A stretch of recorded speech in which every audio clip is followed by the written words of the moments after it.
Chapter 1. After the apocalypse, I was reborn. Pain. It hurts too much. The bone-deep pain enveloped Zhang Yi's entire body. This was not just a feeling, but a harsh reality happening to him. At this moment, he was mercilessly knocked to the ground by friends and neighbors he once trusted and helped, fists and feet, even sticks, raining down on him. In this resource-scarce apocalypse, they didn't even consider the help Zhang Yi had given them and turned on him. In his dying moments, he vaguely saw his goddess Feng Yuqing standing behind the crowd. Looking pitiful as she shouted, "It was I who opened the door for him. You all have to give me a bigger share of the supplies." It was this woman who tricked Zhang Yi into opening the door and then got him killed. Zhang Yi looked at her, his eyes filled with hatred and regret. He could only blame himself for being too foolish and kind-hearted, which led him to become a stepping stone for others in this apocalypse. He wished he could start over. This time, he would no longer show mercy to anyone, but would live only for himself.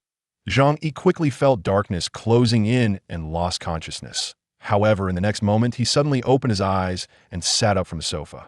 The hellish scene he had just experienced, that terrifying pain, was still vivid in his mind. Zhang Yi gasped for air, his entire body quickly drenched in sweat. "What's going on? Didn't I get killed by those beastly neighbors?" As he came to his senses, Zhang Yi began to assess his surroundings. This place was familiar. It was his own house. The comfortable temperature in the air felt extraordinarily strange to him. Because in December 2050, the blue planet was affected by the explosion of a supernova 500,000 light-years away, leading to a global Cambrian storm. Global temperatures plummeted, and the daily temperature in Tianhai City, where Zhang Yi lived, was below -60 or 70 degrees, with heavy snow lasting for a month, submerging the entire city. It was said that in northern Huagua, temperatures even reached the terrifying -100 degrees, with the earth buried under ice and snow. Various species faced mass extinction, and over 95% of humanity perished in this disaster. Zhang Yi stood up and took a bottle of water from the fridge, gulping down more than half of it. Although the refrigerated water was very cold, to him at that moment, it felt like nectar. During the apocalypse, the only way for people to obtain water was to go outside, risking extreme low temperatures of -60 to 70 degrees to dig up snow and melt it for water. Such tasks could easily lead to frostbite or death. After finishing the water, Zhang Yi glanced at his phone. It displayed the time. November 12. There was still a whole month until the apocalypse arrived. "It seems I have been reborn." Zhang Yi took a deep breath and quickly understood what had happened. The experiences of that month couldn't have been a dream, especially the pain of being dismembered, which was too real. Zhang Yi raised his head after surviving. He felt an immense sense of relief in his heart. At the same time, a fierce glint flashed in his eyes. He remembered clearly those who had caused his demise. In this life, he would definitely live well and would no longer show kindness to those beasts. Moreover, under the premise of ensuring his own safety, he must take revenge on those who had wronged him. However, right now, Zhang Yi needed to consider how to survive well in the impending apocalypse a month later. Zhang Yi's living conditions were relatively good. His parents had passed away early, and he inherited a 120-square-meter apartment in Tianhai City. He also had over 2 million in savings, which would be considered quite ample in normal times. But with the apocalypse coming, the world's resources would face a severe shortage. Relying on this little money, he couldn't sustain himself for long. After all, surviving alone required a massive amount of resources. Given the opportunity to prepare in advance, Zhang Yi not only wanted to survive, but also hoped for a certain quality of life in the future. Both diet and entertainment needed to be considered, otherwise, over time, his mental state would definitely break down. Moreover, weapons and equipment were essential. Only then could he protect himself and take revenge on his neighbors. Just then, a flash of white light suddenly appeared before Zhang Yi's eyes. He thought his right eye was a bit blurry, so he reached out to rub it. But suddenly, a strange thought surged in his mind. It seemed that this white light was part of him, and information about it appeared in his mind. With a thought, Zhang Yi's consciousness instantly entered that white light. Upon entering, he found himself in a vast, white space. The area was enormous, filled only with a large expanse of blankness. This is a different space? It seems that after my rebirth, I have gained some special abilities.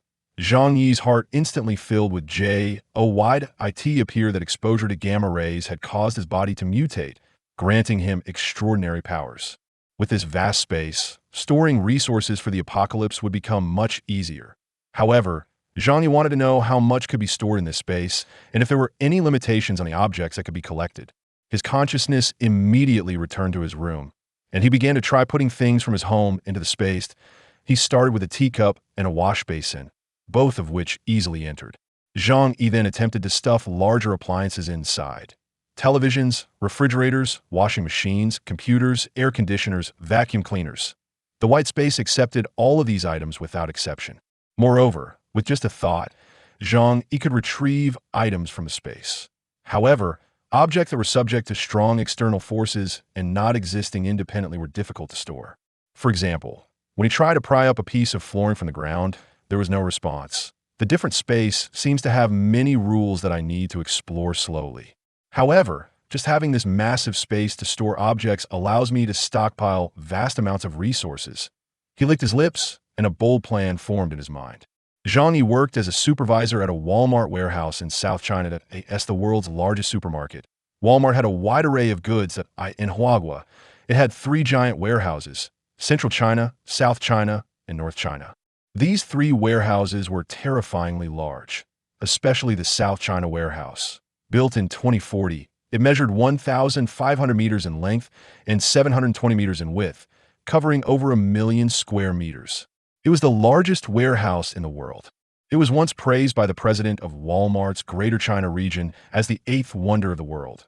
Of course, the world only recognized 7 wonders, while the 8th wonder was self-assessed, totaling thousands. But the area and storage capacity of the South China warehouse indeed surpassed that of any other warehouse in the world. The supplies regularly stocked inside could meet the consumption of millions of people in several cities for a week. This meant that if Zhang Yi could completely empty a warehouse and move its supplies into a space, he wouldn't have to worry about resources for the apocalypse for a lifetime, or even 10 lifetimes. Most importantly, Walmart had very strict quality control. There were no low-tier generic goods in the warehouse. Whether it was food, daily necessities, or luxury items, they were all reputable brands. If Zhang Yi could empty a Walmart warehouse, he wouldn't just have to worry about resources when the apocalypse arrived. He could live very comfortably. As the warehouse supervisor, Zhang Yi was incredibly familiar with every shelf, surveillance equipment, and personnel scheduling in the warehouse. Clearing out the warehouse was definitely not a difficult task for him. After making up his mind, Zhang Yi felt a lot more relaxed. At that moment, Zhang Yi's stomach protested with a growl. He rubbed his belly and glanced at the Huangmin chicken rice he had bought. After hesitating for a moment, he ultimately smiled and shook his head, choosing to forego takeout. In another month, it will be the end of the world. I need to eat as many delicious things as possible, or there won't be any chances left later. Why should I be so stingy with myself? Having endured a month of cold and hunger, he was now eager to eat some warm and tasty food. What was the point of keeping money? After the apocalypse, money would turn into waste paper. It was better to spend it all now rather than waste it. With a carefree turn, Zhang Yi decided to find a high-end restaurant he had been reluctant to visit in the past and treat himself to a good meal. Chapter 2. White Lotus. Zhang Yi stepped out of his home, and the scene outside was peaceful, full of human joy and comfort. Many parents were playing with their children in the community square, their faces full of happy smiles. But Zhang Yi knew that in a month, all of this would turn to dust. He quickly walked out of the community, and not far away was a Michelin 3-star Western restaurant. A meal there would cost at least 5,000 to 6,000, something Zhang Yi had always been reluctant to indulge in. But now he didn't care at all. Having come back to life, he had to celebrate properly. After entering the restaurant, Zhang Yi found a seat by the window and ordered all the most expensive dishes on the menu, along with a bottle of Lafite wine. This bill quickly added up to 50,000. Even the waitstaff looked at Zhang Yi with ambiguous expressions, thinking he must be a wealthy, second-generation rich kid. After all, how could an ordinary person afford such an expensive meal? Zhang Yi didn't care what others thought. When the table of delicious food was served, he began to eat heartily. Perhaps due to having experienced 6 months of a frozen apocalypse, the taste of such delicacies brought him to the verge of tears. His eating manner became somewhat fierce, drawing whispers from the surrounding diners. Zhang Yi didn't mind them. After all, in the aftermath of the apocalypse, people would kneel down and beg for a pack of instant noodles. When that time came, all civilization and morality would vanish. While Zhang Yi was enjoying his meal in the restaurant, a woman passing by outside suddenly stopped. She was a woman with flowing long hair, exquisite makeup, and wearing Gucci high heels, carrying an LV bag. This woman was Fang Yuqing, the one who had caused Zhang Yi's death in his past life. Beside her was her good friend Lin Kainin. As the two passed by the Michelin three-star restaurant, they couldn't help but steal a few glances inside. They had always longed for such high-end places but lacked the funds to splurge. However, that didn't stop them from looking inside with scrutinizing eyes, perhaps hoping to find a quality, rich second-generation man to hook up with. As they looked in, Fang Yuqing was surprised to see Zhang Yi inside, with a lavish spread of top-tier food in front of him. "Isn't that Zhang Yi? How could he afford to eat here?"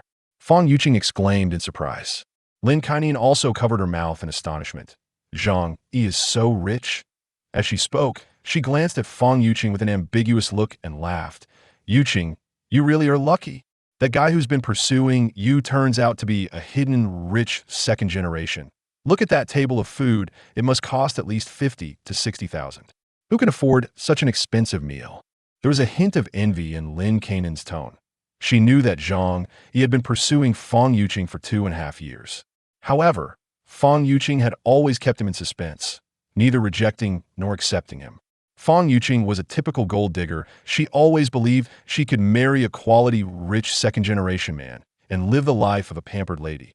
Yet she was hesitant to give up on Zhang Yi, who had a car and a house in Tianhai City. So all along, Fang Yuqing had regarded Zhang Yi as a backup option. Her principle for dealing with backups was no initiative, no rejection, no responsibility. Seeing Zhang Yi enjoying a luxurious meal alone worth tens of thousands today made Fang Yuqing start to doubt. Could it be that Zhang Yi is actually a hidden, rich second generation? Fang Yuqing propped her chin, deep in thought. The more she thought about it, the more she felt there was a possibility. Right? Aren't there often such characters in TV dramas? Clearly very wealthy, but pretending to be ordinary to find true love. Fang Yuqing even convinced herself, and her eyes lit up. If that were true, she could save herself a lot of effort. After all, Zhang Yi had been pursuing her, and she felt that with just a nod, he would immediately propose. Lin Kainin also urged, "Yuqing, let's go in and find Zhang." In fact, she had her eyes on that table of delicious food. This was a Michelin three-star restaurant. The meals inside were something ordinary people would never get a chance to taste in their lifetime. Fang Yuqing hesitated for a moment, but shook her head, saying, "Isn't that inappropriate? It might make him think I'm a gold digger. How about this? We wait outside and pretend to run into him by chance." Fang Yuqing wasn't foolish. She wouldn't lower her stance for a meal. Even if Zhang Yi was indeed wealthy, she still wanted to maintain her goddess demeanor. That way, when they were together in the future, she could control Zhang Yi and keep him as her loyal admirer. So the two had not far from the restaurant, waiting for Zhang Yi to come out. After over an hour, Zhang Yi, feeling full and content, rubbed his round belly. The Michelin three-star flavor was average, but for someone who had just been reborn from the apocalypse, it was already a touching delicacy. Next, he planned to go to a nearby supermarket to buy some supplies to bring back. This was to test the storage capacity of the alternate space, to avoid any issues later on. Although he was very confident he could transport supplies back from the Walmart warehouse, caution was always advisable. After all, he had experienced hunger and couldn't allow any accidents to happen. Zhang Yi happily settled the bill and walked out of the restaurant under the smiling gaze of the waitstaff. I could see that moment. A familiar voice rang out beside him. "Zhang Yi, what a coincidence." Zhang Yi turned to see Fang Yuqing and Lin Kainin. Fang Yuqing tucked her hair behind her ear, deliberately exposing her fair neck and pink earlobes. Zhang Yi sneered inwardly. This was a classic green tea tactic. It was all about making a man's heart flutter unintentionally. Fang Yuqing, the ultimate green tea white lotus, naturally knew this well. Unfortunately, the current Zhang Yi was no longer the naive admirer he once was. Not long ago, he had lost his life because of this woman, dying a miserable death. She had even wanted to break his ribs to make soup. At this thought, Zhang Yi's gaze suddenly turned cold, filled with naked killing intent. After all, the apocalypse was coming soon. Killing her wouldn't be an issue. Should he kill her? Fang Yuqing felt a chill from Zhang Yi's gaze and nervously stammered, "Zhang Yi, what's wrong with you?" Zhang Yi quickly retracted his gaze and said calmly, "It's nothing. I mistook you for someone else." He suddenly changed his mind. Letting this woman die just like that would be too easy for her, wouldn't it? Moreover, if I really took action to kill her now, I would most likely be unable to escape the legal consequences. Zhang Yi definitely didn't want to be stuck in a detention center when the apocalypse arrived, that it's better to let her experience the despair of the end times before using means to make her suffer to death. With enough time to prepare, Zhang Yi could outsmart her. Plus, with the memories from his past life, he had 100 ways to make her die painfully. So right now, there was no need to deal with her. The most crucial thing now was to create the safest shelter so that he could survive comfortably during the apocalypse. Chapter 3. Shopping and Stockpiling. Zhang Yi's attitude towards Fang Yuqing was very cold. Fang Yuqing and Lin Kaining also sensed that something was off. However, mistakenly thinking that Zhang Yi was an invisible, rich second generation, the two of them not only weren't angry at Zhang Yi's attitude, but instead proactively approached him. What's wrong with a rich person having a bit of an attitude? That's called having style. Hey, Zhang, were you just eating at this restaurant? Lin Kaining casually asked. Zhang Yi frowned slightly. This woman wasn't anything good, just as bad as Fang Yuqing. She had a part in the food that had set him up and in his death. Yeah, Zhang Yi replied coldly, then put his hands in his pockets and turned towards the supermarket. Fang Yuqing and Lin Kaining hurriedly followed. Zhang Yi, where are you going? Fang Yuqing asked with a gentle smile. To the supermarket. Zhang Yi's voice remained cold, with a hint of impatience. If it weren't for wanting her to experience the despair of the apocalypse, he would have killed her immediately. Fang Yuqing exchanged a glance with Lin Kaining and quickly said, "What a coincidence. We were also planning to buy some things. It's on the way." Zhang Yi understood at this point. They must have seen him eating a feast at a Michelin 3-star restaurant and mistakenly thought he was some rich second generation. That's why they suddenly became so warm towards him. He couldn't be bothered to say anything to them and walked straight towards the supermarket. But the more he did this, the more Fang Yuqing and Lin Kaining believed he was rich. Otherwise, why would he be so arrogant? The two followed closely beside Zhang Yi, with Fang Yuqing even leaning against him, sometimes deliberately reaching out to touch him. When Zhang Yi looked at her, she would turn her head shyly, her face flushed as if very bashful. Zhang Yi sneered inwardly. Green tea bitch, you really can act. If you want to act in a movie, you would definitely win an Oscar. Zhang Yi entered the supermarket, pushed a shopping cart, and walked in. Fang Yuqing and Lin Kaining hurriedly pushed their carts to follow. Zhang Yi, were you eating with someone? Fang Yuqing asked with a smile. Zhang Yi walked towards the food section and coldly replied, "Can I eat by myself?" Fang Yuqing's eyes lit up, and she quickly said, "Oh no, that's not what I meant. I just thought the things in there are quite expensive. I thought you were treating someone." Lin Kaining couldn't help but ask, "Zhang Yi, your monthly salary is only a bit over 10,000, right? This meal would take half your salary. It seems your family gives you quite a bit of money." Fang Yuqing immediately shot Lin Kaining a fierce glare. "Idiot. How could you ask such a question? As a top green tea, the most important rule is talk about feelings with the rich and talk about money with the poor." Lin Kaining realized she had misspoken and quickly tried to make amends. "Ha ha ha, I was just joking. We're all good friends, so money really doesn't matter." But Zhang Yi didn't pay them any attention. He arrived at the food section, looking at the dazzling array of products on the shelves as if he had entered a treasure trove. In his past life, he had experienced the feeling of eating a pack of instant noodles for 2 days. Therefore, he had an infinite craving for food. Zhang Yi walked straight to the shelves and started tossing food into his shopping cart. He bought a large quantity of ham sausages, instant noodles, self-heating hot pots, and seasonings. This action left Fang Yuqing and Lin Kaining dumbfounded. "Zhang Yi, why are you buying so much food? Are you going camping?" "Yeah," Zhang Yi replied simple. Lin Kaining, however, became suspicious and whispered to Fang Yuqing, "Would a rich second generation eat this for camping?" Fang Yuqing was also a bit puzzled, but thinking of that Michelin 3-star meal, she was reluctant to give up on the idea of Zhang Yi being a rich second generation.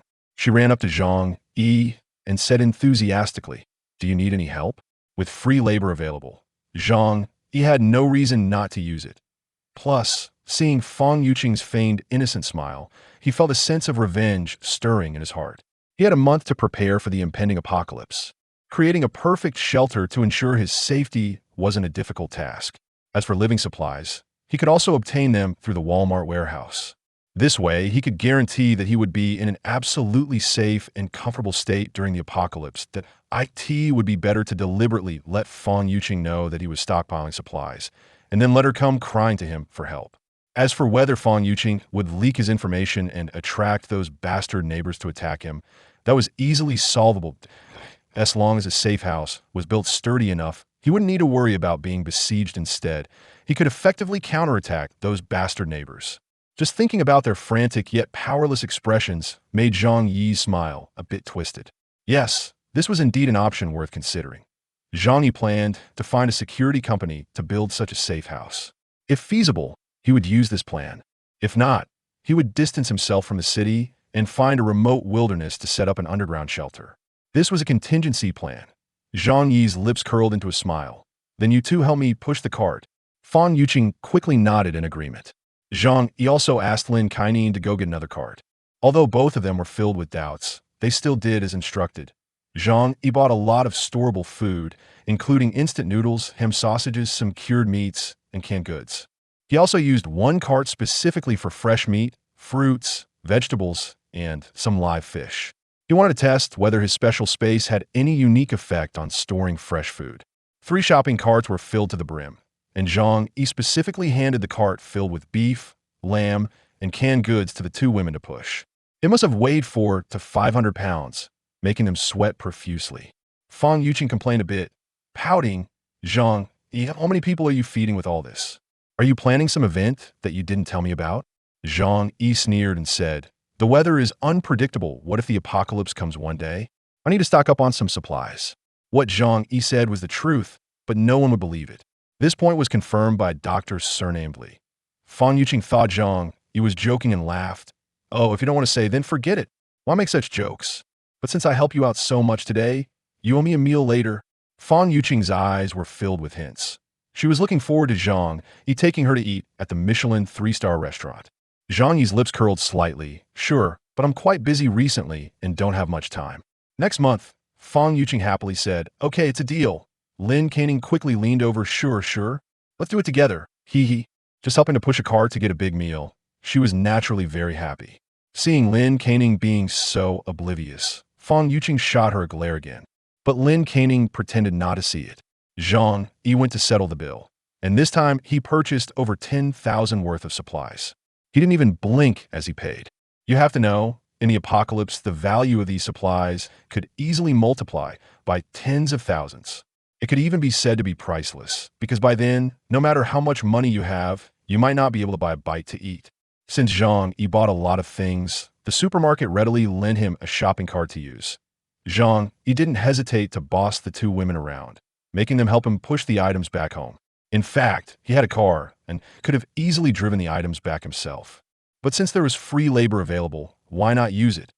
Although the 2 women kept complaining about being tired, once Zhang Yi promised to treat them to a big meal, they immediately got energized. Thus, the 3 of them pushed 3 large carts of supplies back to the community.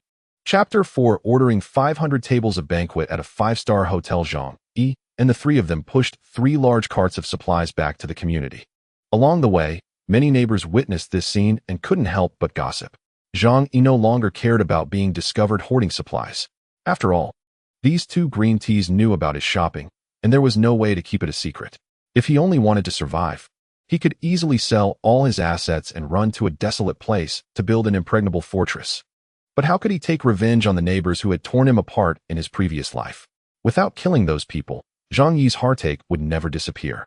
Therefore, one of his plans for the apocalypse was to stay in this community and take revenge on all those who owed him in a different, cruel way. Of course, the premise of this plan was that the security company had the capability to build him an unassailable shelter. Otherwise, he would still have to make a second plan to construct an underground shelter in a deserted area. Zhang Yi looked at the neighbors around him, who were happily discussing the purposes of the supplies he bought.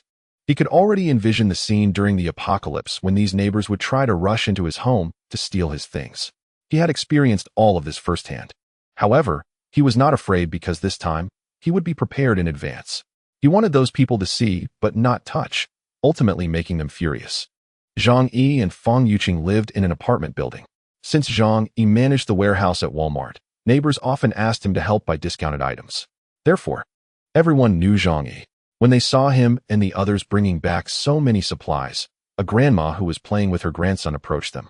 She looked at the food in the cart, including fresh beef and lamb, and was instantly tempted. Xiaozhong, why did you bring back so many things? Did you get them from the warehouse? You can't possibly use all of this. Why not share some with the neighbors? This was Aunt Lin, who worked on the homeowners committee. She often used her slight authority in the community to boss around the neighbors, acting like a leader. In the past, she often made Zhang Yi help her buy cheap discounted goods, and her character was extremely petty. In his previous life, she had also bothered Zhang Yi for food. But when all the neighbors rushed into Zhang Yi's house to rob him, she not only did not stop them, but acted more energetically than the young people. Fang Yuqing and Lin Caning also did not want to provoke this woman and quickly said, "These things are all bought by Zhang Yi. We just helped bring them back." Aunt Lin's eyes immediately turned to Zhang Yi, smiling as she said, "Xiaozhong, it seems these are your warehouse's items. How about sharing a bit with Aunt Lin?" As she spoke, her grandson, Xiaohu, had already climbed onto a cart and reached in to grab a box of chocolates. Despite his small size, his eyes were very cunning, and that box of imported chocolates sold for over 200 at the supermarket. Without a word, Zhang Yi snatched the item back. Then he coldly said to Aunt Lin, "Sorry, but I'm keeping these for myself." After all, the apocalypse was coming soon, and he was too lazy to even be polite. Aunt Lin's face suddenly changed. She was very angry that Zhang Yi didn't give her, a community leader, any face, especially when her grandson Xiaohu, after being pushed away by Zhang Yi, cried and yelled for the chocolate. He even pointed at Zhang Yi, scowling and cursing, "You bad guy, give me back my chocolate, or I'll kill you."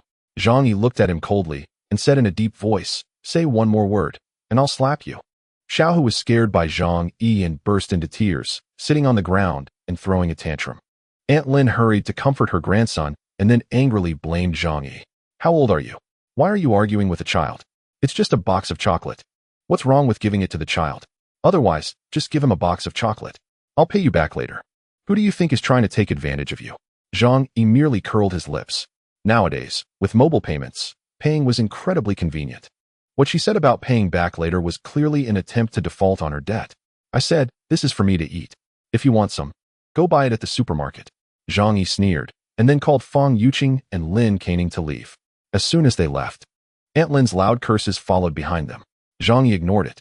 Aunt Lin's son and daughter-in-law were working outside, leaving her to take care of her grandson at home. Usually, the old lady only bought enough groceries for a day.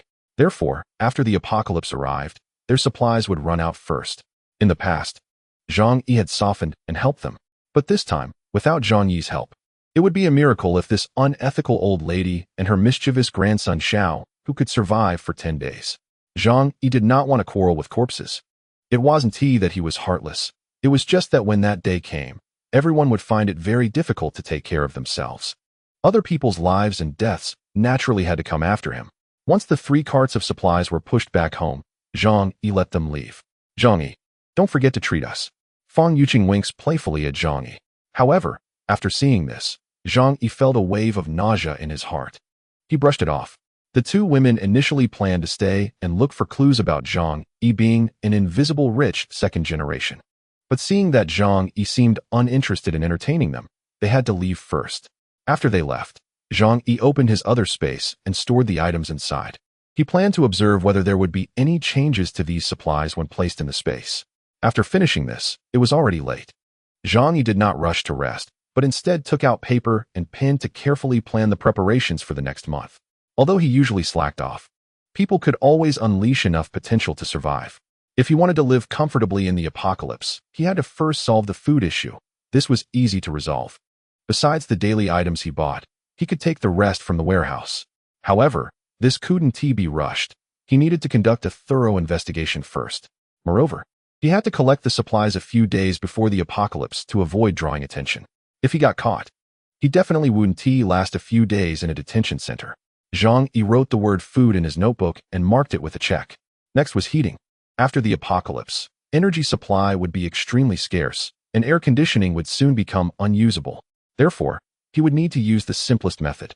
A fireplace was the first choice. The principle of a fireplace is similar to that of a heated Kong. Both use primitive methods for heating.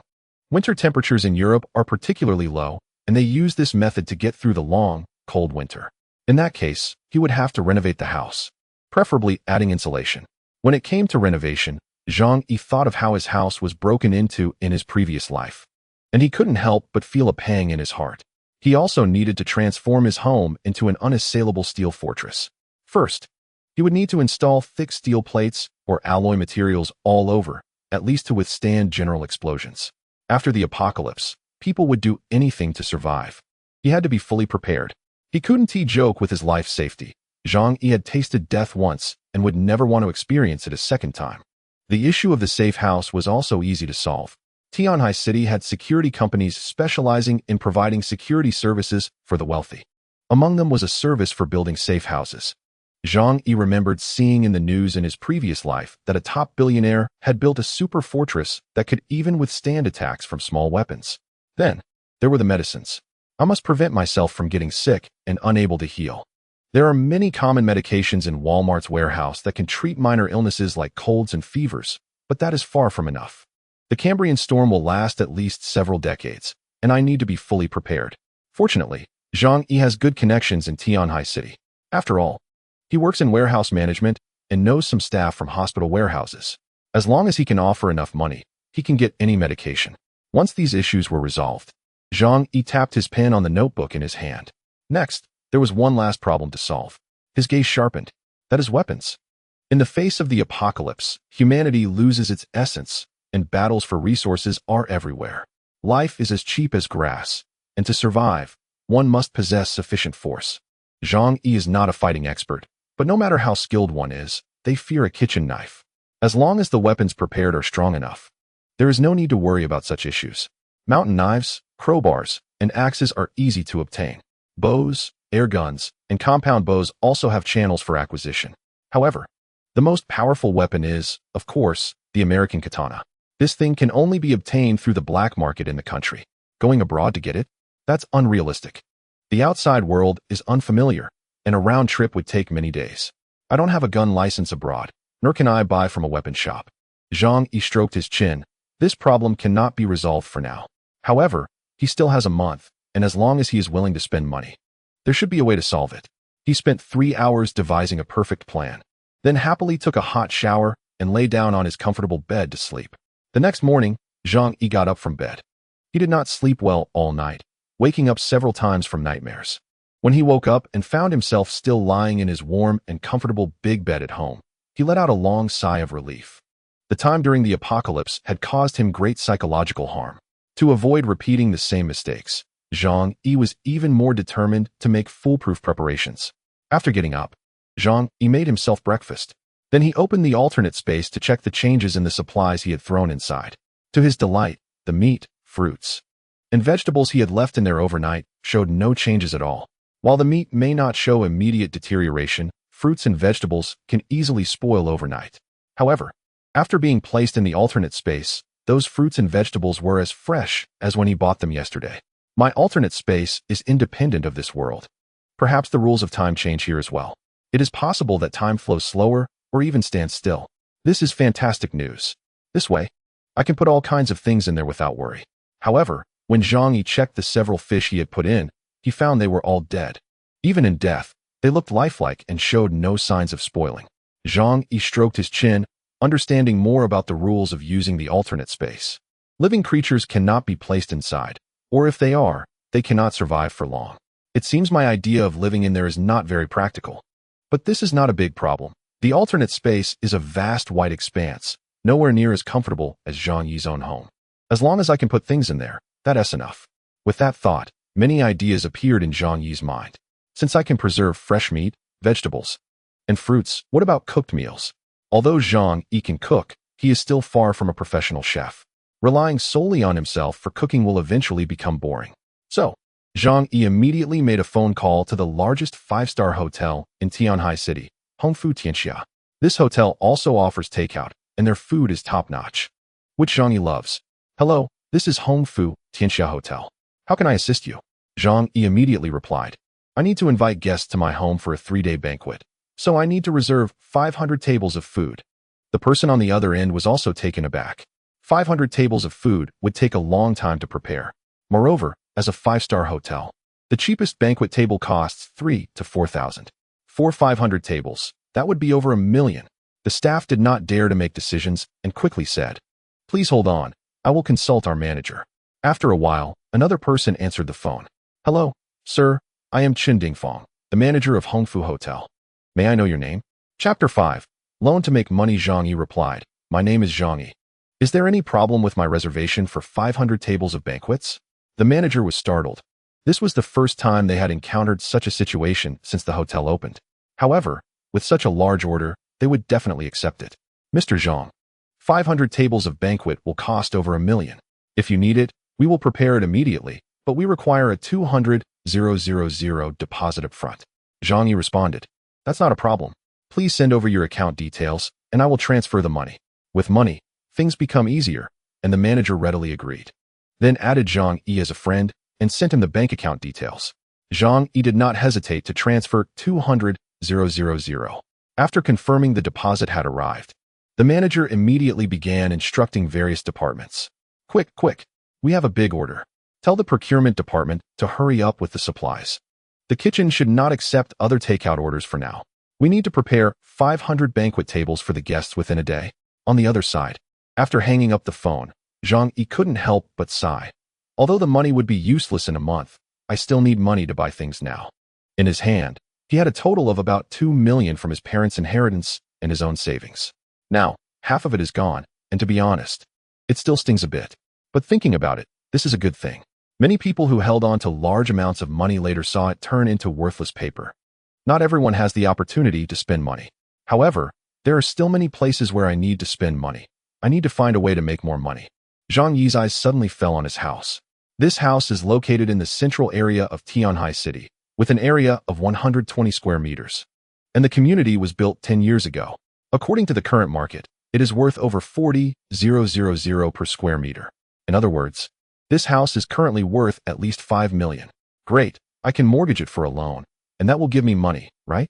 Zhang Yi smiled slyly. Borrowing this money doesn't need to be paid back, which feels quite comfortable. He immediately left his house and drove to the bank to apply for a loan. On the way, he received a message from Fang Yuqing. "Zhang Yi, I'm so bored this weekend. I really want someone to accompany me out." Zhang Yi glanced at it and tossed the phone aside. He arrived at the bank to handle the loan business. Since Zhang Yi applied for a large loan and had all the necessary documents, and the house was fully paid for, the loan was processed quickly. However, the bank only approved him for a 4 million loan. Zhang Yi did not negotiate. After all, it was free money, and he didn't have the time to argue with the bank. After signing the papers, the bank transferred the money to his account. Now, after spending over $1 million on the banquet, I still have about 5 million left. That should be enough to renovate the house. However, I still need to purchase a large amount of medication and weapons. This money may not be enough. Zhang Yi stroked his chin, starting to think about how to obtain more money. At this moment, a blond guy by the roadside spotted Zhang Yi, who was deep in thought. His eyes lit up, and he immediately walked over. "Hey, buddy, do you need some money?" Zhang Yi looked up at the blonde. "Who are you?" The blonde smile deepened as he lowered his voice and asked, "I just want to know if you need money right now and the bank won't lend it to you?" Upon hearing this, Zhang Yi understood what this person was up to. He must be a loan shark. Zhang Yi's mind raced, and he came up with a plan. He sighed and pretended to be in a difficult situation, saying, "Yes, my family's business urgently needs funds for turnover. But the bank." Zhang Yi intentionally showed a troubled expression here. The blonde seemed to understand immediately. Anyone who could borrow money through normal channels would not go to a loan shark. He said to Zhang Yi, "Yeah, borrowing money from banks is tough these days. So many rules, and the money takes a long time to come through. However, brother, if you urgently need money, I can help you with that." Zhang Yi cautiously looked at the blonde. "You? Can you really do it? I need several million." The blonde's eyes visibly lit up at the mention of a big deal. He took a business card out of his pocket and handed it to Zhang Yi. "Our company specializes in helping people in urgent need. Just come to us whenever you need money." Zhang Yi glanced at the card, which read Duo Loan Financial Services Company Limited, and the blonde's name was Hu Minghua, business manager. Zhang Yi excitedly said, "Can you really lend me money? I need 5 million. As long as you can help me through this tough time, I promise I can pay it back in 3 months at most." Hu Minghua smiled. "This is negotiable. Our company is very capable, specifically to help people like you who lack funding. Let's go. We can discuss this further at our company." Zhang Yi, filled with anticipation, nodded and followed Hu Minghua to their company. The so-called company was located in a remote office building. After entering, Hu Minghua took Zhang Yi to their boss's office. The boss of the loan company looked robust, but wore a high-end Benetton suit, clearly trying to create a formal company image. However, there was a hint of menace in his expression. If he hadn't been in the business world for many years, he wouldn't have such a demeanor. Hu Minghua introduced Zhang Yi's basic situation to the boss in front of him. Manager, this is a client who wants to borrow money from us. The boss, named Qin Xiong, smiled and invited Zhang Yi to sit down. Mr. Zhang, how much do you want to borrow? True to a loan shark company. The conversation was straightforward and brutal. Such companies are unregulated, so there are not many restrictions. Moreover, they have ways to make sure you pay back, not worried about defaults. Zhang Yi said, I want to borrow 5 million. Qin Xiong frowned. Oh, that's not a small amount. However, Mr. Zhang, I must tell you up front. Our interest rates are very high. You need to be prepared for that. Hu Minghua chimed in. Mr. Zhang's business urgently needs funds for turnover. Once the business is back on track, he can earn the money back quickly, right? The two of them were in sync, and Zhang Yi absorbed it all. He still pretended to be anxious, saying, yes, I can pay it back soon. The interest can be high, as long as you can lend me the money. Chapter 6. Building a top-level safe house. Qin Xiong smiled. That's good. Our interest is 4. If you borrow 5 million, you'll need to pay back 7 million. So, you need to give me a 7 million IOU first. Additionally, you must have something of sufficient value as collateral. A house, factory, or car will do. Zhang Yi pretended to hesitate for a moment, then gritted his teeth and took out the property deed from his pocket. This was what he had brought to the bank for a loan, and it happened to be on him. This house of mine is worth over 5 million. Can I pledge it to you? I also have a 300,000 Mercedes. If I can't pay you back, you can take it as well. It was the first time Qin Xiong had seen such a straightforward client, and he quickly took the property deed to look at it. After confirming the details of Zhang Yi's house, he felt even more satisfied. According to current market prices, that house could sell for at least 5 million. Plus the car, this deal would not leave him at a loss no matter how it was done. However, Qin Xiong still put on a dissatisfied expression. Mr. Zhang, your house is only worth 4 to 5 million at most. But to take 5 million from me, I feel I'm losing out. Zhang Yi gasped in shock and said excitedly, Boss Qin, you have to help me. I'm in urgent need of money right now. As long as you can transfer the money to me today, I only need 5 million. Qin Xiong and Hu Minghua exchanged glances, their eyes full of mockery. They thrived on exploiting others' desperation. The more someone needed money, the more they would gouge. No, this deal just isn't worth it. After some back and forth, they finally agreed on 4 million. However, Zhang Yi insisted that the money must be transferred to his account today. Although the loan company was unscrupulous, their efficiency was indeed high. Perhaps that was their only advantage over banks. After signing the contract, Zhang Yi's account quickly received 4 million in cash. He secretly laughed in his heart. To Qin Xiong, this money was like a meat bun thrown to a dog, gone without a trace. Zhang Yi chuckled as he left with the money. After he left, laughter erupted from Qin Xiong and Hu Minghua in the office. This business is really easy. That fool actually took 4 million and left. Qin Xiong said proudly, we can at least make 2 or 3 million from this one deal. We won't have to worry about this month's performance. Hu Minghua leaned against the desk and said, Boss, since he was so quick to sign the contract, could there be a problem with that house? Qin Xiong, holding the property deed, smiled and said, the property deed is real, there is no problem. As long as the house is his, he can't run away. With the property deed and that 7 million IOU in hand, we will naturally find a way to get that house later. Not only that, but we have more ways to completely drain Zhang Yi dry. Qin Xiong squinted, elegantly sipping his coffee. If necessary, they could contact a few overseas agencies to see if he had any valuable assets to sell. We never make a losing deal. Zhang Yi left the loan company happily. He looked back at the office building, a hint of faint mockery on his lips. They are all good people, giving me money to spend for free. From now on, Zhang Yi will have no further interactions with Qin Xiong and Hu Minghua. In fact, they will very likely meet their end in the impending cold wave a month later. Zhang Yi now had around 9 million in funds. It was more than enough to implement his plan.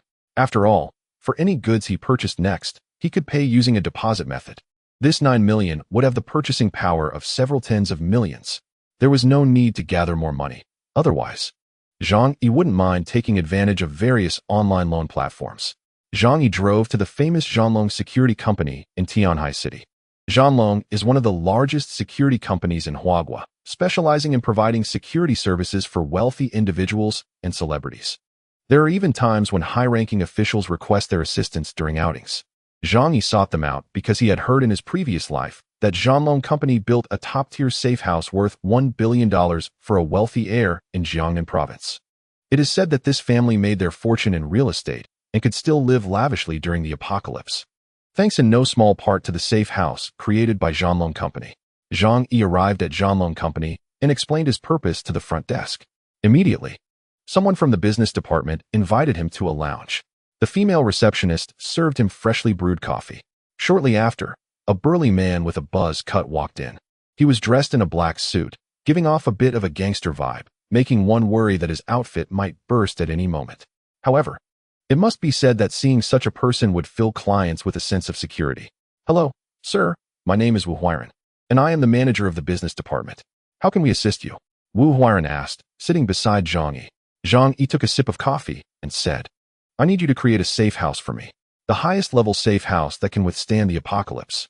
Upon hearing this, Wu Huiran's expression grew serious. Such words would sound ridiculous to others, as no one believes in the so-called apocalypse. But for Zhanglong Company, this is no joke. The wealthiest and most powerful people in the world are often the ones most afraid of death. Long ago, some wealthy individuals abroad spent hundreds of millions of dollars to build doomsday bunkers. In recent years, many wealthy individuals around the world have started to follow suit. Some may genuinely fear large-scale natural disasters, while others simply have too many enemies and wish to enhance their sense of security. Thus, the doomsday safe houses from Zhanglong Security Company were born to meet this market demand. When Wu Huiran heard that Zhang Yi wanted to build a doomsday-level safe house, he immediately became more polite. Such large orders are rare for them each year. "Mr. Zhang, we at Zhanglong are a world-class security company. We can definitely meet your requirements." Zhang Yi then asked, "If I request you to completely renovate a room on the 24th floor, can you do that?" Wu Huiran's gaze became somewhat peculiar. Typically, such safe houses are standalone villas or underground shelters. Very few wealthy individuals choose to set up safe houses in apartments. However, since the client requested it, their company would certainly accommodate. Wu Huiran confidently smiled. "That is certainly not a problem. We at Zhanglong are a top-tier security company. With our technology, we can fully meet your requirements." Hearing Wu Huiran's assurance, Zhang Yi began to formulate his plan. Since that was the case, he chose to transform his own house into a safe house. He decided to stay and witness how those who had harmed him would meet their demise. Wu Huiran took out a tablet and handed it to Zhang Yi. "Our services are all customized. You can select the services you need from this and see the corresponding prices. In this information age, communication is convenient." Zhang Yi took the tablet and began to carefully select the services listed. It must be said that professional companies are indeed professional. As long as the money is in place, Zhanglong Security Company can almost meet all your demands, including building safe houses 100 meters underground or underwater. However, these projects would take too long for Zhang Yi, as he only had a month. After reviewing the descriptions of the safe houses, Zhang Yi immediately selected his service items. First, he requested full reinforcement of the house, replacing all materials throughout the house. The walls, ceiling, and floor would all be made of 200 millimeters thick alloy, directly replacing the original walls. This is an aviation material, weighing only 1/3 of steel, but with 10 times the strength of high-quality steel. Using this material to build a safe house would fit perfectly into the apartment where Zhang Yi lived without overloading the structure. The window glass would be the best bulletproof glass available today. Next, the ventilation system would all be upgraded with air filtration capabilities, ensuring that no harmful gases could enter from the outside. Lastly, there would be a complete surveillance system capable of monitoring the interior and exterior of the house without any blind spots. The doors would be replaced with heavy-duty anti-theft doors made of materials equivalent to those used in bank vaults, making them very difficult to blow open even with small explosives. In short, Zhang Yi's only requirement was to turn his house into an absolutely impenetrable fortress. After selecting these items, Zhang Yi handed the tablet back to Wu Huiran. Wu Huiran's eyes widened in disbelief after reviewing the selections. A mere 120 square meter house was to be transformed into something akin to a steel drum, with added weapons. "This is practically a fortress," Wu Huiran murmured. Hearing this, Zhang Yi's eyes sparkled. "Oh, do you have knowledge of fortifications?" Wu Huiran chuckled. I used to be a mercenary abroad, so I am quite familiar with military weaponry. An idea flashed through Zhang Yi's mind. He suddenly lowered his voice and asked Wu Huiran, do you have a way to get guns? This question made Wu Huiran's expression turn serious. In Huagua, firearms are not allowed for private ownership. Mr. Zhang, you should understand that, in principle, such things are not permitted for personal ownership, Wu Huiran said quietly. Are you facing some terrifying enemies that make you so afraid? Zhang Yi took the opportunity to lower his guard. That's right. I've offended some dangerous people who are very ruthless and armed. I was just thinking, could I possibly get some guns for self-defense? Otherwise, I'll just be hiding in my house and getting beaten up, which isn't a solution. Wu Huiran laughed lightly. Mr. Zhang, I'm afraid I can't help you with that. We are a legitimate company. However, from Wu Huiran's expression, Zhang Yi could tell that he could get guns, but was unwilling to get involved in murky waters. Zhang Yi took a deep breath and said to Wu Huiran, this safe house project will cost over 8 million. If I encounter problems later, it wouldn't reflect well on your company. He stared at Wu Huiran, enunciating each word. I just want a means of self-defense. If you can help me with this, I will not treat you poorly. Wu Huiran remained silent, furrowing his brow as he weighed the matter. He certainly had connections, but he didn't know Zhang Yi's background, so he was hesitant to introduce him easily. You should go back for now. Although I can't assist you directly, I can help you inquire. If I get any news, I'll contact you. Wu Huiran was clearly undecided. However, Zhang Yi did not push too hard. Firearms indeed require caution. He smiled. All right, I'll wait for your news. By the way, I'm in a hurry, so please expedite the creation of the safe house. Wu Huiran replied. We can complete it within half a month at most. After discussing with Wu Huiran, Zhang Yi immediately signed the contract and paid a deposit of 1 million yuan. As for the remaining balance, well, he would never have the opportunity to pay it in this lifetime. He left Zhanglong Security Company. The housing issue has basically been resolved. Next, Zhang Yi returned to the car and called a familiar acquaintance, Liu Yang. Liu Yang operated a hunting ground in Tianhai City, having leased several hundred acres in Xishan, where various harmless small animals were kept for people to hunt for leisure. He had many legally obtained bows, crossbows, and air guns. Zhang Yi had played there a few times before, so he had Liu Yang's contact information. He called Liu Yang to help him buy a batch and mentioned he could pay a premium for it. Liu Yang, being a businessman and also someone who occasionally asked Zhang Yi for favors, readily agreed to the request. Brother Zhang, why are you buying so much equipment? These things can only be used for hunting or personal use. You can't use them to hurt people. Liu Yang asked with a smile, though there was a hint of caution in his tone. After all, the items were sold by him, and if Zhang Yi were to hurt someone with those weapons, he would also face trouble. Of course, anyone who could run a hunting ground in Tianhai City had some background, but there was no reason for them to take risks for an ordinary friend like Zhang Yi. Zhang Yi laughed and casually made up a reason. You're overthinking it. I've invited a few friends to go hunting in an African wildlife park soon, so I need more gear. Liu Yang clicked his tongue. Oh, Brother Zhang knows how to have fun, but be careful. There are plenty of lions and hyenas in Africa. Okay, so it's settled. How long will it take to prepare the equipment for me? Hey, I have some ready here. Just come pick it up when you have time.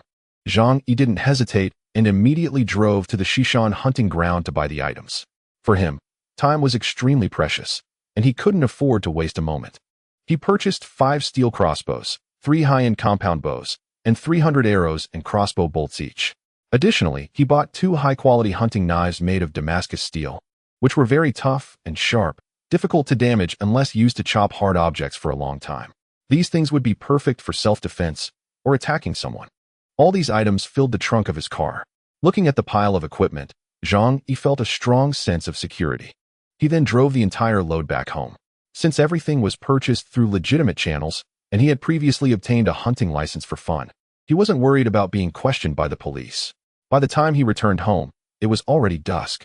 Zhang Yi went out again, treating himself to a hearty hot pot meal at Haidaleo.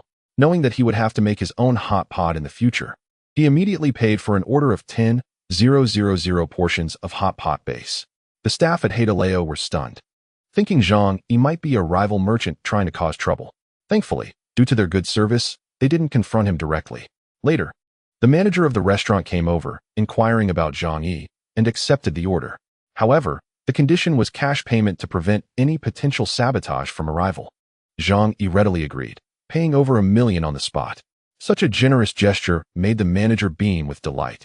and he even threw in an additional 500 portions for Zhang Yi. Chapter 8. Supplies gradually arrived. Zhang Yi left his address for the Haidaleo staff to deliver the hot pot base. As for the food materials, he could directly pick them up from Walmart's warehouse later. The hot pot base was not something that would be sold outside. Even the packaged hot pot ingredients available on the market were far inferior to what was served in the restaurant. Otherwise, there wouldn't be any customers dining there. After dinner, Zhang Yi prepared to head home when he received a call from the manager of a five-star hotel. "Mr. Zhang, the 500 tables of banquet meals you ordered are ready. Are you available to receive them now?" "Yes, just bring them over," Zhang Yi replied, returning home to wait for the delicious meals to arrive. These 500 tables of banquet meals would be enough for him for 2 or 3 years. With 8 or 9 million still in hand, he felt no pain spending money. Instead, he was eager to spend it all. On the way home, Zhang Yi thought about what other foods he liked. He then placed orders with several major restaurants in Tianhai City, asking them to deliver 100 tables each. He ordered thousands of tables across 8 major cuisines, including Western cuisine. This essentially covered his meals for half a lifetime. Not long after, a convoy of 20 to 30 vehicles from Hongfu Tianxia Hotel arrived at the entrance of the Yuelu community. The sight left the neighbors in shock. "Uncle Yu." The security guard quickly stepped forward to block them, asking what they were there for.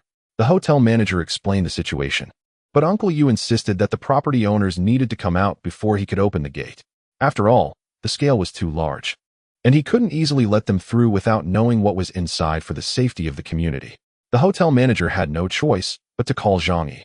Zhang Yi then went downstairs to the entrance of the community. At this point, the entrance was crowded with people, including neighbors from the apartment building, as well as Fang Yuqing and Lin Caning, who had come to gawk. Zhang Yi walked up to Uncle Yu and said with a smile, "Uncle Yu, these are meals being delivered for me. Let them in." Uncle Yu looked surprised. "Meals? What are you eating that requires so many vehicles to deliver?" The surrounding neighbors were also in an uproar upon hearing it was food delivery. "Wow, this must be at least a few hundred tables. Where are you going to put them? Is there some event at Zhang Yi's house? Is he getting married? But a few hundred tables is too shocking. Did you see that? That's Hongfu Tianxia, a 5-star hotel. Ordering a few hundred tables there must cost at least 100,000. My goodness, a banquet can cost over 100,000. Zhang Yi is really hiding his wealth.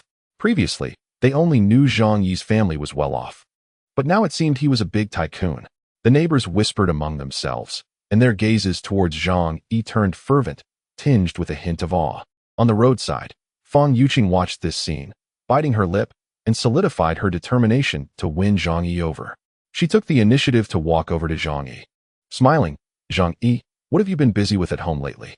Buying so many things." Zhang Yi ignored her and handed a cigarette to Uncle Yu.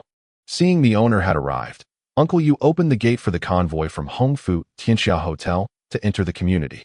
Zhang Yi led them in front. Although he didn't pay attention to Fang Yuqing, she seemed undeterred, chatting and laughing beside him. "What's going on at home that you can't tell me? Aren't we good friends? I hope to know more about you in the future. Don't treat me like an outsider." Zhang Yi glanced at her coldly and said with a sneer, "All these things are for my boss. The last time I went to the Western restaurant for a meal, it was also his treat." He sighed. "If only I were really that rich." Fang Yuqing's expression changed immediately. You're not joking with me, are you?" Zhang Yi shrugged. "Why would I lie to you? We've known each other for years, and you know my situation. My parents have passed away, and I'm just a warehouse supervisor. How could I have any money?" His explanation left Fang Yuqing's face shifting between emotions. She had indeed wondered if he was a rich second generation, at least with a family running a large business. However, Zhang Yi's parents had died several years ago, although they had left some inheritance. It couldn't be considered that he was a rich second generation. Now that Zhang Yi has publicly admitted that he is not a rich second generation, all of Fang Yuqing's doubts have been explained. She quietly distanced herself from Zhang Yi, then adjusted her hair and said with a polite smile, "No matter whether you are a rich second generation or not, we are still the best friends, right? I'm not a materialistic woman." She deliberately emphasized the word friends. A green tea type of person never goes all out, as she still needs backup and sycophants to serve her. Zhang Yi curled his lip and stopped saying anything to her. Meanwhile, employees of Hongfu Tianxia began to transport large meals to the location designated by Zhang Yi. Zhang Yi usually has good relationships, so he borrowed a small underground warehouse in the community from the property management. He had them put the food in the warehouse first. Although 500 tables of food is a large quantity, Once packed in meal boxes, the space it occupies doesn't seem overly exaggerated. Zhang Yi ordered only the highest quality food, including abalone, sea cucumber, shark fin, Australian lobster, truffles, caviar, and more. Transporting 500 tables of meals to the warehouse took a while, and even the hotel manager was taken aback. After many years as a manager, it was the first time he encountered such a large takeout order. Zhang Yi, however, told them to just continue moving the items into the warehouse. After the movers left, he secretly stored all the food into his alternate space. Others might have doubts, thinking Zhang Yi was acting strangely. However, in this busy world, who has the time to care about someone unrelated to them? Therefore, whether it was neighbors or hotel employees, they only discussed a bit, but no one truly cared. Soon, all 500 tables of meals were stored in Zhang Yi's alternate space. By evening, Zhang Yi received a call from Wu Huiran, the manager of Zhanlong Company. Wu Huiran informed Zhang Yi that they were ready and could come over at any time to create the safe house for him. He asked when it would be convenient for Zhang Yi to start work. Zhang Yi directly told them that they could come over tomorrow. He planned to temporarily move into the hotel. After discussing the safe house, Zhang Yi was waiting for further details from Wu Huiran. He had something very important to discuss with Wu Huiran, which was about obtaining the equality device. After hesitating for a moment, Wu Huiran lowered his voice and said to Zhang Yi, "If you really need this, I can recommend a way for you. However, it will be a bit expensive." Zhang Yi nodded. He was well aware of that. But as for money, he didn't care at all now. That was not a problem as long as the quality was good. Wu Huiran said easily, "All right, since that's the case, I'll help you with the introduction. I'll notify you of the transaction location in 3 days." Chapter 9, Super Warehouse. With the gun deal settled, Zhang Yi felt a lot more relaxed. In the apocalypse, having this would give him tremendous confidence, whether facing humans or non-humans. The next day, Zhang Yi packed some important items into his space. Since his house was being converted into a safe house, he needed to temporarily move into a hotel. Early in the morning, 3 black vans drove into Yuelu community. A large group of workers from Zhanlong Company, dressed in work uniforms, got out and began measuring the data of Zhang Yi's house. Many neighbors nearby watched this scene with curiosity. Was Zhang Yi on some strange medication lately? Why was he always up to such antics? A few colleagues joked, "Yeah, just the other day at the supermarket, I saw him buying 3 carts full of food." Haha, if you didn't know better, you'd think the apocalypse was coming with how much he's hoarding. Wouldn't it all go to waste if it expires? They speculated whether he had some mental issue. Everyone was puzzled by Zhang Yi's unusual behavior, but no one cared. They just saw him as a joke. Even Fang Yuqing and Lin Caning thought Zhang Yi had lost his mind. Lin Caning suddenly realized, "Now I get it. No wonder he went to a Michelin 3-star restaurant the other day. Turns out he's gone crazy." Fang Yuqing frowned, feeling particularly unhappy. Just thinking about that day when she had taken the initiative to talk to Zhang Yi and helped him push so many things home, her feet were sore, and she was just filled with anger. What on earth was Zhang Yi doing? Lin Caning, a bit worried, said, "He did say he would treat us to a big meal. He won't forget, right?" She was eagerly looking forward to dining at the Michelin 3-star restaurant. Fang Yuqing scoffed. "Better not. Looking at how mentally unstable he seems lately, even if he invites me, I wouldn't go. What if people find out we ate together? How embarrassing. I plan to find a rich husband. I can't ruin my reputation." Hearing Fang Yuqing say this, Lin Caning felt reluctant but had no choice but to give up. On Zhang Yi's side, he didn't care at all about what the neighbors thought. A month from now, they would realize who the real joke was. Zhang Yi left his home and drove to the Walmart warehouse. It was Monday, time to go to work. And he would also take the opportunity to scout the warehouse for future actions. The Walmart warehouse is located in the Economic Development Zone, on the outskirts of Tianhai City. Since the land price here is relatively cheap, many large groups have their warehouses here, including some pharmaceutical companies. This would make it convenient for Zhang Yi to later acquire some special medicines. Upon arriving at the Walmart warehouse, Zhang Yi punched in as usual. As the warehouse supervisor, he was extremely familiar with this place. He could say he knew every warehouse and even every shelf like the back of his hand. Normally, he found it quite boring to come here. However, today, seeing the massive warehouses and the goods worth tens or even hundreds of billions, he felt an uncontainable excitement. Because soon, these items would be taken by him and become his most important resources in the apocalypse. As the South China headquarters of Walmart, the quantity of goods here far exceeds anyone's imagination. Just the stockpile of cola alone amounts to tens of thousands of cases. The entire warehouse covers over 1 million square feet, packed with all kinds of daily necessities. Among them, besides food, clothing, and hardware tools, there were even cars, drones, diesel generators, and barrels of gasoline. It could be said that anything sold in supermarkets could be found here. Having worked here for many years, Zhang Yi was already well aware of what was on every shelf. He also knew the work schedule and the locations of the cameras very well. Although the surveillance here is very tight, he, knowing the loopholes, could paralyze the entire monitoring system within 10 minutes. Then, using the abilities of his alternate space, he could take everything from here. However, at present, Zhang Yi did not rush to take action.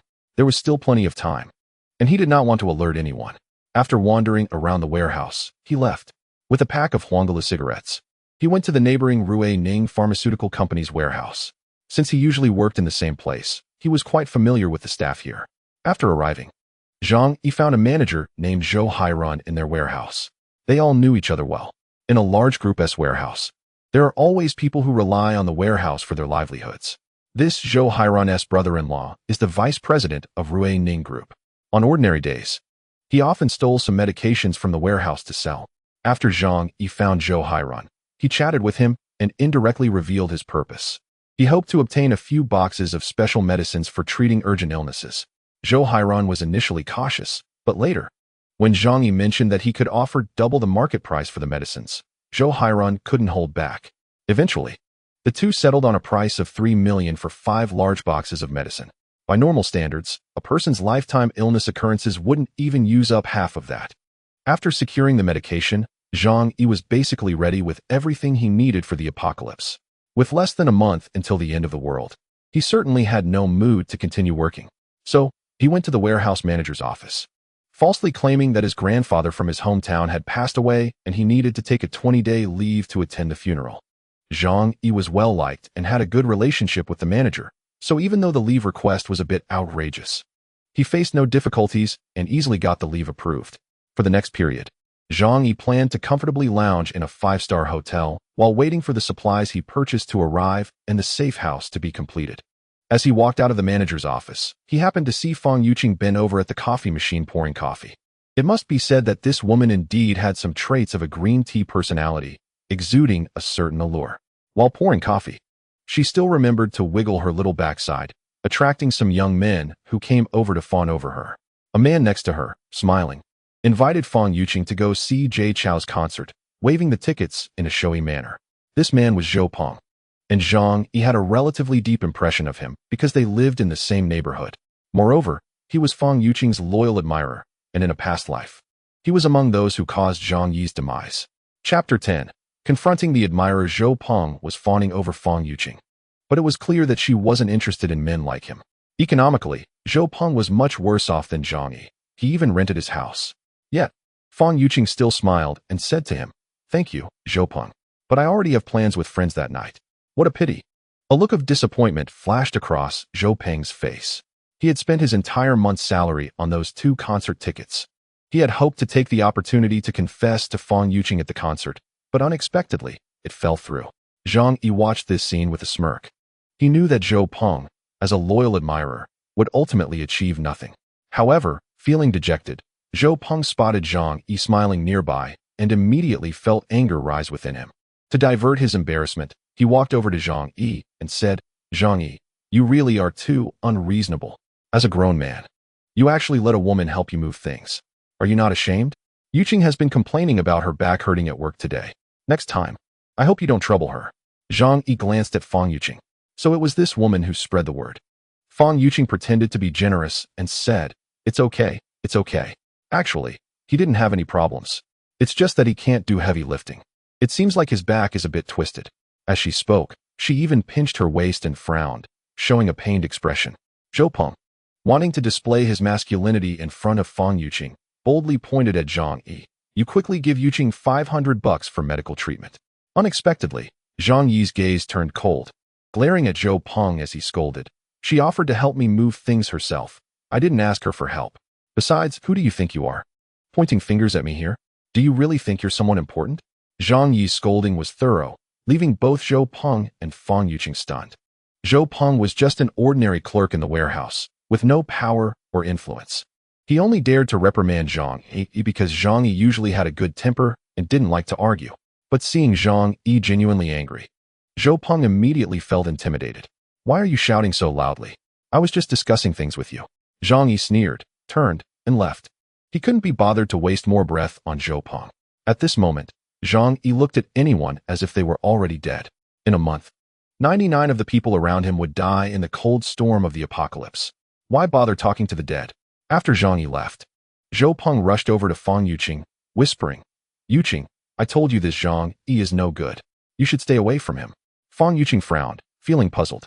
In the past few days, Zhang Yi seemed to have completely changed. He no longer took the initiative to greet her and didn't even chat with her at night to say goodnight. There must be something strange going on, Fang Yuqing thought to herself.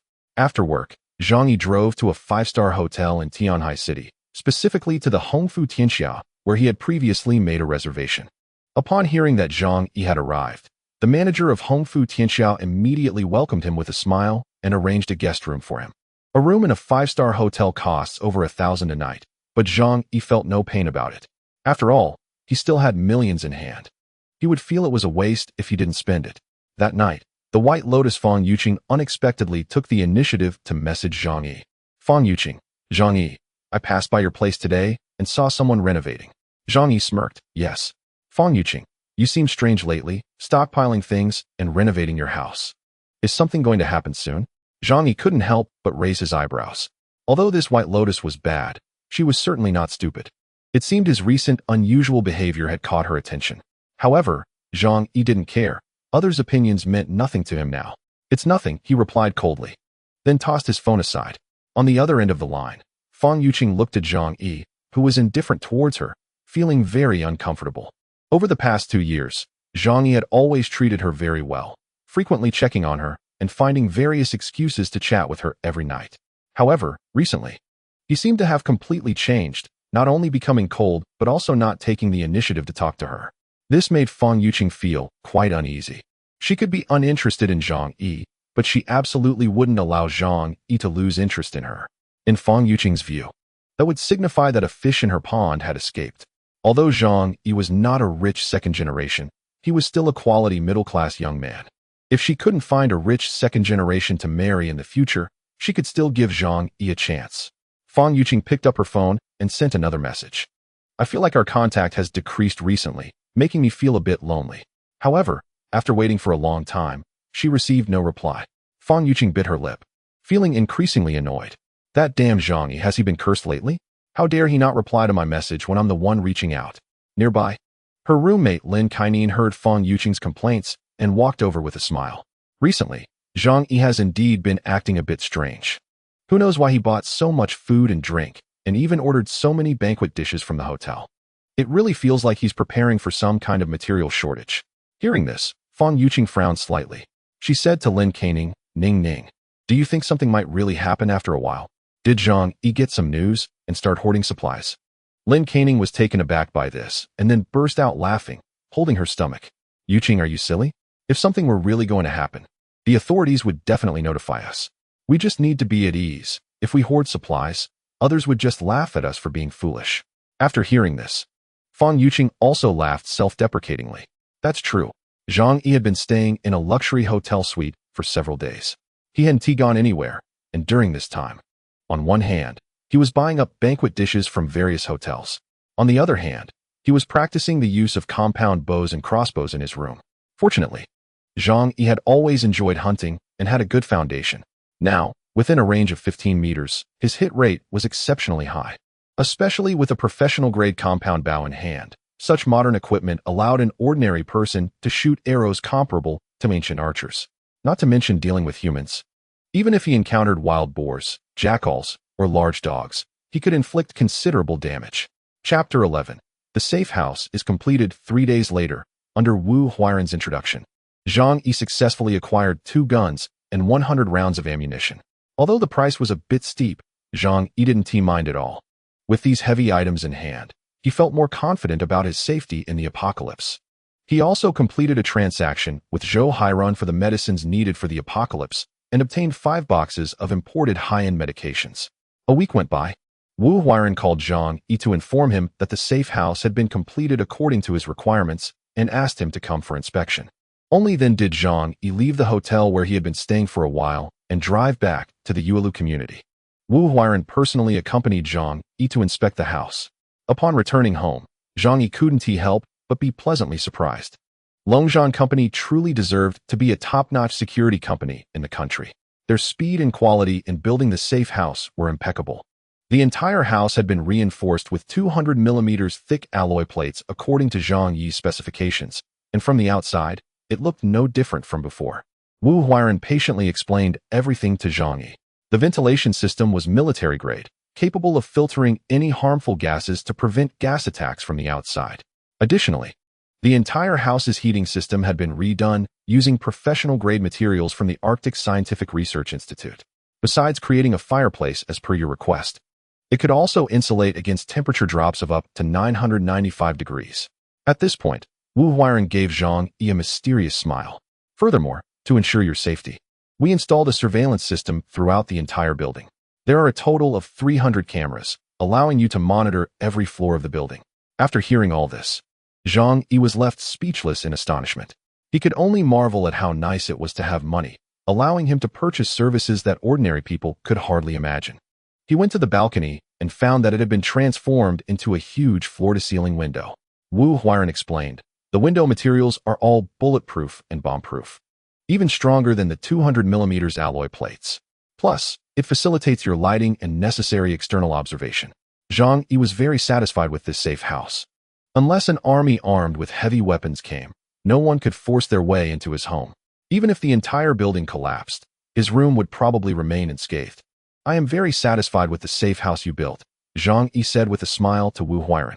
Wu Huiran also beamed with joy. He took out some documents for Zhang Yi to sign and said, if there are no issues, please settle our balance within 3 months. Zhang Yi nodded with a smile. Of course. However, he had no intention of paying the balance. Just thinking about how he only spent $1 million as a deposit to essentially get a safe house worth nearly $10 million for free was incredibly satisfying. Zhang Yi lay on the sofa, surveying his nearly perfect safe house. However, after some thought, he realized he had overlooked a very important thing, the source of life. Zhang Yi slapped his forehead, exclaiming, how could I forget something as important as water? After the arrival of the ice apocalypse, although it was freezing outside, water could be obtained by drilling through ice. However, when the temperature outside was generally around -60 or 70 degrees, going out would mean risking danger. Zhang Yi absolutely could not tolerate such a huge flaw in his safe house. After thinking for a moment, he placed an order through a delivery platform for 100 large water storage barrels, which could store 500 cubic meters of water at once, enough for several years of use. Plus, he could later take bottled water from the warehouse, so the issue of water resources was perfectly resolved. The delivery guy's speed was indeed impressive. A few hours later, the delivery arrived at Zhang Yi's door. Zhang Yi went to the community entrance and asked Uncle Yu, the security guard, to let the delivery guy in. Seeing Zhang Yi buying so many strange items again, the neighbors around began to gossip. Is Zhang Yi having some kind of problem? Yeah, he buys all sorts of weird things every day. A few days ago, I saw a lot of people carrying steel plates at least 10 centimeters thick to his place. Maybe he has gone crazy, trying to make some kind of safe house like in the movies. I've seen rich people doing that in videos from abroad when they're bored. Isn't that just being overly cautious? Now he's buying so many water barrels. Does he think Tianhai City will run out of water in the future? Huh. But Tianhai City is by the sea. Faced with the neighbors' mocking remarks, Zhang Yi couldn't be bothered to explain to them. He just sneered inwardly, thinking that when the ice apocalypse arrives, they would understand how foolish they were now. Zhang Yi had no interest in explaining to them, because these people would only see him as a fool and wouldn't listen to his good advice. They might even turn it around and accuse him of spreading rumors and disturbing public order, leading to him getting arrested. Uncle Yu, the security guard, was chatting with Mr. Tang, a neighbor. Uncle Yu kindly walked over and asked, Xiao Zhang, what are you buying so many water barrels for? If you need help, just let me know, and I can give you a hand. Zhang Yi looked at the warm-hearted Uncle Yu and couldn't help but feel a bit moved.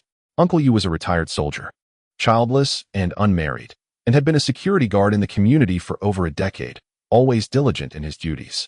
In his previous life, he had donated his last food to help a mother and daughter who were about to starve, ultimately starving to death himself. He was one of the few shining examples of humanity that Zhang Yi encountered in the apocalypse. So, Zhang Yi said to Uncle Yu, the temperature this year is a bit abnormal. I have insider information that this winter will be tough. To be on the safe side, you'd better stock up on some food and drink to avoid price hikes later. Uncle Yu had a good relationship with Zhang Yi and knew he was a kind-hearted young man. Plus, older people tend to be more cautious. So when he heard Zhang Yi say this, he furrowed his brow.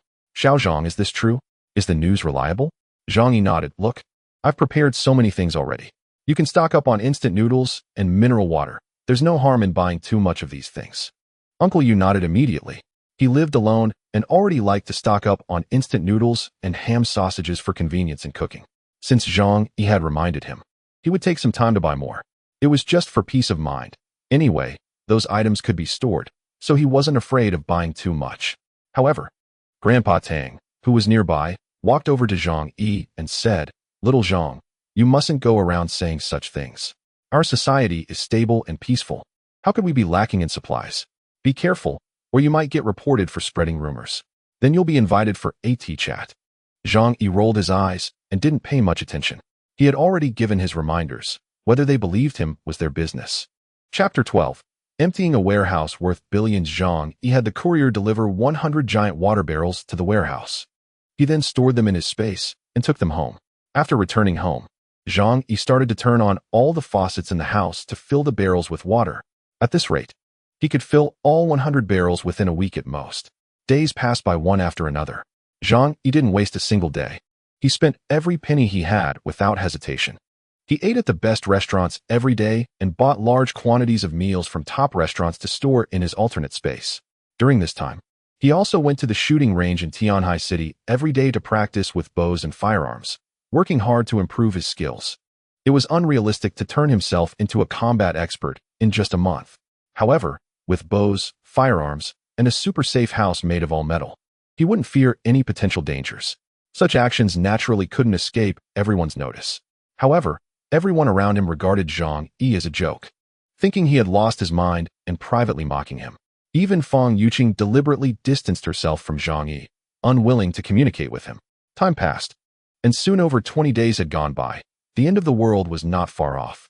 Zhang Yi had gathered a massive amount of supplies, including food, weapons, and heating equipment. However, these did not provide him with enough security. He decided to target the giant Walmart warehouse. As long as he could take down this warehouse, he would obtain an enormous amount of supplies that could last him 10 lifetimes. The reason he didn't wait until the last day to act was that Zhang Yi recalled something from his previous life. He had vaguely heard that the higher-ups had actually received news about the arrival of gamma rays in advance. Therefore, they had already started quietly transferring large amounts of living supplies long before ordinary people noticed. Zhang Yi didn't dare to gamble. He had to act early. Moreover, considering this logic, even if all the supplies in the Walmart warehouse disappeared, the higher-ups, eager to find refuge, wouldn't have much energy to investigate. This gave Zhang Yi a suitable buffer period. So, Zhang Yi returned to the warehouse and resumed his normal duties. The Walmart warehouse had staff on duty 24 hours a day, but at night, there were only 10 people on duty. Zhang Yi decided to use the simplest and most brutal method, to add sleeping pills to their tea. After all, the apocalypse was only 3 days away, and he wasn't afraid of being found out. Since these people were all familiar to Zhang Yi, he easily succeeded. Once the drugs took effect, they fell into a deep sleep, and Zhang Yi went to the monitoring room to turn off all the cameras in the warehouse. He knew this place too well. He could visualize every spot with his eyes closed, and coupled with countless plans and drills in his mind, he executed everything very smoothly. After doing all this, he changed into a pair of shoes 2 sizes too big, put on gloves, and quickly made his way to the warehouse. Looking at the enormous warehouse before him, Zhang Yi took a deep breath and began to collect the supplies. As soon as his right eye scanned the shelves, with just a thought, the entire shelf would appear in his alternate space. Zhang Yi first went to the beverage area. Here, there were tens of thousands of tons of mineral water, drinks, and alcoholic beverages, including many high-end wines and spirits. Zhang Yi didn't differentiate. He stuffed everything into his warehouse without hesitation. Soon, thousands of cubic meters of alcoholic beverages disappeared. Next, he moved to the fuel area for living supplies. Here, there were many smokeless coals and barrels of gasoline and alcohol. All were for household use. meant for family storage or outdoor picnics. There were over 10,000 boxes of smokeless coal alone, not to mention the solid alcohol and barrels of gasoline. The quantity here was enough for Zhang Yi to use for hundreds of years. Zhang Yi didn't consider leaving some for others. After all, when the apocalypse came, these things wouldn't end up in the hands of ordinary people. So he unhesitatingly collected all these supplies. Then, using his years of experience in warehousing, he allocated areas for them in his alternate space to make it easier for himself to use. The third step was to go to the food area. The amount here was even larger, totaling several tens of thousands of tons. Several warehouses were packed full, resembling small mountains. Canned foods, pre-packaged roast chickens, roast ducks, puffed snacks, instant foods, high-end snacks, enough to last him 10 lifetimes. Zhang Yi sighed. He wasn't picky at all. He took whatever was available. After collecting the food, Zhang Yi then went to the sports equipment section. His safe house also needed sports equipment. Regular exercise was essential for maintaining health, which could be crucial for survival when necessary. Although the space in the safe house was limited, he wouldn't be modest about what he could take. After all, the area in his alternate space was infinite, so he might as well take advantage of it. Among the items, there were also some particularly useful things. For example, baseball bats and fencing equipment, which were great weapons. During the collection process, Zhang Yi found even more practical items, such as skiing and climbing gear, including professional cold weather gear used by national athletes. These items could withstand temperatures as low as -100 degrees. They were the latest technological products from 2050. Zhang Yi's eyes lit up. These would be the top-notch cold weather gear when the ice apocalypse arrived. He didn't hold back and immediately collected dozens of top cold weather suits and sleeping bags from the warehouse. After 2 full hours, Zhang Yi had emptied the entire Walmart warehouse, covering an area of over 1 million square meters. After doing all this, looking at the vast and empty warehouse, Zhang Yi felt an indescribable sense of satisfaction. Now, even in the face of the coldest ice age, he was confident he could live comfortably. Zhang Yi returned to his post, took off his gloves and shoes, and stored them in his alternate space. Then he drank a bit of the tea laced with sleeping pills and laid down on the table, falling into a deep sleep.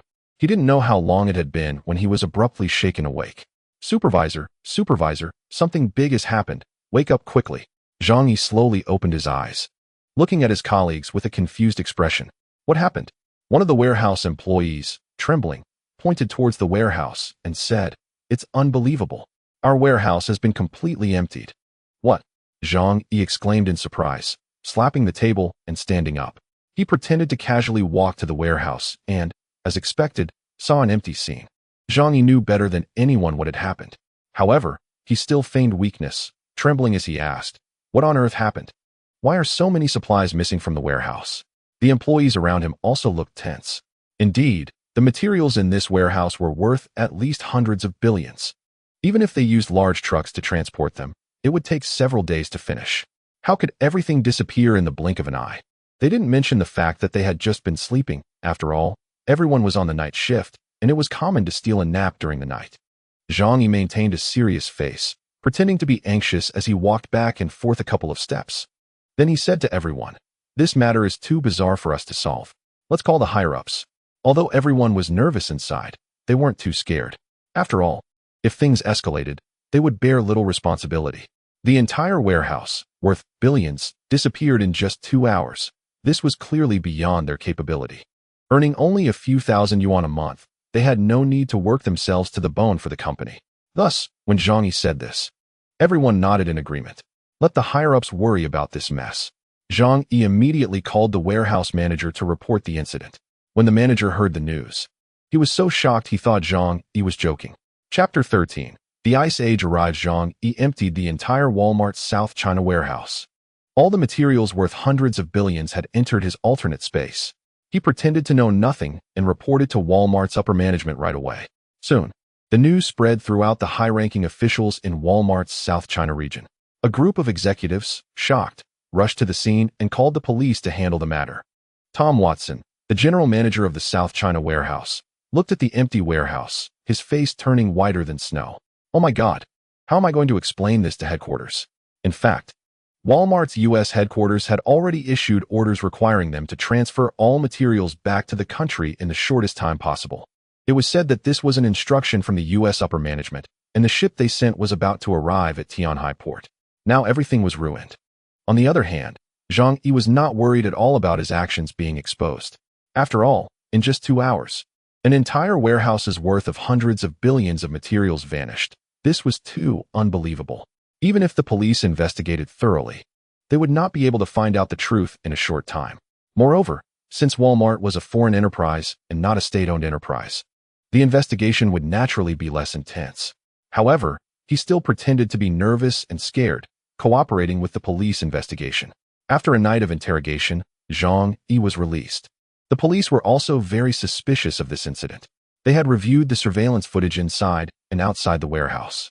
Although the internal footage had been turned off, it was impossible to steal millions of cubic meters of materials without leaving any traces. However, upon reviewing the footage around the warehouse, they found no traces of any vehicles passing by. This meant that the hundreds of billions of materials either disappeared into thin air or that Walmart was playing a self-theft trick. Logically, the latter seemed much more reasonable. After all, unless a supernatural phenomenon occurred, it was impossible to explain how millions of cubic meters of materials could vanish in just 2 hours. As for Zhang Yi and the other ordinary employees, although they raised some suspicion, the illogical disappearance of the materials meant that even if there were issues with the internal employees, it was not the main contradiction. Since Walmart was a foreign enterprise, there was no involvement of any official background from Huagua. The case was too big, and the police's efficiency naturally wasn't that fast. They even played a game of kicking the ball around, worrying about the international implications of the investigation. To get to the bottom of this, it would be difficult not only in 3 days, but probably also in 3 months. As for Zhang Yi, he was ordered not to leave Tianhai City for a short period and had to cooperate with the police and Walmart's internal investigations at all times. Zhang Yi complied and was released. After returning home, he looked outside through the slats of the floor-to-ceiling window. Today was December 10th, just 2 days before the arrival of the Ice Age. For the next few days, he only needed to stay at home, not going anywhere, and he could easily win the rest of his life. Thinking of the hundreds of billions worth of materials in the alternate space that encompassed almost everything he needed in life, Zhang Yi felt very secure. He returned to his bedroom and lay down. After a night of busy activities and cooperating with the interrogation, he was a bit tired. He slept until evening and turned on the TV to see the news reporting on the theft incident at the Walmart South China warehouse. Due to the excessive loss of materials in this theft and its bizarre nature, major news outlets across the country were reporting on it. Such a large warehouse was emptied in just a few hours. It had to be an inside job. It must have been someone internally, very likely a high-ranking Walmart official trying to commit insurance fraud. That was millions of cubic meters of materials, even if using large trucks. It would be impossible to transport it all in one night. Zhang Yi smiled slightly. This matter would not be resolved before the apocalypse arrived. In the next 2 days, Zhang Yi stayed in his home, not going anywhere. He knew that time was running out for this world. For safety's sake, he wouldn't leave his room. During this time, the police and investigators from Walmart headquarters called him in again for questioning. Although they suspected that Zhang Yi's behavior that night was a bit off, the short investigation period and lack of concrete evidence meant that while they were suspicious, they could not arrest Zhang Yi. During this period, some acquaintances messaged him, asking about the inside story, but Zhang Yi managed to brush them off. Finally, December 12th arrived. Gamma rays passed through Blue Star at 2 o'clock in the morning, lasting only a moment, but the impact on the planet was devastating. Zhang Yi sealed his room completely a few hours in advance, and the fireplace had already started to burn. Soon, with the depletion of energy, air conditioning and heating would completely fail. The only way to keep warm would be through the most primitive means. At 2 o'clock, he sat on the sofa in front of the huge floor-to-ceiling window, holding a bottle of beer and staring intently outside. Suddenly, a flash of white light appeared at the end of the sky. It was clearly midnight, yet the ground brightened as if it were dusk. However, this light only lasted for a brief 2 seconds before fading into silence. Most people were already asleep at that time and did not notice this momentary change. But knowing what it meant, Zhang Yi felt a chill run down his back. He gulped down the beer, the refreshing Budweiser bringing him a bit of calm. Zhang Yi thought to himself, and casually threw a few pieces of good wood into the fireplace. He reached out to turn on the television, watching the program while waiting for the world's changes. Just a few minutes later, snowflakes began to fall thickly from the sky outside. At first, the snowflakes were only the size of a fingernail, but within 2 minutes, they transformed into heavy snow.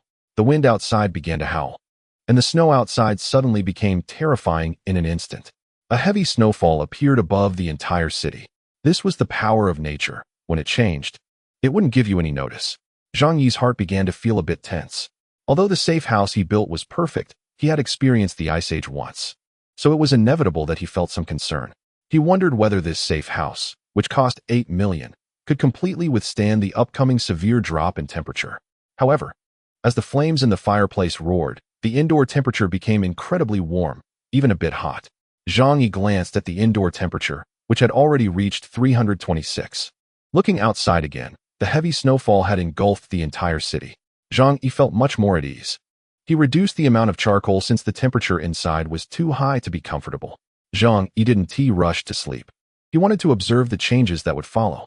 As for resting, there would be plenty of time later, especially since he didn't have to go to work. In less than half an hour, a thick layer of snow had already accumulated on the balcony outside. Zhang Yi opened his phone to check the news and found that the sudden drop in temperature had spread across the internet. The online comments were filled with cries of distress. Netizens complained that this year's winter came too early, and they hadn't had time to prepare winter clothes. This cursed weather was already below -10 degrees. Tomorrow, the roads would probably be frozen. How could anyone go to work? Some people expressed their happiness, saying that with such heavy snow, they wouldn't have to go to work tomorrow. Especially some friends from the south, who excitedly posted photos of themselves with the snow, claiming they had never seen such heavy snowfall in the south. Zhang Yi shook his head. This was just the beginning. The heavy snow would continue for at least 3 more months, and the temperature would keep dropping. By then, they wouldn't be in such a good mood to enjoy the snow. Chapter 14. Extreme Cold. I watched the world's changes with a smile. The ice age had begun.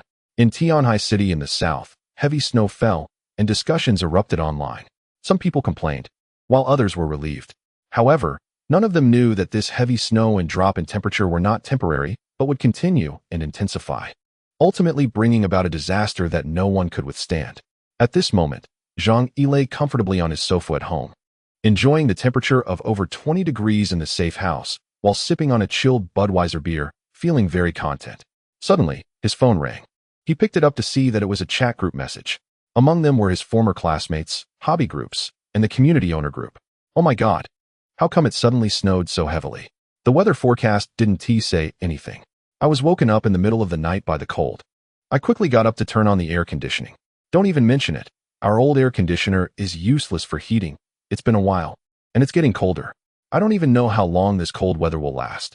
I haven't bought my winter clothes yet. Everyone discussed, expressing their feelings. However, Zhang Yi could sense that most people didn't take the sudden drop in temperature seriously. Instead, they were somewhat surprised. Zhang Yi knew very well that this was only temporary. He yawned and didn't plan to continue reading. Returning to his warm bed, he covered himself with a velvet-thin quilt and comfortably closed his eyes.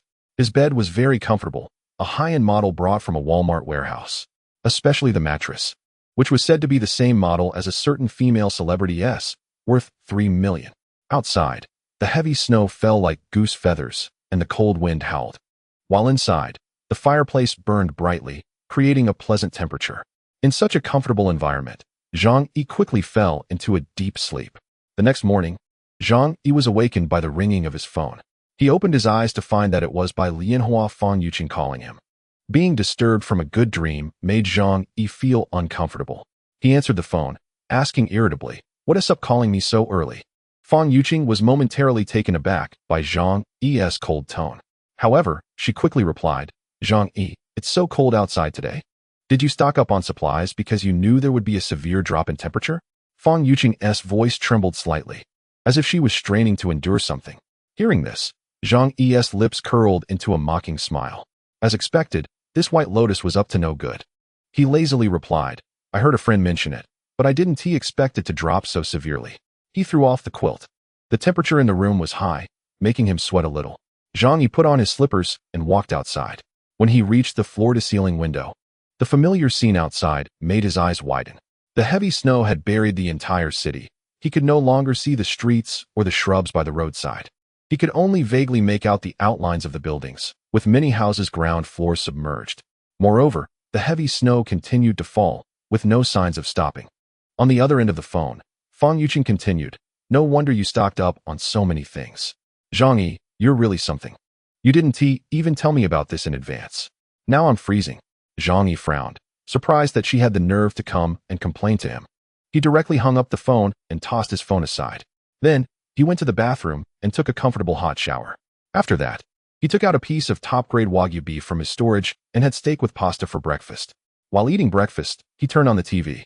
Since the temperature had just dropped and there hadn't been a power outage yet, the TV was still functioning normally. Even if there were a power outage, Zhang Yi had prepared various backup power sources, dozens of generators, and a huge amount of gasoline. In terms of energy, he could last for at least 300 years without any problem. After turning on the TV, Zhang Yi first tuned into the morning news channel. Although he was a reborn person and knew how things were outside, watching the situation was also a way to pass the time. On the news station, two anchors were surprisingly wearing thick down jackets. It's worth noting that TV stations usually have central air conditioning, which is prioritized for power supply. However, the fact that the anchors were wearing down jackets indicated that the temperature had reached a level that even central air conditioning couldn't fully combat. The female anchor spoke into the camera, trying to maintain a steady tone. Last night, a strong cold front struck various parts of the world, causing drastic changes in global temperatures. The general drop in temperature reached 70 to 100 degrees Celsius. The meteorological department is investigating the cause of this cold air invasion. In the coming days, we hope everyone pays attention to keeping warm and avoids frostbite. If not necessary, please try not to go out. The authorities will properly address this issue. We hope everyone doesn't panic. Do not spread rumors or believe them, and do not hoard supplies. The snow disaster will soon pass. Hearing the female anchor's words, Zhang Yi scoffed. With the arrival of the Ice Age, if one wanted to survive, they could only rely on themselves. If they foolishly stayed at home doing nothing, they would definitely be among the first to die. In the upper right corner of the TV, it already displayed that the outdoor temperature in Tianhai City had reached -65. It's worth noting that during the day yesterday, the highest temperature in Tianhai City was still 15, meaning it dropped by 80 degrees all at once. Zhang Yi shrugged. This level of drop in temperature was exactly the same as in his previous life. However, now he was wearing pajamas, sipping wine, and eating steak with pasta, feeling no cold from outside at all. After all, this was an 8 million safe house, and he had specifically emphasized its insulation function, so the temperature inside hardly decreased. At this moment, Zhang Yi's phone rang again. He was very interested and wanted to see what those neighbors who had mocked him before were chatting about. The first message he saw was from Fang Yuqing. Zhang Yi, why did you suddenly hang up on me? It's snowing heavily outside, and I can't go out. Didn't you buy a lot of food? Can you lend me some? I will return it once the snow disaster is over. Zhang Yi raised an eyebrow, a cold smile appearing at the corner of his mouth. The White Lotus was clever. She knew that with such heavy snow, food would become very expensive. She didn't want to brave the extreme cold of -60 or 70 degrees to go out, so she just wanted to ask Zhang Yi for food. But Zhang Yi knew that this ice disaster would last a long time and wouldn't pass quickly. Moreover, he had no intention of giving Fang Yuqing a single bite of food. In his past life, he had been deceived by this White Lotus and had given her a lot of food from his own home. In the end, she had even caused his death and wanted to harvest his ribs to make soup. Such a woman. Zhang Yi only wanted to tease her well and then watch her die miserably. Thinking of this, a mocking smile appeared on his lips as he sent a message to Fang Yuqing. You should have said so earlier. I've almost eaten all the supplies at home. Look, I just made steak this morning. After sending the message, Zhang Yi took a selfie with himself, the steak, and a glass of red wine on the table. He deliberately included his pajama-clad figure in the shot and sent it to Fang Yuqing. Chapter 15. The White Lotus requests supplies at this moment. Fang Yuqing was curled up in her rented room, tightly wrapped in 2 blankets. Although the air conditioner was set to 40 degrees, the indoor temperature barely reached 0. She was shivering all over, feeling like cold air was blowing into her blankets. When she saw the photo Zhang Yi had sent, her eyes widened in disbelief. She couldn't believe that in such cold weather, Zhang Yi was still wearing thin pajamas, comfortably eating steak, and drinking red wine. They clearly lived in the same unit. Why did it feel like they were living in 2 different worlds? Especially after seeing the delicious steak on the table and that bottle of high-end red wine. Fang Yuqing's mouth watered. As a top-tier White Lotus and social climber, she was knowledgeable about these high-end goods. According to her knowledge, the steak Zhang Yi was eating was clearly authentic top-grade Wagyu. Especially the French red wine by his side, It had to be classified as a top Bordeaux, worth at least 20 to 30,000. While she was freezing to death, Zhang Yi was living so comfortably, making Fang Yuqing extremely jealous. She immediately sent a message to Zhang Yi. How nice. I also want to eat steak and drink red wine. She felt her hint was very clear. According to Zhang Yi's previous character, he would definitely take the initiative to send her steak and wine. However, after Zhang Yi read this message, he smiled happily. Still thinking of himself as the past's love-struck fool, he leisurely replied with a message. If you want to eat, just go buy some at the supermarket. After seeing this message, Fang Yuqing's face instantly stiffened. Wasn't this nonsense? It was minus 60 or 70 degrees outside, and any exposed skin risked frostbite. How could he make such an unreasonable demand of her, such a delicate girl? Fang Yuqing gritted her teeth and angrily said, Zhang Yi, you're really not a man. You don't even know how to take this good opportunity to show off. At this moment, Fang Yuqing still had some backbone. Although she really wanted to eat steak and drink high-end red wine, in her eyes, Zhang Yi was nothing more than a fish in her pond. Moreover, she believed that this snow disaster would pass in a few days. So, she still tried to maintain her proud goddess image and didn't actively ask Zhang Yi for food. Zhang Yi ignored Fang Yuqing further and went to check other chat groups, planning to watch the show. When he saw the community owners group, he happened to see Aunt Lin from the neighborhood committee urging everyone not to panic and to stay at home. Everyone, don't worry, it's just a sudden drop in temperature. It will pass in 2 or 3 days at most. Don't rush to hoard supplies. Trust our officials. Our neighborhood committee will help everyone get through this snow disaster. Please obey orders and do not cause trouble for the officials. Some owners raised objections. With such heavy snow, who knows when it will stop? It's a hassle to go out now. Can we not stockpile some supplies? Yeah, otherwise we should go out and buy some vegetables. The prices are probably going to skyrocket these days. Aunt Lin immediately intensified her tone. What are you doing? Aren't you just adding chaos for us? Hoarding supplies will only drive prices up, then everyone will have to eat high-priced food. If I find anyone hoarding supplies, don't blame me for reporting you for disturbing the public. Zhang Yi watched Aunt Lin commanding everyone like a leader in the group, a cold smile curling at the corners of his mouth. Today was the first day of the Ice Age, and because it was so cold outside, the supplies in the supermarket hadn't been completely wiped out. If someone braved the heavy snow to go out, while there was a risk of frostbite, there was definitely a chance to stockpile some supplies. However, due to Aunt Lin's intimidation, many people held a fluke mentality and didn't go out to buy vegetables. The result was predictable. Just then, Aunt Lin suddenly turned her attention to Zhang Yi. She tagged Zhang Yi in the owners group. Xiao Zhang, you had stocked up quite a bit at home before. Now that the snow disaster is serious, you can't be a bad example. Stay at home honestly these days. If I find you going out to buy things again, don't blame Aunt Lin for being unkind. Zhang Yi's expression turned a bit ugly. This old hag, last time because she asked him for things and he didn't give, had held a grudge and now found an opportunity to take a jab at him. However, unfortunately for her, this neighborhood committee meant nothing to Zhang Yi now. He coldly replied, Aunt Lin, no one knows how long this snow disaster will last. If it goes on for a long time and everyone runs out of food, can you take responsibility for that? Zhang Yi's question articulated the thoughts of many people. Everyone was dissatisfied with Aunt Lin's words, but dared not refute her because of her position in the neighborhood committee. With Zhang Yi leading, someone immediately stood up to ask, yeah, if you don't let us stockpile supplies, who will be responsible when we run out of food? Can you afford that responsibility? Aunt Lin felt a bit flustered when she saw that many people had stood up to refute her. At the same time, she hated Zhang Yi even more in her heart. How dare he openly contradict her in the owners group? Wasn't this disrespecting her? Rest assured, we in the neighborhood committee can responsibly tell everyone that there will be no shortage of supplies. The snow disaster will pass quickly. And you, Zhang Yi, don't incite people at this time. Your actions are illegal. Aunt Lin, curled up at home, gritted her teeth and said fiercely, this Zhang Yi really doesn't know the heights of heaven and earth. I'll think of a way to find a dark place to detain him for a few days. Zhang Yi burst out laughing.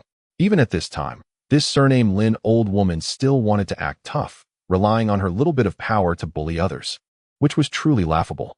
Oh dear, such a big hat you want me to wear? I really can't take it. Don't worry, it's so cold outside. Even if you call me out, I want to go. You all do as you please. He had long since stocked up on supplies, so there was absolutely no need for him to go out and fight for vegetable leaves in the supermarket. However, those who believed Aunt Lin's nonsense would soon be in for a tough time. Zhang Yi sighed in his heart. thinking about the coming apocalypse and how many people would die from freezing and hunger. However, some people deserve to die, like those neighbors from his past life who had caused his demise. Regardless of whether they lived or died, Zhang Yi had made up his mind to survive at all costs. The life and death of others had nothing to do with him, Zhang Yi. Chapter 16.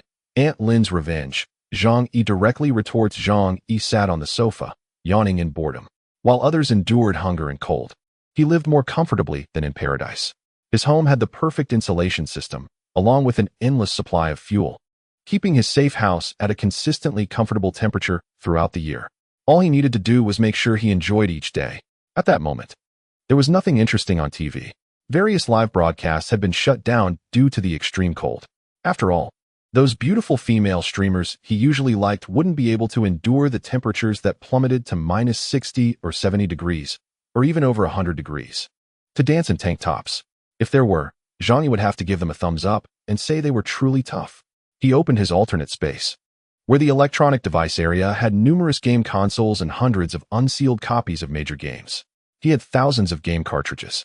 Zhang Yi took out the latest console, set it up on his massive 100-inch Sony TV, and started playing games. He was playing this year's newest action game, Bayonetta 3.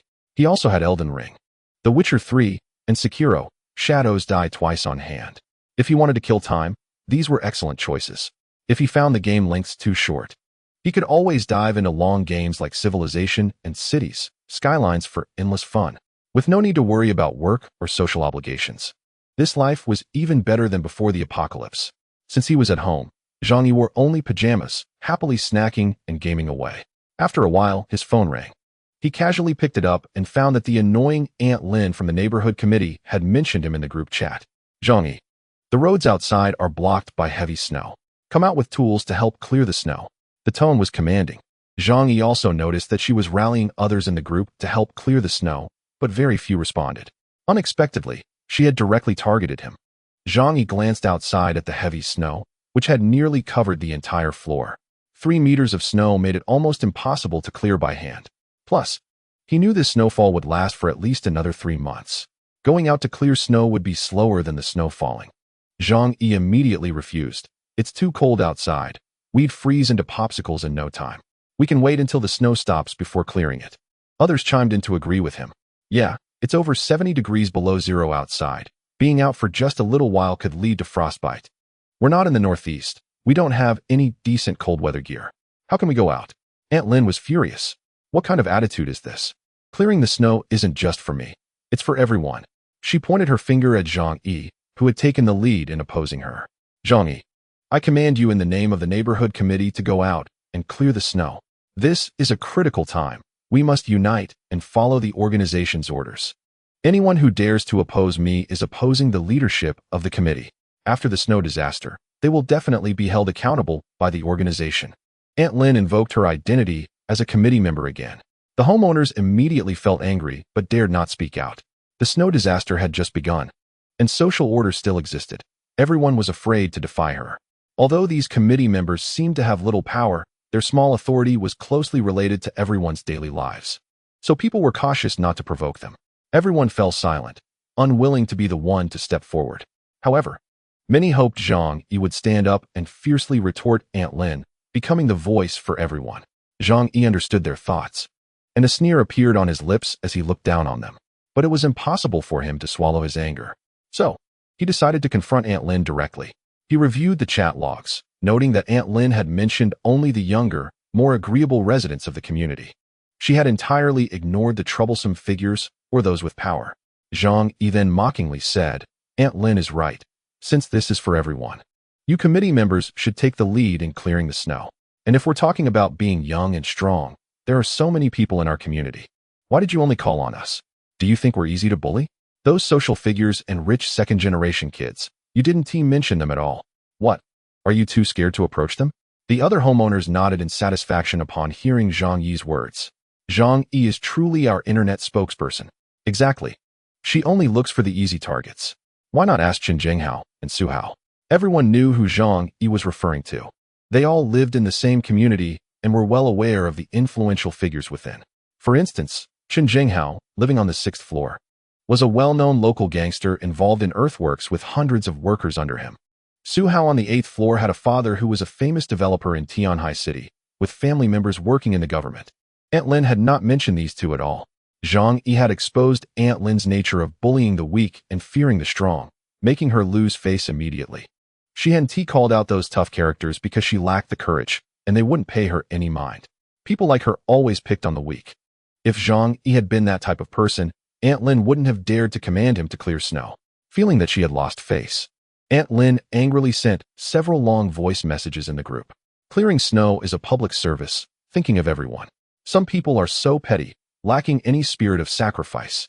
Such people are simply the bad apples of our homeowners group. If you don't want to work, then don't. There are plenty of others who will. Everyone's awareness is much higher than yours. Also, I'm not giving special treatment to anyone. There's no need to mention everyone one by one. I hope you all understand and don't misinterpret. If you keep posting slander against me, I'll call the police. Aunt Lin's explanations only made things worse. Especially at the end, her threat to call the police made Zhang Yi unable to hold back his laughter. Hearing Aunt Lin's words, those with smaller courage began to feel scared and took their tools to clear the snow. However, at that moment, Zhang Yi felt no fear of her. First of all, the police would not support her unreasonable behavior. Secondly, did she really think that various social systems were functioning normally? Chapter 17, Aunt Lin. Who bullies the weak and fears the strong? Zhang Yi completely disregarded Aunt Lin's words as nonsense. However, since he was bored, he intentionally wanted to tease this old woman. Oh, Aunt Lin, you're so capable. Why don't you call Chen Jinghao and Su Hao to come down and clear the snow? He named names in the group, completely disregarding anyone's feelings. Chen Jinghao, nicknamed Hao Ge, is a notorious thug. He was the one who stormed into their home, wielding a mountain axe. Su Hao, an arrogant rich second generation, was the first to attack Zhang Yi. In short, apart from a few good people, the rest of the neighbors participated in the attack or robbery against Zhang Yi. He could even guess that after his death in his previous life, each of them had a share of the spoils. Therefore, Zhang Yi showed no regard for anyone's feelings and openly tore off their fig leaf to discuss them. Aunt Lin looked at her phone, and her expression suddenly changed. Zhang Yi naming names put her in a difficult position. No matter how many explanations she gave, if she backed down now, she would definitely become a laughingstock. Moreover, everyone would no longer listen to her commands. There was no choice. She had to mention Chen Jinghao and Su Hao in the group. Family members, the community is my home. We need everyone to help clear the snow. I hope those who are free can bring tools and go out to shovel snow together. After a while, a few question marks from Chen Jinghao appeared. Then, a voice message was sent to the group. Shovel snow? Are you blind? Can't you see it's still snowing heavily outside? Are you out of your mind? If you're sick, go see a doctor. Don't just bark here. If you mention me again, I swear I'll make you regret it. Chen Jinghao scolded Aunt Lin harshly. And the homeowners in the group laughed, holding their stomachs. This Aunt Lin thought of herself as someone important, but it turned out she wasn't even on their radar. A mere community committee member had little influence over ordinary homeowners. People like him, a social talent, wouldn't even see her as significant. Su Hao, the rich second generation, also sent a voice message. What does shoveling snow have to do with me? I don't need to go to work. I can sleep all day at home without a care. After saying this, he sent a picture of himself lying under thick blankets, holding a woman. This building was just a place Su Hao bought to keep women. He happened to be stuck here. Aunt Lin asking him to shovel snow made him think she was out of her mind. Aunt Lin, scared of Chen Jinghao's scolding, didn't dare to retort. How could she provoke a real tough guy? But seeing Su Hao's provocation, she stubbornly replied, no matter what, you are still a homeowner. Shoveling snow is your duty. Su Hao disdainfully said, Bah? Do you think my monthly property fee is for nothing? Without my money, you community committee people would starve to death. You keep taking homeowners' money and acting like you're the boss. It's ridiculous. None of the rich second generation were simple. Although Su Hao was idle, he had seen the world. He wouldn't take a small community committee member seriously. After saying this, he smugly taunted, I am where I am today, thanks to my parents and family power. Can you poor people compare to me? Hurry up and shovel snow. You still need to go out and earn money. I can only leave this hellhole after the snow is cleared. Everyone listened to Su Hao's arrogant words, feeling furious but powerless to refute. After all, he was born with a silver spoon. Though his words were harsh, they were also the truth. The commotion between Chen Jinghao and Su Hao completely disheartened everyone. Aunt Lin's words became irrelevant, and no one paid her any attention. Aunt Lin was furious. However, she wasn't angry at Chen Jinghao and Su Hao. She was angry at Zhang Yi. She felt she had successfully mobilized the homeowners, and it was Zhang Yi, the troublemaker, who ruined her good deed. So she privately messaged Zhang Yi, angrily asking, "Zhang Yi, are you deliberately making things difficult for me? What do you want to do? I asked everyone to go out and shovel snow. Does everyone really need to go out? Now look, no one is doing it. Are we supposed to stay cooped up at home forever?" Zhang Yi raised an eyebrow. "Oh, someone is coming to provoke me? Stop pretending. You cowardly bully, barking here? You don't dare to say a word when scolded, but you come here looking for attention? Let me tell you, your grandpa is not easily bullied. Keep barking, and I'll make sure you regret it." Zhang Yi had Aunt Lin's character figured out perfectly. She was just a cowardly waste. Sure enough, after Zhang Yi said these harsh words, Aunt Lin was frightened. As an old woman living with her grandson, she relied on her position in the community committee to gain respect. But if others disregarded her status and treated her harshly, she wouldn't be able to stand up to them. She immediately fell silent, seemingly afraid of truly provoking Zhang Yi. Aunt Lin quickly blocked Zhang Yi, fearing he would insult her further. Her body trembled, unsure if it was from the cold or fear of Zhang Yi. That bastard. He is simply a lunatic. It's better not to provoke him now. Just wait. I have plenty of ways to make your life miserable later. Aunt Lin envisioned using her position in the community committee to make things difficult for Zhang Yi in the future. For example, when distributing living supplies. She could deliberately delay Zhang Yi, or she could withhold information about good community activities from him. She imagined Zhang Yi's regretful expression at that time, and even thought he might come begging her for mercy, while she would coldly shut the door, saying, "Weren't you very arrogant? Show me your arrogance now." As she thought about it, Aunt Lin couldn't help but smile smugly. Hee hee.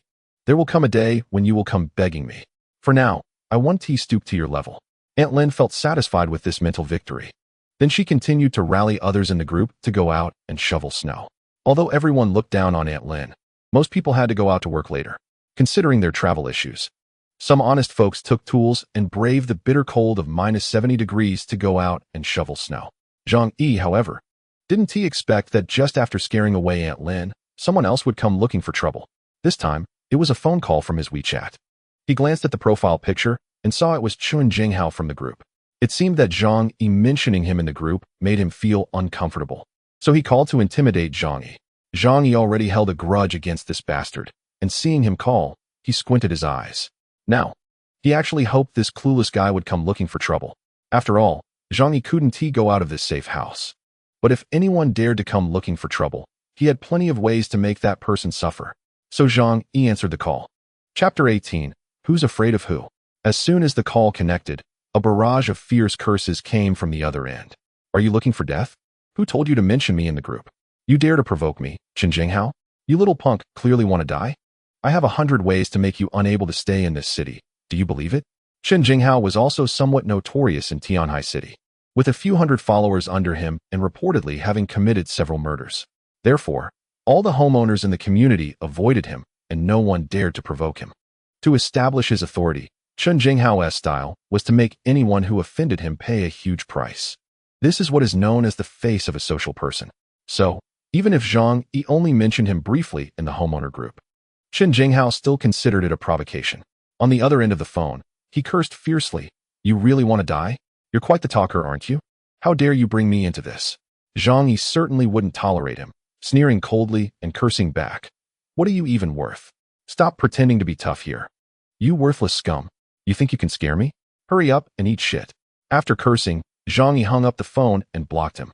After venting, he felt particularly refreshed, thinking of Chen Jinghao's furious expression on the other side. He walked to the TV and turned on the surveillance camera. When the Zhanlong security company built a safe house for him, they installed cameras on the entire floor. It could be said that the whole building was under his surveillance. Zhang Yi looked at the 6th floor where Chen Jinghao was, and sure enough, their door was soon pushed open violently. Chen Jinghao, dressed in a down jacket and holding a baseball bat, stormed out. As soon as he stepped outside, he immediately shrank back from the cold. It was over -70 degrees outside, and he was just wearing a down jacket over a thermal shirt. He had deliberately left the zipper open to show off the tattoo on his chest. The freezing temperature quickly taught him a lesson. Seeing no one around, Chen Jinghao hurriedly rubbed his hands together and rushed to the elevator. Zhang Yi sat on the sofa, leisurely picking up a hand crossbow from under the coffee table. This type of crossbow is used for hunting. Even a 300-kilogram wild boar, if hit, would have a 20-centimeter bolt shot directly into its flesh. He hummed a tune while preparing the bolt. After practicing for a while, he had become very skilled at using the crossbow.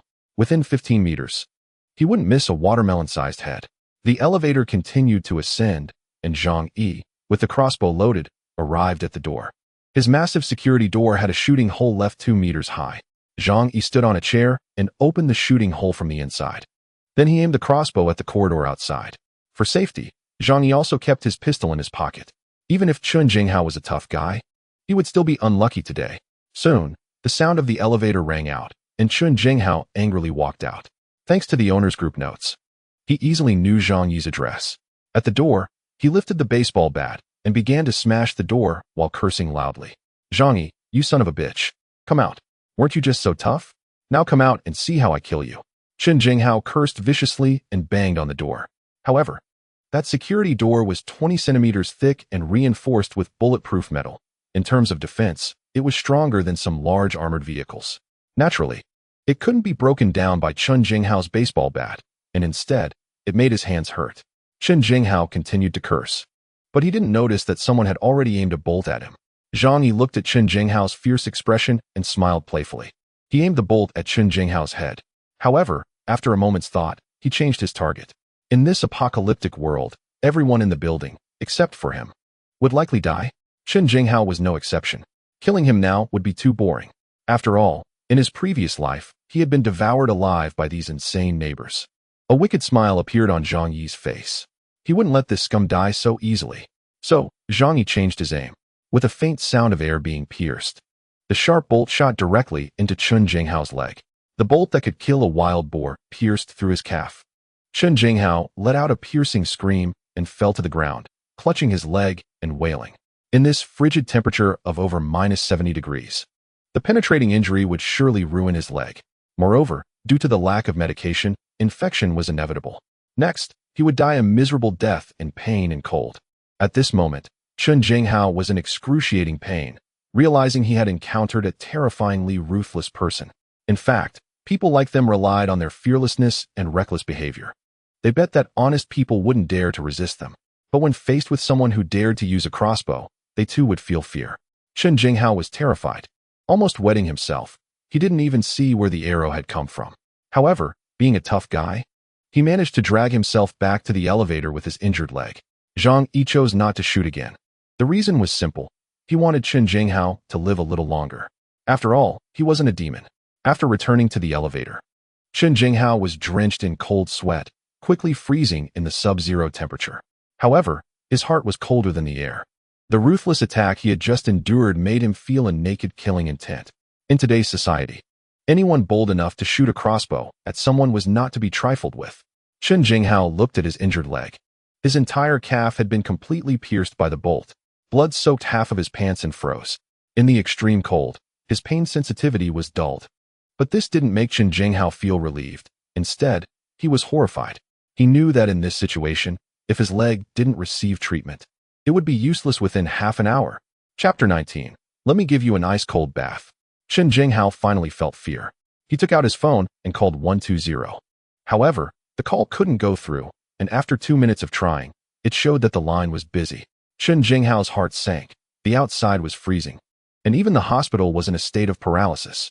Even if there were hospitals still operating, the heavy snow had sealed off the city, making it impossible to send an ambulance for rescue. Chun Jinghao was a tough guy. After hesitating for a long time, he decided to perform surgery on himself. At the very least, he needed to remove the bolt.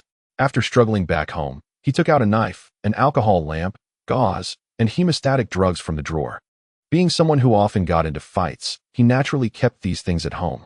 Chun Jinghao used the knife to cut open his pant leg, and when he saw the wound, his face turned pale with fright. In the extreme cold, the wound on his leg had already frozen. Although this temporarily stopped the blood flow, the area around the wound was turning purple, and he had completely lost feeling in his calf. Chun Jinghao felt hopeless. He knew he could only rely on self-rescue at this point. Fortunately, being a tough guy, after thinking for a moment, he began to perform surgery on himself. Since his calf was already frostbitten, His pain sensitivity had dulled significantly in the low temperature. Therefore, even without anesthesia, he successfully completed the surgery. However, the process was so painful that he nearly passed out, and that calf was clearly ruined. Chen Jinghao lay on the sofa, panting heavily, filled with a deep hatred for Zhang Yi, the one who shot him with an arrow. Zhang Yi, you little bastard, I will definitely kill you, absolutely. Chen Jinghao's eyes were filled with murderous intent. He was not joking. He really intended to kill Zhang Yi. Otherwise, how could he continue to survive in Tianhai City? Chen Jinghao picked up his phone, and since he had been blocked by Zhang Yi, he had no choice but to mention Zhang Yi in the owner group chat. Zhang Yi, you dog, just wait. If I don't kill you, I'll write my name. Chen Jinghao, backwards from now on. The other owners didn't really know what was happening. However, upon learning that Zhang Yi had offended Chen Jinghao, they couldn't help but feel a bit worried for him. Chen Jinghao was a real thug, and he was ruthless. However, if they knew that Zhang Yi had shot him and crippled his leg, they would probably be too scared to say anything at all. Some people, however, were very excited. For example, Aunt Lin, who had previously been humiliated by Zhang Yi, happily said, "It's best when dogs bite dogs. Humph. Neither of them is a good thing. I hope that thug Chen Jinghao beats Zhang Yi to death. Let that damn thing scold me."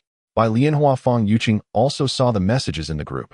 She curled her lips, secretly hoping that Zhang Yi would get beaten up by Chen Jinghao. After all, Zhang Yi had been so cold to her. He didn't even know to bring her some food when she, the goddess, wanted it.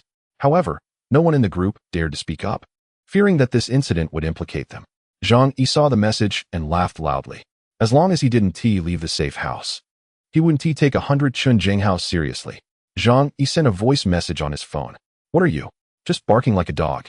If you dare to provoke me again, I'll cripple your other leg. The owners in the group were in an uproar upon hearing this voice message. They never expected that Zhang Yi would dare to go against Chen Jinghao. Moreover, it seemed that he had even injured one of Chen Jinghao's legs. Chen Jinghao gripped his phone tightly, almost breaking it. Damn Zhang Yi, just wait for me. I will definitely kill you. Zhang Yi was also unrelenting. Dog. If you have the guts, come over. Let us see who dies first. It must be said that after the apocalypse, Zhang Yi was quite carefree. Without so many societal norms and moral considerations, he didn't need to give anyone face. It was exhilarating. Meanwhile, Chen Jinghao was so furious he felt like his lungs were going to explode. After returning home, relying on the meager effect of the air conditioning, he gradually regained his senses. However, the intense pain in his leg made him grimace. Now, if he wanted to move, he could only rely on a cane. After thinking for a while, Chen Jinghao felt that killing Zhang Yi wouldn't be difficult. He believed that being shot by an arrow was merely due to carelessness. Now that he was on guard, he could easily call his subordinates to rush into Zhang Yi's house and kill him. After all, it was freezing outside, and the hospitals and police stations were all paralyzed. It was the best time to kill someone. Chen Jinghao immediately called his subordinates, telling them to bring weapons and come help him get rid of Zhang Yi. Many of Chen Jinghao's subordinates lived nearby, and after receiving his order, they all grabbed machetes, baseball bats, steel pipes, and other items and headed to Chen Jinghao's house. Upon seeing Chen Jinghao's leg injury, these subordinates clamored to beat up that person and avenge Chen Jinghao. Chen Jinghao coldly said, I'm fine, just wait a few days for the snow to melt, and I'll go to the hospital for some recovery. But that dog actually dared to shoot me. Isn't that digging at the roots of the earth? If I don't kill him, how can I, Chen Jinghao, continue to survive? One of his subordinates immediately said, Boss, tell me his room number, and I'll go chop him up right now. Chen Jinghao nodded. They live in 2401 in this building, but that little bastard is very cunning. He has a hand crossbow. He used it to ambush me. One subordinate shouted while holding a steel pipe. This guy is so unethical. He actually plays ambush. Chen Jinghao said, Be careful when you go over. I know he is alone. Just don't let him shoot you. Break down their door and kill him however you want. Chen Jinghao's subordinates were all reckless, and although they knew Zhang Yi had weapons, they weren't afraid. Instead, they became excited. Now that the snow disaster had locked down the city, they could openly go and beat someone up. The malice in human nature was unleashed recklessly in them. So, they grabbed their weapons and headed to Zhang Yi's house, intending to break in. Zhang Yi also knew that Chen Jinghao wouldn't let this matter rest, and would definitely come to take revenge. However, Zhang Yi was not the least bit nervous. He stayed at home, playing games while using a split screen to monitor the movements in the entire building. He clearly saw when Qin Jinghao's subordinates arrived. His table was filled with equipment, just waiting for them to come so he could give them a good show. After all, those social misfits were asking for death. Zhang Yi wouldn't have any soft-hearted thoughts. Before long, more than a dozen of Qin Jinghao's subordinates arrived at Zhang Yi's door. They knew Zhang Yi had a hand crossbow, so they were a bit cautious when they came. A few of them held wooden boards as shields in front. Upon arriving at Zhang Yi's door and finding nothing wrong, they started to act. Open the door. Damn it, daring to shoot our boss. Today you'll see how we kill you. Next year on this day will be your death anniversary. Open the door. They shouted angrily while using hammers and iron rods to smash Zhang Yi's door. They wanted to break in, give Zhang Yi a good beating, and then hand him over to Qin Jinghao. Zhang Yi was playing the game, unfazed. He had just gotten stuck on the first level, dying 7 or 8 times without passing, and was feeling a bit frustrated. Hearing the shouting and banging on the door outside, Zhang Yi shouted in annoyance. Can't you use a little more strength? Haven't you eaten? Upon hearing Zhang Yi's arrogance, those subordinates became even angrier, hitting harder. However, the safety door made of 20 centimeters thick alloy was difficult to open even with a small explosion, let alone breaking in with primitive smashing methods. After smashing for a while, only a few small white spots appeared on the metal door, just a bit of paint chipped off. Not to mention breaking the door. They couldn't even make a dent. Those little thugs were dumbfounded. Damn, this door is pure metal. And so thick, how do we smash it? They were all dumbfounded. However, when they came, they had promised Qin Jinghao that they would beat Zhang Yi half to death and take him back. Now that they couldn't break down the door, they had no way to report back, so they continued banging and cursing outside. Zhang Yi's game character died again. Listening to the little thugs outside, he finally got a bit annoyed. He went to the kitchen, connected a water pipe to the faucet, and then climbed up to the shooting port. The little thugs outside were oblivious to what was above them, still barking like dogs. Zhang Yi sneered, then turned on the faucet and sprayed water at them. The torrent of water surged through the narrow corridor like a downpour, instantly drenching them. Chapter 20. Starting a laid-back life, can you imagine what it feels like to be splashed with cold water at -70 degrees? Zhang Yi held a large water hose and sprayed it towards the little karami outside the door. There was about 100-degree temperature difference between inside and outside. So when the water flowed out, it was steaming hot, but once it landed on those people, it quickly froze into ice. It was freezing cold, and they were all dressed in down jackets and sweaters. The cold water soaked their entire bodies, instantly making them feel like they were thrown into an ice cellar. Damn, so cold. I'm freezing to death. Ah, stop spraying, stop spraying. At that moment, they would rather get beaten up than endure this freezing torture. One by one, their lips turned purple, and some even fainted from the extreme cold. Instinctively, they hurriedly ran away from Zhang Yi's door. However, in just a few seconds, they were already drenched. They didn't even have time to take the elevator to escape, and their clothes had frozen solid. Zhang Yi watched them run away before turning off the faucet.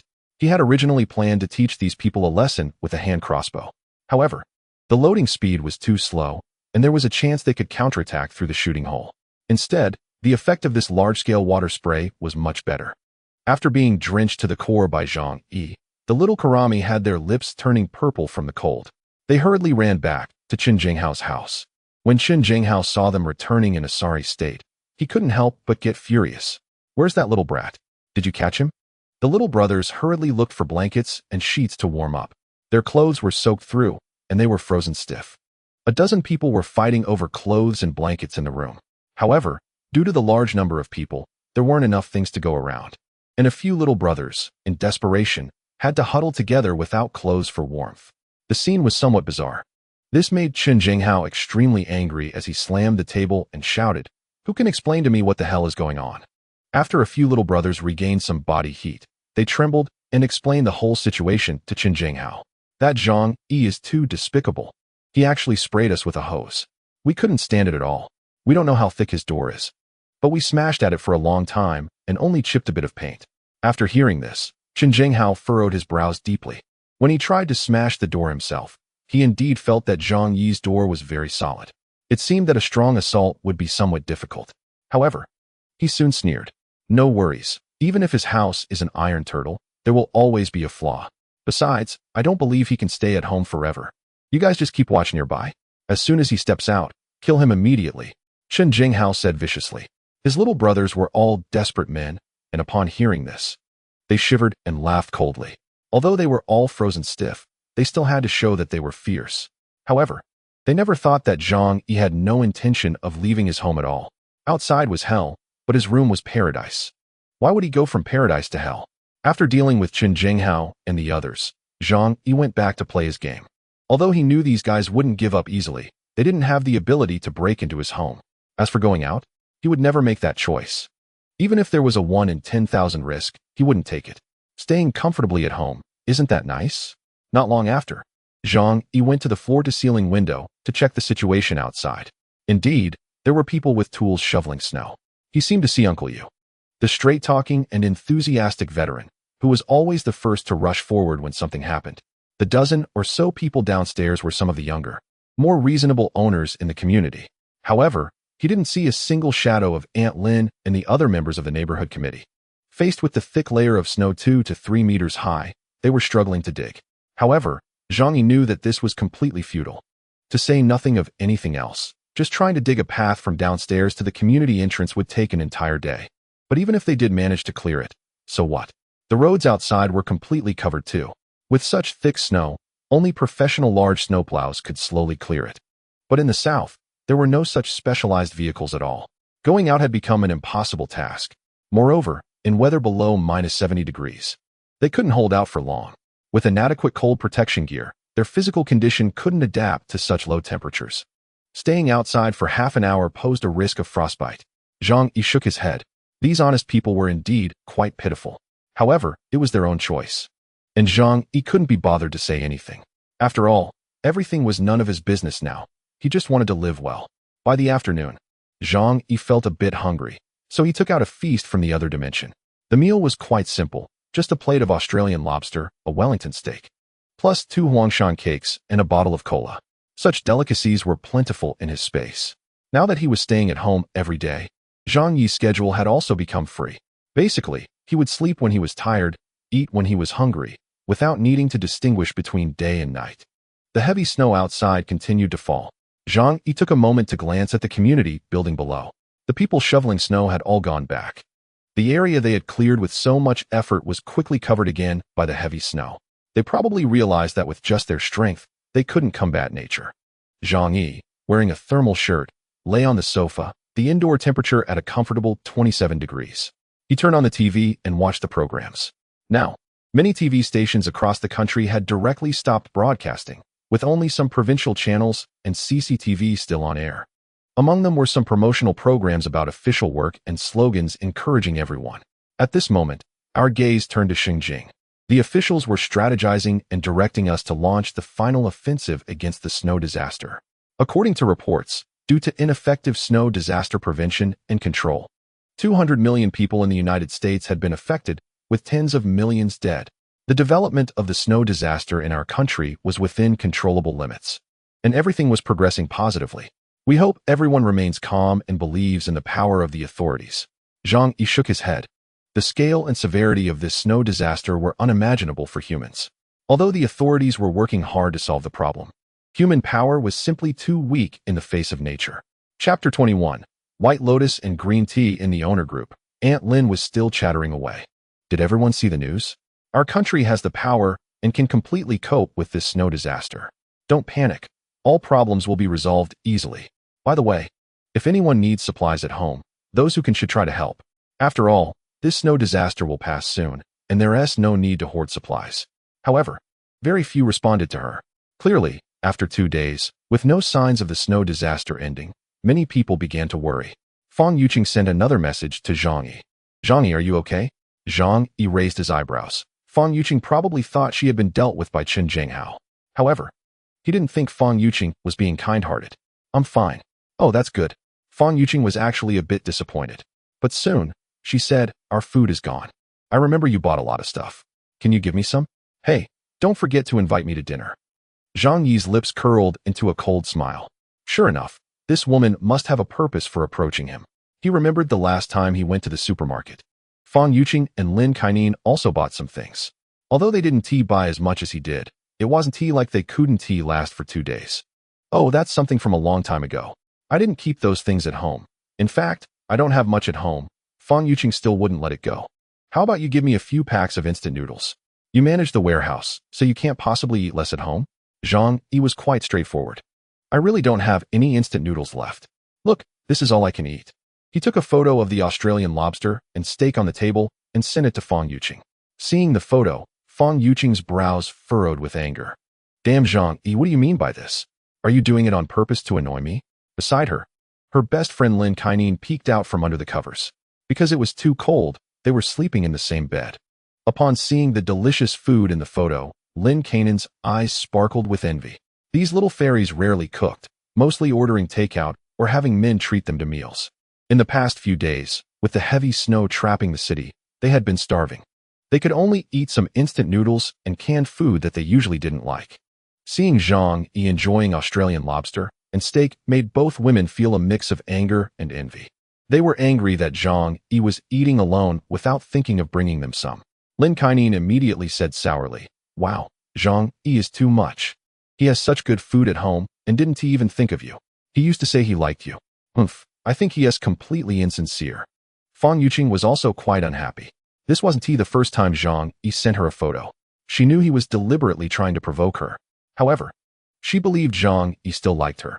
He just wanted to use this method to force her to compromise. How foolish. Just a bit of food. And he thinks I should become his girlfriend? Zhang Yi, you're really too naive. Fang Yuqing scoffed.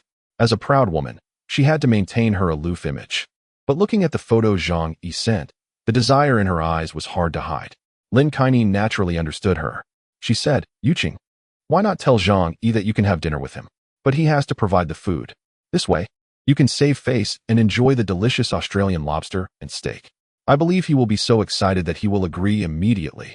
Fang Yuqing frowned and thought for a moment. To her, Zhang Yi was just a high-quality backup. Although he was handsome and had some assets, he was still far from the tall, rich, and handsome man she dreamed of. Under normal circumstances, it would be impossible for her to lower herself. However, she really couldn't stand eating instant noodles and canned food every day anymore. "Let us give him a chance to have dinner with me." Fang Yuqing pouted and said reluctantly. She picked up her phone and sent a message to Zhang Yi. "Zhang Yi, it's been a while since we gathered. How about you come over for dinner tonight?" Zhang Yi smiled upon seeing the message. "Are you inviting me to dinner?" "Great, thank you." This response made Fang Yuqing's face turn pale with anger. Or maybe it was from the cold. She angrily told Lin Kaining, "This Zhang Yi is really ungrateful. I'm giving him a chance to invite me to dinner, and he wants me to treat him." Lin Kaining was taken aback. She seemed not to expect that the Zhang Yi who had always pursued Fang Yuqing would suddenly be so clueless. Strange, could it be that a dog could be so unaware? Fang Yuqing angrily threw her phone aside. She huffed. "I was planning to keep him as my backup, but now he has to move down in the ranking. I'm really mad this time. From now on, I won't say a word to him. Even if he comes to beg me later, it won't work." Lin Kaining, though greedy, added fuel to the fire. "Exactly. He doesn't even consider his own worth. Wanting to pursue you while being so stingy, he deserves to be single for life." The two continued to curse Zhang Yi for a while. During this time, Fang Yuqing picked up her phone, expecting Zhang Yi to message her with an apology. However, Zhang Yi didn't send a single message, which only made her face darker. Meanwhile, Lin Kaining began to plot. She secretly messaged Zhang Yi, "Why are you so stupid? Now Yuqing is upset. Do you know how serious the problem is?" Upon receiving the message, Zhang Yi habitually glanced at it. For him, checking messages in various chat groups had become a source of amusement. What could be more entertaining than human nature amidst the apocalypse? Seeing that it was a message from Lin Kaining, Zhang Yi chuckled. "One is playing the bad cop, and the other is playing the good cop, huh? You two are really dramatic." Zhang Yi had long seen through the combination of these two green tea and white lotus types. Usually, Lin Kaining would help Fang Yuqing by implying that men should spend money on her, since Fang Yuqing needed to maintain her pure goddess image. Such requests were always made by Lin Kaining. Chapter 22. Being a backup is convenient. Zhang Yi pretended to be confused and said, "What's wrong? I haven't done anything bad." Lin Kaining replied, "Are you stupid? With the snow trapping the city, we've almost run out of food at home. If you send some delicious food over now, wouldn't that be a great way to show your loyalty to Yuqing? If I were you, I would send over the steaks and lobsters. When Yuqing is touched, wouldn't your chances increase?"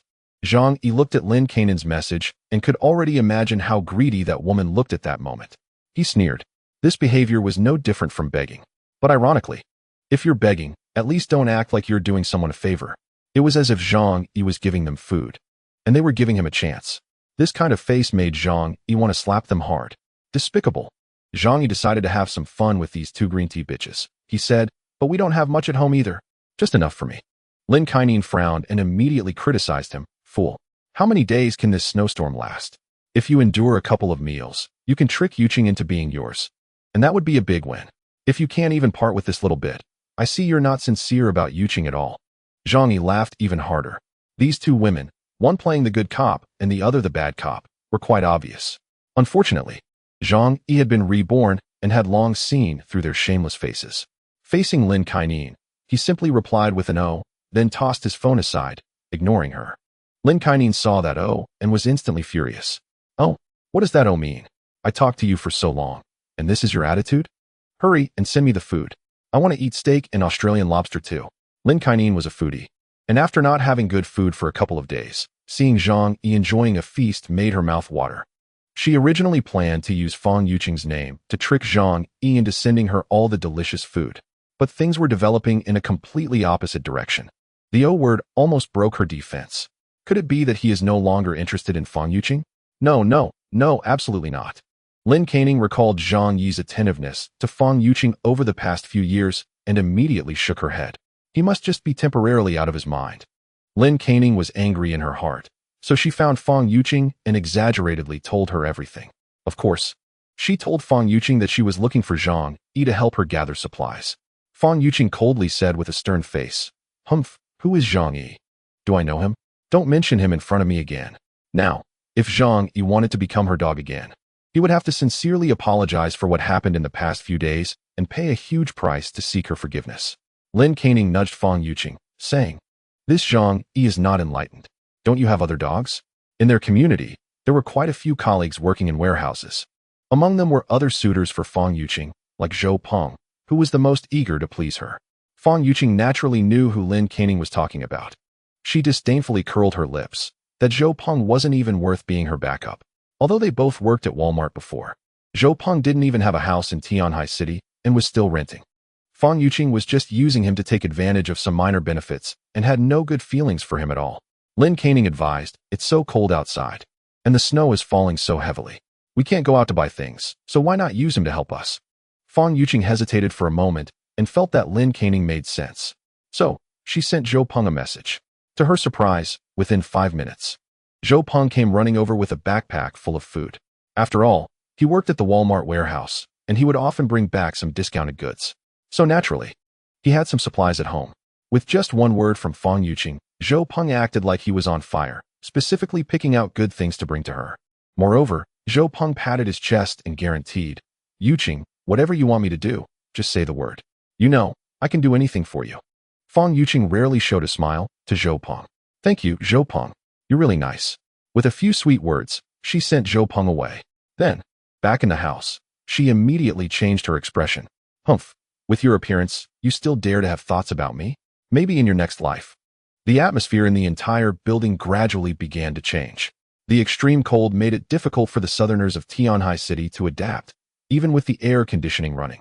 The indoor temperature was still below zero, and they did not have the habit of stockpiling supplies. After 2 days of freezing, every family's refrigerator was nearly empty.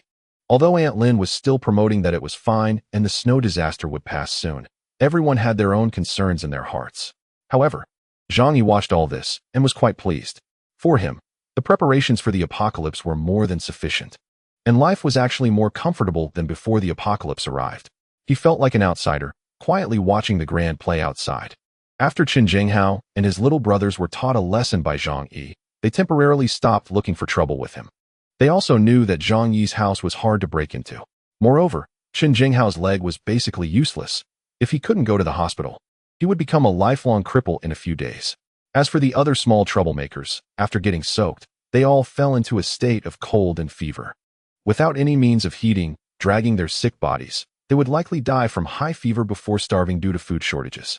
Zhang Yi stayed at home, passing the time by playing games and watching chat groups. When he had nothing to do, he would also exercise a bit. After all, there were many fitness equipment at home, all from international brands. Otherwise, he would read various professional books he downloaded online, such as the Barefoot Doctor's Manual and Militia Training Manual. Being prepared is better than being caught off guard. Mastering these professional skills would be best if they were never needed, but in case of an emergency, they might save his life. Outside, the heavy snow fell, and the sky was covered with clouds, making it difficult to distinguish between day and night. On the morning of the third day, Zhang Yi got up from bed, enjoying a delicious Peking duck while looking at the clock. It was about time. The good show was about to start. Zhang Yi said lightly. At that moment, the chat groups on his phone exploded.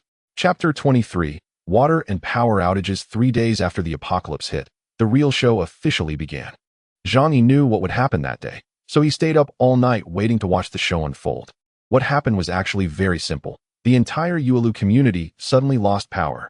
Shortly after, due to the chain reaction of the power outage, the water supply company was unable to provide water normally. The water supply system malfunctioned, and every household ran out of water. All of this was within Zhang Yi's expectations. After all, at the beginning of the apocalypse, no one could predict how long this extreme cold disaster would last. The authorities were still trying their best to manage and resolve the snow disaster. But as the days passed, only on the third day did they realize that this was not something that could be solved by human effort. In the freezing cold, major hydroelectric plants were gradually shutting down, and thermal power plants could not continue generating electricity due to the inability of personnel to work. Once all the cities across the country exhausted their stored electricity, power outages were inevitable. At this point, only a few nuclear power plants were still operating. However, the electricity generated was all supplied for official use. The power and water were cut off, plunging ordinary people's lives into darkness. Zhang Yi had long since turned on 2 silent generators to start generating power for his room. After doing all this, Zhang Yi opened his phone and saw that many chat groups were filled with messages. Does your house have power? We have no power. And the water is also cut off. What is going on? Our house also has no water or electricity. In such cold weather, the air conditioning is completely useless. And we can't use heaters. How are we supposed to live like this? Why isn't the government doing anything about this? If this goes on, people will freeze to death. Zhang Yi silently shook his head. At this moment, the government was too busy to take care of everyone. To survive, they could only rely on themselves. He also knew that the apocalypse, in the true sense, began today. And after losing the electricity and food of modern society, humanity would fall into mass death. Thinking of this, Zhang Yi looked nervously at his home. When he saw his warm and safe house, like a copper-covered iron barrel, and the endless supplies in the other space, a sense of solid warmth surged in his heart. The community owner group was also filled with anxious complaints at this time. If it weren't for technological advancements, and mobile phone batteries no longer stopping due to low temperatures, they might not even be able to use their phones. But without electricity, their phones would eventually become useless. How long would this snow last? The air conditioning couldn't be used, and it was over minus 30 degrees inside the house. If this continues, people really might freeze to death. The water is also cut off. Do we have to drink snow water? Our food supplies are running low. And with the snow blocking the doors, we can't go to the supermarket. What should we do?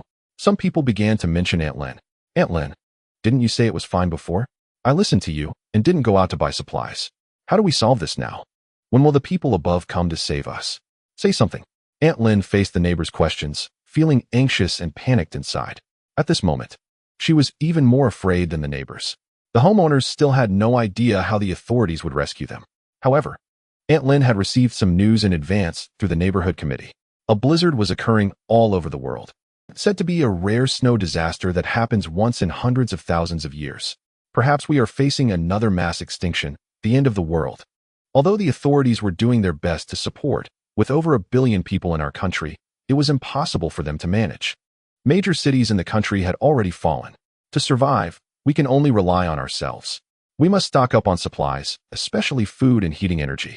I have already started going door to door to collect supplies, using the name of the neighborhood committee. Isn't this harming others? Harming others? If I don't do this, our family will freeze to death or starve within 3 days. I can't care about that anymore. I don't know how many people will die in this snow disaster. I can only take care of myself and my family first. Yes, while we still have some influence, we must quickly gather more supplies. At this time, staying alive is the most crucial thing. Aunt Lin stared intensely at the messages in the neighborhood committee group, her whole body trembling violently. Although the indoor temperature had dropped to over minus 30 degrees, she was still sweating cold. Lying in bed, covered with 3 thick layers of blankets, she felt like she could hardly breathe. but she didn't dare to uncover herself, because the room was like an ice cellar. At this moment, her grandson, Little Tiger, asked from under the covers, "Grandma, why is it so cold outside? When will Dad and Mom come back?" Aunt Lin looked at her little grandson, her heart sinking.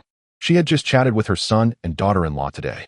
They were working in another city and were now trapped in a rented house. Not in a much better situation than hers. "I must protect the two of us. We must survive." Aunt Lin bit her lip tightly, a fierce look flashing in her eyes. "Little Tiger, it's okay. Dad and Mom will be back after a while." After comforting Little Tiger, Aunt Lin picked up her phone and started speaking in the homeowners group. "Everyone, this disaster is only temporary. The weather outside is extremely cold, and power and water outages are not surprising. Don't worry, staff members are already working on repairs. The authorities have issued a notice that during this extraordinary time, our neighborhood committee will manage the homeowners collectively. I hope everyone will cooperate with our work. If anyone does not cooperate and causes serious consequences, we will request the police to arrest and interrogate them afterward." Aunt Lin's words were very heavy. This statement sparked strong dissatisfaction among the homeowners. They did not expect that at such a time, the neighborhood committee would not explain their inadequate work but instead intimidate the homeowners. However, everyone was somewhat afraid, and no one dared to speak out against it. Zhang Yi watched Aunt Lin's messages on his phone with a relaxed expression. He raised an eyebrow and let out a sneer. He knew Aunt Lin was lying. In his previous life, she had used such despicable methods to cheat a lot of supplies from others. However, he had no intention of exposing Aunt Lin's tricks. After all, whether other neighbors lived or died had nothing to do with him. Zhang Yi turned on the TV and continued playing his game. Water outage, power outage, it didn't matter. His storage was filled with a massive amount of spare batteries, generators, and fuel, as well as solid alcohol. As for water, he had stored 500 tons of tap water, not to mention several tons of mineral water and beverages in his warehouse. Moreover, if necessary, he could also obtain water by melting snow. In short, whether it was fresh water or energy, he lacked nothing. Chapter 24. Aunt Lin's thread. Zhang Yi played games while enjoying imported snacks, living a fulfilling life. The entire Tianhai city, or rather more than 99% of the world, was in a state of water and power outages. The water issue was slightly easier to solve. Those who couldn't stand it could go out and dig snow for water. However, the power outage was the most unbearable thing. Modern people's bodies are extremely delicate. Living in temperatures below -30 degrees could take their lives. But this couldn't be blamed on the authorities, as most power stations could not operate due to workers being unable to go to work. Zhang Yi remembered that there would still be a period of power supply every day. The authorities didn't want the common people to all die. However, the electricity provided by those 21st century industrial nuclear power stations and renewable energy power stations was very limited. At most, they could charge their phones or heat some water. There was no way to think about using high-power appliances like air conditioners and heaters. At this time, the homeowners were wailing in the group, and fear made them choose to huddle together for warmth, hoping someone could bring them a glimmer of hope. Chen Jinghao, who had his leg broken by Zhang Yi, was now dragging his broken leg at home, nearly freezing to death. Already injured, living in such low temperatures caused him double the harm. His little buddies were even worse off. Although Zhang Yi had only sprayed them with a water hose at the time, there was no means of heating in such temperatures. The indoor temperature slowly approached the outside, reaching -50 or 60 degrees. Several people began to have high fevers, with the lowest reaching 39 degrees and several others over 40. Since they had no awareness of preparing medicine, they didn't have any ibuprofen at home.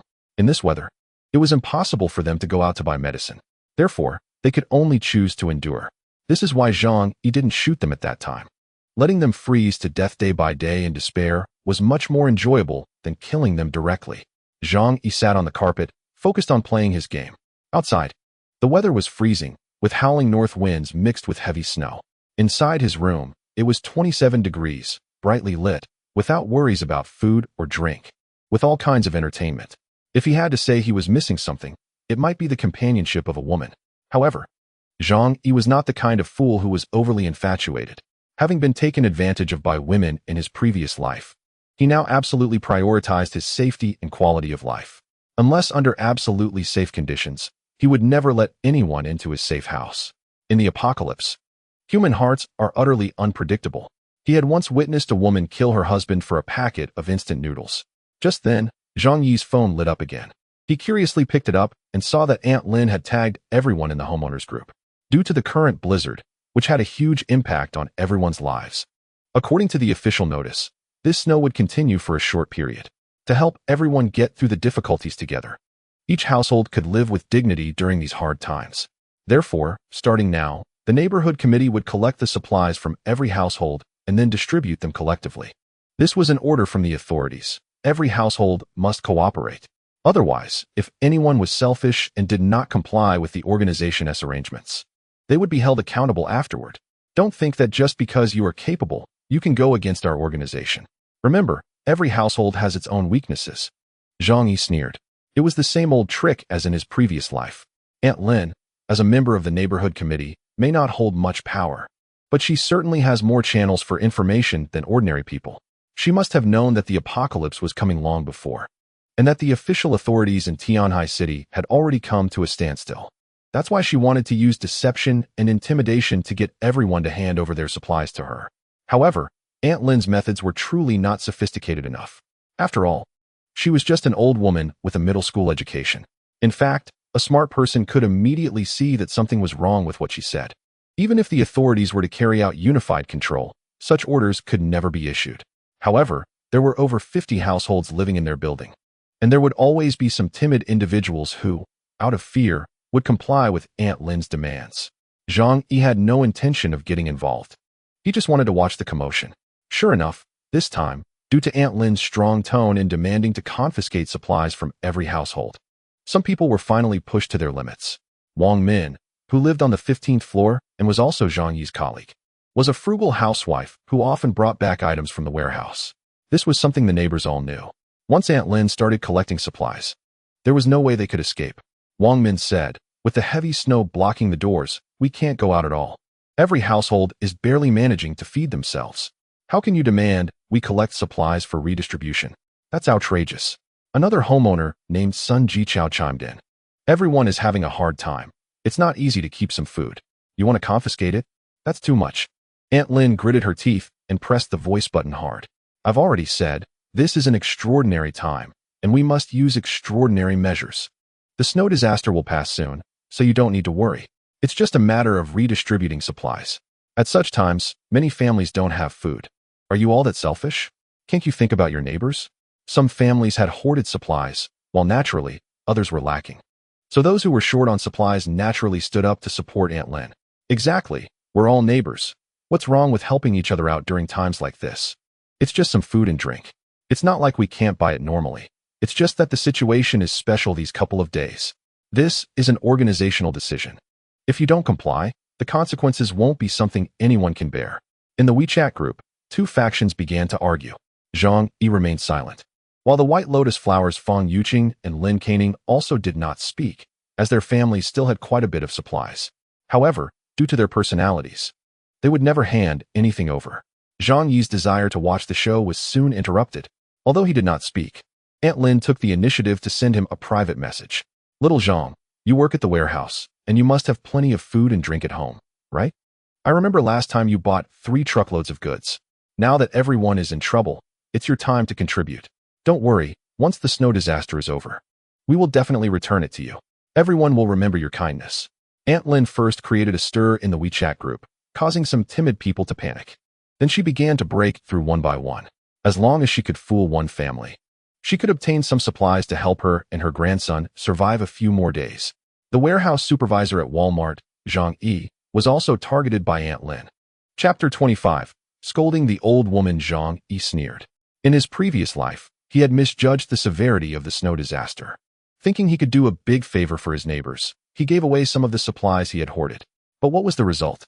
Not only did he not receive gratitude from his neighbors, but they also assumed he had a large stash of supplies at home. The final outcome was that he was killed when they broke in, treated as food. One could say that the old woman surnamed Lin was also involved in his death in his previous life. He curled his lips and lazily sent a voice message. "That's great. Our supplies are all gone too. Aunt Lin, when you collect the supplies, please save me some." Aunt Lin was so angry that she immediately started cursing in her room. "Huh, who are you trying to fool?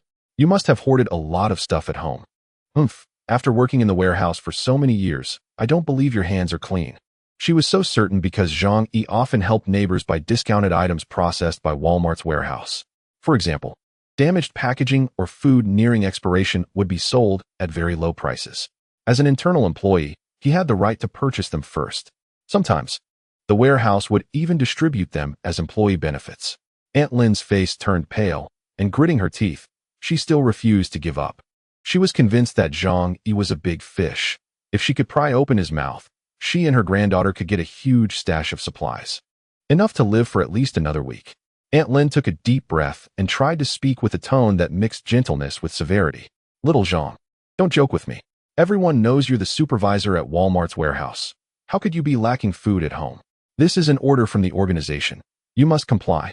You've made contributions for everyone, and both the organization and everyone will remember your kindness. Be obedient and send all your supplies to me. Set an example. Zhang Yi picked up a toothpick to clean his teeth. He had eaten roasted lamb leg for lunch, and some got stuck. He said lazily, I'm not kidding. I've eaten everything at home. In these times, even the landlord's family has no surplus grain. Aunt Lynn, why don't you send me a few packs of instant noodles? As a member of the neighborhood committee, you should set an example and show some spirit. Zhang Yi retorted. Seeing that Zhang Yi was unyielding, Aunt Lynn realized that being soft wouldn't work. She intensified her tone, and her voice became low. Zhang Yi, is it impossible to have a proper conversation with you? Do you think I'm speaking to you in a personal capacity? I'm representing the organization. If you refuse to hand over your supplies, you are going against the organization. And I will definitely deal with you later. Zhang Yi sneered. Huh, representing the organization? You really think you have the authority? You're just a neighborhood committee worker. Not to mention being a civil servant, you're not even a public institution staff member. Usually, you just fool those old folks. Now you come here trying to act tough with me? Are you out of your mind? You can use whatever means you want. I'll be waiting for you at home. Zhang Yi ruthlessly exposed Aunt Lynn's true nature. The neighborhood committee staff are just social workers, not even officially employed, and certainly not civil servants. Moreover, Aunt Lynn was merely a runner in the committee, not even a small leader. Of course, even if she were a high-ranking official, at such a time, Zhang Yi wouldn't give her the time of day. After scolding Aunt Lynn, Zhang Yi decisively hung up and then blocked her. Because women like her love to shout and curse, he had no time to argue with her. His actions nearly drove Aunt Lynn to the brink of an explosion. This Zhang Yi repeatedly opposed her, rubbing her face in the dirt. How could she, who considered herself the leader of the community, endure this? Zhang Yi, you damn thing. I really want to kill you. Aunt Lynn shouted angrily. However, she could only curse a few times. In fact, she was struggling to protect herself and couldn't really do anything to Zhang Yi. She wanted to kick Zhang Yi out of the homeowners chat group, but after thinking about it, this seemed to cause him no harm. She also wanted to rally everyone in the group to collectively condemn Zhang Yi. However, if that happened, everyone would know Zhang Yi refused to hand over supplies. If everyone followed suit, she wouldn't be able to deceive them. No matter what, at this moment, she couldn't do anything to Zhang Yi. The more Aunt Lynn thought about it, the angrier and more upset she became. But she had no way to vent her frustration and could only swallow it down. Right now, her top priority was to deceive others. She had to take advantage of the fact that they hadn't woken up yet and try to get their supplies. Over the next 2 days, Aunt Lynn managed to trick several households into giving her some supplies through coaxing and intimidation. However, not everyone was a fool. In the apocalypse, everyone's first thought was definitely about how to survive with their family. Some people chose to ignore Aunt Lynn, treating her coldly. Others, with more aggressive personalities, directly scolded Aunt Lynn for coming to demand supplies. As for people like Chen Jinghao and Su Hao, who were not to be trifled with, she didn't even have the courage to approach them. Zhang Yi watched all of this clearly through the surveillance cameras. However, he continued to enjoy his life and had no need to concern himself with other people's affairs. Now, it had been 5 days since the snowstorm began. Normally, households would only have enough food stored for 3 to 5 days. Here, some people worked in the large warehouse, so their supplies were slightly more abundant. But due to the severe cold, the need for fuel and food for heating made their supplies deplete even faster. Over the past few days, a sense of hostility gradually emerged in the chat group. At first, the honest homeowners were waiting for official rescue. But due to the lack of energy for heating and food, their mindset began to change. Especially those families who had been deceived by Aunt Lynn and lost their supplies could no longer hold back and started questioning her in the group about how the supplies would be distributed after she took them. 251 Unit 1502, Lin Xuanxia. Aunt Lynn, you said the supplies would be evenly distributed after you took them, right? Our food is all gone. It's been 2 days. Can you give us some? Yeah, you promised a fair distribution so everyone would have something to eat. The homeowners began to shout, including those who hadn't taken anything before, hoping to get a piece of the pie. However, Aunt Lin seemed to have vanished, offering no response. She could see these messages, but at this moment, she had no intention of giving out supplies. Only she and Zhang Yi truly understood what was happening in the entire building. Outside, chaos had already ensued. Only with supplies could one survive, otherwise, one could only wait to die. She hugged her grandson tightly, curled up under 5 layers of blankets, gritting her teeth, and saying, "How could I possibly return the supplies I worked so hard to deceive from you all?" Chapter 26. Black eating black. Seeing that Aunt Lin wouldn't respond no matter how they called, the neighbors finally began to realize that they had been tricked by her. Suddenly, the chat group was filled with warm greetings directed at Aunt Lin.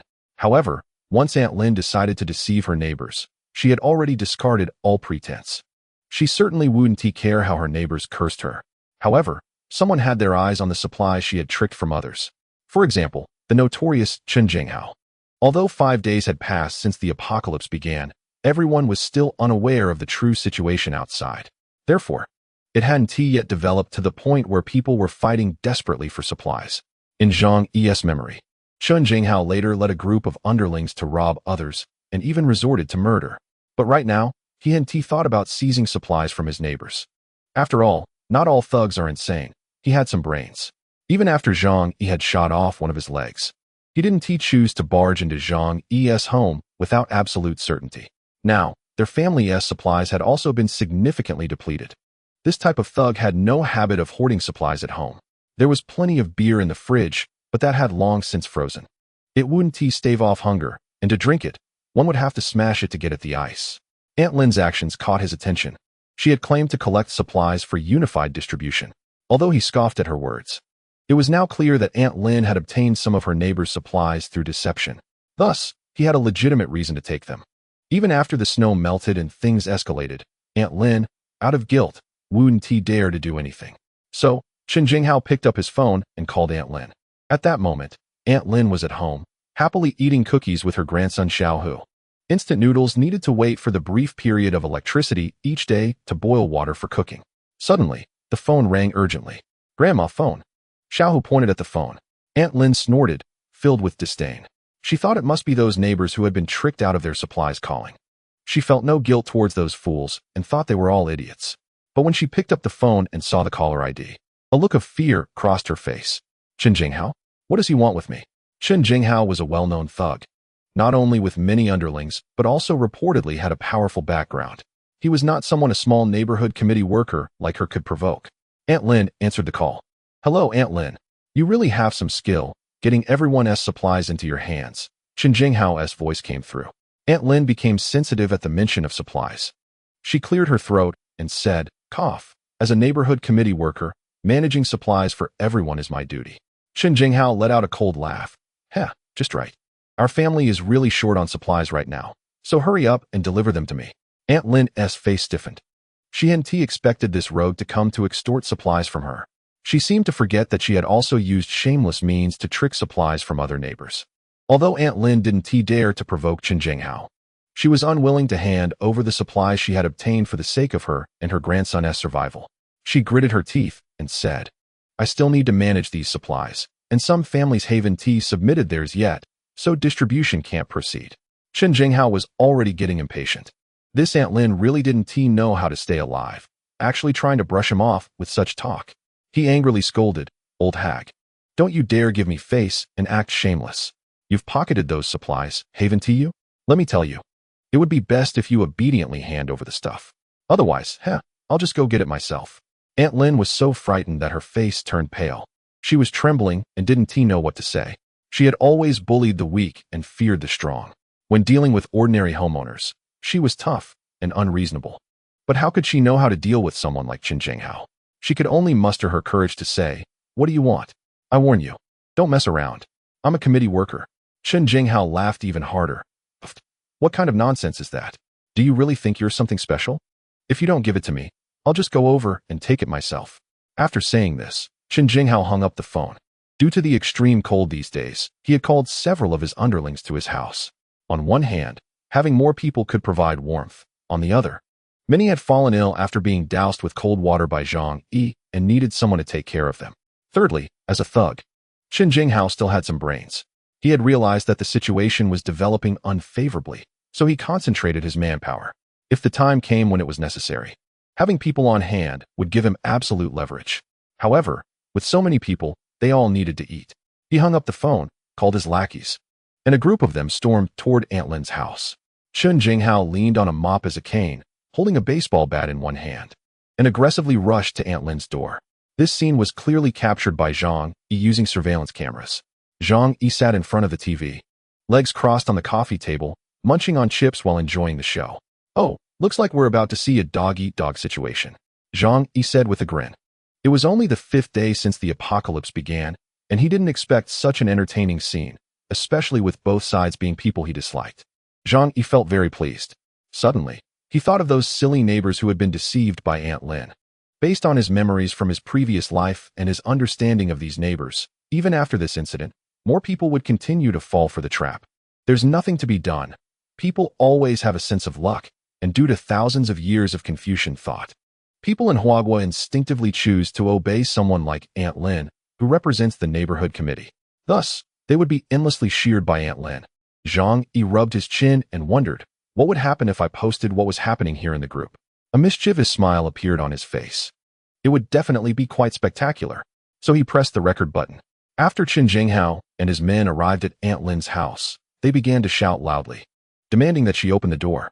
The Yuelu community was a mid-range residential area, and every household had installed security doors. However, it is well known that security doors are meant to keep out thieves, and they are not very effective against forceful break-ins. Aunt Lin's house was not like Zhang Yi's. Although it was clear that Aunt Lin was desperately trying to block the door, the secure locks could not stop a group of greedy thugs. They used baseball bats and crowbars to smash it, quickly destroying the lock. It was evident that this was not their first time doing such a thing.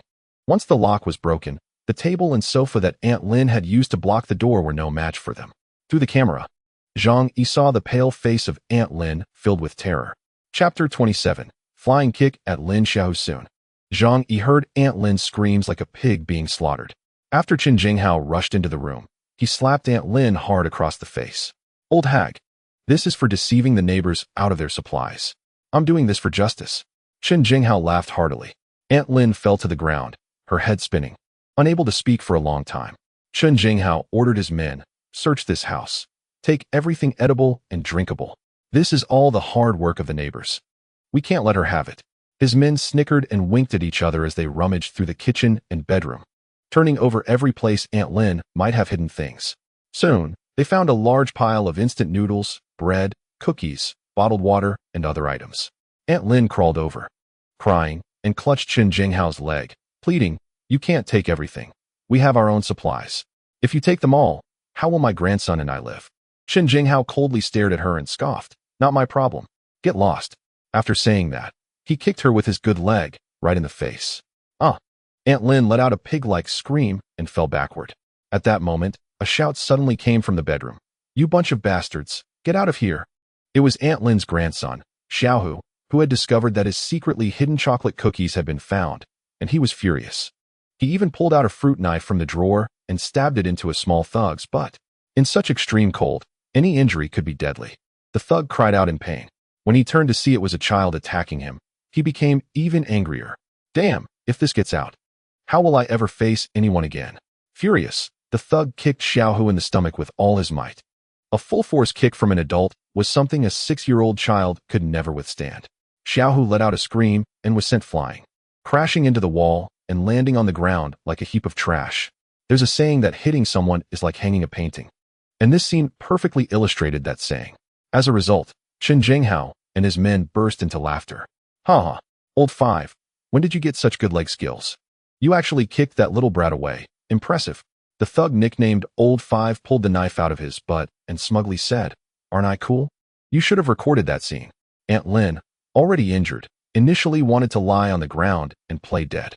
But when she saw her beloved grandson being kicked so hard, she cried out in despair, "Xiaohu, my grandson," and rushed toward him. Meanwhile, Qin Jinghao pointed at Aunt Lin and declared, "This is the price you pay for deceiving the neighbors. I'm doing this for justice." After saying that, A group of them laughed heartily and left Aunt Lin's house with their spoils. This cruel scene made Zhang erase his eyebrows. Seeing the despicable Aunt Lin and her family get beaten up made Zhang feel quite satisfied, and he felt no sympathy for them at all. However, this scene also represented that the previously existing civilized social rules within the entire building had begun to show cracks. From here on, more brutal events would occur. After all, once a complete ice surface cracks, the fissure will quickly expand. It's a pity this has nothing to do with me. Watching them fight for their lives over a little supply, Zhang Yi could only lie at home and live a dull life. He sighed with a smile while lounging on his imported sofa. Soon after, he posted the recorded video in the owners group of their building. In the owners group, the deceived owners were still cursing Aunt Lin until they saw the video Zhang Yi posted. Watching the video of Aunt Lin's house being smashed by Chen Jinghao and his men, and seeing her and her grandson being violently beaten, with the supplies she had deceived from others being taken away, the owners immediately became delighted. Ha ha ha, big liar, you deserve it. Brother Hao is mighty. Dealing with people like this should be done with thunderous methods. This is the price of being a fraud. Hee hee, trying to steal a chicken but losing a millet. This is truly laughable. Although the owners who had their supplies stolen knew that the items taken by Chen Jinghao would never be returned to them, they still felt happy deep down seeing Aunt Lin being beaten. In no time, some even considered Chen Jinghao a hero and praised him. Brother Hao is mighty. Truly a social big brother, so righteous. If it weren't for Brother Hao, we would have no way to deal with this shameless scum. Brother Hao, be careful. This old hag is very shameless. Watch out for her reporting you. Some even worried about Chen Jinghao and offered him advice. This time, Chen Jinghao gained both fame and fortune, not only avoiding collective resistance from the owners, but also acquiring a large amount of supplies. Zhang Yi looked at the owners' chat and couldn't help but curl his lips, shaking his head in disdain. These owners had no idea of a crucial issue. If Chen Jinghao could break into Aunt Lin's house to rob her today, then one day, he could just as easily break into their homes. As people gradually lost hope in everything outside, such things would come to pass quickly. However, seeing the owners still chatting freely in the group proved one thing, that everyone still had a certain amount of supplies in their hands. Most families are not as miserable as everyone says. Many people in the Yulu community work in the warehouse area and have a habit of stockpiling supplies at home. Even those who don't work in the warehouse area will buy discounted goods through various channels to keep at home. A box of soon-to-expire instant noodles can sustain a family of 3 for 4 or 5 days with some savings. Therefore, even though it is very difficult for everyone to eat and stay warm now, if they save a little, they can still survive for a while. In his previous life, Zhang Yi managed to hold on for a whole month before being overwhelmed by starving neighbors who burst in to share his food. The principle of keeping wealth hidden is something everyone understands. The reason they all cry poor is that they fear others will ask them to lend supplies. Of course, they are just barely scraping by. When it comes to quality of life, such matters have almost nothing to do with them now. Zhang Yi stopped looking at the messages in the chat group. He took out a target from his other space and hung it on the wall. Then he picked up his hand crossbow and compound bow and began practicing his shooting skills. Even though his safe house was as solid as a steel fortress, one cannot afford to be complacent in the apocalypse. Only through persistent daily practice of survival skills can one last until the end. Moreover, practicing shooting is also a good form of entertainment for Zhang Yi. As for firearms, he didn't see the need to practice since he had a membership card for a shooting association and understood how to use guns. While he couldn't say he was an expert, just having a gun in hand is a significant deterrent. With only 100 bullets, which cannot be reused like arrows, it's better to save some. Chapter 28. A pack of instant noodles costs 2,000. Aunt Lin was robbed of her supplies by Chen Jinghao, and she and her grandson, Xiao Hu, were also beaten up. The old woman was barely holding on. But her grandson Xiao Hu had been kicked hard in the stomach by a thug under Chen Jinghao. A 6-year-old child cannot withstand such a kick, and his internal organs were damaged. In her desperation, she could only seek help in the owner group, hoping someone could save her grandson. However, due to her previous deception to obtain supplies, everyone had a strong aversion to her, and no one was willing to help. Woo, I know I did wrong before, but my grandson is innocent. He is just a child, please save him. Aunt Lin cried out in the group, her voice filled with despair. Yet, no one among the owners sympathized with her. Instead, someone began to mock her. Who knows if this is true or not? Yeah, besides, we are not doctors and have no ability to help you. If it weren't for you deceiving everyone for supplies, would Brother Hao beat your grandson? Ultimately, it was still your own doing. Aunt Lin broke down and cried. It's all my fault. As long as you can save my grandson, I'm willing to bow to you. At that moment, a woman named Zhou Kuer sent a message. Let me take a look at the child. But I can't guarantee I can cure him. When Zhang Yi saw Zhou Kuer's message, an image of a tall, proud woman with a long ponytail immediately came to mind. Zhou Kuer was a doctor at the First People's Hospital of Tianhai City. In his previous life, she used her medical knowledge to save many people and was one of the few good people among the neighbors. She usually had a somewhat aloof demeanor and rarely spoke in the owner group. This time, seeing that Xiao Hu was in life-threatening danger, she finally spoke up. Aunt Lin then remembered there was such a doctor in the community and hurriedly thanked her and sent the child over. After half an hour, Aunt Lin's anxious voice rang out in the group again. Does anyone have hemostatic medicine, anti-shock medication, or antibiotics? My Xiao Hu needs surgery, please help. Xiao Hu was seriously injured, and that kick had ruptured his liver. Although Zhou Kuer was a doctor, she didn't have many medications at home. When the owners heard Aunt Lin's plea, they all laughed and said nothing. Come on, who keeps those kinds of medicines at home? Chen Jinghao chimed in with a sarcastic remark. How do you bow? Do you bow in the group? Instantly, a wave of laughter erupted in response. Aunt Lin's voice was already choked with tears. As long as you can help, I will bow right now. Zhang Yi raised an eyebrow. To be honest, he did have those medications in his other space. However, he absolutely would not take them out to save Xiao Hu.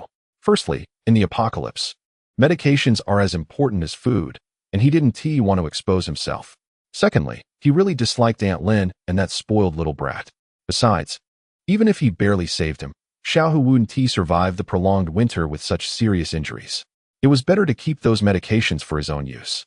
No matter how much Aunt Lin begged in the group afterward, no one stepped up to help her. After a long time, Dr. Zhou Kuer finally sent a message in the group. She said she had temporarily stabilized Xiao Hu's condition, but it was only an emergency treatment and wouldn't last long. He must go to the hospital for surgery to survive. She also stated that if anyone encountered a medical emergency, she could help treat them. Below, a flood of compliments quickly followed. Even Qin Jinghao and the wealthy second-generation Su Hao praised Zhou Kuer for her benevolence. In the past, everyone wasn't very interested in this aloof female doctor. But now, in such a time of fear, everyone was eager to please her. Zhang Yi still didn't speak in the chat group, quietly observing the developments. In recent days, Fang Yuqinghen contacted him again. Zhang Yi was happy to enjoy the peace, but he knew that this White Lotus would definitely come to seek him out soon. Not contacting him now was just to maintain her pitiful vanity. She always thought of herself as a woman above others and wouldn't take the initiative to bow to a man. Of course, except for wealthy men. But what about later? The heavy snow continued to fall, completely submerging the entire first floor. Now, not to mention leaving the community. Even trying to get to the community gate meant facing 4 to 5 meters of snow. The depletion of supplies was inevitable. At that time, with her personality, this White Lotus would surely come looking for Zhang Yi for help. A week had passed since the apocalypse began. 7 days may not seem long, but for a group enduring the cold, confined to their homes, it felt longer than 7 years. At first, they were filled with hope. Now, nearly everyone had come to realize the reality. The possibility of waiting at home for rescue had become almost negligible. They had learned through the internet that the entire world was experiencing an unprecedented snow disaster that occurs once in hundreds of thousands of years. The entire world was submerged in heavy snow, and in some northern cities, temperatures dropped to over -100 degrees, with blizzards burying many cities directly. Although the authorities were still trying to encourage everyone to unite and help each other through a few channels, seeing the frozen city outside, everyone's hearts sank completely. Due to the scarcity of supplies, the issues became increasingly acute. Aunt Lin's food had been completely plundered by Chen Jinghao, and her grandson lay on the bed, barely alive, driving her into a state of madness.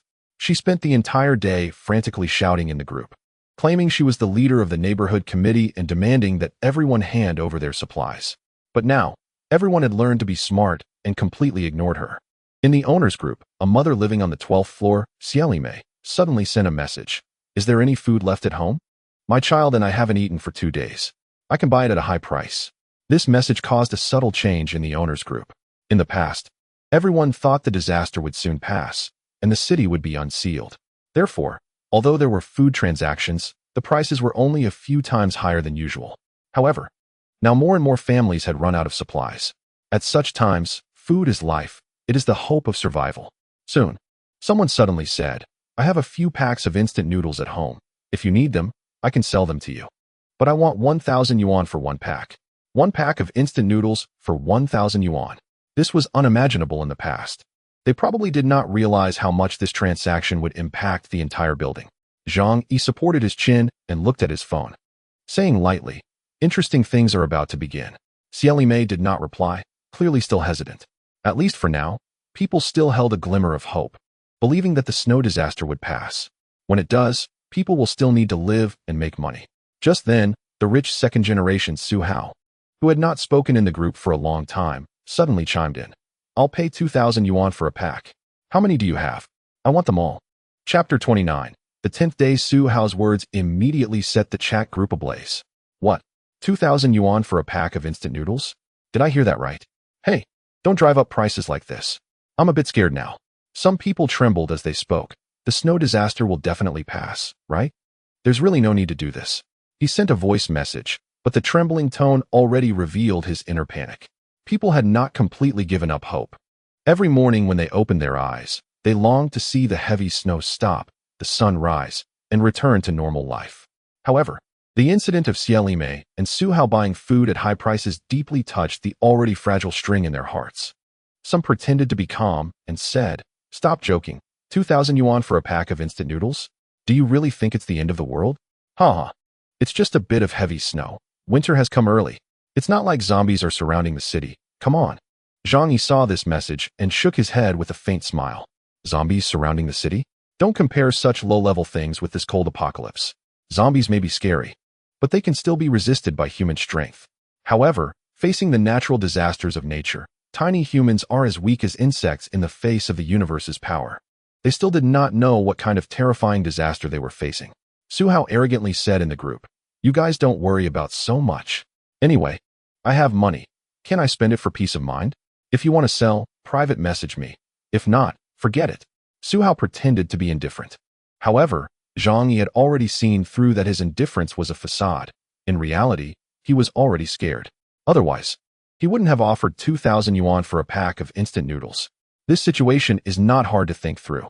Although Su Hao was very rich, worth several hundred million. At this moment of apocalypse, he couldn't even enjoy a luxurious life, let alone order takeout. Rich people are not necessarily kind, but they are definitely not stupid. Realizing the severity of the crisis, Su Hao began to buy supplies from his neighbors at high prices. Xieli Mei excitedly said, How can you do this? We have nothing to eat left. Buying food is a matter of life and death. Su Hao replied bluntly, I'm not competing with you. I just offered a higher price. It's their freedom to sell to whoever they want. Can you control that? When Xieli Mei saw that Su Hao ignored her, she cried out in the group, Please help us. My daughter is only 9 months old. If I don't have food, I can't produce milk for her. We will starve to death. The owners group remained silent in response to Xieli Mei's words. At this moment, the selfish side of human nature was fully revealed. Su Hao was offering 2,000 yuan for a pack of instant noodles. Xieli Mei's price was only half of his. It is important to note that the average salary level in Tianhai City is only 5,000 yuan. Who would be willing to sell their hard-earned supplies to her at a low price? Many people had already privately messaged Su Hao to chat and started discussing transactions. Xieli Mei seemed to realize what was happening and continued to cry out in the group, pleading for help. But still, no one spoke up, not even to comfort her. After all, once you open your mouth, Xieli Mei might think you are soft-hearted and then cling to you tightly. This helpless mother was crying in despair. She was taking care of an 8-month-old child. It was already difficult to take care of herself, let alone carry a completely helpless baby. Zhang Yi's mind flashed with memories of Xieli Mei from his previous life. He did not have a deep impression of her because this woman always presented herself as a weak mother. She relied on this to gain sympathy in exchange for supplies to survive. However, there was indeed something very strange. In Zhang Yi's memory, she and her daughter lived well until later. Thinking of this, a glimmer of brilliance flashed in Zhang Yi's eyes. This woman is definitely not as simple as she appears. Everything that looks pink is black when cut open. After his death, she most likely also benefited from it.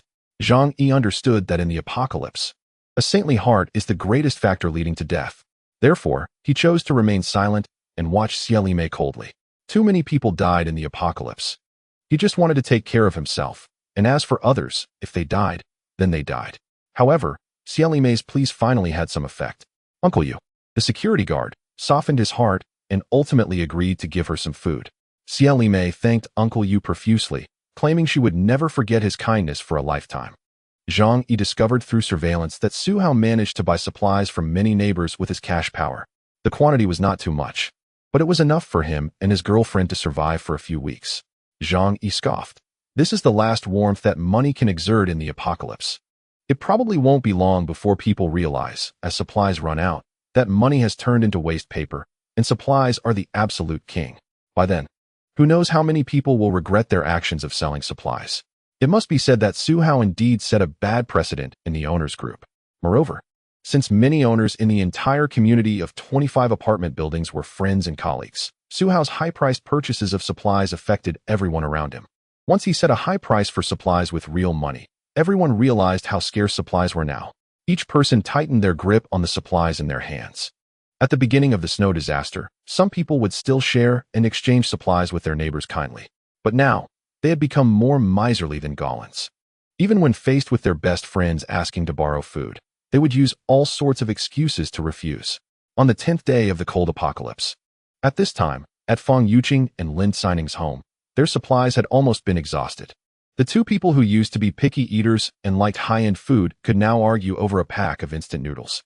The food they had bought earlier, along with what the infatuated Zhou Peng had delivered, was already running low. If things continued like this, they would starve to death in no more than a week. The two sat on the sofa wrapped in blankets, their faces pale, with a pack of opened compressed biscuits on the coffee table in front of them. Lin Caning glanced at the compressed biscuits and said to Feng Yuqing, "Yuqing, this is our last pack of compressed biscuits." Feng Yuqing's eyes were filled with pain. In the past, she would never have allowed such coarse food to enter her delicate throat, even if it meant death.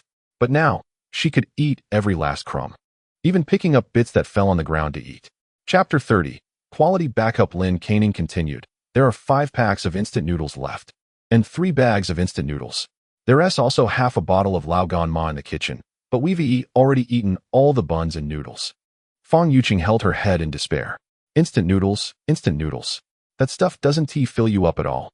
Lin Caning stared at her intently. Yuqing, the situation outside is very dire. Do you think this heavy snow might never stop? Feng Yuqing paused, then turned to look out the window blankly.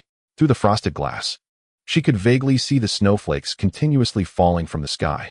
It had been snowing for 10 whole days without a moment's pause. The second floor was completely submerged, and going outside was impossible. The streets were silent, with no sound of snowplows sent by the authorities. Feng Yuqing's heart sank, filled with despair. She didn't know how long this snow disaster would last, or if it would ever end. Feng Yuqing covered her eyes and cried out in pain. Ningning, what are we going to do? If this goes on, we'll starve to death. Lin Caning gritted her teeth and asked, does Zhou Peng have any food left? Feng Yuqing shook her head. I've asked him several times, even pretended to want to be friends with him. But he has really been drained by me. Not a drop left. Last time he brought me 2 packs of instant noodles. That was his last food. He is as thin as a zombie now. So he definitely won't have anything to eat. Lin Caning clenched her fists in frustration. Is there anyone else we can try? She added, look at us. We're both so beautiful. If we just make a little effort, there must be men willing to be moved by us. Feng Yuqing shot her a look and said, somewhat discontented, are you stupid? Everyone is treating supplies like life itself. Even if they are attracted to us, it's impossible for them to easily give us supplies. Plus, with the weather so cold, even if we offered ourselves to them, they probably wouldn't have the strength to act on it. As she spoke, a flash of pain crossed Feng Yuqing's eyes. Lin Caning didn't know that Feng Yuqing had actually tried this method before, attempting to use her beauty to exchange for supplies with men. In the end, her standards were too high. She demanded a partner to be 185 meters tall, a civil servant, and to earn 50,000 a month before she would even consider them. As a result, even the 60-year-old neighbor had said, you came too late. If you had come half a month earlier, I might have been able to give it a go. Lin Caning bit her lip, feeling scared herself. As a woman with some looks, she had planned to rely on her beauty as her last means of survival. But the cold was clearly a great remedy for lust. Suddenly, a man's figure appeared in her mind. She said to Feng Yuqing, by the way, Yuqing, have you forgotten that you still have a devoted admirer? Feng Yuqing naturally knew who Lin Caning was referring to. She pursed her lips and said stubbornly, humph. That jerk. Unless he comes to bow down and beg for my forgiveness, I will never take the initiative to contact him. Previously, she had approached Zhang Yi a few times, hoping to give him a chance to come over with supplies and win her favor. But Zhang Yi's attitude had been too cold, even sending her provocative photos. This infuriated Fang Yuqing, and she swore to make Zhang Yi come over and lick her feet. If she contacted him first now, wouldn't that ruin her aloof goddess image? No, that was absolutely unacceptable for Fang Yuqing. If her image was ruined, how could she find a rich second-generation heir in the future? Lin Canning said, "Have you forgotten that Zhang Yi's family had stocked up on a lot of food before? Even if a month has passed, they should have more than an average household. As long as you reach out to him, he will definitely agree to bring you food immediately." Hearing about food made Fang Yuqing's heart waver. However, she hesitated, but when I approached him before, he was so cold. Lin Canning replied, "Are you stupid? He must think he is not good enough for you, so he wants to give up. After all, you were quite cold towards him recently." Fang Yuqing immediately became excited. Well, that is his own fault. He is just a little middle-class guy, yet he acts like a rich heir. He made me waste so much emotion for nothing. Lin Canning grinned, but he is still a quality backup. The purpose of a backup is to be used when needed, right? Just give him a little smile and let the hope in his heart rekindle. Then he'll be at your beck and call. Chapter 31. Zhang Yi's family is too wealthy. The White Lotus cries after listening to Lin Canning's advice. Fang Yuqing found it quite reasonable. The most important reason was that she was too hungry at the moment. Just thinking about the pictures Zhang Yi had sent her before, those steaks, Australian lobsters, and exquisite fruits, made her mouth water. All her dignity could be temporarily set aside for a bite to eat. So she took out her phone, found Zhang Yi's WeChat, and sent him a voice message in as gentle a tone as she could manage.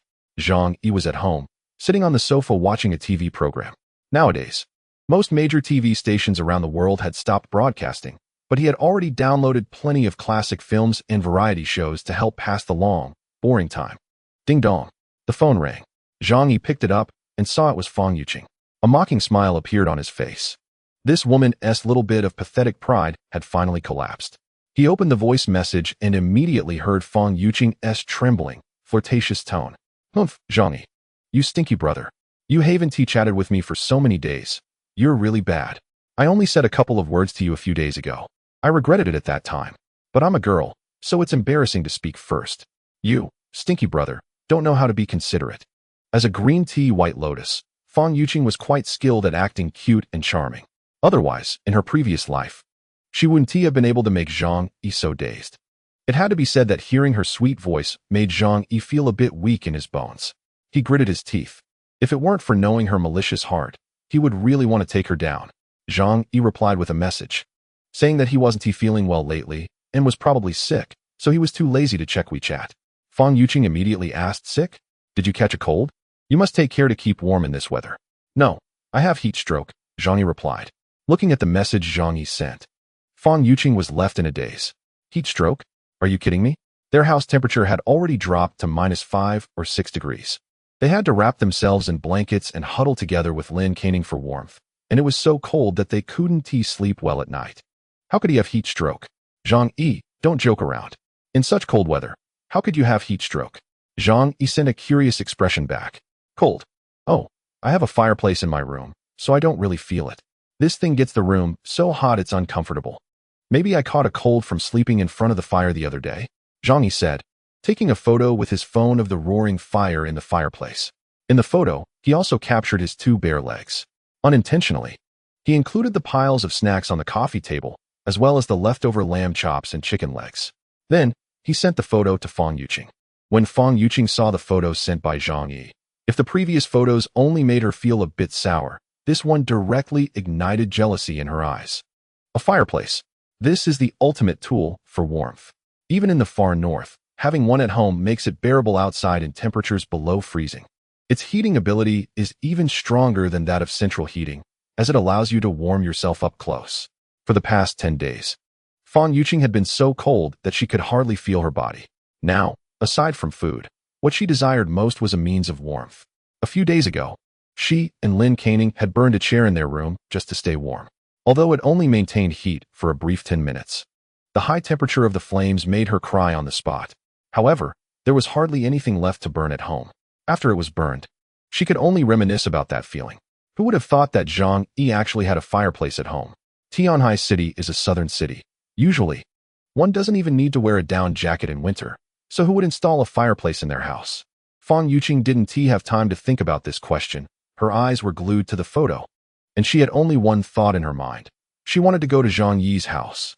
Looking at Zhang Yi's carefree pose with his bare legs and the large pile of food on the table, Zhang Yi had become Fang Yuqing's greatest hope.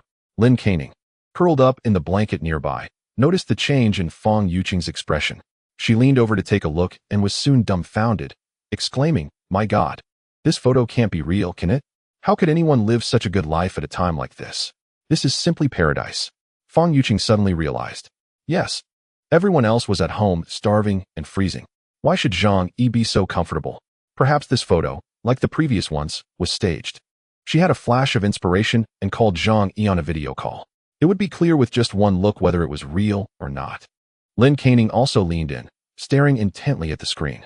When Zhang Yi saw the call invitation, he wore a somewhat teasing expression. He was quite curious to see this white lotus begging him humbly. If he couldn't watch her die in despair, how could he justify his own tragic death in his past life? So he reached out and answered the call.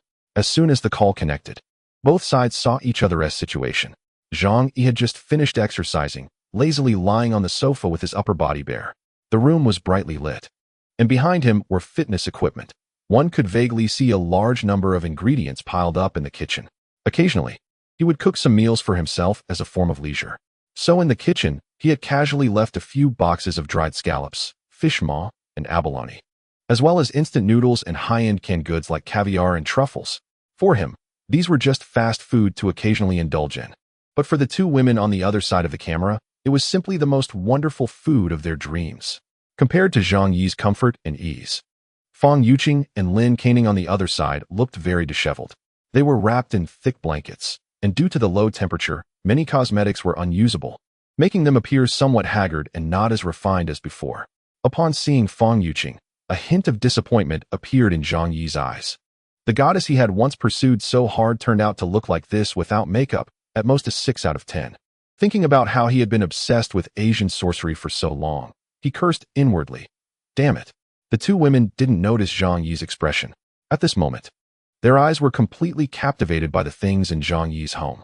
His bare upper body indicated that the indoor temperature at Zhang Yi's house was definitely very comfortable. The bright lights, in a time when they only had power for less than an hour a day, were something they couldn't even dare to imagine. After all, the authorities had regulations that prohibited the use of high-power appliances. Otherwise, they would face forced power cuts. Especially in the kitchen, the mountain-like pile of food made the two women, who had been eating compressed food for a long time, visibly salivate. Chapter 32. The White Lotus softly persuades through the video call. Fang Yuqing and Lin Caning saw Zhang Yi's current living conditions. That pleasant warmth and abundance of food left them completely dumbfounded, as if they had seen heaven. They could hardly imagine that even 10 days after the apocalypse, there was someone living so comfortably. Zhang Yi casually asked, "How have you been lately? I see you both have lost weight. Congratulations." Fang Yuqing and Lin Caning wanted to curse. They didn't want to lose weight. They were starving. Now they only dared to eat 1 pack of instant noodles a day, or their supplies would have run out long ago. Lin Caning's eyes were fixated on the food in Zhang Yi's home. She swallowed hard and greedily said, "Zhang Yi, how could you have so much food at home? Did you stockpile it when we went shopping together last time?" Zhang Yi glanced at the kitchen and casually replied, "Oh, those are just junk food. I eat a bit when I'm too lazy to cook. I hardly move around normally." What Zhang Yi said was the absolute truth. In his alternate space, delicious food was piled up like a mountain. After all, he had ordered countless delicacies from various restaurants. And just considering the hundreds of billions of supplies in the Walmart warehouse, there were over 100,000 kinds of food. His casual remark was, to Fang Yuqing and Lin Caning, a blatant display of wealth. After all, a pack of instant noodles had been sold for 2,000 yuan in their owner group. Zhang Yi could clearly see their throats continually moving, evidently swallowing saliva. But Zhang Yi said nothing, quietly enjoying their expressions of desire. Zhang Yi's house has so much food. How impressive. Many people outside can't even get a meal now. Hee, you're so clever. No wonder you bought so many things back then. You had it all planned out. Fang Yuqing said playfully. Her way of addressing Zhang Yi had also unusually changed to Zhang Yi Gij, brother Zhang Yi. Zhang Yi's lips curled slightly. Ah, it's nothing, just good luck. Fang Yuqing then asked, Zhang Yi Gij, your house looks so warm.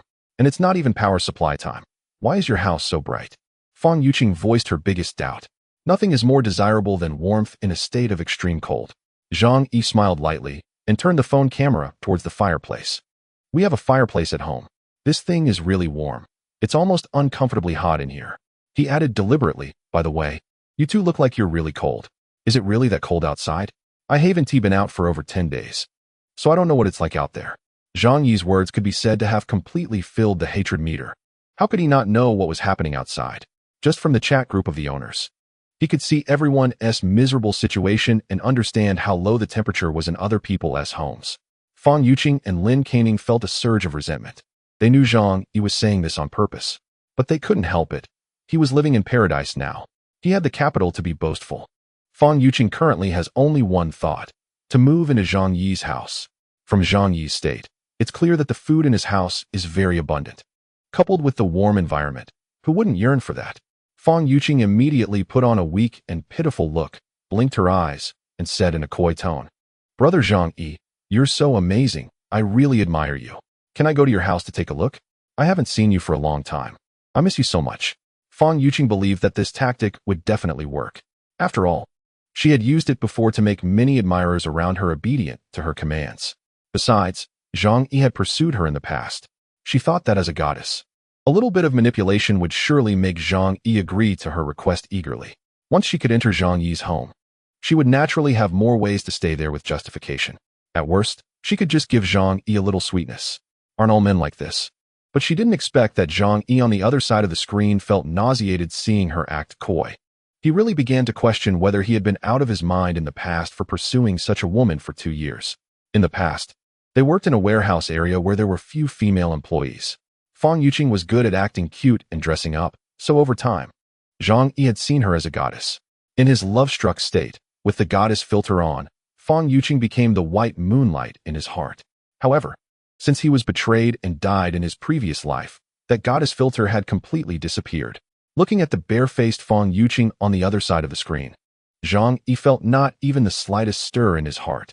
He even found her pretentiousness repulsive, sending chills down his spine.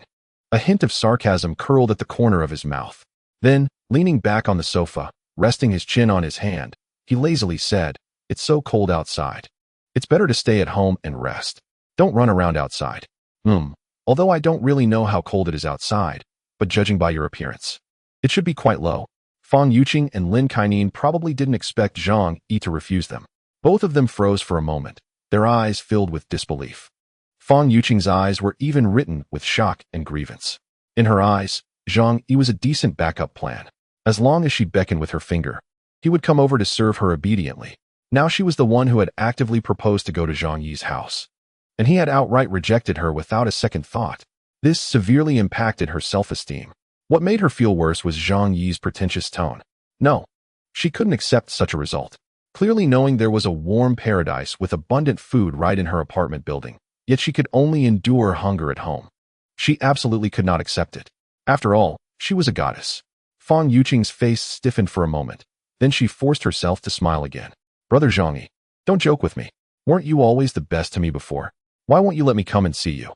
I'm not asking to do anything else. She pouted, showing a distressed expression, truly pitiful. Any average man would likely feel a surge of compassion upon seeing this, and then, with rampant masculinity, agree to her request on the spot. But Zhang Yi was the exception. Ever since he was betrayed and died by Fang Yuqing, he felt nothing for this woman other than hatred. Zhang Yi said, Every time I invited you to my house before, you always had various excuses, saying we were single men and women, and it wouldn't look good if it got out, right? I think you were right. We don't have any relationship, so we should keep our distance. So that people want to talk. When Zhang Yi was pursuing Fang Yuqing, he had to put in a lot of effort just to invite her out for a meal or to watch a movie. He had to prepare gifts, surprises, and book a high-end hotel to even have a chance. Whenever he wanted to take things further and invite Fang Yuqing to his home, she always had various excuses.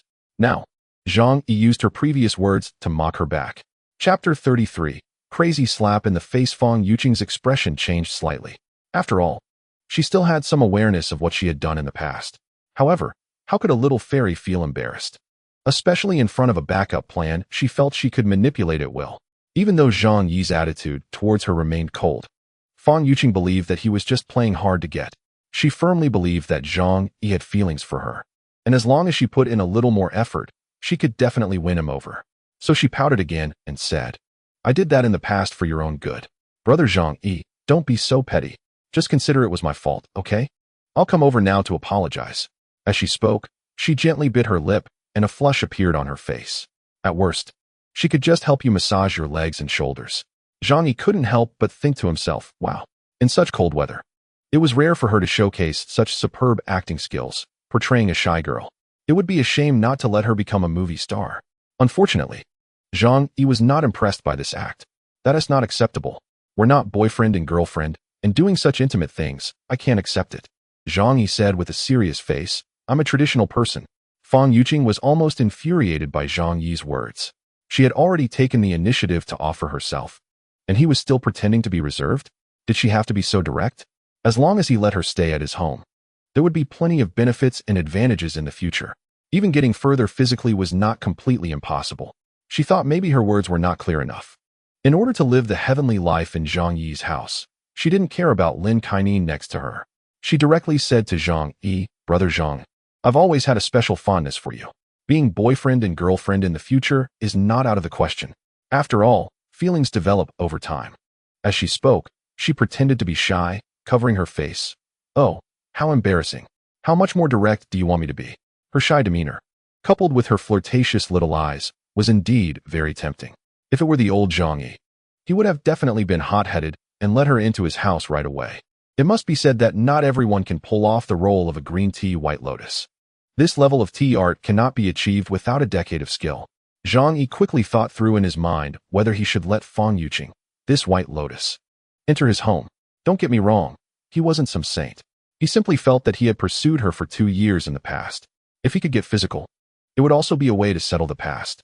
However, this thought only flashed through his mind and was firmly dismissed, because now it was the apocalypse, and he had to eliminate any possible risks.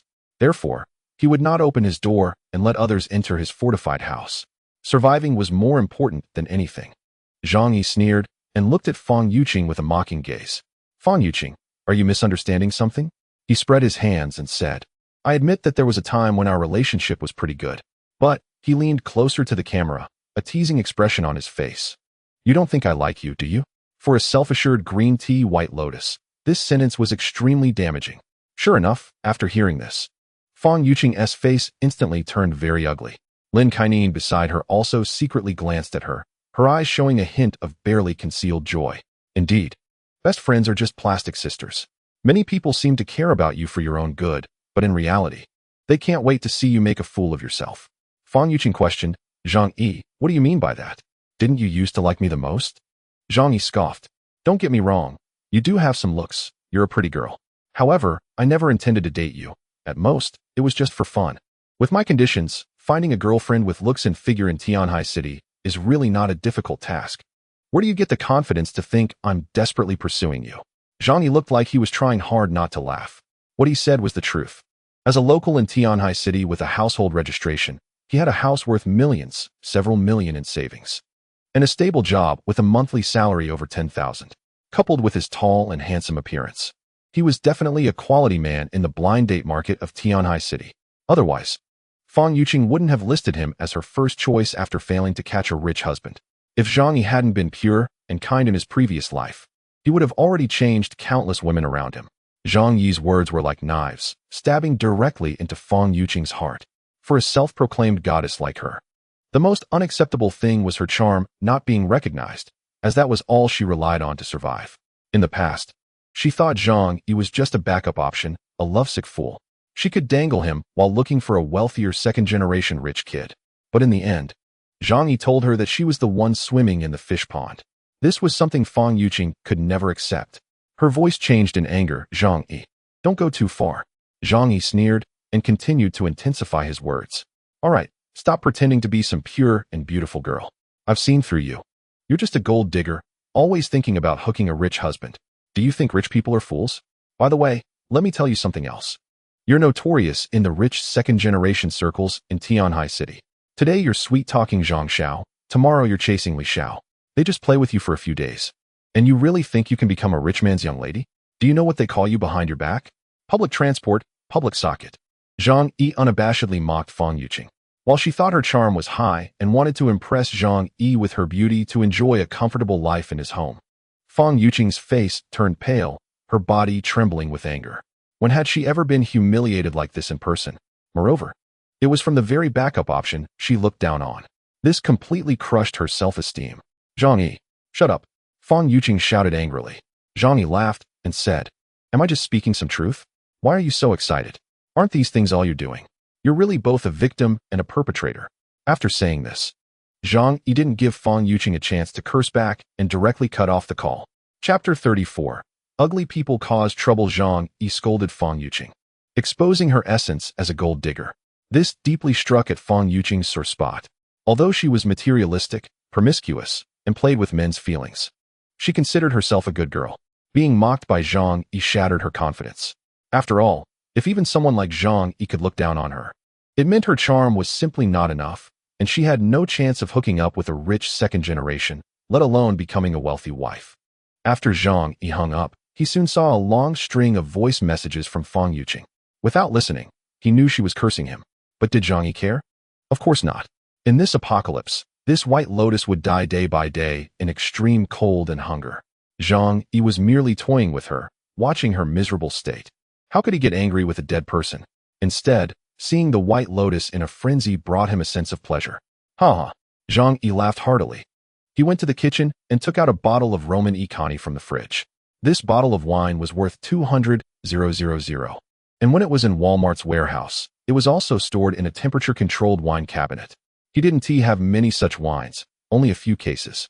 In a good mood today, he decided to celebrate. His home wouldn't lack electricity. The wiring had been renovated during the decoration. It was connected to a backup power supply and a silent generator. He had plenty of energy. He went to the living room and ceremoniously laid out a table full of delicious food, French-baked snails, tomahawk steak, stargazing duck, and paired it with a bottle of 200,000 Roman Icani. In the apocalypse, all the habitual rules of society were rapidly disappearing. Zhang Yi didn't care much about etiquette when eating. He ate whatever he wanted and paired it however he liked. He could even eat caviar as a meal. Such a luxurious lifestyle might be unique in the world today. Because of the sudden onset of the apocalypse, even the most powerful and wealthy people in the world couldn't make adequate preparations. For example, Su Hao, whose father was a well-known boss of a large group in Tianhai City. But in Zhang Yi's memory, his father died half a month after the apocalypse began. After all, his wealth had turned into waste paper, and that bloated old man didn't have the skills necessary for survival in the apocalypse. At this time, in the apartment shared by Fang Yuqing and Lin Caning, Fang Yuqing's mentality was somewhat collapsing as she angrily smashed things and cursed Zhang Yi. If it were any other time, she might not have been so furious. But now, seeing Zhang Yi's home, which seemed like paradise, made it unbearable. The warm and comfortable environment, the abundance of high-end food, were the most precious things in the icy apocalypse. Heaven was within reach, yet she couldn't step in. This was something she simply couldn't accept. Zhang Yi, that damn guy, who do you think you are to curse me? Fang Yuqing gritted her teeth and cursed. Sitting on the sofa, Lin Caning stared at her, a trace of disdain flashing in her eyes. Aren't you the one who played around? Otherwise, we could enjoy those delicacies in Zhang Yi's home and the warm fireplace now. Fang Yuqing snorted coldly. What does he count for? Just a house and some savings. I, Fang Yuqing, am going to marry into a wealthy family and become a rich wife. Lin Caning frowned. But now Zhang Yi had so much food and a fireplace for warmth. This was much better than a second-generation rich kid. She looked out the window. The heavy snow showed no sign of stopping. According to the external news obtained through her phone over the past 2 days, the whole world was under a blanket of snow and ice. She worriedly said, will this snow disaster continue forever? On the television, the few remaining official channels were still encouraging people. Experts dressed in thick down jackets were shivering as they said the disaster would soon pass. Our people have strength. Persistence is victory. But everything before them showed no signs of the disaster passing. Lin Caning hugged herself. If this snow doesn't stop, even if we don't freeze to death, we'll starve to death at home. Lin Caning's words instantly turned Fang Yuqing's anger into fear. It had been 10 days. They had been trapped at home for 10 days. These 10 days felt longer than 10 years. If one hadn't experienced such a thing, they couldn't understand how torturous it was. It could even lead to a person's mental breakdown. Even though Fong Yuqing and Lin Caning were a duo of green tea and white lotus, as women in their 20s, they were also very fragile inside. Faced with the heavy snow that showed no signs of stopping, they thought of death. Fong Yuqing curled up on the sofa, and the image of Zhang Yi's warm and well-fed home surfaced in her mind again. She said angrily, "This is unfair. Why can Zhang Yi live so comfortably while I, being so beautiful, have to suffer so much?" Lin Caning glanced at Fong Yuqing but remained silent. She wrapped herself in a blanket, took out her phone, and found Zhang Yi in her contacts. Soon, Zhang Yi received a message from Lin Caning. Zhang Yi was enjoying top-quality red wine paired with a luxurious meal. Seeing the message, a smirk appeared in his eyes. In this apocalyptic world, watching women like them struggle in pain was truly more exciting than watching a movie. Zhang Yi glanced at the message Lin Caning sent. "Zhang Yi, I just saw you scold Fong Yuqing, and I'm so happy for you. I've known for a long time that Fong Yuqing is a materialistic woman who never really took you seriously. I've always hoped that one day you could see through her true colors." "That's great. Congratulations on waking up." Zhang Yi chuckled. Truly, these were plastic sisters, selling out Fong Yuqing so quickly. But this was normal. As the saying goes, birds of a feather flock together. Neither Lin Caning nor Fong Yuqing was a good person. He replied, "It's nothing." Lin Caning continued, "I felt really sad watching you pursue Fong Yuqing all this time. Zhang Yi, I've actually liked you for a long time. Did you know? Now that you don't want Fong Yuqing anymore, let's be together." Zhang Yi nearly spat out the red wine he had just drunk. Wow, this girl is so direct. He shook his head. TSK, what a reality check. It seemed that her life had been quite miserable these past 10 days. Lin Caning had previously been quite harsh towards Zhang Yi. Although her own conditions weren't great, it didn't affect her feeling like a fairy. Now that she saw Zhang Yi reject Fong Yuqing and recognized the high quality of life he had, she immediately wanted to take advantage of the situation. Chapter 35, Plastic Sisters. Zhang Yi sighed. This woman wouldn't think I'm a junk collector, would she? Although Fong Yuqing was a green tea bitch, at least she knew how to act coy and dress well. What about you, Lin Caning? Besides being self-deprecating and narcissistic, what do you have? But out of a sense of dark humor, Zhang Yi still smiled wickedly and said, "Oh really? But I just scolded Fong Yuqing pretty harshly. You two are good friends. Won't that affect your relationship if you follow me?" Lin Caning's eyes lit up, sensing an opportunity. She said without hesitation, "What friends? We're just co-renters." To gain Zhang Yi's trust, she spilled all the dirt on Fong Yuqing. "You don't know how much I dislike her. This woman is especially lazy. These past few days she said she was afraid of the cold and didn't even want to go to the bathroom. She uses a mineral water bottle to pee. It disgusts me. Don't be fooled by her pure act. She goes to nightclubs every day looking for men. If she meets a rich second generation, she'll do everything to cling on to them. If she runs out of money, she goes out to sell herself. Otherwise, how could she afford cosmetics and designer bags on a salary of only $5,000 a month? She charges $1,500 a night. So cheap. Humph. I look down on women like her." This was the first time Zhang Yi learned that Fong Yuqing had such a side job. He gritted his teeth, feeling that this world was absurd. Fortunately, he wasn't stupid. Although he pursued Fong Yuqing, he wasn't pitiful enough to be a pathetic sycophant like Zhou Peng. To gain Zhang Yi's trust, Lin Caning continued to expose Fong Yuqing's secrets. Don't be fooled by her pretending to be pure. She has had several abortions. In college, she let several contractors support her for 4 years. Zhang Yi silently watched and recorded what she said. Lin Caning clearly had a lot of grievances against Fong Yuqing. After all, Fong Yuqing was better at acting coy and prettier than her, which made Lin Caning feel like just a backdrop. In this world, how many women are willing to be someone else's green leaves? Otherwise, why do you think the best friends of beautiful goddesses in college are usually ugly and fat girls? After venting her emotions about Fong Yuqing, Lin Caning continued to confess to Zhang Yi. "Zhang Yi, do you know how painful it was for me to watch you pursue Fong Yuqing all these years? Now I finally have the chance to confess to you. Let me be your girlfriend. I promise to love you well in the future. And at this time, you must feel lonely at home, right? Having a woman by your side can help you with many things." Lin Caning was clearly hinting to Zhang Yi that as long as she could go to his house, he could play however he wanted. However, unfortunately for her, Zhang Yi had no interest in such a person. He quickly forwarded their chat history to Fong Yuqing. Then he said to Lin Caning, "Although I'm flattered, let's forget about this." Lin Caning, not willing to give up, asked, "Why? Don't you need a woman now?" Zhang Yi suppressed his nausea and said into the phone, "I do like women, but you're too ugly." After saying that, Zhang Yi muted his phone and tossed it aside. Lin Caning's face changed dramatically upon hearing Zhang Yi's voice. He actually said she was too ugly? This was slander. A serious slander. Every time she posted her good photos online, countless people praised her as a beauty, just as Lin Caning was fuming. An angry scream rang in her ears. "Lin Caning, you bitch." Fang Yuqing exploded when she saw Lin Caning talking trash about her. The two started to fight, pulling each other's hair and pinching arms. They only stopped when they were too exhausted to continue, yet they still glared at each other fiercely. If it weren't for the cold weather and the need to live under the same roof, they would have had murderous thoughts towards each other. Lin Caning understood what was happening and harbored deep resentment towards Zhang Yi. However, like Fang Yuqing, she probably envied him more than she hated him. If at this moment, Zhang Yi agreed to let them into the room to eat some food, they would abandon their dignity and crawl over like bitches.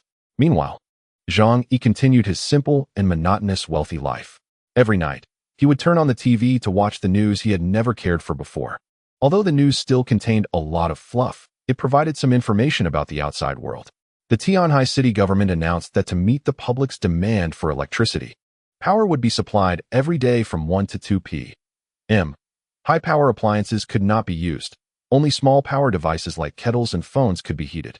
Currently, all major power plants were shut down, and electricity was scarce, so everyone was encouraged to reduce their power usage to avoid large-scale, long-term blackouts. Zhang Yi raised an eyebrow upon seeing this news. In fact, over the past few days, electricity had been supplied in increments daily, usually within an hour. Sometimes, power was only supplied for a few minutes. At this time, the officials were still willing to provide electricity to ordinary people, even if only for a brief moment. Probably their greatest effort. Most power stations around the world were shut down, and before the Ice Age passed, energy was becoming increasingly scarce. However, what caught Zhang Yi's attention was not the content of the news, but the tone of the female anchor and the way the news was presented. This time, the anchor's tone was serious, and the content of the broadcast no longer focused on comforting the public. This means that the authorities have given up on hiding the extent of the disaster across the country. When they can no longer control the situation, they can only fully release information, allowing everyone to recognize the reality as soon as possible and then find ways to save themselves. As expected, Zhang Yi opened his phone and saw that various chat groups had exploded with activity. Some were angrily criticizing the officials for inaction, some were despairingly crying, and more were high-priced buying supplies. The price of instant noodles had skyrocketed from 2,000 yuan per pack 2 days ago to 5,000 yuan per pack. Zhang Yi still felt speechless. The greed of humanity was glaringly apparent. They clearly knew the world was facing an apocalypse, and money would have almost no effect in the short term. Yet they were still willing to exchange food and drink for cash. Zhang Yi said nothing, observing everything like an outsider. Life still had to go on. Even if hope was lost, no one wanted to die. Even if it meant just surviving, they would continue to struggle to live. Chapter 36. The Cruel Woman. Due to the water pipes being frozen, the water supply in the community became a major issue. To get drinking water, one had to brave the extreme cold of over -70 degrees outside to fetch snow water from the first floor. However, how to melt the snow water after bringing it back became another big problem. The indoor temperature was also around -50 or 60 degrees. At this temperature, solid ice was as hard as cement. Some residents, extremely thirsty, tried to lick the ice with their tongues, only to have their tongues stuck and frozen. During these days, Zhang Yi noticed through surveillance cameras that the group under Chen Jinghao came to spy every day. Clearly, they thought Zhang Yi would also come out to fetch water and planned to take the opportunity to eliminate him. However, for several consecutive days, they did not see Zhang Yi leave his room. They could not imagine how abundant the supplies in Zhang Yi's home were. As long as he was willing, he could live comfortably in that room until he died. Is Chen Jinghao not dead yet? He is holding up quite well, Zhang Yi muttered to himself. Chen Jinghao had been shot in the calf, and without effective treatment, his leg would surely be useless. Moreover, due to infection, he might even lose his life. Not to mention that in such extreme cold, any injury could trigger a high fever. It would be a miracle to survive. Could it be that the temperature is so low that the virus cannot survive, which is why he hasn't died? Zhang Yi did not understand much about medicine and could not figure out why Chen Jinghao was still alive. But he did not care much. Who lived or died outside did not significantly affect him. Chen Jinghao's death was merely a matter of time. Early the next morning, Zhang Yi woke up and, still drowsy, picked up his phone, checking the chat group messages and then browsing the forums for news from the outside world had become his greatest pleasure. In this apocalyptic world, watching others struggle in extreme cold was a stark contrast to his own paradise-like existence. This sharp contrast brought Zhang Yi immense satisfaction. At the very least, it dispelled his boredom and occasional loneliness. Compared to those who froze or starved to death or struggled on the brink of death, he felt incredibly fortunate. Opening his phone, he was surprised to see messages from Fang Yuqing and Lin Caning first. Fang Yuqing, Zhang Yi, I'm sorry. Yesterday, I might have been too cold. So my emotions weren't good. I shouldn't have lost my temper with you. You were right. I was too naive in the past and didn't understand things. I didn't realize who truly cared for me. Now I see that the person who cares for me the most is you. I actually really like you in my heart. Can you forgive me? Let's live well together in the future. I want to be your woman. Living alone, you must feel lonely too, right? I can come over to keep you company, so you won't be alone in this apocalypse. Zhang Yi felt a bit emotional. The previously aloof Fang Yuqing had finally shed all her dignity and arrogance in the face of disaster. Even after being ruthlessly mocked by Zhang Yi, she had to abandon her pride and choose to curry favor with him. TSK. Zhang Yi shook his head, thinking how foolish he had been in his past life. If he had known she was this kind of woman, wouldn't he have easily gotten involved? A woman like Fang Yuqing, who was clearly worthless, pretended to be a high and mighty goddess. How shameless to act innocent when she was so base. Zhang Yi replied, although a rotten pear can quench thirst, I'm not that thirsty yet. He was a man with ancestral skills. At worst, there were plenty of props available in the alternate space. They were high-end products developed in Sakura country, fully realistic. Sigh, it wasn't that Zhang Yi wanted them. It was just that Walmart's warehouse was too well stocked. After closing Fang Yuqing's chat interface, Zhang Yi opened Lin Caning's. This woman was even bolder than Fang Yuqing. She might have known her looks were not as good as Fang Yuqing's, so she went for a direct approach and sent a few selfies, all suggestive in nature. Compared to Fang Yuqing, she was more daring. If this had been the past, it would have led to her social death. Zhang Yi quickly replied, I feel no emotional fluctuations, and I even want to laugh. Then he ignored her. He also knew that after seeing the comforts of his home, these two women would do anything to get into his house. Now that they had abandoned their dignity to plead with him, they would be even more unscrupulous later. But so what? Zhang Yi had invested heavily to turn his home into a fortress to deal with any possible situation. After receiving Zhang Yi's reply, Fang Yuqing and Lin Caning were furious and began cursing again. They had already abandoned their dignity, humbly begging Zhang Yi, especially Lin Caning, who had taken pictures of every angle and pose she could manage. How could Zhang Yi say he wanted to laugh after seeing her photos? What a humiliation. Although she didn't have the time or energy to put on makeup and her appearance and figure were lacking, she was still a woman. Did she not care about her pride?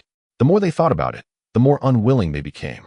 Their current lives were like hell, enduring not only hunger but also extreme cold. Zhang Yi's home was their last hope. Fang Yuqing gritted her teeth, a fierce look in her eyes. If it came to it, she would just barge into his house. I must live in his home. I can't bear to starve anymore. If it comes to that, killing Zhang Yi doesn't matter. As long as I can live in Zhang Yi's house, I would be willing to do anything now. Although she thought this way, she was still a woman. If she went to Zhang Yi's house to bang on the door, she definitely wouldn't be able to overpower him. Thinking of this, Fang Yuqing cast a cold glance at the next door. She and Lin Caning had already fallen out, and their once close friendship had completely broken down. However, now Fang Yuqing needed someone to help her. So she went next door and said to Lin Caning, that damn Zhang is watching us starve and freeze and won't let us into his house. We can't just sit and wait to die. Such a good house, he doesn't deserve to live in it. Let us find a way to take his house. Lin Caning's eyes sparkled at Fang Yuqing's suggestion. If begging Zhang Yi didn't work, then they could only find a way to deceive or rob him. Okay, I agree with you. That kind of scumbag Zhang Yi, why should he live in such a nice house? He should just roll out, freeze to death, or get bitten to death by wild dogs. It's most suitable for us to move into their house. Chapter 37. Killing at the door. Out of hatred for Zhang Yi and a desire for Zhang Yi's home, the two plastic sisters temporarily formed a united front. However, they discussed how to take Zhang Yi's house. If they were to rob the house, the two of them might not be able to defeat Zhang Yi. They still needed the strength of outside assistance. Even usually, the two of them couldn't beat Zhang Yi. Not to mention now that they were cold and hungry. While Zhang Yi was full of energy and didn't have to worry about food. Lin Canning gritted her teeth and suggested, why not call a few neighbors to come along? Fang Yuqing shot her a cold glare. Are you stupid? Even if Zhang Yi's supplies were abundant, it wouldn't be enough to share among so many people. So, the fewer people who know about this, the better. Lin Canning anxiously asked. So what do you suggest we do? Fang Yuqing smugly said. We can call Zhou Peng over. Zhou Peng is her loyal lapdog, who obeys her every command. Although Zhang Yi has also fawned over Fang Yuqing. At least he has some brains and won't be easily manipulated by her. But this Zhou Peng is completely brainless. He might even be willing to die for Fang Yuqing. So Fang Yuqing planned to have Zhou Peng help her take Zhang Yi's house. Lin Canning clapped her hands and smiled. What a great idea. That lapdog is indeed useful. Fang Yuqing immediately called Zhou Peng. At that moment, Zhou Peng was so hungry he was skin and bones. As a warehouse employee, he originally had a lot of food at home, but most of it was given to Fang Yuqing. Zhou Peng had no idea that she was just toying with him.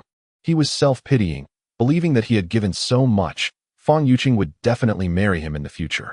As soon as he saw Fang Yuqing's call, he excitedly forgot about his hunger and cold and hurried over. When he arrived at Fang Yuqing's house, she immediately approached him, looking aggrieved, telling him how Zhang Yi had treated her lightly. Boo-hoo, Zhang Yi is simply a beast. I just asked him for some food, and he wanted me to sleep with him. Zhou Peng, you know I'm not that kind of woman.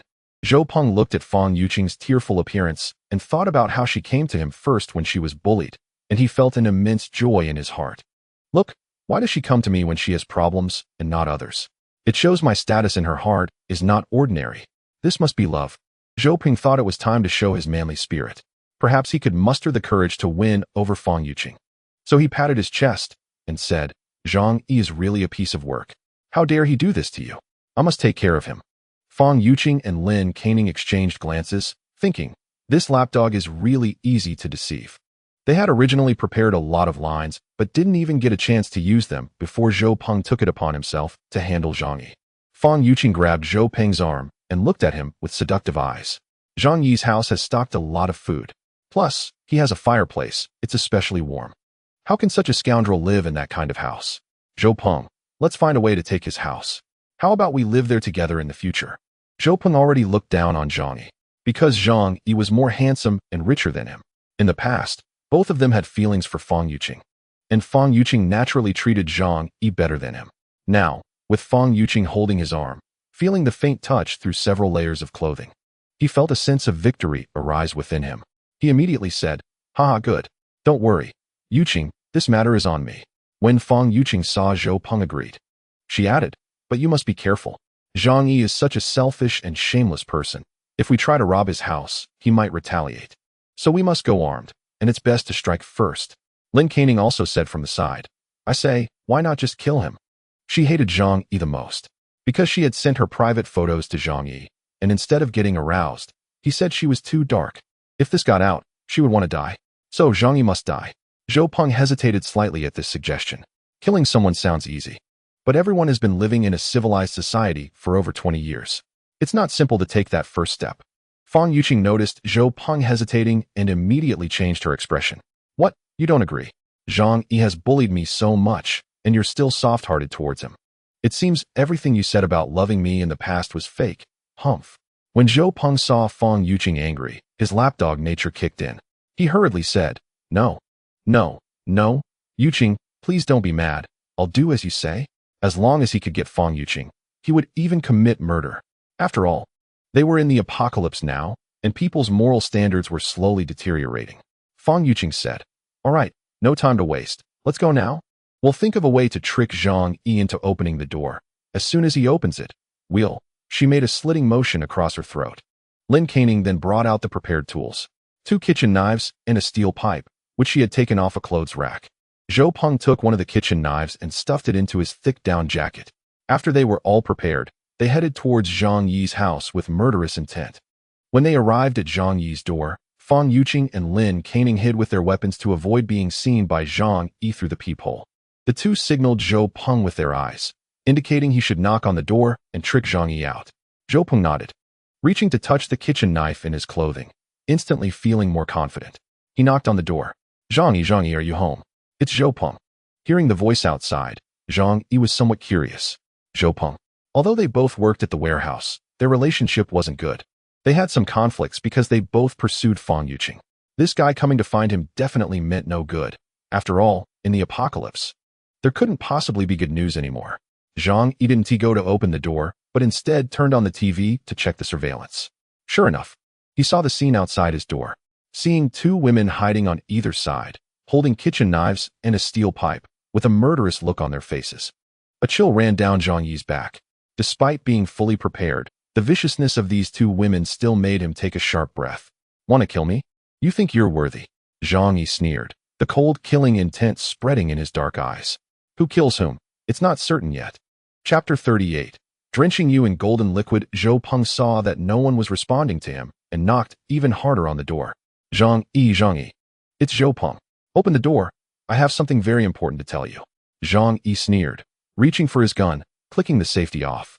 He walked to the door. Who is it? Zhou Peng heard Zhang Yi respond and quickly gestured for Fang Yuqing and Lin Caning to get ready. The two women were nervous since it was their first time doing something like this. But when they thought about killing Zhang Yi and moving into his warm, comfortable house filled with food, their gazes instantly became resolute. Zhou Peng said, Zhang Yi, it's Zhou Peng. We've run out of food at home. Can you give me some to eat since we're colleagues? He had a pleading look on his face, but his hand quietly moved down, ready to draw a knife at any moment. Zhang Yi leaned against the door and said lightly, we don't have any food left at home either, so I can't help you with this. Fang Yuqing and Lin Caning cursed inwardly. How could your family have no food? There are 7 or 8 boxes of food in the kitchen, and they are all scallops, dried seafood, and abalone. Are those fake? However, they were already prepared for this situation. Zhou Peng gritted his teeth and took out a box of medicine from his pocket. Zhang Yi, I want to take advantage of you. I'll trade you a box of ibuprofen. It was cold, and many people were catching colds and fevers. In such circumstances, medicine could save lives and was worth as much as food. To lure Zhang Yi to open the door, Zhou Peng took out his treasured ibuprofen.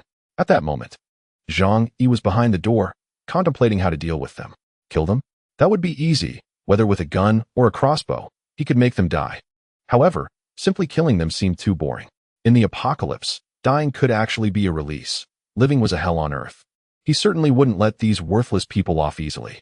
After thinking for a moment, Zhang Yi had an idea. He walked to the trash can and took out a pulsating bottle. Having just drunk several cans of beer, he felt the urge to urinate. He opened the bottle and let it flow. Ibuprofen? This stuff is nice. Let me think about it. While urinating, Zhang Yi lazily chatted with Zhou Peng. The few people outside heard the indistinct sound of water, but they had no idea what Zhang Yi was doing. They only heard that Zhang Yi seemed to be considering their offer, and excitement appeared on their faces. Zhou Peng quickly said, yes, open the door, and let us trade. I only need 2 packs of instant noodles. According to the current market price in the community, ibuprofen could at least be exchanged for 5 packs of instant noodles. Zhou Peng deliberately offered a low price to trick Zhang Yi into opening the door. 2 packs of instant noodles? I'm afraid you'll lose out. That would be too embarrassing. After finishing, Zhang Yi had a bottle of iced tea in his hand, filled to the brim and bubbling with white foam. Zhou Peng thought Zhang Yi was about to take the bait, and leaning against the door, he said, it's okay. I'm starving right now. We're colleagues, so it's better to give you a deal than someone else. Hurry up and open the door. Zhang Yi climbed onto a stool in front of the shooting hole in the door and poured a bottle of warm, fresh iced tea over the 3 people outside. Zhou Peng and the others were startled when the sudden liquid splashed over them. Fang Yuqing and Lin Caning screamed. What is this? Hey, it's hot water. It's steaming. Feeling the warmth, they were initially a bit happy. But within a second, they caught a whiff of a peculiar, pungent smell. This is urine. The 2 women screamed like they were being slaughtered as they immediately squatted down and vomited uncontrollably. Zhou Peng also turned red with anger, banging on the door. Zhang Yi, I'll fing kill you. Get out here. But the heavy alloy door showed no signs of budging, and instead, Zhou Peng's hand hurt badly. From inside the room came Zhang Yi's hearty laughter. How does my urine smell? Is it good to drink? A bunch of idiots. You think you can trick me? Zhou Peng and the others realized they had been discovered. They were shocked and angry, cursing Zhang Yi from outside. Zhou Peng yelled, damn it, I shouldn't have wasted my breath with you. Just wait, I will definitely kill you when I get in. He stopped pretending and pulled out a kitchen knife from his clothes, slashing at the door with all his might. Ordinary doors are made of wood, and as long as you break the lock, you can open them. But Zhang Yi's door was made of integrated alloy, capable of withstanding heavy impacts. When Zhou Peng struck, it was like hitting a steel plate. The door didn't budge at all, and the tremendous recoil sent the knife flying. The knife grazed past Zhou Peng's head, leaving a long gash, and his palm was injured and bleeding. A small piece of biological knowledge. Human skin is more fragile in winter, and the sensation of pain is heightened. Zhou Peng was stunned. If the knife had been even slightly off, it would have struck his face. But soon, his daze was violently interrupted by intense pain. Ah! Zhou Peng cried out in pain. Seeing this, the two women, overwhelmed by fear, abandoned Zhou Peng and hurriedly ran away. Zhang Yi watched all this from the room, weighing his handgun in his hand, contemplating whether to go out and give each of them a shot. Not to say he would kill them, but at least he could make them bleed, ensuring they would suffer in this icy apocalypse. However, after thinking for a moment, he abandoned this plan. Why? Because there were 3 rabid dogs outside. Although there was a high chance he could injure them by opening the door, there was also a minuscule chance he could be killed in return. Zhang Yi absolutely wouldn't joke with his own life's safety. That's right. He was the king of survival. He was living so comfortably. Why act impulsively? It's fine. He would just outlast them here. Let us see how many days they could survive in this apocalypse. Calm and composed, Zhang Yi returned to the sofa and continued playing games. Zhou Peng and Fang Yuqing ran back home, sitting on the sofa, shivering all over. He had just narrowly escaped death, and he was still shaken. Fang Yuqing saw the urine dripping onto the sofa and immediately screamed, "Ah, get away. Who told you to sit on my sofa?" Chapter 39. Stink Bomb. Fang Yuqing was heartbroken over her sofa and disgusted by Zhou Peng, who was covered in urine. After all, Zhou Peng had been the one splashed the most at the door. She immediately yelled at him not to sit on the sofa. Zhou Peng felt very wronged. He only went to find trouble with Zhang Yi because he had listened to Fang Yuqing. Now, not only was he drenched in urine and trembling from the cold, but he also had injuries. Yet Fang Yuqing treated him this way. However, a dog that licks is still a dog. Zhou Peng thought for a moment, realizing that Fang Yuqing's scolding was quite reasonable. He hadn't even done a good job helping her, and being dirty, how could he sully the goddess's sofa? The more he thought about it, the more he felt he deserved the scolding. He quickly stood up and apologized to Fang Yuqing. "I'm sorry, Yuqing. It's all my fault. Please don't be angry."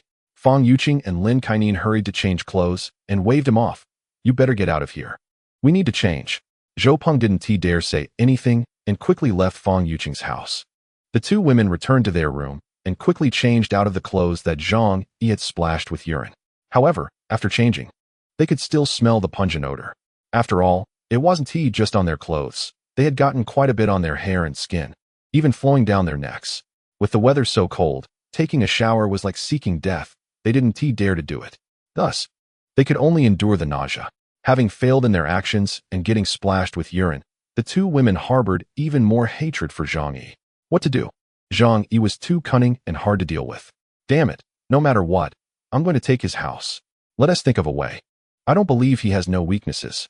Just as the two women were discussing how to deal with Zhang Yi, he sent a message to Fang Yuqing. This time it was urine. Next time I might just throw feces on you all. This time it was just Zhang Yi's hasty preparation. If he had been given time to prepare, he would have definitely treated them to a shower of excrement. Fang Yuqing and Lin Kainan turned pale. If they were splashed with feces, they would want to die. Zhang Yi turned off the chat and stopped looking at the messages Fang Yuqing sent. Although he had blocked message notifications, the number of unread messages was rapidly increasing, and he knew without looking that they weren't good words. He checked the owner group chat. As soon as he entered, he saw a good show. Ever since Chun Jinghao had taken over their home, Aunt Lin's mental state seemed to have deteriorated. Now she was constantly sending voice messages in the group, shouting for everyone to hand over their supplies to her. "I am the head of our community committee. Who dares to disobey me? I'll have you all arrested when the snow melts. Did you hear me? Reply to me. You must bring all your food to my house today." However, this time, hardly anyone paid her any attention. After more than 10 days, everyone had realized what the current environment was like. The officials couldn't care less about each individual, and Aunt Lin's so-called community committee was nothing at all. She couldn't scare anyone. Instead, she was met with ridicule. "Damn old woman, why don't you just die already? You tricked us out of a box of instant noodles. And I haven't settled the score with you yet." Someone also brought up the initial snow disaster. If you hadn't told everyone that it was fine and not to stockpile supplies, How could we be in this situation today? As soon as this was mentioned, it ignited everyone's anger. At the beginning of the snowfall, although it was very cold outside, some people still wanted to go shopping. But at that time, Aunt Lynn kept saying in the group that the snow disaster would pass quickly and warned that anyone who stockpiled supplies would be dealt with. So everyone dared not go out. A few days later, the heavy snow blocked all the roads, making it impossible to go out. If it weren't for her, everyone could have at least stocked up for another half-month. Damn old woman, look at what you've done. It's all your fault. The neighbors cursed Aunt Lynn. Meanwhile, the rich second-generation Sue Howe also appeared in the group. I'll buy supplies at high prices, whether it's food or drinks. I'll pay 10,000 for a pack of instant noodles and 5,000 for a bottle of mineral water. The price of instant noodles had already reached 10,000. Sue Howe was really anxious, as his money would become worthless if he didn't use it now. Zhang Yi shook his head. Even now, he was still thinking about buying things with money. Just as Zhang Yi finished speaking, someone immediately jumped out. I have some food at home. I can sell it to you. Zhang Yi was speechless. It seemed that no matter the time, there would always be greedy people willing to risk their lives for money. Even if hope was slim, some were still betting that the snow disaster wouldn't last long. But only Zhang Yi knew that this snow disaster would last for an incredibly long time. And after this snow, even when it stopped, the whole world would need a very long time to recover. Money was even less useful than scrap paper. At least scrap paper could be used for wiping. As Zhang Yi thought of this, a wicked idea suddenly popped into his mind. He had plenty of toilet paper in his warehouse, but the neighbors probably didn't have as much. If they ran out of toilet paper, what would they use to wipe? Soon, he shook his head again. If they couldn't fill their bellies, they probably wouldn't have much to wipe anyway. However, this also indicated that the fragile harmony maintained now would soon be broken. Zhang Yi knew that once food was completely cut off, people would turn into terrifying beasts. The next day, Fang Yuqing and Lin Caning came knocking at Zhang Yi's door again. They begged outside, hoping Zhang Yi would let them in, saying they were about to freeze to death. Zhang Yi completely ignored them. Freeze to death? That was exactly what Zhang Yi hoped to see. Seeing that Zhang Yi didn't respond at all, they said that for the sake of past friendship, he could at least give them some food. Zhang Yi looked through the surveillance camera and saw that they had even brought umbrellas. It seemed that after being splashed with urine yesterday, they had developed a psychological shadow. However, Zhang Yi was not foolish enough to open the door for them. If he guessed correctly, they were both carrying knives, ready to kill him at any moment and seize his house and supplies. Zhang Yi thought for a moment and opened the alternate space. There were many miscellaneous items in the warehouse that he didn't usually use, which he had collected at the time. Anyway, his alternate space was large enough, and he didn't have to worry about taking up space. He didn't expect it would come in handy now. He took out 2 stink bombs from the toy area inside. These toys were used for pranks. Once ignited, they would emit an extremely disgusting smell, and they were very difficult to wash off with water and laundry detergent. Listening to the voices of Fang Yuqing and Lin Caning outside, Zhang Yi chuckled and picked up the stink bombs to walk over. Chapter 40. Gunfire. Zhang Yi ignited the stink bomb and quickly threw it out through the shooting hole above the door. Once the stink bomb hit the ground, a large plume of black smoke quickly billowed out. The stench rapidly filled the corridor. When Fang Yuqing and Lin Caning smelled this odor, it felt like they had opened a can of feces sealed for 10 years, and they immediately started vomiting. What the hell, ugh? Zhang Yi, ugh, you're so shameless. The stench in the corridor grew stronger, and the 2 women hurriedly ran away. Zhang Yi wasn't worried about the stink getting back into the house. Once he closed the shooting hole, the entire house was in a semi-sealed state. Although air could still circulate, the house had been built with an air filtration system to prevent any strange odors or harmful air from entering. Watching the 2 women stumbling and vomiting through the surveillance camera, Zhang Yi burst into laughter. However, he soon received a complaint from the neighbor next door. Zhang Yi, what did you throw outside your door? It stinks. Can you please consider the feelings of your neighbors? Zhang Yi's neighbor was a young couple who had moved in 2 years ago. However, Zhang Yi had little interaction with them. They only nodded at each other when they met in the elevator. At this time, he didn't care to maintain any neighborly relations. In this apocalypse, everything he did was for his own safety. He didn't care about others at all. He could even say that as long as he could live safely and comfortably, he could ruthlessly eliminate others. In the apocalypse, there could be no saintly mentality. Once it appeared, it must be snuffed out immediately. If you don't like it, come and fight me. After saying that, Zhang Yi directly blocked the neighbor. Still the same old story. He was too lazy to argue with them and waste his breath. Soon, Zhang Yi found that the neighbor was complaining about him in the big group chat. But unfortunately, others were too preoccupied to care about their petty issues. Zhang Yi chuckled. Lacking a sense of morality actually felt quite refreshing. That afternoon, Zhang Yi was suddenly awakened from his sleep by a loud noise. Bang! A huge sound echoed in the corridor, quickly spreading throughout the entire apartment building. Zhang Yi's expression became serious. It sounded like a gunshot. In their community, someone actually had a gun? Zhang Yi wasn't sure if it was a gun or firecrackers. He hurried to the living room and turned on the TV to check the surveillance. The scene before him made his pupils shrink involuntarily. In front of the door of the third-floor resident, Chen Jinghao, who had a broken leg, was holding a black gun. The cold, dark gleam easily made one's heart tremble. The door of that resident was open, and from the angle of the surveillance, 2 human legs could be vaguely seen. The little Karami under Chen Jinghao's command came out with some food and candles, looking cheerful. It was obvious that the resident on the 3rd floor was already dead. Even if he wasn't, having been shot and losing all his supplies, he wouldn't last long. It was 10 a.m., and usually, every household would go out at this time to dig up snow to melt for drinking water. Everyone together could temporarily raise the temperature in the corridor, preventing it from being too cold. No one can survive without water, so this activity was carried out every day. Chen Jinghao had seized this opportunity to start killing and robbing supplies. Ding dong. The phone rang. Zhang Yi picked up his phone and glanced at it. The message was from a large group. Chen Jinghao had sent a voice message. The city was now sealed off by heavy snow, and we can't rely on anyone. We must depend on ourselves. I, Chen Jinghao, will take on the responsibility of managing Building 25. From now on, everything here is decided by me. If you all obediently listen, I can ensure you live well. Anyone who dares to stick their neck out. Haha. Immediately after, Chen Jinghao sent 2 pictures. One was of the gun in his hand, and the other was of the resident on the 3rd floor lying in a pool of blood. The once chatty group was now silent as a grave. Everyone was shocked by this bloody and brutal scene. Most residents were filled with fear. In times of peace, when had they ever seen such a scene? They couldn't even imagine it. Yet now, the bloody reality was laid out before them. In this unit building, surrounded by blizzards, others were hell. No one dared to refute Chen Jinghao. Everyone was afraid of dying. Zhang Yi lay on the sofa, unable to help but say, Chen Jinghao is brilliant.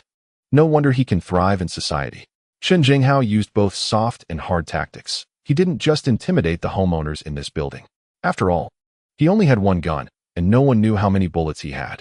But Zhang Yi knew it couldn't be many. After all, such things are strictly controlled in the country.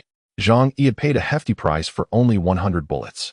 Moreover, Chen Jinghao's little Karami only numbered 5 or 6. With over 50 households and more than 100 people in the building, if everyone were pushed to their limits, he, a cripple, couldn't handle it. Thus, using both carrot and stick, he painted a rosy picture for everyone while scaring them. This was the best way to make these homeowners obedient. Human nature has always been fearful of death. Even if they understood that Chen Jinghao could kill the resident on the 3rd floor today, tomorrow it could be their turn. They still held on to a glimmer of hope. For example, those living on higher floors thought that since Chen Jinghao had killed the 3rd floor today and might go for the 4th tomorrow, they could wait for at least half a month before being targeted. Therefore, they didn't need to fight back. The people below would definitely resist. Conversely, those on the 4th floor thought that Chen Jinghao might not kill in order. If they resisted, they would definitely be killed. So it was better to stay at home and wait. Maybe someone else would die first. Zhang Yi shrugged. Anyway, these matters had nothing to do with him. Others were afraid to resist Chen Jinghao, but he was not afraid at all. As long as Chen Jinghao dared to show up at his doorstep, his life and death were entirely in Zhang Yi's hands. As for whether the other neighbors lived or died, it had nothing to do with Zhang Yi. They chose to bury their heads in the sand and refused to resist. Zhang Yi had no interest in being a saint, sacrificing himself to save others. At that moment, his phone suddenly rang with a series of urgent ding-dongs. Zhang Yi picked up his phone and saw that he had received hundreds of new messages. He discovered he had been added to a new group. Out of curiosity, Zhang Yi entered to take a look. It turned out that the homeowners had created a new group again, but this time there were no members from Chen Jinghao's gang. It seemed that the death threats brought by Chen Jinghao had prompted some to consider banding together for warmth. Zhang Yi remained silent. After all, his own safety was definitely not an issue. He just wanted to see what these people would do. Chapter 41. Neighbors who only shout slogans. As soon as the new group was established, The homeowners and tenants began to chat in a panic. Chen Jinghao was simply a devil. He robbed 3 households, breaking in. The resident in room 301 on the 3rd floor was a young man with a fiery temper who wanted to resist but was shot dead by him. The other 2 households, 302 and 401, were frightened into handing over all their food and drink. Sigh. In times like this, without food and drink at home, aren't we just waiting to die?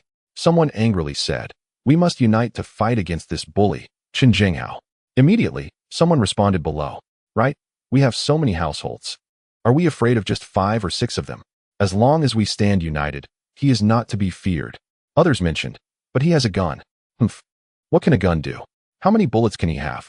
Exactly. If we rush him all at once, he can't stop us. I'll throw a left kick and then a right whip kick. I'll make sure he falls to the ground. He is crippled now, not worth mentioning. If he didn't have a gun, I could handle him by myself. Everyone was filled with passionate blood when discussing how to deal with Chen Jinghao, as if they couldn't wait to rush to his house and execute him. However, someone interjected at that moment. So when do we strike? This question led to a brief silence. It's easy to talk bravely, but when it comes to actually risking their lives, not everyone dares. Everyone understands the logic, but no one wants to be the one at the front taking bullets. Saying such beautiful things is really just to fool others into taking the bullets for them. Well, this isn't a problem. We can definitely take care of him. After all, he is a desperate man with a few thugs under him. We need to plan carefully. Yes, charging in recklessly is the behavior of a fool. We need to win with wisdom. Zhang Yi curled his lips. Just now, they were shouting that Chen Jinghao was not to be feared, with people talking about left kicks and right whip kicks against him. Now that it was time to actually go, they were starting to talk about winning with wisdom. He really found it laughable. At this time, Uncle Yu, the community security guard, suddenly sent a message. We can't let Chen Jinghao and his gang continue like this. If this goes on, everyone will be killed by him. Even if we're not shot, if all our food is robbed, that's still death? I can lead the charge. Everyone come with me to teach these scoundrels a lesson. Uncle Yu usually doesn't say much. He is a veteran, straightforward in character, and full of passion. He is well respected in the community. Facing a shameless scoundrel like Chen Jinghao, who tramples on human life, he was filled with rage. Wow, Uncle Yu is impressive. No wonder he is from the People's Army. Awesome. I support you, Uncle Yu. Do you need weapons? I can lend you our kitchen knife. I also have a long quan sword I bought last year while traveling. It cuts through iron like mud. I'll lend it to you. Chen Jinghao is just a cripple. Uncle Yu, if you do this, find an opportunity to ambush him from behind. Don't give him a chance. Everyone praised Uncle Yu, each giving their own suggestions. But not a single person said they would go with Uncle Yu to deal with Chen Jinghao. Uncle Yu was also somewhat speechless. Chen Jinghao had 5 or 6 people with guns. Going alone was definitely not feasible. At the very least, we need a dozen young men to go with me for safety. I used to be a soldier and have some skills, so I can take the lead. The adult male residents in the house immediately fell silent. Meanwhile, the female residents without adult males, like Fang Yuqing, were suddenly energized. Yes, we women are weak and powerless, and we can't deal with these scum. Now is the time for the men in building 25 to show your masculinity. The men in our building are all remarkable guys. You must succeed. It's time to demonstrate your gentlemanly demeanor. I hope you achieve success and protect us weak women. The adult males among the owners were obviously unhappy. Some of them were still unmarried, living alone or sharing with friends. They could risk their lives to confront the villains, but seeing the attitudes of the female owners, they clearly appeared like female champions. They even considered it their responsibility to confront the villains at the risk of their lives. The men were displeased. Absolutely not.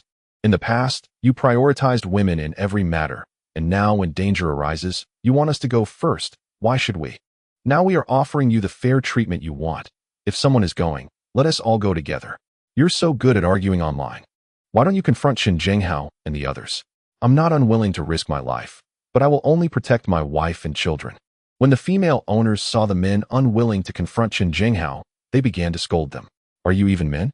Isn't this the time for you men to step up? Letting women take risks. How can you say that? You're such cowards. It's disgusting. I absolutely want to marry men like you in the future. Originally, the new owner group was created to discuss how to deal with the risks posed by Chen Jinghao.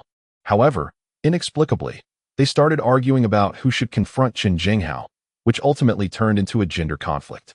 Zhang Yi watched this unfold and was quite speechless. This plot was exactly the same as in his previous life. This is also why Chen Jinghao killed half the people in the building in his previous life. Yet he still managed to control everyone with a gun afterward. They closed their eyes when they died, not even daring to struggle. Uncle Yu, seeing this, anxiously called out in the group, "Everyone, stop arguing. Dealing with Chen Jinghao is the biggest issue right now.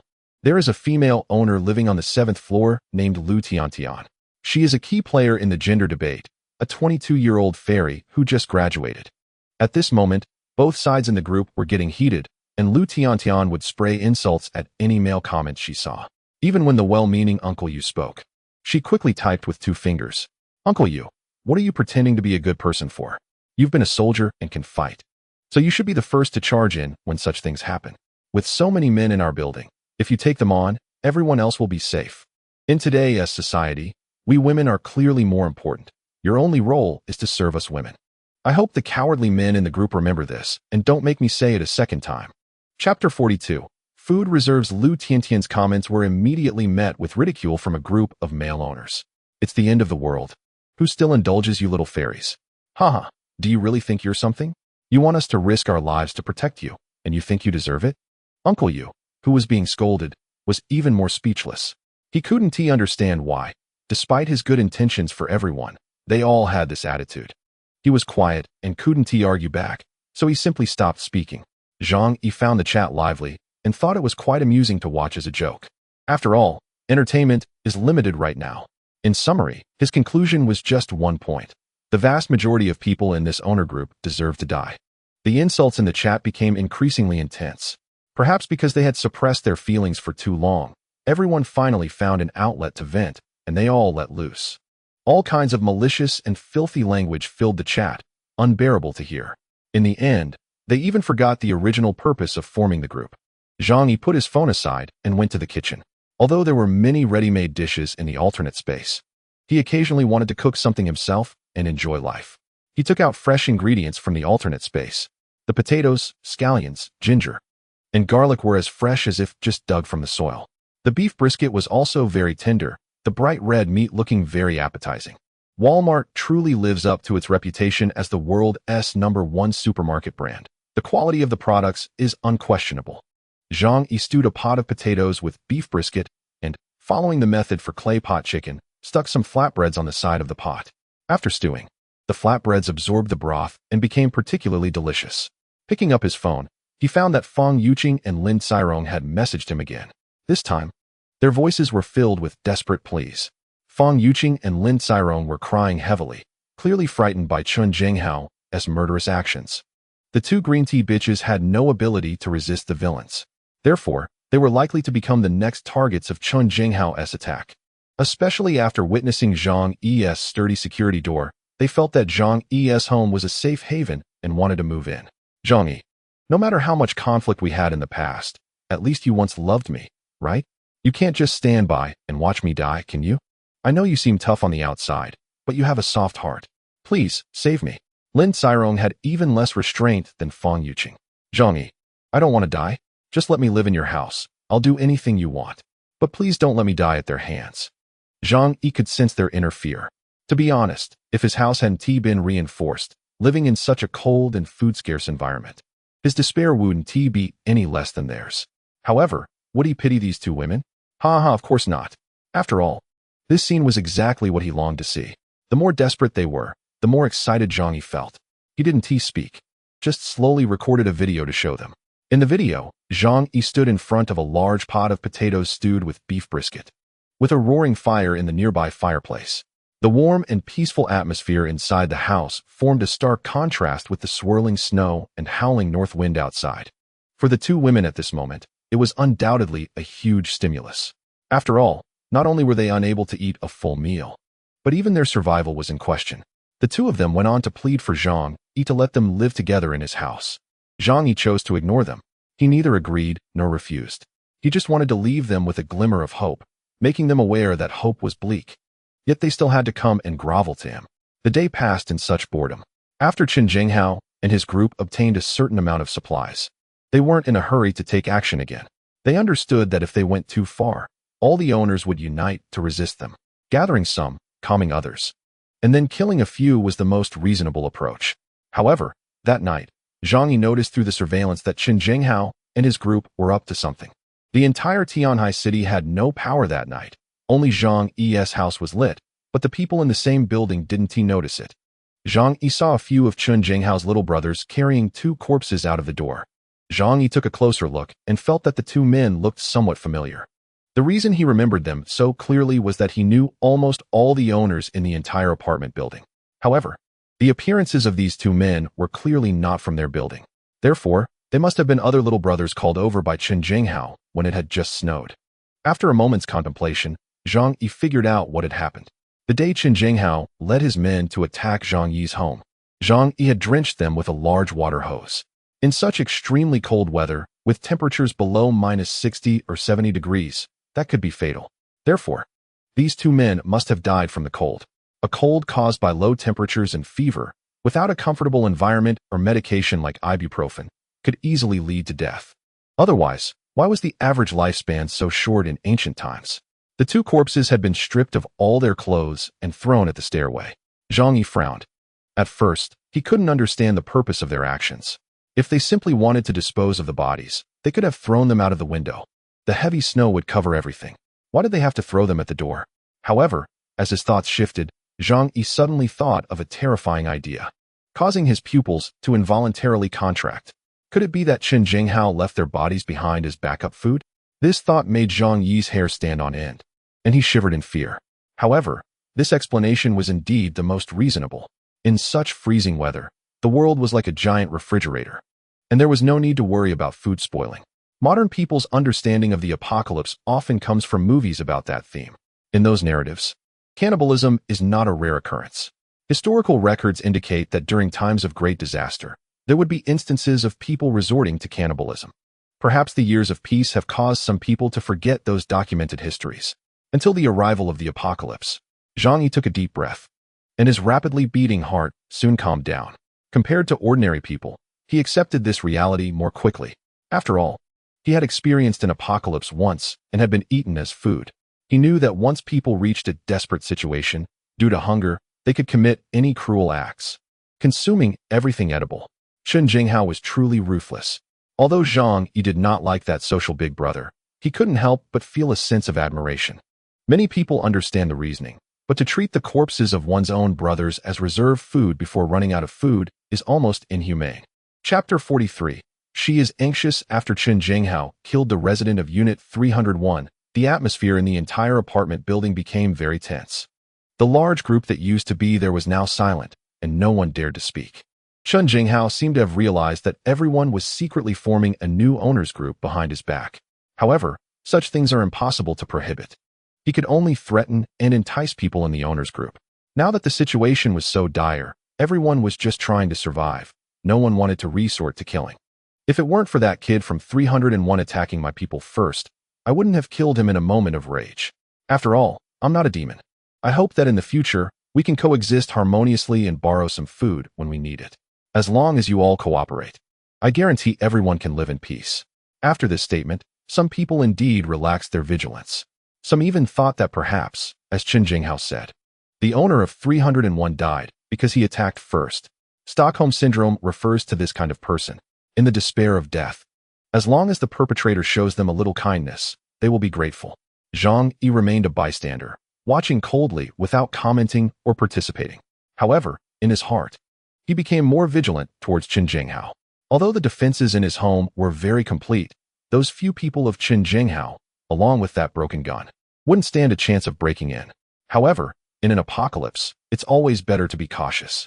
If he really provokes me, I should find an opportunity to kill him, Zhang Yi said calmly. This brief tranquility was shattered the next day. Although every household feared Qin Jinghao and did not dare to go out, they could not survive without going downstairs to chisel ice for water. So, someone quietly opened the door, planning to sneak down to dig snow. As a result, they were caught red-handed by the people Qin Jinghao had sent to stake out. The supplies looted on the first day had all been consumed by the starving thugs. Now, with bloodshot eyes, they considered the entire building's residents as their prey. Anyone they caught would not be treated kindly. They must be robbed clean. In the new group, urgent cries for help were heard. Zhang Yi opened the group chat and immediately laughed. The one crying for help was none other than Lu Tiantian. who lived on the 7th floor.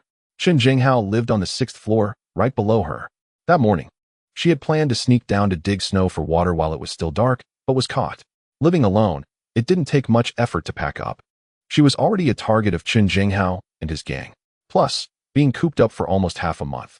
Chen Jinghao and his little thugs were feeling restless and were looking for a woman to vent their frustrations.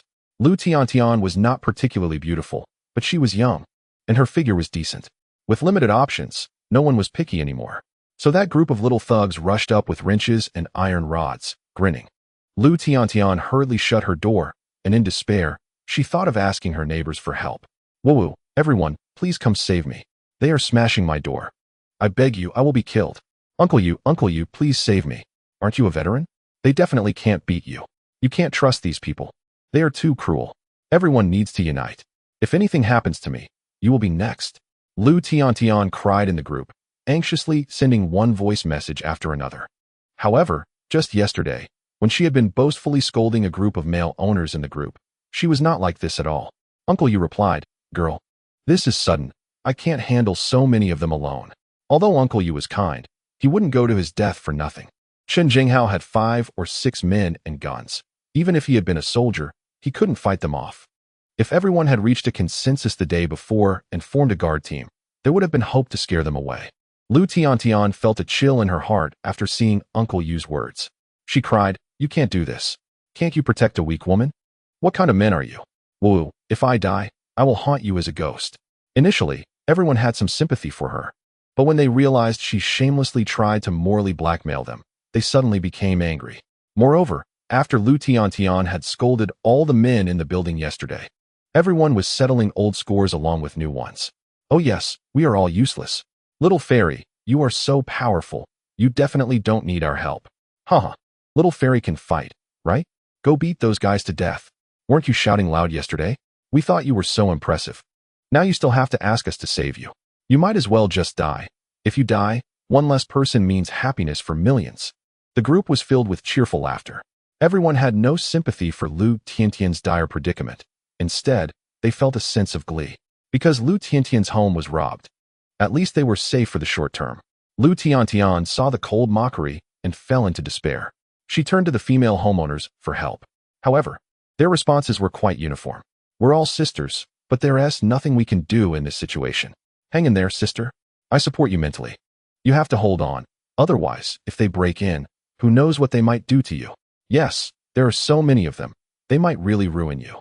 Some offered perfunctory comfort, while others took a morbid pleasure in scaring Lu Tiantian. After all, human sorrows and joys do not connect. Prolonged isolation and the threat of death had twisted many people's minds. More and more people joined the group chat, but the topic had turned sour. "Sister, even if you die, at least take someone down with you. It counts as helping the public. Right? Your home has been robbed. You probably can't survive anyway. You might as well take someone down with you." Lu Tiantian trembled with anger, and just as she wanted to say something more, the door was kicked open with a bang. In Zhang Yi's home, he watched on the monitor as Lu Tiantian let out a scream and was dragged out by a few little karami. Even on such a cold day, they still remembered to exercise. "Your firepower is too strong." Zhang Yi sighed. However, it made sense. In the current situation, no one knew when they would die. Before dying, living beings first think about passing on their genetic material. Zhang Yi took a bite of a chocolate bar and said to the monitor, "At this temperature, any exposed skin is life-threatening." Chapter 44, Why Should I Share? Although no one had witnessed Lu Tiantian's fate, they could guess it. A girl falling into a pack of wolves, what outcome could there be? Even if Chen Jinghao and the others spared her life, having lost all the resources she relied on, she would only be waiting to die. However, there wasn't much sorrow among them. Instead, they sighed with relief. At least Lu Tiantian could feed Chen Jinghao and his group for a while. Even so, it served as a wake-up call for the other homeowners. If this continued, they feared they wouldn't last long. That afternoon, Zhang Yi found himself suddenly pulled into a chat group. He chuckled. In this unstable environment, people's suspicion grew heavier, and small groups multiplied. It seemed that by banding together, they believed they would become stronger. Zhang Yi glanced at the members in the group and saw only 6 or 7 people: Zhou Peng, Fang Yuqing, Lin Kainin, and a few other neighbors. Zhang Yi frowned slightly, unsure of their intentions. Soon, someone reached out to him. "Fang Yuqing, Zhang Yi, It's too dangerous outside now. Chen Jinghao and his group will eventually come for us. We must unite. Zhang Yi replied nonchalantly. It's fine. I'm quite comfortable on my own. Lin Kainan. That's not how it works. You're alone, but Chen Jinghao has 5 or 6 people and guns. So you're not safe either. Zhang Yi smirked. Why don't you ask Chen Jinghao who broke his leg? Chen Jinghao hadn't dared to retaliate yet. He knew Zhang Yi was tough. Zhang Yi asked. So what do you want? Fan Yuqing quickly said. It's too dangerous for everyone to live separately. We decided to move in together. This way, we can resist Chen Jinghao. Zhang Yi laughed. So you think gathering together will protect you from Chen Jinghao's gun? Ridiculous. If numbers really mattered. The 50 households in this building could stomp Chen Jinghao to death with just one kick each. Everyone's a coward. Gathering is just for comfort. Another group member spoke up. Named Sun Jichao, whom Zhang Yi remembered as a financial white-collar worker. If we have more people, at least they will hesitate. Plus, we can band together to secure the doors, so we won't fear them breaking in. What we lack now is a good stronghold. Fan Yuqing quickly added, Zhang Yi, your house has a balcony, and the security door is very sturdy. It's perfect for resisting Chen Jinghao. So we hope you can join our team and fight against him. At this point, Zhang Yi understood. Fan Yuqing must have told these people that his house was particularly good. They likely knew about his perfect insulation system and stockpile of food. Zhang Yi sneered. Their plan was loud enough for him to hear from 10 floors away. Zhang Yi said bluntly, I don't need it. Thanks. I'm quite comfortable on my own. If you want to cohabitate, find your own place. What a joke. Cramming 7 or 8 people into his home. At this moment, he didn't know who was human or who was a ghost. Wasn't he that just inviting danger? Besides, Zhang Yi owed them nothing. Why should he?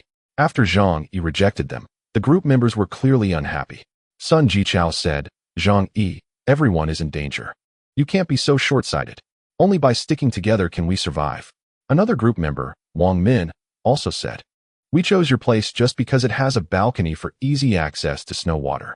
You think we're taking advantage of you, but we can protect you too. Zhang Yi laughed sarcastically. He sent a message in the group, protect me? The series of question marks reflected his inner mockery. Do you even know what kind of life I'm living now? Protect me? You really have the face to say that.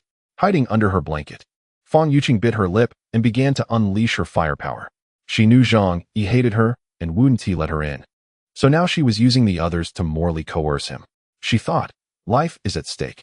Even if she and Lin Kainan, Zhou Peng, and others had done bad things to him, Zhang Yi should be more magnanimous. Lin Kainan, Zhang Yi, okay, I admit we need your help. But think about it. If you let us into your home for refuge, you could save 7 or 8 lives. Can you bear to watch us get killed by Chen Jinghao? We've been friends and neighbors for so many years. Among those 7 or 8 people, Zhang Yi indeed knew them, and a few he had a decent relationship with. There was even a colleague from work. They all spoke up, asking Zhang Yi to let them in based on their past friendship. Unfortunately, after experiencing persecution and death in his previous life, Zhang Yi was no longer the soft-hearted guy. Most of those who had shared a piece of the pie with him were in this group. In the apocalypse, what humanity was there to talk about? The only way to survive was to look out for oneself. So he said, at this point, whether anyone can survive relies on their own abilities. You have no value to me, so why should I protect you? After saying that, Zhang Yi directly chose to leave the group.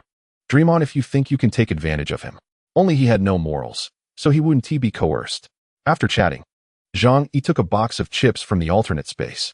He went to the window, sat in a soft imported recliner, and munched on chips while watching the scenery outside. Ignoring the extreme cold outside, the snowy landscape is truly beautiful. The earth is wrapped in a silver coat, without any mixed colors, making it pleasing to the eye. At that moment, he suddenly saw a swaying black appear on the 18th floor ahead, followed by a desperate scream. Zhang Yi looked closely and realized that what was falling from the sky was a person. In an instant, they fell into snow that was at least 6 or 7 meters deep, with the temperature outside being over -70 degrees. Being trapped in the thick snow was undoubtedly fatal. It seemed that the situation in other apartment buildings was similar to this one. Facing dwindling supplies, people began to fight over resources everywhere, even resorting to violence and murder for robbery. Wherever there were people, everything was evolving towards a hell on earth. Zhang Yi munched on potato chips while contemplating the future in his mind. It seemed that besides being wary of the neighbors in this apartment building, he also needed to be more cautious of the survivors outside. In the apocalypse, anything could happen. Chapter 45. deciding to launch a strong attack inside Building 25. Chen Jinghao and others had continuously robbed several households, directly and indirectly causing the deaths of 5 people. This situation prompted many residents in the apartment building to unite. Their solution to this problem was to stay together without dispersing. They blocked the doors with heavy objects to prevent Chen Jinghao and others from breaking in. As for getting water, they did so through the windows. Some residents on higher floors had balconies that also caught the falling snow. On Fang Yuqing's side, they moved in together to Wang Min's home on the 18th floor. Wang Min was Zhou Peng's cousin. She ran a cosmetics business in Tianhai City and was considered an independent woman with some assets.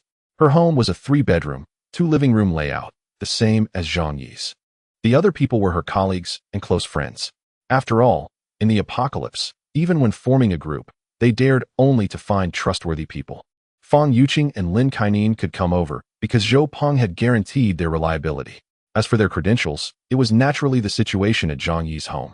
At this moment, a group of people sat in the living room, wrapped in thick down jackets, with scarves around their necks, wanting to cover themselves completely. Since Zhang Yi had rejected the proposal to share the living space, everyone's mood was somewhat low. Wang Min looked at Fang Yuqing and Lin Kainan and said lightly, "The reason I agreed to let you in was for my cousin's sake, and you promised to convince Zhang Yi to let us move into his home. Now that Zhang Yi is completely opposed, what do you think we should do about it?" Zhou Peng was a sycophant. But Wang Min was sharp and could see that these 2 girls were not easy to deal with. Therefore, if they weren't using Zhang Yi to negotiate, Wang Min would not have allowed them to join. Fang Yuqing quickly said, "Sister Wang, listen to me. Zhang Yi's supplies are really abundant, and he even has a fireplace. As long as we can move into his house, life will be much better." After being repeatedly rejected by Zhang Yi, Fang Yuqing and the others no longer held any fantasies about him. So they sold out all the information about Zhang Yi's home, including the photos and videos he had sent them. Lin Kainan also said, "Yes, you've all seen the videos. You should understand how comfortable Zhang Yi's home is now. If we all work hard, we can move into Zhang Yi's house. Not only can we resist Chen Jinghao, but we can also live comfortably." Upon hearing this, Wang Min couldn't help but take out her phone again to look at the videos Fang Yuqing had forwarded to them. The videos showcased Zhang Yi's home, which was very eye-catching and made them envious. Wang Min frowned, but his attitude is clear. He doesn't want us to move in at all. At this moment, Sun Jichao, who was wearing glasses, adjusted his gold-rimmed glasses and said in a low voice, "People like him are too selfish, completely disregarding others' lives. We don't need to be too polite to such people. Since he is alone in his house, why not use some special means?" As soon as Sun Jichao said this, everyone turned to look at him. It was clear that they all understood what he meant, to break into Zhang Yi's house and force him to give up his place. His friend Lu Tao also loudly supported, "I think that's a good plan. Such selfish people only think of themselves and don't care about others. Why should he live in such a nice house?" Wang Min frowned slightly, but according to Zhou Peng, their security door was very sturdy. "We are not like Chen Jinghao and his crew. We are not good at this." Zhou Peng also said, "Yeah, and Zhang Yi is particularly despicable. Last time we knocked on his door, he even poured urine on us from above." Mentioning that incident made Fang Yuqing and Lin Kainan feel nauseous, almost throwing up. Even now, they could still smell Zhang Yi's odor on their hair and skin. If it weren't for the cold weather causing their noses to be blocked, that smell would have made them sick. Sun Jichao adjusted his glasses and sneered, "This matter is actually easy to handle. As long as we wrap ourselves up tightly, wear masks, and carry umbrellas, we won't be afraid of his tricks. As for breaking the door, He looked at Lu Tao beside him. Lu Tao coughed and said, "I used to work at a locksmith company. I'm very familiar with this kind of thing. I can open various locks commonly used on the market." Hearing Lu Tao say this, Fang Yuqing and the others were so excited that they almost jumped up. "Great. As long as we can open his security door. With so many of us rushing in, I want to see how Zhang Yi can resist." Fang Yuqing gritted her teeth in anger. She had begged Zhang Yi so much before, but he still refused to let her in and had humiliated her in various ways, making her hate him to the core. "Once we get in, I must push his head into the toilet and make him eat it." Zhou Peng, the sycophant, eagerly chimed in, "I'll take care of the pulling." Zhou Peng's crude remark made Fang Yuqing feel very disgusted, but since she still needed him, she smiled and said, "Okay, then you should eat more bean products and onions." The group appeared to be in high spirits. They clearly believed that with so many of them working together, Zhang Yi would not be able to resist. So, A group of them found umbrellas, wrapped themselves up tightly, and brought some tools for breaking in as they headed towards Zhang Yi's house. Zhang Yi had installed an alarm system in his home. Any movement on his floor would trigger an automatic alarm. Therefore, when this group of people climbed up the stairs, Zhang Yi immediately became aware of it. Through the surveillance cameras, he saw the group, but since they were wrapped up tightly, he thought it was Chun Jinghao and his men coming over. Perfect timing. I didn't take care of you last time, so it's good to teach you a lesson this time, Zhang Yi said with a cold smile. However, he still did not plan to let Chun Jinghao die right now. If Chun Jinghao died, who would clean up these troublesome neighbors in the apartment building? That would mean no more entertainment. The group, wrapped up tightly, reached a spot not far from Zhang Yi's home and immediately opened a few umbrellas. Now, regardless of whether Zhang Yi sprayed water or used stink bombs, they wouldn't be able to drive them away for a short while. All of this was information provided by Fang Yuqing. She naively thought that even if Zhang Yi had prepared many defensive measures, the resources in a house were ultimately limited. Spraying water and releasing stink bombs were Zhang Yi's last resort. Chapter 46 High Voltage. The group had arrived at Zhang Yi's doorstep, holding umbrellas. But there were numerous pinhole cameras installed by the Zhanlong Security Company on this floor. They could capture the actions of the visitors from various angles. After a group of people arrived at the door, Zhang Yi saw one person pull out several shiny metal tools from his pocket. Then, he poked them into the keyhole of the anti-theft door. Picking the lock, Zhang Yi raised an eyebrow but didn't care. If their anti-theft door could be so easily pried open, the professionals from Zhanlong Security Company might as well eat dirt. This door, aside from being world-class in security, comparable to a bank vault, was reinforced with 5 layers of defense. To unlock the outermost lock, one would need to be a world-class locksmith to have a chance. Not to mention that there was also a physical lever installed inside. The more complex something is, the simpler the way to unlock it. While simple things often can't handle the pressure. For example, Zhang Yi's door. Since he had no intention of going out, he had directly blocked it with a steel rod of 10 centimeters in diameter.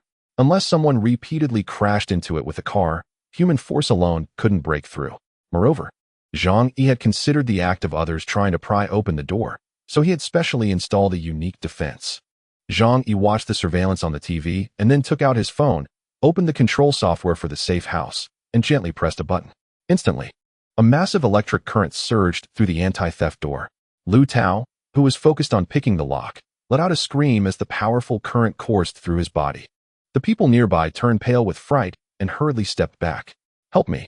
Lu Tao's face contorted as he begged his companions for help. The strong current clamped down on him like a vice, leaving him unable to break free. Fang Yuqing, Zhou Peng, and others were dumbfounded. They hadn't expected such a situation to occur and had no suitable insulating tools to use. Soon, smoke began to rise from Lu Tao's body, accompanied by the smell of burning flesh. Boom!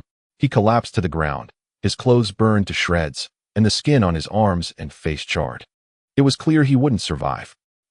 Fang Yuqing, Lin Kainan, and others screamed in shock. Witnessing someone die right before their eyes had a tremendous impact.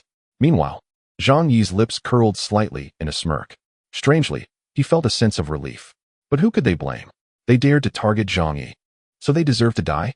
Wang Min and the others felt a chill run down their spines, and their lockpicking plan had failed.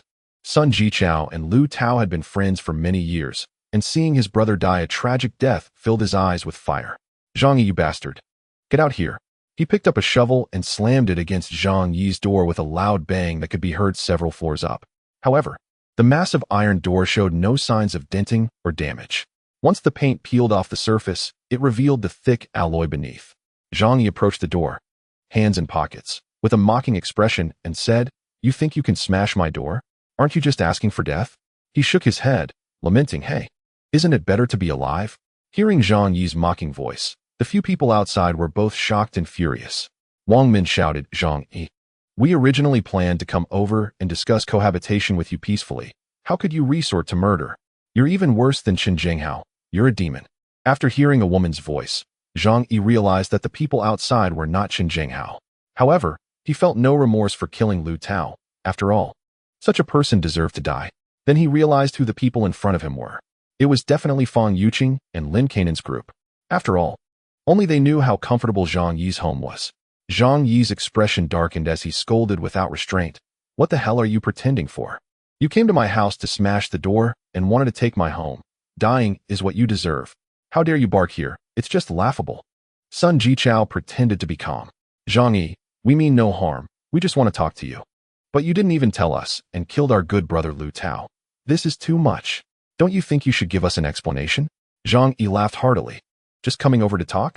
You barged in and directly tried to pry my door. That's what you call talking? Oomph. After prying open the door. The next step would probably be to kill me or drive me out to fend for myself. Then you would enjoy the safe house I painstakingly prepared, right? The group exchanged glances. This was indeed their original plan. Sun Jichao's frown deepened, and the tragic death of his good brother made him loathe Zhang even more. However, right now, the most important thing was how to break in. He took a deep breath and shouted, Zhang Yi, we give you one last chance. Open the door and let us in. Otherwise, the consequences are something you can't bear. Fang Yuqing also shouted outside, Zhang Yi, we won't harm you. We just want to cohabitate and face the disaster together. Don't be ungrateful. Lin Kaining chimed in. Yes, at worst, we'll let you stay in the master bedroom. And we'll supply you with resources. They were extremely excited at this moment. Because just a wall away was paradise. And they had been waiting for this day for a long time. Zhang Yi scoffed at their words. Have you all lost your minds? This home is mine. You act like you're the owners here to distribute it. If you have the ability, then come and try. Let me see if you can break in. As he spoke, Zhang Yi was not idle. He had already loaded the bullets into his handgun and was holding a crossbow in his hand. The hunting moment was about to begin. Through the surveillance, he could clearly see everything outside and even hear their quiet conversations. Sun Jichao and the others huddled together, discussing their next moves. Among them, the most timid, Gu Jiaoyang, nervously asked, what should we do? Now that Lu Tao is dead, no one can pick the lock. Should we retreat? It would be bad if we attracted Chun Jinghao's attention. Sun Jichao scolded, what are you afraid of? We're on the 24th floor. Even if Chun Jinghao and his crew climb up, they'll be exhausted. Even if they want to kill or rob, they'll first target those on the lower floors. Wang Min's expression was serious as she said, this Zhang Yi is indeed tough to deal with. He seems like he knew the apocalypse was coming and prepared thoroughly. Chapter 47 Tetanus Arrow. That's right. Some people gradually began to realize Zhang Yi's abnormalities. In this icy apocalypse, everyone was starving and freezing. Even those who usually had supplies at home were struggling. But only he was well-fed and warm, even choosing to install a fireplace in the southern city of Tianhai. Coupled with the sturdy anti-theft door, it was obvious he had prepared for such a situation. Zhou Peng sneered and said resentfully, if that's the case, then Zhang Yi is even more despicable. He clearly knew a snow disaster was coming, yet he only cared about himself and didn't inform the neighbors in advance. Bah! He spat angrily. Because he had a personal grudge against Zhang Yi, Zhou Peng would never miss any opportunity to slander him. Wang Min and the others still frowned, ignoring Zhou Peng. After all, if they were in the same situation, their priority would certainly be themselves and their families, not caring about the lives of others. The question was, what should we do next? Since prying the door didn't work, would breaking the door directly be viable? Wang Min said, looking towards Zhou Peng, Sun Jichao, and Gu Jiaoyang. These three men are among the few in their team, and if they are to force the door, they are the main players. A few of them murmured and discussed for a while. Zhang Yi watched through the surveillance camera as they left the stairs again. He held a gun in his left hand and a crossbow in his right, leisurely watching them leave. Zhang Yi could have taken action and shot two of them, but he wasn't in a hurry. Life had become too mundane, and he needed some excitement. So he wanted to see how these people planned to break the door. This was also to prepare for dealing with more troublesome individuals in the future. After a while, they returned.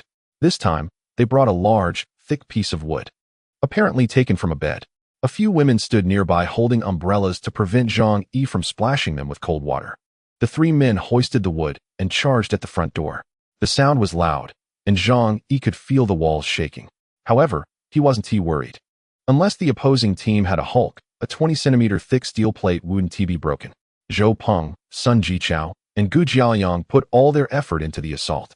Zhang Yi just sat on the sofa, his eyes fixed on them as they crashed into the door. And he monitored the changes in the house through his phone at any time. This was a system specially designed by the Dragon Security Company for users, allowing real-time observation of the house's overall movements. He was also cautious, holding his weapon steadily, ready to act if something went wrong. However, after slamming into the door for a long time, the entire building was aware of it, Yet the door remained standing strong. Aside from some white spots, there wasn't even a dent. 5 minutes passed, and the group was utterly dumbfounded. Just how thick is this door? Even a bank vault door isn't that sturdy. What kind of house has a door like this? Sun Ji-chao and the others were almost in despair, roaring in anger. That was a sound of unwillingness and desperation. Zhang Yi, watching this scene through the surveillance, couldn't help but smile, feeling much more reassured about the quality of his safe house. All right, now it's time to teach you a lesson. Zhang Yi stood up, put the handgun in his pocket, and opened an iron box. Inside the box were 20 crossbow bolts, but strangely, they were all covered in rust. Normally, these alloy bolts are hard to rust, but these 20 looked like they had been stored in a damp environment for years. In reality, they were intentionally made rusty by Zhang Yi. Just a slight scrape on the skin could lead to the danger of tetanus. In this environment where medical help was unavailable, it wouldn't be immediately fatal but would cause the wound to become infected and then fester and rot. If a person was hit by one, they would either have to choose amputation to save their life or wait to die in extreme pain. This experience was something Zhang Yi learned from Chen Jinghao. Although Chen Jinghao's leg was ruined, he still survived through some means. However, if he were hit by another tetanus arrow next time, Zhang Yi would like to see how he survives. A devilish smile appeared on Zhang Yi's face as he climbed up to the shooting hole. Fang Yuqing and the others, holding umbrellas, couldn't see the situation below at all. Zhang Yi didn't care about that and shot directly under the umbrella. If they die, consider it luck. If they don't, even better. Whoosh. The tetanus arrow pierced through the umbrella, followed by a piercing scream. Before they could react, Zhang Yi quickly loaded a second arrow, not even needing to aim since they were all standing together. The second arrow shot out, and another scream followed. Zhang Yi rapidly loaded again and drew his bow. Only then did the group react, screaming and scattering in panic. Zhang Yi was calm and steady, aiming at them and shooting, deliberately avoiding vital points and targeting their arms and thighs. Among the remaining 6, 3 were hit by arrows, and 1 was hit twice. However, due to the slow loading speed of the crossbow, before Zhang Yi could shoot another arrow at them, they had already run into his visual blind spot. Zhang Yi shrugged. It didn't matter. Those few guys were already as good as dead and would die in extreme pain. As for the others, Zhang Yi had plenty of time to play with them slowly. Like I said, time is on Zhang Yi's side. Otherwise, it's hard to say whether Zhang Yi is steady. Even at this moment, he still hasn't gone out to deliver the finishing blow. Let us just say he is stable. Even with a 1 in 10,000 chance of getting hurt, Zhang Yi would never take that risk. The consumption of crossbow arrows is a big problem. Zhang Yi frowned and began to think long-term. He had originally bought 300 crossbow bolts and 300 arrows. After using them, he didn't want to go out to collect them. Although there were still many left, one must plan ahead to avoid future troubles. After some thought, Zhang Yi suddenly had a flash of inspiration. He opened a different space and rummaged around, quickly finding what he wanted. The warehouse contained many marbles used for bearings, which could also be shot with the crossbow. There were also those toy glass marbles. Although they weren't as deadly as steel balls when shot from a professional-grade crossbow, their power was still considerable. Even if he ran out of crossbow bolts, there were plenty of metal products inside that could be disassembled and modified. Zhang Yi immediately felt relieved. With these things, he could eat for a lifetime. He was feeling good, but some people were having a terrible time. Fang Yuqing and the other 7 had originally thought they could rely on their numbers to rob Zhang Yi's house. But in the end, they not only failed to steal anything, but also lost 1 person and had 3 others shot by crossbow bolts, forcing them to retreat in embarrassment. They didn't even dare to pick up Lu Tao's body. Chapter 48. No medicine, just waiting to die. Fang Yuqing, Wang Min, Sun Jichao, and the others fled back like frightened dogs. After returning to the house and closing the door, the group was drenched in cold sweat, gasping for breath. Especially the injured, who were gritting their teeth in pain, collapsed on the sofa.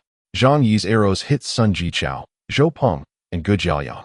After all, they were the main attackers and were closest to Zhang Yi's front door. Fang Yuqing and Lin Caning had previously witnessed Zhang Yi's methods and purposely stood further back, so they weren't hit. As a result, out of the 7 who went, 4 men were either dead or had been hit by the tetanus arrows. Due to the cold weather, they didn't feel much pain at first, but once they got home, they had to grit their teeth and undress, enduring the extreme cold. When they saw their wounds, they all turned pale. If it were ordinary arrows, it wouldn't be a big deal. Just pull them out, disinfect with alcohol, and take some anti-inflammatory medicine. But these arrows were all rusty. Without antibiotics, once infected, in the current environment, they could only wait to die. And it would be a terribly tragic death. No. How could this happen? Sun Jichao's pupils constricted. He understood what this meant. And the fear of death instantly enveloped him. Crack! A sharp sound rang out as Wang Min angrily slapped Fang Yuqing. The injured were all her close friends and family. And all of this was because Fang Yuqing had urged them to rob Zhang Yi's house. How could she not be furious? You bitches, it's all your fault. Didn't you say his door was just sturdy? Why are there arrows? Did you know all along? Which is why you ran so far? Why are you all fine? Wang Min wasn't small. She was much taller than Fang Yuqing and Lin Caning. That slap immediately frightened Fang Yuqing, making her tremble. Fang Yuqing covered her face and shed tears of grievance. I don't know. The last 2 times we went there, he didn't attack us with crossbow arrows either. Zhou Peng, with an arrow in his arm, saw his beloved woman being hit by his cousin and hurriedly struggled to come over, standing in front of Fang Yuqing. Cousin, don't do this. I can testify that Yuqing really doesn't know. Wang Min, seeing her cousin's foolishness, felt frustrated. She pointed at Fang Yuqing and Lin Caning. Then why are they both fine? I just saw them hiding far away. Lin Caning was unhappy and muttered softly. Aren't you fine too? How can you say that about us? Wang Min angrily cursed. That was just luck. I wasn't shot. Now we are all in trouble because of you. So get out of here. Sun Jichao reached out to stop Wang Min and gave her a knowing look. We are all injured now. Someone needs to take care of us, he said quietly. He didn't want to die. He had to get the arrow out and pray for no infection to survive. Wang Min's chest heaved violently as she glared at Fang Yuqing and Lin Caning. Still not coming to help. Fang Yuqing and Lin Caning lowered their heads. A flicker of resentment in their eyes, but they still went to help treat the wounds of the injured. After unbuttoning their clothes and seeing the power of the arrows, their faces immediately turned pale. Zhang Yi's crossbow arrows were professional grade, capable of hunting wild boars and coyotes. When shot into a human body, they immediately sank deep inside. There were no professional medical personnel here, nor any specialized equipment, making it impossible to treat the injuries. If they weren't careful, they could bleed out and die. Wang Min thought for a moment and said, "We can only call Dr. Zhou for help." The Dr. Zhou she mentioned was Zhou Kuer. She had previously helped save Lin Xiaohu when he had a ruptured liver. Wang Min stepped aside and called Zhou Kuer. Soon, Zhou Kuer arrived. Wang Min rushed over, excitedly grabbing Zhou Kuer's hand. Dr. Zhou, our lives depend on you. Zhou Kuer was wearing a black knee-length down jacket, wrapping herself tightly, but still couldn't hide her tall and slender figure. She had a metal medical kit slung over her shoulder. After entering the room and glancing at the injuries of several people, she immediately frowned. Another arrow wound. Wang Min blinked curiously. Who else was shot? A hint of unnaturalness crossed Zhou Kuer's face. No, it's from a previous patient at the hospital. Wang Min felt a bit strange, but had no time to think about it now. Dr. Zhou, please take a look at them quickly. Zhou Kuer didn't waste any words and went over to check the injuries of a few people. By now, their faces had turned frighteningly pale. Because the arrows couldn't be removed, there was no way to stop the bleeding. In temperatures of -6 or 7 degrees, this was extremely life-threatening. Zhou Kuer took a look and frowned. Their injuries are too deep. Unless there is specialized equipment, I can't guarantee a successful surgery. Wang Min hurriedly said, Dr. Zhou, it's already this time. Just go ahead and do it. We believe in you. Zhou Kuer shook her head. The arrows are rusty, which can cause infections. I can at most remove the arrows, but without antibiotics, it will still lead to infection. By then, I'm afraid. She didn't finish her sentence. But everyone present understood what that meant. Under such conditions, once infected, it would be certain death. Tears immediately streamed down Wang Min's face. Sun Jichao and the others were her close friends, and Zhou Peng was her cousin. In the apocalypse, people already felt particularly insecure. Losing so many loved ones and friends in one day would absolutely drive anyone to despair. That Zhang Yi has such a cruel heart. He must have done it on purpose. How could he be so vicious? Even if we took his house, it wouldn't mean we wanted his life. Wang Min cursed in sorrow. Zhang Yi. Zhou Kuer recalled the name. She had met Zhang Yi a few times and vaguely remembered him as a sunny and handsome man. However, due to her cold personality, she hadn't interacted much with him. In short, if there are no medications, just removing the arrows will still pose a great life risk. I hope you understand, Zhou Kuer said calmly. By now, she no longer avoided anything. In the apocalypse, everyone should be prepared to die at any time. Suddenly, Fang Yuqing seemed to think of something. She excitedly said, "Medicine? I remember Zhang Yi has some." Chapter 49. Shamelessly asking Zhang Yi to lend medicine. Wang Min and Sun Jichao became excited when they heard that Zhang Yi had medicine. When facing death, people will grasp any straw for survival. Sun Jichao struggled to say, "Is this true? Does he really have medicine?" Wang Min stared at her. "Fang Yuqing, don't lie. Because of you, several of us are seriously injured." Hearing Zhang Yi's name now, I'm also fearful. Fang Yuqing said, "About a month ago, since then, Zhang Yi seemed to have changed completely. He started hoarding supplies at home. I could almost see delivery trucks bringing him things every day. One time, I saw a medical company's truck come to the neighborhood, and Zhang Yi went to receive it. Then they carried 2 large boxes into his house. It must be medicine." Zhou Kuer, upon hearing this, added, "Antibiotics are not rare medications. If he really knew the disaster was coming in advance and hoarded supplies, he must have a large stock of antibiotics and anti-inflammatory drugs." As a doctor, Zhou Kuer was very sure of this. Sun Jichao seemed to see a glimmer of hope for survival, and the light in his eyes became somewhat frantic. "Then go find Zhang Yi. Let him bring the medicine to save my life. My injury is caused by him, so he must save me." Wang Min gritted her teeth, looking conflicted. "But after what just happened, he probably hates us. Why would he give us medicine?" Gu Jiaoyang could no longer bear the pain. He lay on the sofa, continuously groaning in agony. I feel like I'm going to die. Think of a way. Go plead with Zhang Yi. He must save us." Fang Yuqing also said, "We haven't harmed him, and we even planned to leave some supplies for him after breaking in. Instead, he didn't recognize our good intentions and tried to kill us. We are the righteous ones. What are we afraid of?" Zhou Kuer listened to their words and basically understood what had happened, her eyes flashing with a look of speechlessness. However, this matter had nothing to do with her, and she didn't comment further. Instead, she opened the medical kit and took out some gauze to stop the bleeding for a few people. The medical box was already nearly empty. She had only kept emergency medications at home, so there wouldn't be much. Moreover, in the past few days, she had helped several neighbors with treatments. So the stock was naturally depleted. If Wang Min and the others couldn't get the medicine, perhaps she could only help pull out the arrows and then bandage them up as best as she could. At least it could make their deaths less painful. A group of people were saying pretty words. Even now, they still believed they were not in the wrong. They were just trying to survive. What could be wrong with that? They could only blame Zhang Yi for being too selfish. Why should he enjoy such good living conditions all by himself? After thinking for a while, Wang Min suddenly pointed at Fang Yuqing and said, "This matter will be left to you. I know Zhang Yi pursued you before, so you are the most suitable to handle this." Sun Jichao and Gu Jiaoyang weakly expressed their agreement. After all of this was caused by Fang Yuqing. If she hadn't informed a few people about Zhang Yi's situation and confidently claimed that the Zhang family had weak defenses and could be easily breached, they wouldn't have been so foolish to take the risk. Although Zhou Peng was somewhat reluctant to let Fang Yuqing seek help from Zhang Yi, the severe pain in his arm and the danger of death made him choose to side with Wang Min. He said to Fang Yuqing, "Yuqing, we are a collective, right? This matter will be a bit of a burden on you. We all need to stay alive to protect you." Fang Yuqing looked conflicted, her heart very unwilling. After all, she had already been humiliated by Zhang Yi before. However, she had no choice now. It was only by relying on her relationship with Zhou Peng that she could join this collective. Otherwise, as such a weak woman, she would have little effect in fighting against bullies like Qin Zhenghao. Other teams wouldn't choose to let her join. Even if she could join, she might end up as a toy. Women, especially those who only know how to act cute and are pretty but have no other skills, are so cheap in the apocalypse. Zhou Kuer picked up a scalpel.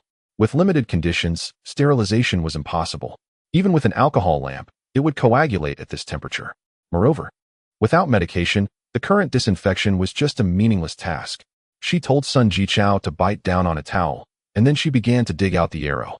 In a surgery without anesthesia, soon there were screams like that of a slaughtered pig, and Sun Jichao was about to bite through the towel in his mouth. The whole room felt horrified, quickly urging Fang Yuqing to borrow medication from Zhang Yi. Fang Yuqing steeled herself and dialed Zhang Yi's WeChat voice call. Beep, beep, beep. Zhang Yi was at home, preparing to eat something. It's quite amazing. Even though it was his first time killing someone, he felt incredibly calm inside. There was no fear, but rather an excitement from the successful revenge. This satisfied him. To survive in the apocalypse, one must have such a mindset. He had truly feared that he might vomit or suffer from insomnia. After all, he had experienced more desperate situations than anyone else present. and nothing could make his mindset collapse. At that moment, the phone rang. Zhang Yi picked it up with interest and saw it was Fang Yuqing calling. And he couldn't help but widen his eyes, a surprised smile appearing on his face. Oh, after being beaten so badly by me, is she calling to scold me now? Zhang Yi connected without hesitation. The more miserable the other party was, the happier he was. He put the call on speaker and continued making lunch in the kitchen. Hello. What's the matter? Zhang Yi's voice was very gentle, as if he hadn't just killed Lu Tao and shot at Sun Jichao and the others. Yet, the more he spoke like this, the more chilling it felt to Fang Yuqing and the others. Under the gaze of several people, Fang Yuqing also spoke on speaker. She pleaded, Zhang Yi, Lu Tao is dead, and Zhou Peng and the others have been shot by you. They're dying soon. Woo-woo. She cried terribly, seemingly trying to win Zhang Yi's sympathy. However, Zhang Yi just said blandly, oh, dead is dead. They all have to die sooner or later. Holding a knife in his hand, he leaned closer to the microphone and said softly, you don't think you can survive this snow disaster, do you? His voice felt like it was coming from hell, sending chills down Wang Min and the others' spines. Zhang Yi spoke their deepest fear. The heavy snow had sealed the city, and their building had become an island. Even if they were alive now, supplies would soon run out. Even if they weren't killed by Qin Zhenghao, they would freeze or starve to death. Fang Yuqing trembled as she cried, Zhang Yi, I know it was my fault. It's all my fault for not accepting your pursuit. But now I want to change. Can you forgive me? Chapter 50, Teasing the White Lotus. Zhang Yi replied lightly, what do you think? Next to Fang Yuqing, Wang Min and the others urged her to get to the point. Fang Yuqing sniffled and tearfully said, Zhang Yi, Zhou Peng and the others were shot by you and are now seriously injured. There are no medications at home. They will die from infection. Didn't you buy a lot of medicine before? Please, lend us some medicine. I promise I won't bother you again. Zhang Yi paused for a moment while cooking, completely baffled by Fang Yuqing's logic. Fang Yuqing, do you know why I shot them with rusty arrows? To let them suffer and die from infection. That's my goal. You actually came to borrow medicine from me? Are you out of your mind? Zhang Yi laughed and scolded. Fang Yuqing and the others understood this point very well. But now, if they didn't shamelessly seek help from Zhang Yi, they could only watch their companions die. And Zhou Peng and the three men were their hope for survival. Fang Yuqing cried, Zhang Yi, we were wrong. Please spare them this time. We promise we won't trouble you again in the future. And now that times are so hard, we should help each other. Can't you be a little less cold-hearted? Wouldn't it make you happy if they died? Before Fang Yuqing could finish, Zhang Yi firmly said, yes. I am very pleased right now. Fang Yuqing was suddenly at a loss for words, unsure of how to respond. Wang Min hurriedly walked over and said to Zhang Yi, I'm Wang Min. Do you remember, I once invited you to dinner? Zhang Yi immediately rolled his eyes. In the past, when Wang Min sought his help to get a batch of goods from the warehouse at a low price, Zhang Yi had eaten a meal from her, but later helped her earn quite a lot. Do you think that's interesting? Zhang Yi coldly retorted. Wang Min swallowed hard, and the sounds of Zhou Peng's screams came from the living room. Upon hearing this, Zhang Yi looked very pleased, wishing he could see their miserable state. Wang Min said, Zhang Yi, everyone is in a precarious situation, and there's also that bully Qin Zhenghao harming lives. Leaving a line for others might be useful in the future. If you give us the medicine this time, I, Wang Min, will remember your kindness and will definitely repay you. Zhang Yi disdainfully replied, kindness? Do you think I'm an idiot? Those guys were injured by me, and one of your people is dead, with the body right at my door. No matter what I do, this grudge will never be settled. Helping you means waiting for you to take revenge on me later? You crack me up. Wang Min wanted to explain, we're not that kind of people. Enough. This is really boring. Zhang Yi interjected, clicking his tongue. Whether you are that kind of person or not is not important to me. What matters is that I don't believe you are that kind of person, so I won't save you. To save those who want to harm you? That's purely a messianic act. No matter how beautifully the other party speaks, Zhang Yi wouldn't waver. Seeing that Zhang Yi was unyielding, the few of them grew anxious. Wang Min's eyebrows shot up. Zhang Yi, you better not push us too hard. If you really want us dead, we don't know what we might do. In response to Wang Min's threat, Zhang Yi laughed disdainfully. Haven't you all already done everything you could? If you had that ability, you would have broken into my house, killed me, and taken everything from me long ago. I'm not easily scared. This trick won't work on me. Fang Yuqing grabbed the phone and tearfully said to Zhang Yi, do we really have to go this far? We used to be so good together. Why can't we put aside our grievances and start anew? Actually, Qing'er has always had feelings for you. At this moment, Zhou Peng was next door, biting on a towel while undergoing surgery. After hearing this, his eyes almost bulged out, and he began to sob even more intensely. Facing such a green tea bitch, Zhang Yi couldn't help but admire her. Her face was thicker than the corner of a city wall, but it wasn't surprising. In this environment, Zhang Yi was like a wealthy tycoon. The skills of gold-digging women who cling to wealthy men were top-notch. Suddenly, an evil thought popped into Zhang Yi's mind. He knew that others were not far away, and Zhou Peng could hear their conversation. So, Zhang Yi deliberately said, "Hey, Yuqing, actually I still have feelings for you in my heart. It's just that you hurt me too deeply back then, making it hard for me to let go." This sentence was like a match, igniting the dawn of hope in Fang Yuqing. Ignoring the angry glares from those nearby, she trembled with excitement and said, "Zhang Yi, brother, I knew you still love me. You're really silly. The person I like the most is you. Those previous things were just a test for you. Oh, you big dummy, why don't you understand my feelings?" The people nearby, including Wang Min, felt a wave of nausea, and Zhou Peng was so angry he almost fainted. However, everyone thought that if Fang Yuqing really hooked up with Zhang Yi, they would have a chance to benefit from his house and resources, so they remained silent. "Zhang Yi, brother, let me live in your house. From now on, I will be your woman, and whatever you want me to do, I will listen to you. Is that okay?" Zhang Yi smiled slightly. "Sure." Fang Yuqing jumped up in excitement, even more thrilled than if she had just drunk soybean milk. Lin Kainan eagerly said, "Take me with you. Take me with you." Fang Yuqing shot her a cold glance, sneering inwardly. Zhang Yi's cold voice came through the phone again. "But, Yuqing, the only one I love is you, so I can only accept you to come over. As for those shady people, you'd better keep your distance from them. The environment is so difficult now. We shouldn't let a group of people drag us down. Don't you think so?" Upon hearing this, everyone present turned pale. They had originally hoped that once Fang Yuqing hooked up with Zhang Yi, they could all benefit. But now it seemed Zhang Yi wanted to cut ties with them instead. Fang Yuqing was extremely excited at that moment, completely disregarding the others. She nodded vigorously, agreeing wholeheartedly. Okay, everything is up to you, brother. I will listen to you. Then come over now, don't worry about the others." I will come over right away. Brother, wait for me." Fang Yuqing's excited little face was flushed, and when she thought about escaping her hellish life, she didn't think about anything else. She immediately ran towards the door.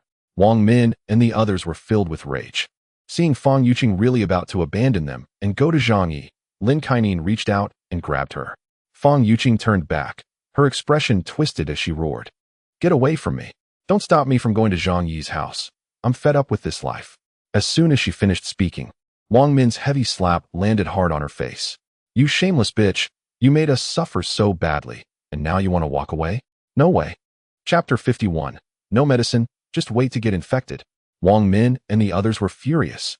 "It was you, Fang Yuqing, who came over initially and lured us to attack Zhang Yi's house. As a result, some of us are dead, and some are injured. And now you want to leave everyone behind and enjoy yourself? No way." Zhou Peng, who was performing surgery, was even more furious when he heard Fang Yuqing wanted to find Zhang Yi. "Yuqing, how can you treat me like this? Didn't you say you hated Zhang Yi the most? Do you remember you said you would be my woman?" After being slapped by Wang Min, Fang Yuqing covered her face but stubbornly said through gritted teeth, "Is there something wrong with me pursuing my own happiness? Being with you is only temporary. Once we run out of supplies, we'll all just wait to die, right? Zhang Yi's house is so comfortable, with food and drink, and I won't suffer from the cold. What's wrong with me going over to him?" She looked at Zhou Peng, who was in pain, with an expression that seemed to ask for understanding. "Zhou Peng, you're a good person, and you've always treated me well. But to love someone means to hope she is happy, right? Although you helped me in the past, you shouldn't stop me from pursuing a better life. Can you give me more than Zhang Yi can?" Zhou Peng's face turned pale, and he stammered. Not knowing how to refute her, Zhou Kuo frowned and said to him, "Don't move. Otherwise, if you cut a major artery, you'll be dead." Wang Min became anxious and hurried over to hold Zhou Peng down. "Cousin, don't get so angry over this shameless woman. Your life is more important." She took a deep breath and stared at Fang Yuqing, saying, "Fang Yuqing, if you want to leave, we won't stop you. But only if Zhang Yi brings medicine in exchange." Lin Kainan blocked the door, lifting her chin. "Fang Yuqing, if you want to leave, let's leave together." Fang Yuqing glared at them with resentment and helplessly said to Zhang Yi, "Brother Zhang Yi, you heard them. They won't let me go? Why don't you just give them some medicine?" Zhang Yi was in the kitchen enjoying the show. Hearing Fang Yuqing's words, he smiled slightly and said, "Medicine is very precious. How can I trust that they aren't deceiving me? They might even be tricking you. They could take you hostage and use you to threaten me, constantly asking for things. Yuqing, we can't be fooled. Since the speakerphone was on, everyone heard the conversation clearly. Zhou Peng was still shouting excitedly. Yuqing, don't believe him. He's just playing you. That's right, outsiders all think so. But the parties involved are confused, especially in this environment. Fang Yuqing's mental state has long been a bit abnormal. Zhang Yi gave her a glimmer of hope, and she clung to it like a drowning person grabbing at a straw. Even if she rationally knew it couldn't save her, she still held on tightly, unwilling to let go. She nodded repeatedly. Yes, brother Zhang Yi, what you said makes sense. After saying that, she rushed madly towards Lin Kainan, blocking the door. You stinky woman, get out of my way. Don't stop me. The two women immediately got into a fight. In order to go to Zhang Yi's house, Fang Yuqing went completely mad, fighting ferociously. She desperately pulled Lin Kainan's hair and bit her arm. Lin Kainan, in pain, fought back like a madwoman. The two fell to the ground, completely like two crazy women. Wang Min couldn't stand it any longer. There were still a few patients undergoing surgery, and if they kept fighting, it might affect the operations. So she joined the fray and, with Lin Kainan, managed to restrain the crazed Fang Yuqing. Oh, let me go. You guys let me go? Let me go, let me go? Fang Yuqing shouted hoarsely, looking like she had gone insane. Wang Min frowned, swung her hand, and slapped her face back and forth, landing 6 or 7 slaps. Fang Yuqing was stunned by the blows and finally stopped struggling. Wang Min coldly snorted, you want to leave? Dream on. She picked up Fang Yuqing's phone and went to the side to call Zhang Yi. Hey Zhang Yi, right now, Fang Yuqing is in our hands. If you really want to save her, bring medicine in exchange. Zhang Yi shrugged. There are too many of you. I'm scared. What if you take the opportunity to kill me? So, Yuqing, even though brother really wants to live with you, they won't allow it. You mustn't blame your brother. Zhang Yi deliberately spoke loudly. These words were naturally heard by Fang Yuqing. She screamed in pain. Her eyes filled with malice as she looked at Wang Min and the others. Zhang Yi then hung up the phone at the right moment, a wicked smile appearing at the corner of his mouth. The cruelest thing in this world is to give a glimmer of hope to a desperate person, only to make it forever out of reach. Of course, he couldn't let that green tea White Lotus in. He just wanted to disgust those people. At worst, they could kill Fang Yuqing. On Fang Yuqing's side, she wailed for a long time, eventually turning it into a grievance-filled cry. However, she didn't hate Zhang Yi. She hated Zhou Peng and Wang Min and the others. She felt that if it weren't for Zhou Peng and Wang Min stopping her, she would now be in Zhang Yi's house, eating exquisite food and enjoying the warm fireplace. Wang Min sneered at Fang Yuqing. She glanced at Lin Kainan, whose performance just now had pleased her. At least she wasn't in league with Fang Yuqing. Truly a good best friend, selling each other out in times of crisis. You saw it too. This woman only thinks of herself and never considers others. If you want to continue to stay in our team, keep an eye on her. Don't let her get away, Wang Min said coldly to Lin Kainan. Lin Kainan nodded vigorously. Sister Wang, I will definitely listen to you. She looked at the crying Fang Yuqing on the floor, her eyes full of hatred, and said word by word, I absolutely won't let her run away. If we have to suffer, we all suffer together. Why should you enjoy it alone?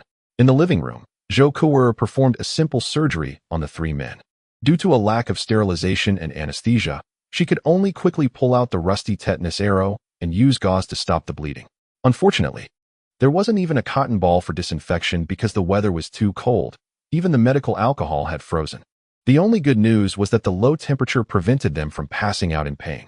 But the downside was also very obvious. In such extreme low temperatures, the body could easily succumb to necrosis. After finishing the surgery, Zhou Kuo wiped the blood off her hands.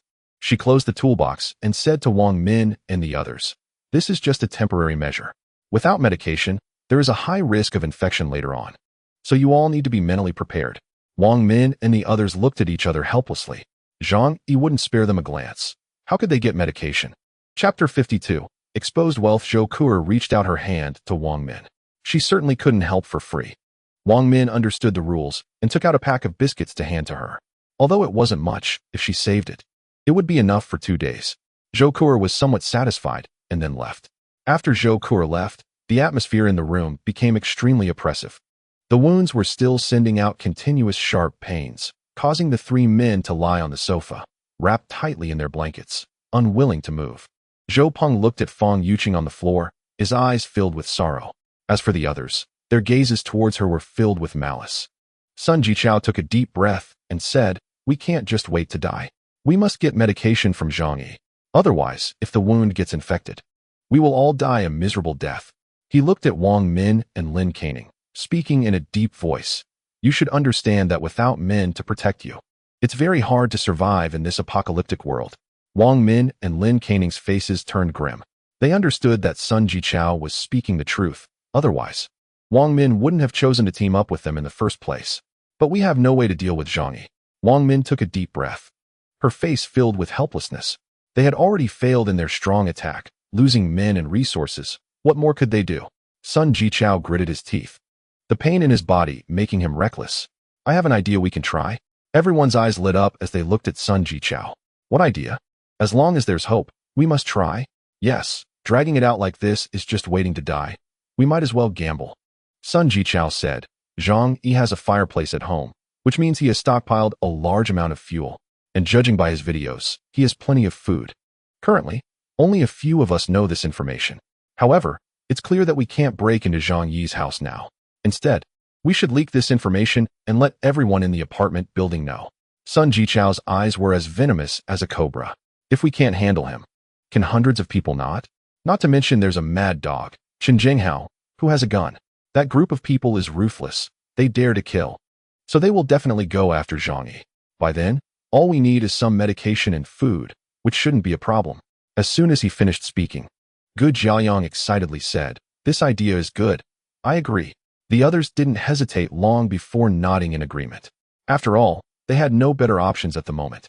But Fang Yuqing suddenly cursed at everyone. "You are all so shameless. How can you do this? I'm going to live with Zhang Yi in the future. What will I do if you ruin him?" Wang Min's face turned cold as she walked over and slapped her hard, leaving Fang Yuqing's face swollen like a pig's head. Wang Min grabbed her hair and dragged her to the bedroom amidst Fang Yuqing's screams. Then Wang Min shouted to Zhou Peng, "Zhou Peng, come here and take care of her." Zhou Peng's arm was injured, but the injury wasn't too serious. After all, Zhang Yi hadn't aimed for vital points. He wanted these people to die from infection and pus. Therefore, Zhou Peng, who had the arrow removed, could still exercise. Zhou Peng was taken aback by Wang Min's words and hesitantly said, "Cousin, isn't this inappropriate? I really like her. How can I hurt her?" Fang Yuqing was trembling on the bed, begging for mercy. "No, you can't do this to me. Zhou Peng, didn't you say you loved me the most?" Wang Min spat, disdainfully saying, "You little vixen, causing us so much misery. Just letting you sleep with my cousin is already a favor to you." She said to Zhou Peng, "Silly brother, don't be confused anymore. This kind of woman is very cheap. Who knows how many people she has slept with? To put it bluntly, don't you just want to sleep with her? This time, I'll give you a chance to fulfill your wish. Afterward, let's see how she can deceive you." As a woman, Wang Min knew very well how to deal with Fang Yuqing. As long as Zhou Peng slept with her once, his novelty would wear off. Zhou Peng roared and rushed into the bedroom, only to push Wang Min away. "You can't say that about her. I truly love Yuqing. I absolutely won't force her," Zhou Peng said defiantly. Wang Min glared at him, pointing at Zhou Peng, so furious she couldn't speak for a long time. "You useless simp." She had underestimated the loyalty of a simp.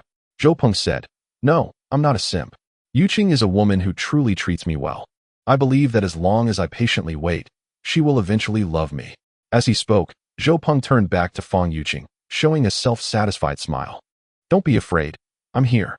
He remembered when he first came to this city, young and unfamiliar. With only a middle school education, many people looked down on him.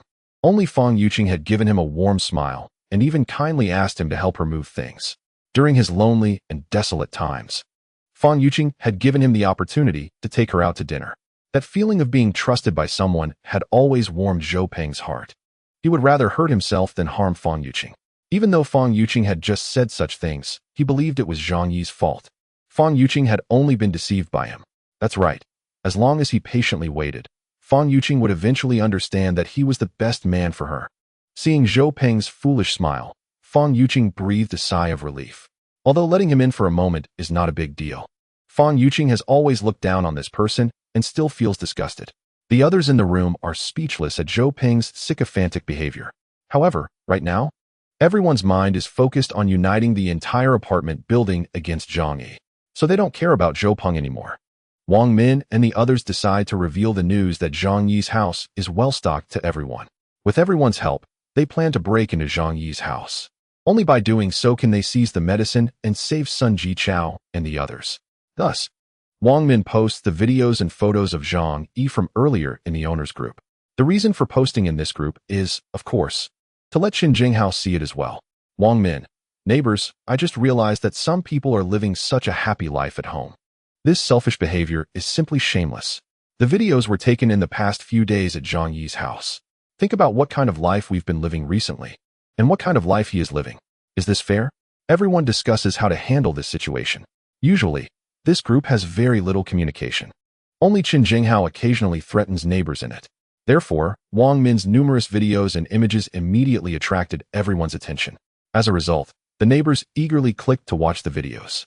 When they saw the wonderful life in the videos, everyone was almost driven mad with excitement. They are actually wearing pajamas at home? Our home is over -70 degrees. How are they keeping warm? Their lights are on at night. Where do they get the electricity? Is this really a video taken recently? Could it be from the past? Some people raised doubts. There was no way around it. Everyone was currently enduring hunger and cold. And it was hard to imagine that someone could be enjoying hot, delicious meals and living in a warm, comfortable house. Chapter 53. The neighbors frantically plead with Zhang Yi. Wang Min immediately said, I can assure everyone that these videos were all taken recently. Zhang Yi's house has long been stocked with various supplies, whether food or fuel. So his current life is like heaven. Lin Canning also spoke up. Yes, I can prove it. When he went to the supermarket to buy things, I helped him. They bought a lot of things later. Have you all forgotten? Lin Canning's words triggered many people's memories. Yes, Zhang Yi's house had delivery trucks coming every day, and I still didn't know what he was planning. Did he know about the snow disaster in advance? That would be too shameless. He didn't even tell us. Zhang Yi is simply inhuman. How could he do such an unethical thing? We are all neighbors who have lived together for many years. He is too selfish. Everyone was indignant and attributed all their current suffering to Zhang Yi. However, they did not consider at all that even if Zhang Yi had told them that the apocalypse was coming, would they have believed him? Of course, they didn't think about that. They just felt that Zhang Yi owed them. Someone immediately said, Zhang Yi must take responsibility for this. Yes, why should we suffer so much while he enjoys a good life, all by himself? He has so much food and resources at home. He must share some with us. If we are having a hard time, he has to bear the main responsibility. All the neighbors' eyes turned red. They couldn't stand this situation. If everyone was living in misery, that would be one thing. Why should we live such a miserable life while he enjoys himself? No way. If we die, we have to die together. Qin Jinghao and the others also saw the videos in the group. Qin Jinghao's eyes immediately turned red. Zhang Yi, you son of a dog. How can you live so comfortably? One of Qin Jinghao's legs was already crippled, all thanks to Zhang Yi. So among the entire apartment building, he hated Zhang Yi the most. The reason he didn't take action later was that Zhang Yi's house was difficult to break into. He had learned his lesson and wouldn't act against Zhang Yi unless absolutely necessary. Secondly, he had no idea Zhang Yi had so many resources. Otherwise, even if it meant risking his life, he would continue to attack Zhang Yi's house. In the group, the chat log quickly surpassed 100 messages. Many people began to tag Zhang Yi, demanding an explanation. Zhang Yi, everyone is suffering so much now, almost freezing and starving to death. You have so much food at home and fuel for the fireplace. Share a little with everyone. Yes, everyone will remember your kindness. I hope you won't be ungrateful. Zhang Yi, we have been neighbors for many years. You can't just watch us die. Zhang Yi, I am Aunt Wang from the 20th floor. I even lent you 2 scallions before. With our good relationship, you have to give us some supplies. Brother Zhang, I am your brother Lu Wenxiang. We are like brothers. How about letting me stay at your house? The situation is so dangerous now. I can come protect you. People from all walks of life came to plead and reason with him. All with one central idea. Zhang Yi should take out all the supplies from his home and share them. The messages kept coming, and Zhang Yi naturally saw them. Everyone in the group was demanding that he share his supplies, but Zhang Yi just watched coldly, not in a hurry to say anything. He wanted to see how amusing these people's faces were. Aunt Lin, Zhang Yi, I am the head of the neighborhood committee in our community. She promoted herself, which is hilarious, and I am also an elder in this building. I have the final say. Bring those supplies here, and Aunt will distribute them to everyone. Mom Xiaolime, Zhang Yi, my baby and I are almost starving to death. Didn't you praise my baby for being cute before? Please save us. I can let the child call you godfather. You can even make other requests. Rich second-generation Su Hao, Zhang Yi. As long as you let me stay at your house, I can give you all my assets. No, my father has died. Our family's 10 billion assets can all be yours. After watching the show for a long time, Zhang Yi finally leisurely typed one word. Oh. His single word immediately made everyone even more excited. The moral kidnappers continued their moral kidnapping, and the beggars continued to plead for alms. After a long time, Zhang Yi calmly asked, "Am I very familiar with you? Why should our family's things be shared with you?" At this moment, everyone was on the brink of despair. In fact, reasoning with them was completely meaningless. As long as they could survive, they were willing to abandon all human moral bottom lines. Zhang Yi naturally also understood that he had no intention of reasoning with these people. He was just playing with them. His gaze was somewhat sinister. The crazed neighbors reminded him of a scene from his past life. Once, out of kindness, he opened his door. Then these neighbors rushed into his home and gave him an axe. They couldn't wait to dismember and eat him before he even died. He wanted revenge. So he wanted to thoroughly toy with these pitiful yet despicable bugs. Someone in the group immediately lost their temper. "Zhang Yi, are you speaking human language? We have been neighbors for so many years. Isn't it supposed to be mutual help? What is the meaning of you living alone? Young people shouldn't just think about their own comfort. You should understand the importance of giving. If it weren't for you hiding information and hoarding supplies secretly, how would we have ended up like this today? Yes, everyone is suffering so much now, and it's all your fault. You must atone for your sins." Zhang Yi. Then what? Below was a flurry of pleas, threats, and curses. They were like passengers from a sinking ship, falling into the frigid waters of the Arctic Ocean, surrounded by swimming sharks. At this moment, they noticed a small fishing boat nearby. The boat's owner was leisurely enjoying hot pot and singing, casually paddling past them. Desperate, they swam over, hoping to be pulled onto the boat. The closer they were to the edge of despair and hope, the more their mentality began to crumble, and their expressions grew increasingly sinister.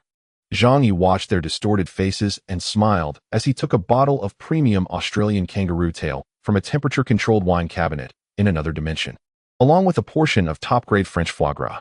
The combination of red wine and foie gras is a perfect match. When the bitterness of the foie gras blends with the tannins of the red wine, the taste becomes even better, allowing even those unaccustomed to red wine to appreciate its deliciousness.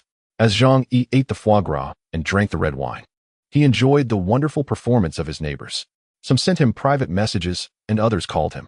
Zhang Yi took a keen interest in opening each one. "Mommy Xiaolime, Zhang Yi, please save me and my baby. Just let me stay with you, and you can do whatever you want with me. College student Zhang Xiu, brother Zhang Yi, I'm still young, and I don't want to die. Please take me. Just give me something to eat." Many women also sent private messages, some even married. They were well aware of the current market situation and knew that money could not sway Zhang Yi. So, almost in unison, they offered their bodies in exchange for Zhang Yi's protection, hoping to at least receive some food. Chapter 54. Zhoukuer. What was Zhang Yi's attitude towards the messages from those female residents? He merely glanced at them as amusing little essays and couldn't be bothered to reply. Of course, a few daring ones directly sent him private selfies. Zhang Yi casually looked at them but was not particularly interested. Mainly, these women were overly confident. A few looked decent, but most were mediocre in appearance. They were not like the female streamers on certain platforms who professionally practiced how to sway their hips, so there was really nothing to see. Was this how they tested men? Did a few men really fall for such tests? As for the selfishness of some male residents, it was even simpler. They either called him brother or big brother and begged Zhang Yi for help, or they were old men trying to morally blackmail him into caring for them. The most disgusting was one gay man. As for his requests, Zhang Yi didn't want to discuss it. After scrolling through the messages, Zhang Yi felt bored. He found a phone holder, placed his phone in front of him, and hoped for some new creative ideas to appear. Then, he lay back on the sofa, sipping red wine and eating foie gras while admiring the beautiful snow outside. Half a month passed, and the snow outside showed no signs of stopping. The entire city was completely covered in snow, and according to Zhang Yi's memory, this snow would last for a month, submerging everything below the 4th floor. As for how much longer it would snow, he was uncertain. However, he indeed saw no need to go outside. Going out was to seek hope for survival, but now, no one knew where one could live, except for Zhang Yi. Zhang Yi rested his chin on his hand and lazily muttered to himself, "Staying at home every day is quite boring. Maybe I should find a time to go out?" Once most of the people in this building die, I can go for a stroll. Zhang Yi thought for a moment and suddenly remembered that he had a few snowmobiles in his warehouse. They were originally intended to be transported to a nearby city for an artificial ice and snow venue. This way, even if there were about 10 meters of snow outside, he still had a way to go out. Although it was impossible for him to leave this room now, having this method would allow him to go out safely in the future. Zhang Yi felt a bit tempted. Staying at home could occasionally be boring. Going out to relax would be nice. He had a national-level professional cold-resistant suit and a snowmobile, so he was not afraid even if it dropped to minus 60 or 70 degrees. Zhang Yi continued to browse through his neighbor's messages out of boredom. Among these people, one message caught his attention. Zhou Kuer's message was not about seeking sympathy or sending private photos. Instead, it was a very calm request to exchange with Zhang Yi. Mr. Zhang, our food and medicine are running low. I hope you can provide some assistance, and in return, I can offer you medical support later. Zhou Kuer. Zhang Yi quickly recalled her appearance. She was a doctor at the First People's Hospital of Tianhai City, 26 years old, tall and slender, at least 175 centimeters. What left the deepest impression on Zhang Yi was not her cold, abstinent beauty, but her impressive figure with measurements of 36, especially in winter. When she wore a black sweater, her height and figure stood out, making Zhang Yi unable to help but glance a few more times whenever he encountered her in the elevator. As expected of a doctor, she was very rational. Rather than begging for sympathy, she wanted to exchange, right? Zhang Yi appreciated Zhou Kuer's attitude. In this apocalypse, only valuable people had the qualification to survive. Zhou Kuer had shown her value, which was her superb medical skills. After all, one could not work at the First People's Hospital of Tianhai City without certain abilities. In the apocalypse, medical skills were also a very important asset. Zhang Yi had prepared a lot of medicine and had been studying this aspect during this time. However, he was not arrogant enough to think he could handle all diseases. Having a doctor around would undoubtedly provide him with significant assurance for future survival in the apocalypse. The key point was that Zhang Yi had assessed Zhou Kuer's humanity. In his previous life, she died because she gave food to Xiaolime. Whether it was total despair or genuine kindness, at the very least, Zhang Yi saw the brilliance of humanity in her. Zhang Yi placed his left hand at the root of his thigh, adjusted his posture, and rested his chin on his hand, muttering to himself, "Why not keep her around to take care of me and my good brothers? Although I'm living quite comfortably now, my brothers are having a tough time, and that is a problem." Zhang Yi was a young man full of vigor and did not shy away from this issue. Moreover, in a world where morals and laws had collapsed, humanity did not need to live too repressed. It was enough to face one's desires honestly. Ha! Zhang Yi suddenly burst into laughter. He patted the armrest and said, "I'm really a bit tempted, but it's just a pity." He looked up at the ceiling and said leisurely, "I am quite afraid of death. Although Zhou Kuer is a choice worth considering, without 100% control over her, I cannot let her in. Sigh, let us see how it goes. There will definitely be more survivors in the future, with such good conditions. Can I find good doctors and good women?" Zhang Yi was quite open-minded, as expected of a man who had died once. He replied to Zhou Kuer, "I am currently in good health and have no need for a doctor. However, I do have a lot of medicine at home. And as for food, that is even less of a concern. If you want to exchange, at least offer something useful to me now. No matter how beautiful or talented you are as a doctor, you can't expect to get something for nothing from me. When have I, Zhang, ever made a losing deal?" There was a long silence on the other end before Zhou Kuer replied, "How about considering it as a prepayment for the consultation fee? I really can't hold on any longer." Zhou Kuer's tone carried a hint of hesitation and a touch of shame. It was evident that if she weren't truly out of options, she wouldn't easily plead with a man she was not very familiar with.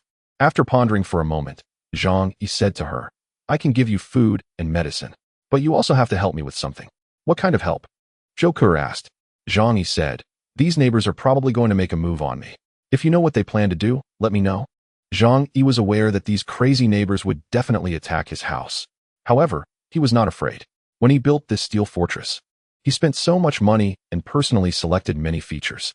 The purpose was to wait for this day. At this moment, his home was like a war fortress with slightly weaker firepower. Even a group of armed soldiers would find it impossible to break in without heavy weapons, let alone these half-dead neighbors who had been starving and freezing for half a month. He proposed such conditions just to find an excuse for Zhou Kuer. Moreover, having an insider could provide an extra layer of insurance, allowing him to prepare early. Chapter 55. The neighbors want to take down Zhang Yi. After hesitating for a long time, Zhou Kuer eventually agreed. Her morals and conscience did not allow her to be a despicable person. However, the neighbor's choice to rob Zhang Yi out of jealousy seemed even worse in her eyes. So she chose to help Zhang Yi. Zhang Yi said, "All right, I want to see your useful information first, and then I'll give you what you want.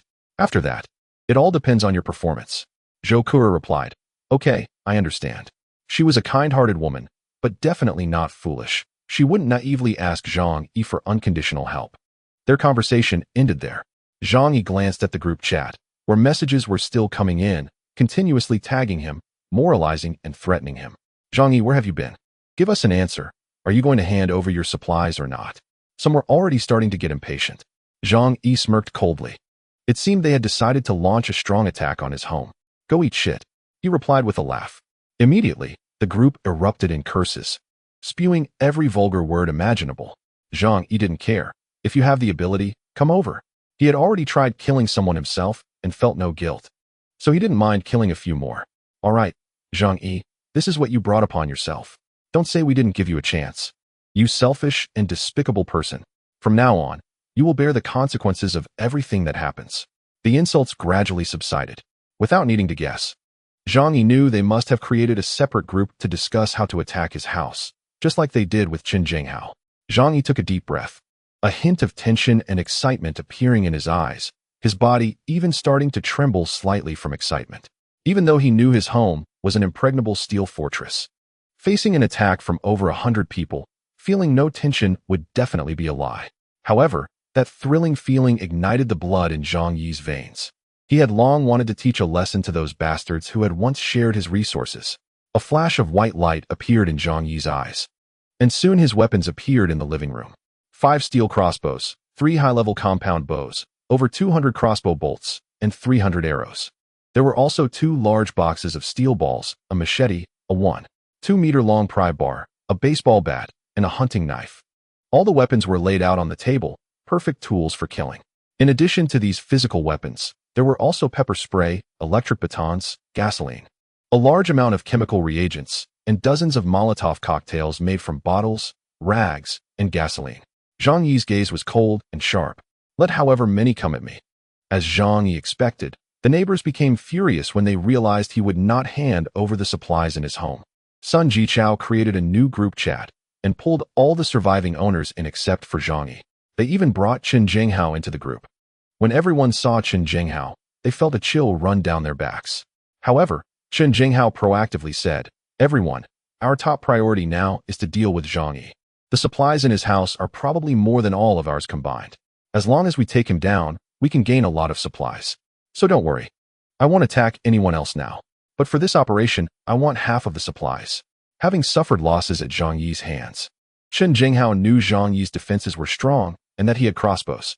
So he dared not attack alone and planned to bring these cannon fodder along.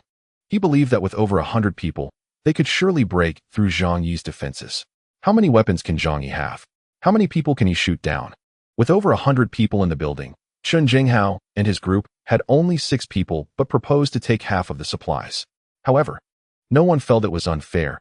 Instead, they thought Qin Jinghao was a good person. "He clearly has a gun and is still willing to share half with us. What a great guy." Sun Jichao said, "Yes, everyone should temporarily set aside previous grievances. Our primary goal is to storm Zhang Yi's house and reclaim those supplies that belong to the collective." With these two leading the charge, others naturally responded enthusiastically. Upon seeing Zhang Yi's living conditions, everyone's eyes turned red with jealousy, wishing they could immediately take down Zhang Yi and enjoy his current life. With knives in hand, "Follow me. Kill Zhang Yi, seize the supplies. Kill that shameless selfish bastard." They roared with great momentum. Only a few people remained silent, such as Uncle Yu and Zhou Kuer. The others, even those who had a decent relationship with Zhang Yi and had received his kindness, cast those things aside. Nothing was more important than staying alive. To survive, they could abandon all ethics and morals. Zhang Yi was at home cleaning his gun. He was quite familiar with it, having used it often at the shooting range.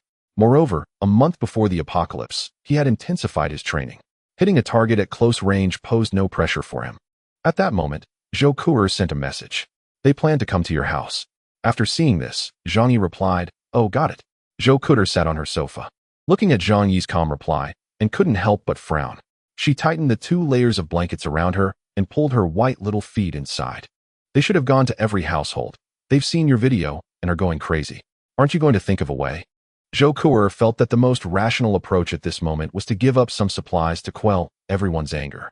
Otherwise, no matter how strong a person was, it would be impossible to resist so many people. Over 100 people could easily tear down a house. Zhang Yi smiled, not explaining too much. He simply said, "Remember, you must not come over this time. I will only remind you once. Then, just wait and watch the show." Zhou Kuer frowned, her eyes filled with curiosity. She did not understand where Zhang Yi's confidence came from in wanting to oppose over 100 people in the entire building by himself. This was not a joke. Once his door was breached, the crazed crowd would certainly take his life. "Is he a madman?" Zhou Kuer murmured. However, this was Zhang Yi's own choice, and she had no way to intervene. Nevertheless, she did follow Zhang Yi's advice and did not join the group attacking Zhang Yi's house. She was a person with moral boundaries and would not partake in bloodshed, whether it was Zhang Yi's or the neighbors. Chapter 56. The strong attack. Zhang Yi sat quietly at home, waiting for those crazy neighbors to arrive. His expression was serious, and a large array of weapons was laid out before him. At this moment, he received a message from Uncle Yu, the gatekeeper. "Xiao Zhang, you should run. They are all coming for you with weapons." Zhang Yi felt a warmth in his heart. It was rare to find good people in this world. He smiled and said, "Uncle Yu, don't worry, I can handle it." Uncle Yu fell silent for a moment, seemingly understanding that at this point, there was nowhere to run. Resistance was the only option. He said, "Xiao Zhang, I hope you can survive. I'm sorry, I might not be able to help you this time." Uncle Yu felt very ashamed. He had actually received Zhang Yi's kindness. When Zhang Yi reminded him to stock up on supplies, he managed to gather a lot of instant noodles and sausages at home. Now his living standards were decent. However, seeing Zhang Yi surrounded by so many attackers, he felt helpless. Zhang Yi calmly said, "Your choice not to join them already shows your kindness. It's okay, you don't need to worry about me." Uncle Yu's choice was the right one. Coming over to help Zhang Yi would likely get him killed by the more than 100 homeowners. After chatting briefly with Uncle Yu, Zhang Yi also spoke cautiously, not revealing any details about his home. One must always be wary of others, no matter who they are. He would not fully trust anyone. Soon after, Zhang Yi felt a slight tremor under his feet. Outside, a booming sound echoed. "They were coming," Zhang Yi said calmly. He knew that was the sound of hundreds of people rushing up the stairs. However, Zhang Yi lived on the 24th floor. With the elevator out of order, those who could only run up the stairs would definitely be exhausted. Of course, the incoming people were not just from downstairs. At the very least, Zhang Yi could see through the large screen monitoring the entire building that his neighbor from 2402 was also coming out with a kitchen knife and a wrench. Next door was a young couple. The woman was hiding behind the man, holding a kitchen knife. Both of their eyes glowed green as they gazed ominously at Zhang Yi's door. It was clear that upon learning that their neighbor had been living a heavenly life for the past half-month, their hearts were filled with jealousy. The crowd surged in, blocking the corridor in front of Zhang Yi's door. A few people held umbrellas overhead to prevent Zhang Yi from pouring cold water on them. Soon, someone couldn't hold back and rushed forward to bang on the door. Bang, bang, bang. "Zhang Yi, get out here. If you don't want to die, this is your last chance. Don't wait for us to rush in. Otherwise, it will be too late." Through the surveillance, Zhang Yi did not see Sun Jichao and the others, let alone Qin Zhenghao. The actions of these people banging on the door confirmed to him that Sun Jichao and Qin Zhenghao had not informed them of the actual situation in his home. This meant that their goal was to use other neighbors as cannon fodder, to endure Zhang Yi's crossbow and high-voltage electric attacks first. Zhang Yi was not polite with them. After all, he had plenty of energy, and didn't he lack that little bit of electricity? He directly activated the high-voltage button. The young man who had just been angrily banging on the door was instantly caught by the electric current. His face contorted in pain. The most terrifying part was that, due to the crowd of over 100 people piling up, the entire corridor was in a state of people pushing against each other. So when he was electrocuted, a large group behind him was also shocked. "Ah, it's high voltage, get away."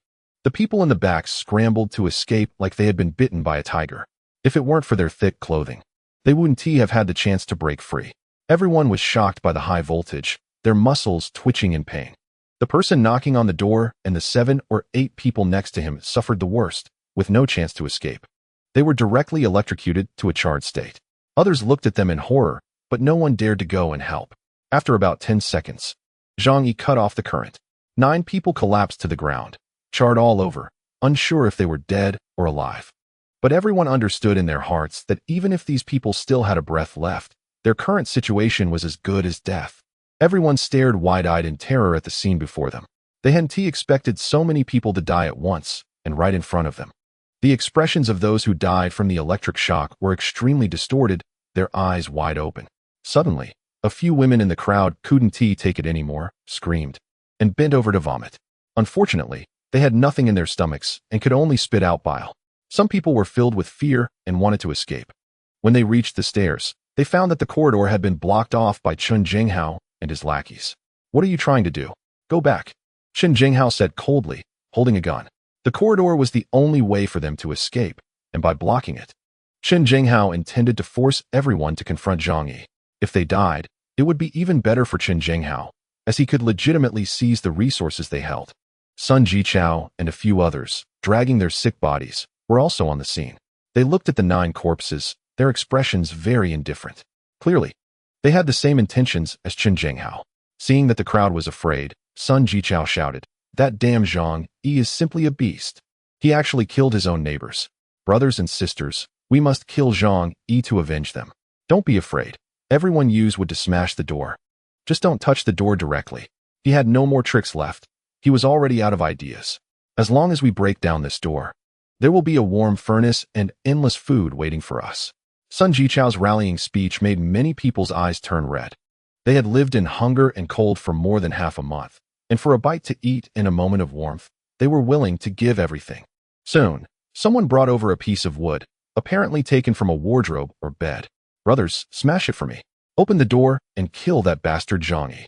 A group of people, holding the wood, began to violently smash against Zhang Yi's door. Bang, bang, bang. The intense banging made the water cups on Zhang Yi's coffee table shake. Zhang Yi, however, felt it was not enough. He took out a large Sennheiser speaker from another space, connected it to his phone, and played a song he really liked while making love. Outside, the people were desperately banging on the door, but inside, the classic hype song played, making them even angrier. "Zhang Yi, you are so arrogant. We will kill you soon. You must die today to pay for my brother's life." They picked up the wood and smashed it with increasing fervor. However, after dozens of hits, they sadly discovered that the door hadn't budged at all. Dozens of adult men combined their strength, amounting to over 1,000 pounds of force. Yet on that black iron door, they only left behind white marks and nearly imperceptible dents. The neighbor's heart sank. What kind of door was this? How could it be so sturdy? At this rate, how long would it take to break it down? Each person was panting heavily. They were working in temperatures below -70 degrees, and due to not having enough to eat, they didn't have much strength.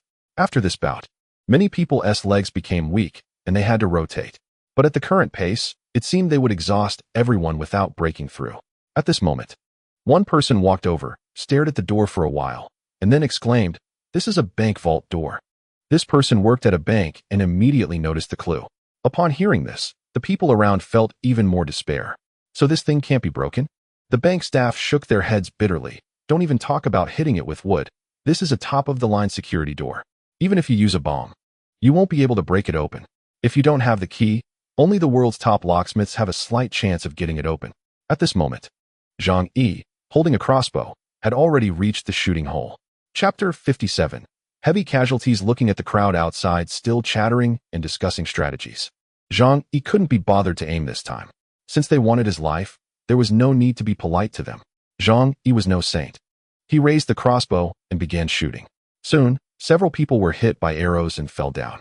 The people outside finally realized the power of Zhang Yi's crossbow. "He has a weapon. Be careful." The surrounding people screamed in fear and hurriedly tried to scatter. But the corridor was so cramped, with hundreds of people squeezed together. They couldn't move at all. In their panic, they ended up tripping over each other in a large tumble. Zhang Yi paid no attention to them, focusing solely on his work. The whistling of the arrows sounded like a death knell, extremely terrifying. This made others even more afraid, and they desperately squeezed into the stairwell. Some people fell to the ground, and before they could get up, they were trampled over. The cries of anguish were everywhere. Chen Jinghao stood at the top of the stairs with a gun, aiming at the crowd trying to escape. "What are you afraid of? It's just one person. Charge at him." Chun Jinghao's cold eyes and the dark muzzle of his gun scared off those who wanted to run. His goal was to use them as cannon fodder to wear down Zhang Yi's defenses, so he certainly wouldn't let them escape. Meanwhile, Sun Jichao and others stayed far away early on to save their lives, avoiding getting shot. Zhang Yi shot dozens of crossbow arrows, and in such a densely packed place. Almost none of them missed. This caused the neighbors to suffer greatly. However, the potential of the neighbors in a desperate situation was still quite strong. Someone immediately discovered the location of the shooting hole and said, "There's a hole above the door. He's shooting arrows from there. We just need to block it." Immediately, someone raised a mop and broom to block the shooting hole above the door. Others attempted to throw things into Zhang Yi's room. Zhang Yi, unfazed, quickly closed and locked the iron door behind the shooting hole. This thing could only be opened from the inside. It was impregnable from the outside. With this, Zhang Yi had dealt with dozens of combatants in one go. When the neighbors saw Zhang Yi could no longer shoot arrows, they finally regained their senses from their panic. The ground was a mess, with many people hit by arrows, suffering varying degrees of injury. A few who were hit in critical areas died on the spot. But when the neighbors saw the rusty arrows, their hearts sank. They knew that all those who were hit had little chance of surviving. Some lost their loved ones. Crying loudly while cursing Zhang Yi. "Zhang Yi, you damn dog thief, you despicable and shameless one. Come out, if you have the guts, come out. You demon. I'll fight you to the death. Zhang Yi, I will kill you." In response, all they heard was the explosive pop music from inside the room. Only after loving do you understand how deep love is. Only after losing do you understand what to cherish. Outside, the shouts and curses continued, while inside, the music kept playing, which felt like Zhang Yi's provocation to everyone. In fact, it was indeed so. After shooting dozens of crossbow arrows, Zhang Yi felt a bit of soreness in his hands and went to the kitchen to grab a bottle of cola from the fridge, gulping it down. "Ah, refreshing." Zhang Yi looked at the screen, continuing to monitor the movements of the people outside. At this moment, seeing that Zhang Yi's door was as solid as a fortress and could not be breached, the neighbors felt a mix of anxiety and despair. "What are we going to do?" Just then, Sun Jichao shouted, "Everyone, don't panic. I have a solution." The crowd turned to him, and Sun Jichao, clutching his injured leg, limped over. He pointed at the wall of Zhang Yi's house and said with a smile, "Their door is made of alloy. We can't break it down. But this wall isn't made of bricks and cement? I don't believe we can't smash it." Upon hearing this, the crowd's eyes lit up with wisdom. "Right. Why didn't I think of that? We can't break the door, but we can smash the wall. With so many of us, we can break it down in no time." "Hee hee, Zhang Yi, you dog thief. You definitely didn't expect we had this plan." Inside the house, Zhang Yi saw the neighbors suddenly cheering and jumping, and he immediately raised an eyebrow. The music was too loud. He couldn't hear what they were saying. However, Zhang Yi wasn't in a hurry and planned to watch the changes. No matter how many tricks they had, he wasn't afraid. After all, they couldn't compare to him. After a month of hard work, he had built such an indestructible fortress. If it were easily broken by them, then Zhang Yi would deserve to die. These people came with tools. Soon, they lined up in front of Zhang Yi's outer wall, swinging their hammers and axes, beginning to smash. Bang!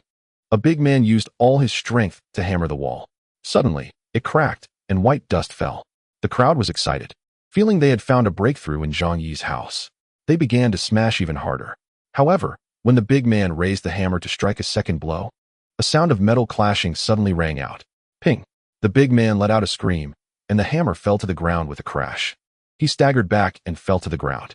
The crowd looked, and his hands had long gashes, blood flowing profusely, quickly freezing in the low temperature, looking particularly gruesome.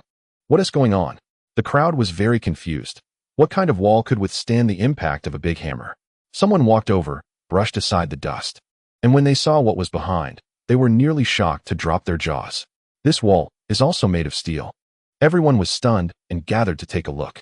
Sure enough, after peeling away a layer of white dust, a thick black metal appeared behind it. The material was identical to that of the door. One person couldn't help but shout, "Why is this happening? Which house has steel walls? I don't believe this house is made entirely of iron."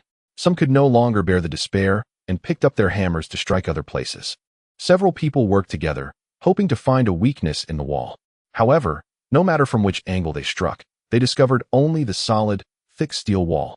In the living room, Zhang Yi curled his lip in disdain. "You all can think of this problem. Could I not have thought of it back then? I'm sorry, but my house's walls are all made of 20-grade steel. Not even artillery can break them. Why would I fear your rusty hammers and axes?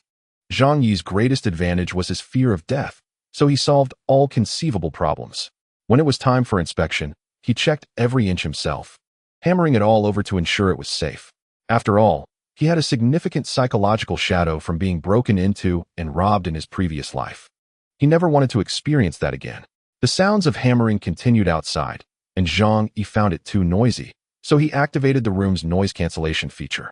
This was to prevent the outsiders from using the noise to launch an attack. After about 20 minutes, the noise finally ceased.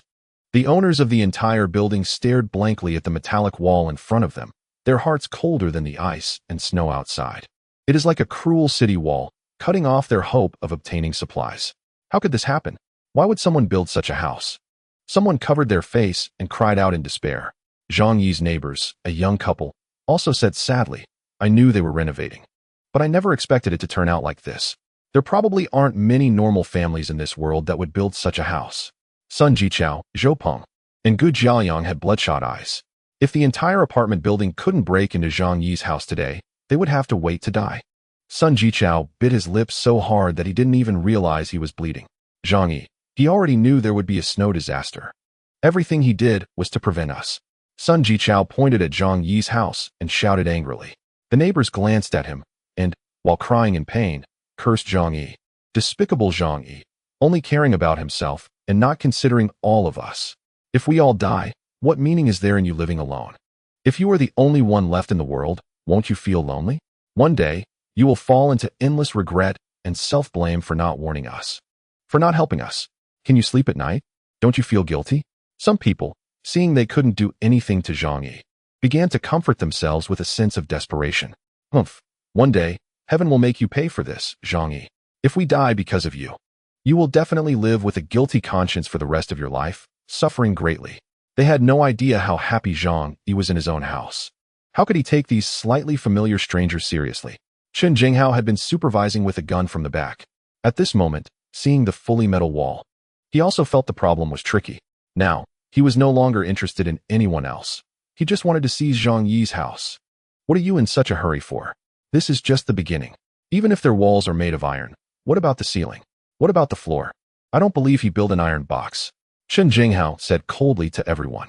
Zhang Yi heard Chen Jinghao's words through the surveillance and nodded in approval. This guy's brain is quite useful. He then sighed and shook his head, saying, "But unfortunately, I'm not stupid." Upon hearing Chen Jinghao's words, the neighbors all ran to the floors above and below Zhang Yi's house. They used hammers to smash, axes to chop, chisels to carve, and wooden sticks to knock. In short, they used every method they could. They were only 20 centimeters away from their hope of life. Their goal was to break through this 20 centimeters. But soon, they fell into a deeper despair. They discovered that Zhang Yi's house was indeed an iron box. There was not a single angle that was not sealed off by thick iron plates. In this power outage environment, without tools like electric saws or drills, unless they starved and worked for a year, they would have no hope of breaking through these walls. Chapter 58.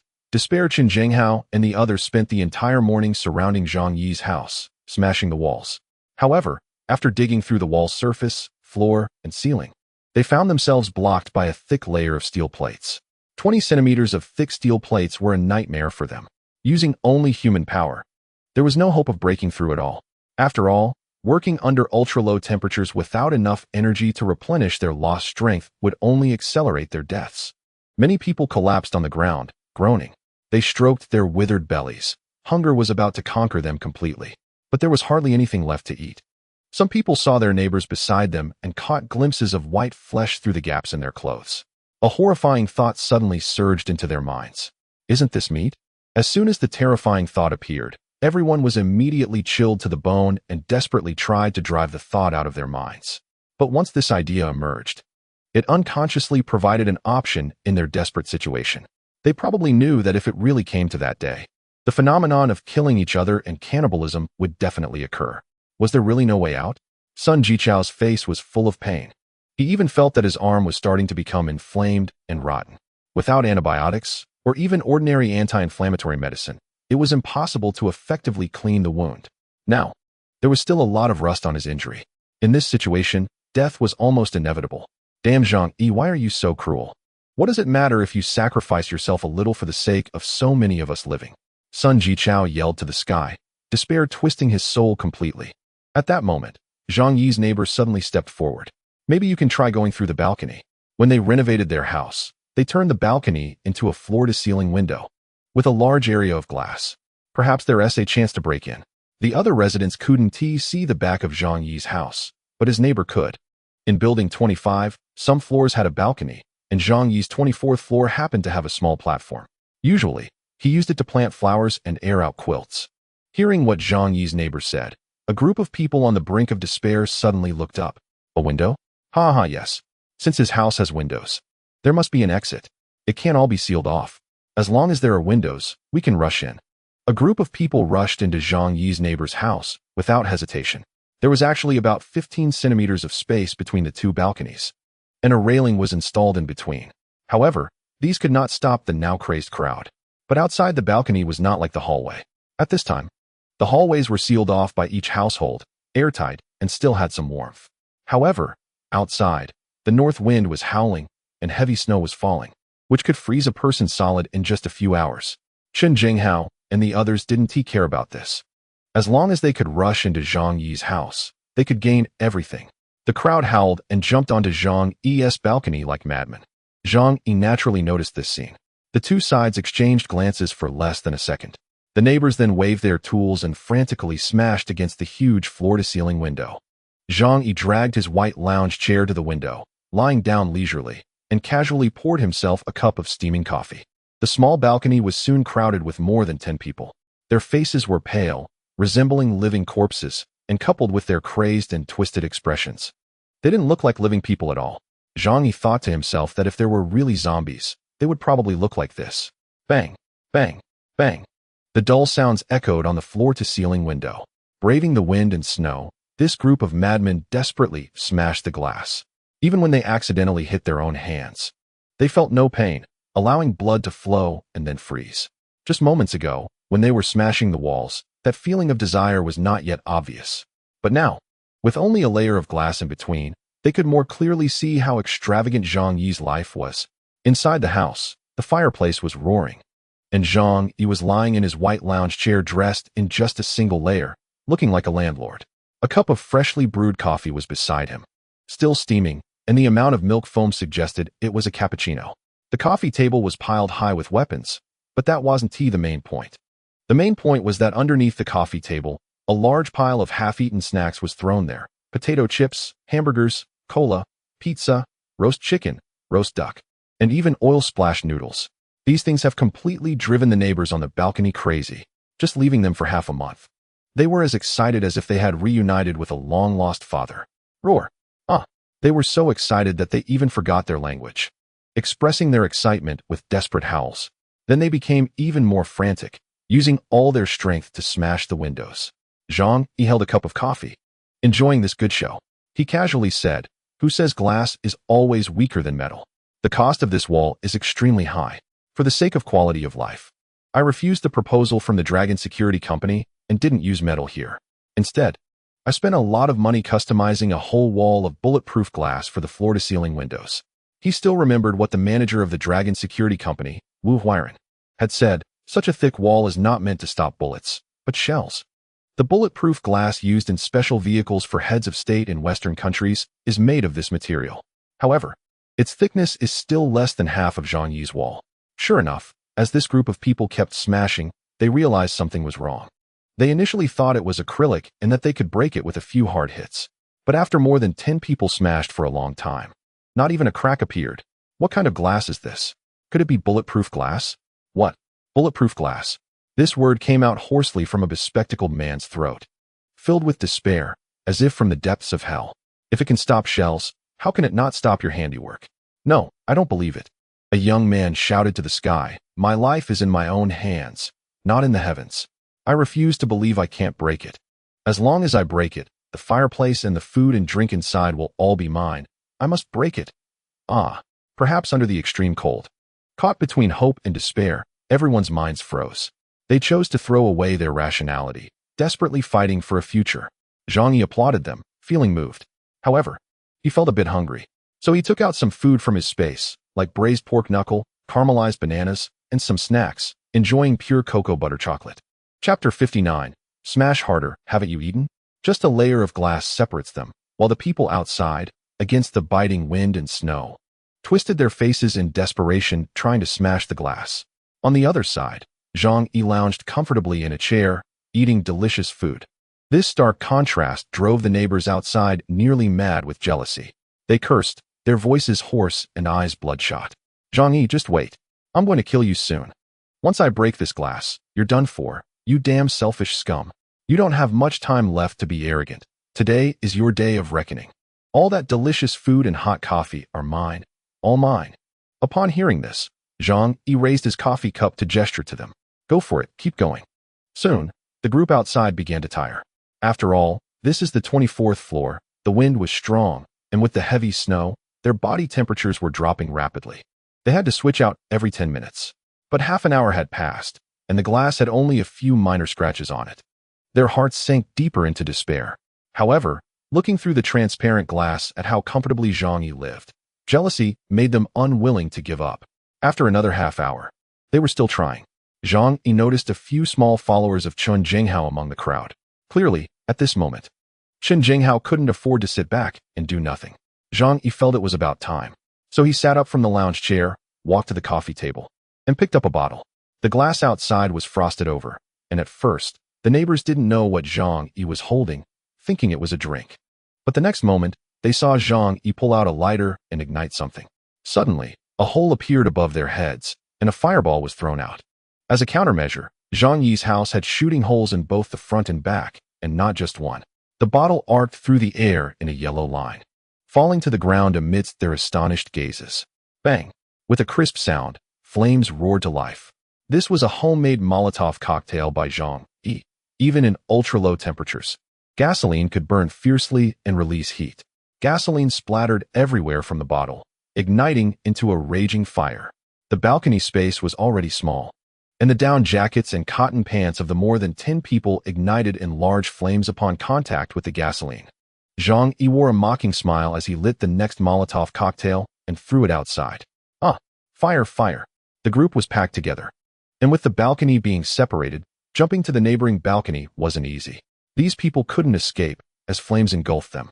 Zhang Yi watched as they turned into burning, twisted fireballs. Some tried to lie down and roll on the ground, using snow to extinguish the flames, but unfortunately, the effect was too weak. Gasoline can burn even when it meets water.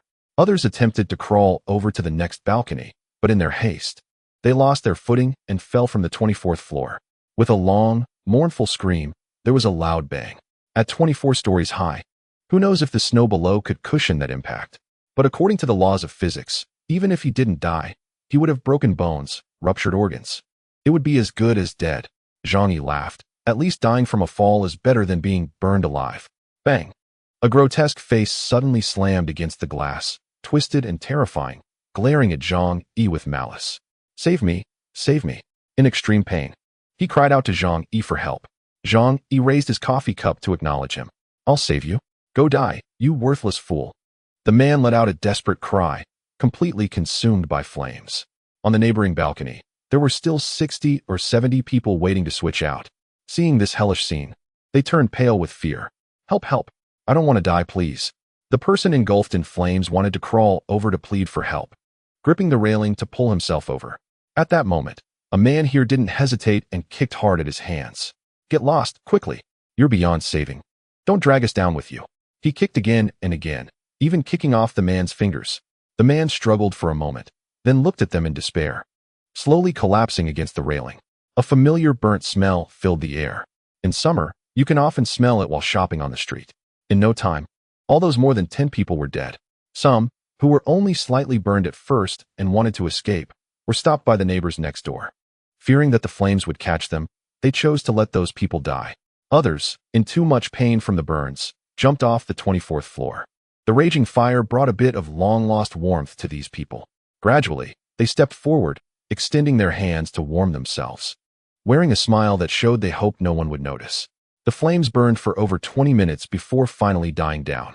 The neighbors looked at the corpses on the ground, a sense of fear growing in their hearts. To deal with Zhang Yi, They have already lost 30 to 40 people. There was no opportunity to break through from any angle. What should they do to seize the supplies in Zhang Yi's hands? The air was filled with a sense of despair. However, there was another kind of atmosphere, growing increasingly intense, causing the neighbors' gazes to gradually change. Many hungry neighbors were unwilling to admit that a crazy thought was slowly taking shape in their hearts. This made their throats twitch continuously. Suddenly, a woman burst into tears. "I can't take it anymore." Everyone had been busy all day, thinking they could easily break into Zhang Yi's home. But the final result left them in despair. So many people had died, and not a single crack had appeared in Zhang Yi's walls or floor-to-ceiling windows. She suddenly ran in front of everyone and climbed up to Zhang Yi's balcony. Just as Zhang Yi thought another group was coming to smash the windows, she suddenly plopped down on her knees in front of the glass. "Zhang Yi, I'm starving. Please save me. Even just a piece of bread would be enough." Not just her, but one after another, people came over, bowing and crying as they begged Zhang Yi for a bite to eat. The scene was truly heartbreaking, making those who heard it sad and those who saw it shed tears. Most of those bowing were women, trying to win Zhang Yi's sympathy. Chapter 60, Bounty on Qin Jinghao. The pleading cries outside the window continued endlessly, their heads bleeding from bowing, a truly tragic sight. Zhang Yi sighed and walked to the window, saying, "Everyone, please don't do this. It hurts my heart to see." As he spoke, he raised the steaming noodles in his hand. "When I feel uncomfortable, I just want to eat." Slurp. Zhang Yi took big bites of the noodles, making the neighbors swallow hard, their mouths watering with desire. When everyone heard this, the cries grew louder, and they bowed even more earnestly. "Zhang Yi, we were wrong. We just want to survive. Just give us some food so we can live like dogs. Whatever you want us to do in the future, we will listen to you." "Okay." Zhang Yi lowered his head and continued eating. When a person is starving, being able to eat noodles heartily is such a great happiness. After finishing half a bowl of noodles, he casually placed the remainder in front of the floor-to-ceiling window. Right before the eyes of these neighbors, just a window apart. They could see but not touch. Everyone pressed their faces against the glass like dogs, as if this way they could somehow eat the noodles. "Don't blame me for not giving you a chance. Whoever goes over now and brings me Qin Jinghao's head, I will feed him noodles like this for a week. 3 meals a day until full." Zhang Yi obviously wouldn't feel sorry for these people, but they were quite annoying, constantly smashing walls and chiseling windows. So, it would be more interesting to let them turn on each other and kill one another. When Zhang Yi said this, he also sent it to the group chat, informing everyone in the building. The neighbors in front of the glass showed hesitant expressions upon hearing this. Qin Jinghao had a gun. Wanting his head might mean losing their own. However, if they found it difficult to deal with Qin Jinghao, could they deal with Zhang Yi? There were 30 to 40 corpses lying in front and behind Zhang Yi's home. The fact proved that Zhang Yi was much harder to deal with than Qin Jinghao. At this moment, Qin Jinghao was watching the changes from the balcony next door. He didn't hear what Zhang Yi said but frowned, pondering how to act next. He had lost 2 of his men this time. If he wanted to continue controlling the entire building, he had to replenish his manpower. While he was thinking, Qin Jinghao suddenly felt a prickling sensation on his back, causing the hairs all over his body to stand on end. He turned around sharply, raising his gun, only to find that everyone was looking at him with strange expressions. "What do you want?" Upon seeing the gun, some people felt apprehensive and immediately stepped back. "Get away from me!" Qin Jinghao shouted angrily. Everyone continued to look at him with those strange, even eerie, gazes. It was as if they were not looking at a person, but at food. Qin Jinghao felt a chill run down his spine and quickly left with a few of his subordinates. "Wait, what about Zhang Yi's house?" Sun Jichao asked from the side. Qin Jinghao cursed. "Damn it, we can't break in. What else can we do? We'll think of something later." After saying that, he left, cursing. In front of Zhang Yi's window, the 2 groups of people, one begging and the other wanting to smash the windows, could no longer endure the bone-chilling wind and snow, and gradually began to leave. Zhang Yi lay in his warm house, waiting to watch the show. After all, this time, the apartment building had lost about 40 people. Moreover, almost everyone had participated in the invasion of his home, resulting in significant physical exhaustion. This made supplies even scarcer, and the conflicts between people became terrifying. Soon, Zhang Yi received many private messages from people. After this battle, the neighbors had completely given up. Their limited stamina was almost exhausted, and they could no longer launch large-scale attacks on Zhang Yi's home. Faced with Zhang Yi's impenetrable defenses, they also lost hope.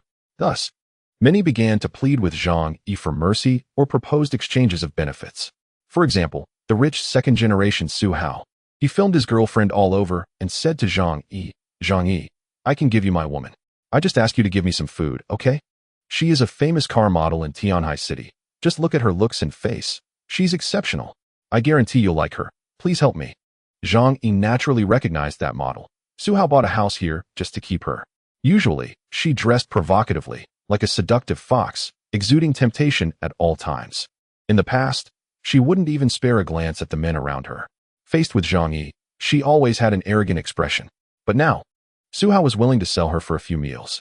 And this woman now looked much haggard, seemingly very willing to be exchanged. At the very least, she knew that there was a lot of food in Zhang Yi's home, so she worked hard during the filming. Truly worthless. Zhang Yi sneered. It must be said that this model had a great figure and good looks. However, Zhang Yi would never let such a shameless woman through his door. Who knows? One day while he was asleep, she might stab him and take over his home. A woman who can sell her body for money has no moral bottom line. Zhang Yi disdainfully watched her video 5 times, then contemptuously closed the chat window. There were other conversations below. Men contacting him were relatively few. After all, they had no capital to exchange food with Zhang Yi. Only Uncle Yu was happily congratulating Zhang Yi for repelling the enemies. However, more women sought him out. For instance, Fang Yuqing excitedly said, Zhang Yi, you're amazing. I knew you would be fine. Qing can't get away right now. They're so despicable, always locking me in the house. Don't worry, Qing will definitely come to find you. Zhang Yi scoffed and ignored her. It soon got dark. Now it gets dark around 5 every day, with long nights and short days. At night, the temperature would drop another 10 degrees or so. On the television, the few remaining channels were still broadcasting programs. With the government's efforts to maintain the situation, the snow disaster in our country was improving, and everyone was urged not to panic, as the issue would soon be resolved. The weather was freezing, and everyone was advised not to go out casually to avoid frostbite. Please provide some help to those in need. Together, we can overcome the current difficulties, and tomorrow will definitely be better. Zhang Yi felt that the news now was much more interesting than sketches. However, he was also curious about where these TV stations had moved to and how they managed to operate. While listening to the interesting news, Zhang Yi flipped through the chat records. Reading the angry, pleading, and begging messages from the neighbors made Zhang Yi feel very entertained. Most of the people cursing at him were those who had lost family members. In a good mood, Zhang Yi would even bless them.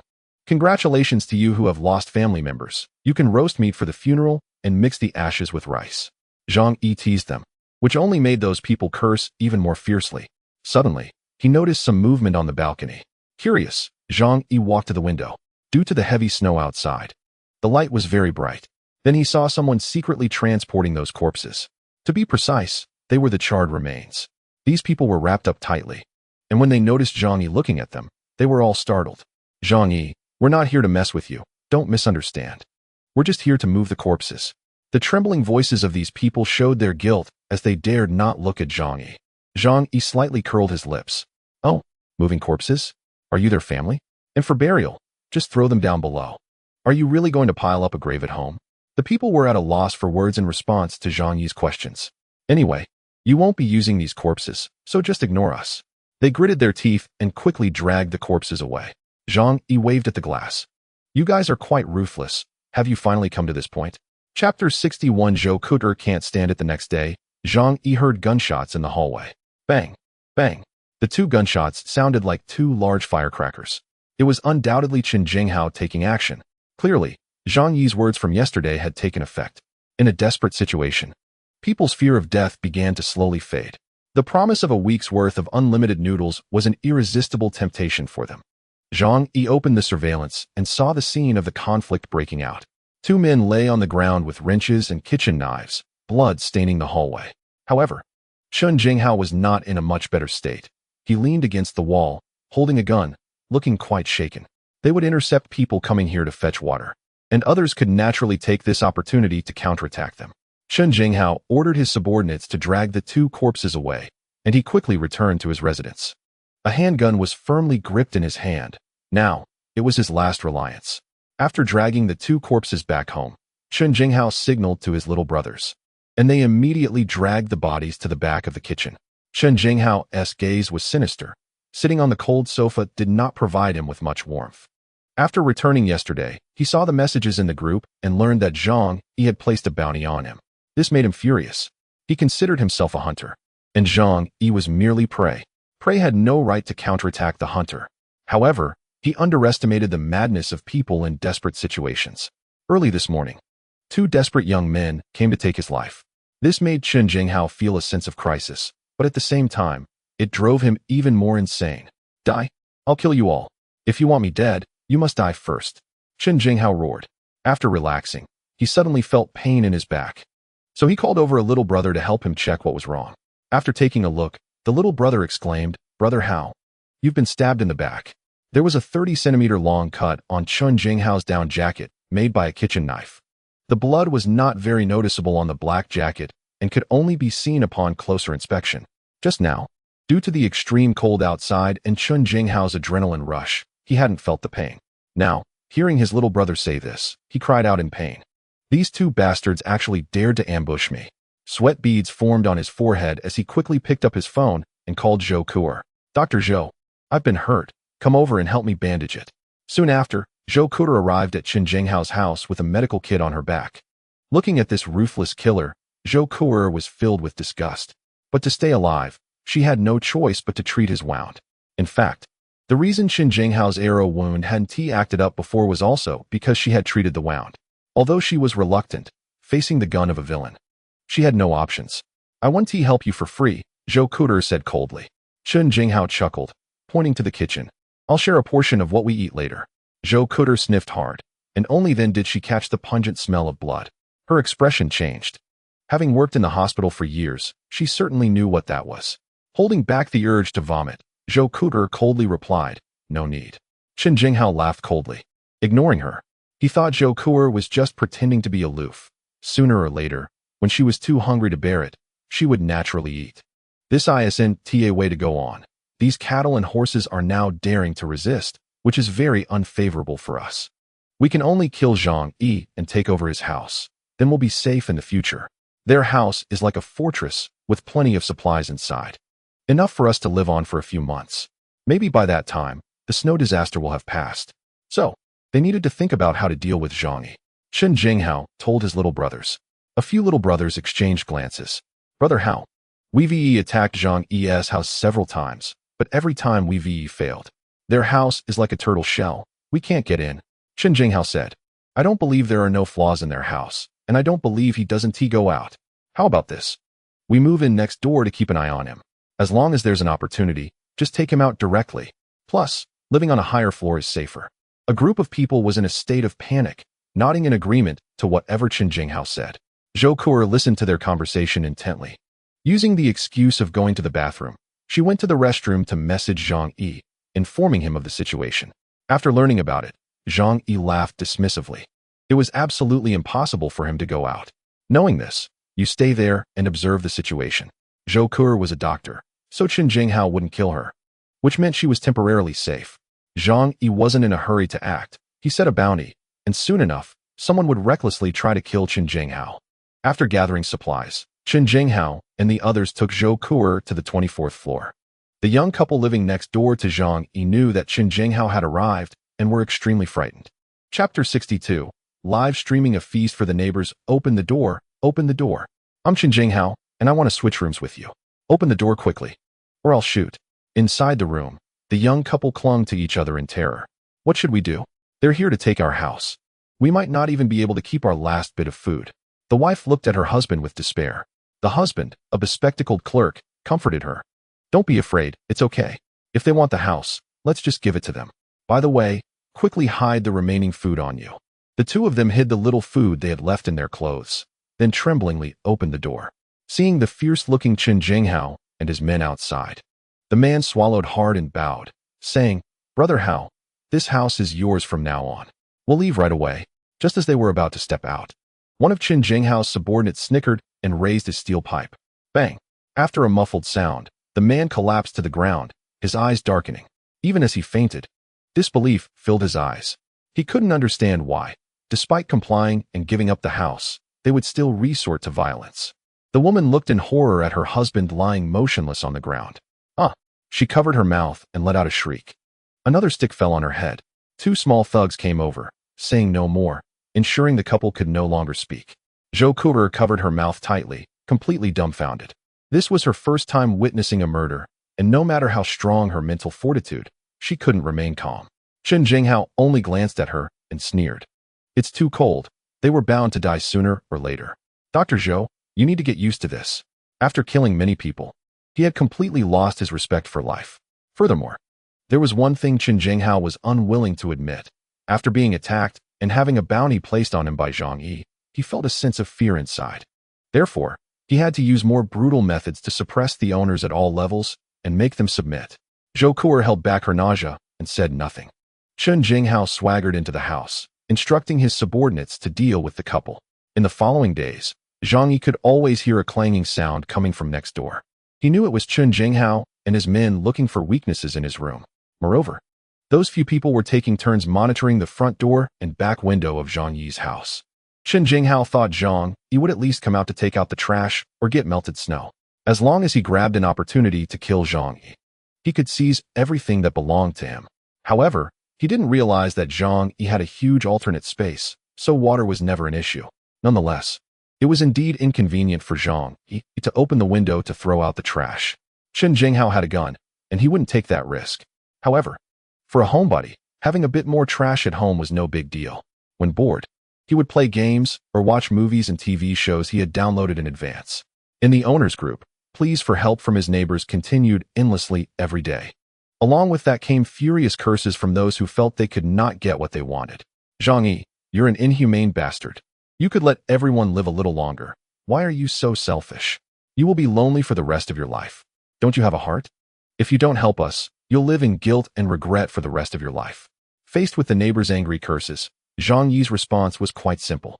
He simply live-streamed himself eating, recording his life, and sending it to them. Hello, family. Today I'm making braised pork.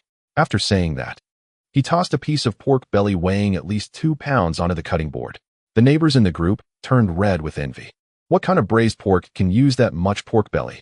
If you can't finish it, don't waste it. Give it to me, please. Zhang Yi, you're not human. You're a beast. You don't deserve to eat that piece of pork belly. Zhang Yi, I haven't eaten anything oily for a week. Please let me have a piece of pig skin. Just let me have a sip of oil. That is something you don't want, right? Please. Starving people have no resistance to such high-fat food. Zhang Yi was busy cooking, and through the screen, it seemed the neighbors could smell the aroma of the braised pork. However, after cooking for a while, Zhang Yi frowned. He picked up a piece of pork belly to taste, then immediately spat it into the trash can. Too much soy sauce. Damn, this pot of meat is ruined. Although Zhang Yi usually cooked, he had made plenty of big dishes. As a result, he accidentally added too much soy sauce, and what should have been a good pot of meat ended up tasting entirely of soy sauce. In fact, because the sugar color wasn't cooked properly, it tasted bitter in his mouth. How can I eat this? Ugh, what a waste, such a waste. Zhang Yi shook his head helplessly. He intended to show off his culinary skills, but ended up messing it up. Unfortunately, he didn't have a dog at home. Otherwise, it wouldn't have gone to waste. There was no choice. He had to dump the entire pot of pork into the trash can. The group instantly exploded with outrage. And the neighbors went crazy. Don't throw it away. Don't throw it away. My mouth is a trash can. The trash can is right here. What are you doing? Why throw it away? Why? Hurry up and throw out your trash. I'm going to pick it up. Young master, the old servant is late. Do you still need a dog? The kind that helps you deal with garbage. Some people were so furious at Zhang Yi's actions that they almost passed out on the spot. Their hearts were bleeding. In the freezing cold, with no gas at home, cooking was impossible. Even wanting to eat something warm became a huge luxury. Not to mention braised pork. They wouldn't even dare to eat that in their dreams. Yet Zhang Yi casually dumped a whole pot. It was simply unforgivable. I might as well eat something ready-made. Zhang Yi turned the camera, and on the clean, tidy table at home appeared dozens of dishes. The warm yellow overhead lamp illuminated the table, making the food look even more appetizing. Zhang Yi pointed at the dishes, enthusiastically introducing them. Look, everyone, tonight my dinner is oil-braised shrimp, scallion sea cucumber, exquisite tofu, sweet and sour yellow river carp, 9-turn intestines, sweet and sour fish slices, sweet and sour pork tenderloin, black fish roast soup, and candied yam. All right, folks, the dishes are ready. Let's eat. Zhang Yi set up his phone. Acting like a food streamer, and started to eat heartily. The messages in the neighbors group went wild. Zhang Yi, share a bite with me. I'll bow to you. Zhang Yi, give my child a bite of fish, even if it's just the fish tail. Zhang Yi, you are my dad, and I am your son. Just let me have a sip of soup. Various pleading voices filled the air, and some people were frantically calling Zhang Yi. Zhang Yi ignored them completely and happily enjoyed his meal. Watching the frantic expressions of these neighbors, Zhang Yi felt that this meal tasted even better. Chapter 63. Infection. Zhang Yi's way of showing off his wealth made the homeowners in the entire building feel like their hearts were bleeding. Now, the scraps thrown away by Zhang Yi were considered a rare delicacy to them. Yet, even that, Zhang Yi did not give them. At Sun Jichao and others' homes. After their last failed attempt to forcefully take from Zhang Yi, their hopes of obtaining antibiotics had also fallen through. Just 2 days later, the aftereffects began to show. The 3 injured individuals felt an unbearable itch at their wounds. Around the bandages, strange bloodstains began to appear, turning an abnormal yellow. Sun Jichao couldn't help but tear off the gauze to see what was going on. As a result, he saw that the wound had begun to fester. A nauseating, foul smell assaulted his senses, reminiscent of a decaying animal carcass. No, no, no. Don't do this. I don't want to die yet. Sun Jichao cried out in fear, tears and snot flowing down his face. Zhou Peng and Gu Jiaoyang, witnessing this scene, were even more terrified. They also tore off the gauze at their wound sites, praying not to be infected. Unfortunately, ideals are beautiful, but reality is cruel. If it were just abrasions, there might still be a chance for self-healing. However, what they suffered were penetrating wounds, with rusty crossbow bolts deeply embedded in their flesh. The combination of their injuries, bacterial infection, and lack of sufficient nutrition and medicine made the deterioration of the wounds inevitable. The group let out screams, resembling madness. In the room, Fang Yuqing trembled. She held her phone and messaged Zhang Yi. Brother Zhang Yi, they have gone mad, and Xing'er is so scared. Can you come save me, please? After I come over. I will be obedient, and I will do whatever you say.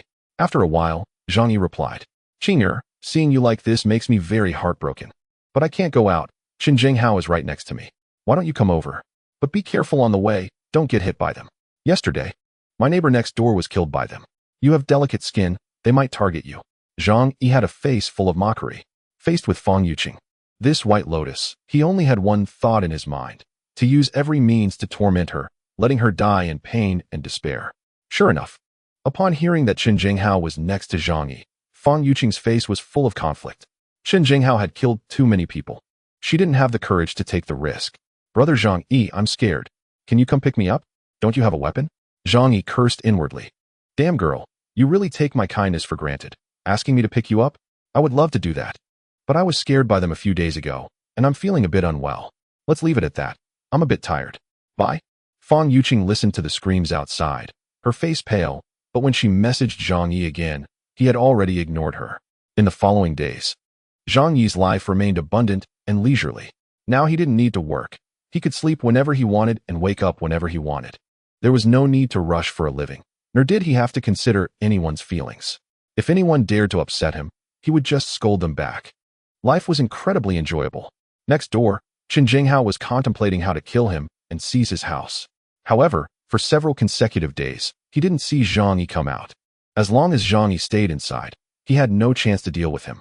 Instead, he himself, due to Zhang Yi's bounty, was living in constant fear. He even didn't trust his own subordinates anymore, holding a gun while sleeping. Soon, his nerves began to weaken. After deep contemplation, Qin Jinghao finally figured out what to do next. Zhang Yi was monitoring the entire building through surveillance. Anyone appearing in the hallway would be seen by him. Over the past few days, he noticed that Qin Jinghao seemed to be plotting something. Gradually, people began entering Qin Jinghao's home. These were all young and strong individuals, all single and living alone. Some came voluntarily, while others were coerced by Qin Jinghao at gunpoint. Slowly, Qin Jinghao's group expanded to 10 people, more than before. Zhang Yi understood.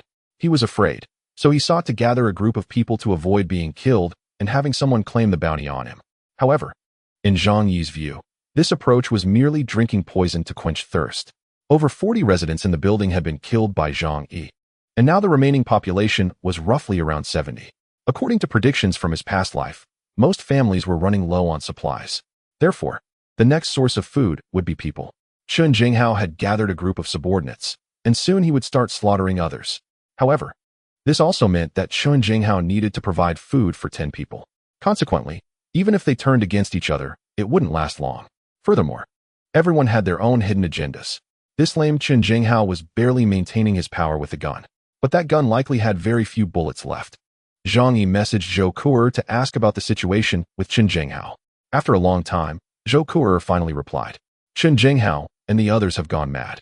All the food is gone, and they have started eating people. I haven't eaten anything for 2 days and feel like I'm about to starve to death.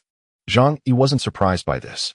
If one day he were on the verge of starvation and had to eat people to survive, he would probably choose to die rather than resort to cannibalism. Of course, now that Zhang Yi was eating and drinking well every day, he could have such thoughts. If one day he found himself in a situation of extreme food scarcity, he didn't know what he would do. Zhou Kuer continued to say to Zhang Yi, these days, they go out every day looking for people. As long as they find a house with people, they break in and kill them. Everyone is out of supplies. Which is quite ironic. The dozens of people you killed allowed many others to survive a little longer. However, they also faced resistance. Those still alive have banded together, and they have casualties as well. After a long time, Zhou Kuer sent another message. Zhang Yi, can you still save me? Seeing this message, Zhang Yi felt the humility of this aloof female doctor. She seemed to have little hope in him. After all, in such times, everyone was struggling for survival. Who had the ability to care for others' lives? Zhang Yi thought for a long time and finally made a decision. Zhou Kuer, this woman, he still needed her. He couldn't let her die like this. A chief surgeon from a top-tier hospital was hard to come by, especially one who was well acquainted. Help me with something, and I can ensure your survival afterward. Chapter 64. Being the sixth is so enjoyable. Zhang Yi could accept Zhou Kuer, but she had to submit a letter of allegiance. Zhang Yi's requirements were simple, useful, non-threatening, and crucially, no moral grandstanding. The first 2 points Zhang Yi was confident about. However, he wanted to know if Zhou Kuer could be ruthless at a critical moment. Therefore, he assigned her a task. Zhou Kuer temporarily did not reply to Zhang Yi. Clearly struggling, Zhang Yi was not anxious. After all, time was on his side. If Zhou Kuer can't pass this test, Zhang Yi will decisively give up on her. After all, Zhang Yi's health is relatively good, and the probability of him getting sick is very low. He won't casually go out, and the risk of injury is also minimal. But how long Zhou Kuer can live is uncertain. The next day, Zhang Yi woke up at 10 o'clock in the morning. He lifted the velvet blanket and went to the bathroom to wash up. Then he changed into sportswear and started exercising on the treadmill. In the apocalypse, good physical fitness is very important. Only with a strong body can one better cope with danger and avoid getting sick. He worked up a sweat on the treadmill for an hour before stopping. Then he took a hot shower. While showering, Zhang Yi felt a sense of pride. After all, this kind of enjoyment is a luxury for many people nowadays. Bang, bang, bang. At that moment, a loud noise suddenly erupted outside. Zhang Yi's gaze sharpened, and he quickly wrapped himself in a towel and walked out. He soon heard a stream of curses coming from Zhou Peng. Zhang Yi opened the surveillance and saw Zhou Peng outside his door, wildly hacking at it with 2 kitchen knives. Zhang Yi, get out here. All you do is hide in your house all day long. You're just a turtle hiding its head, a useless waste. Zhang Yi curled his lips. Yes. Everything you say is right. And then, it's really laughable. A waste that can't even survive dares to use provocation against Zhang Yi? It seems you are the one who is more anxious now, right? Zhang Yi noticed that Zhou Peng was using his left hand to forcefully hit the door, while raising his right hand was very difficult. He knew that Zhou Peng's arm had already been infected. Upon closer inspection, he could even see that his arm was swollen. Zhang Yi walked to the door, hands in his pockets, and said lightly, Zhou Peng, the feeling of infection isn't pleasant, is it? When I was in biology class, the teacher told us about wound infections. The tetanus bacteria on rusty iron enter your wound and start to breed wildly, just like maggots encountering a corpse. Your arm wound is at least 10 centimeters deep. The temperature outside is very cold, but your flesh is warm. The bacteria are breeding desperately in that warm bed, eating away at your flesh. Then the wound starts to fester, oozing black fluid, and the bacteria keep multiplying, making your wound larger. In the end, they will spread through your blood vessels to your whole body. Zhang Yi vividly described it, and after hearing this, Zhou Peng felt that his arm hurt even more. Cold sweat streamed down his face, and he felt as if bacteria were all over him, ready to eat him clean. Even though he knew Zhang Yi was deliberately scaring him, his inner fear was uncontrollable. Zhang Yi, I will kill you. Zhou Peng had gone mad. His arm was indeed rotting, and he knew he was doomed. So he wanted to try one last time, but this time he came over. It was destined to be in vain.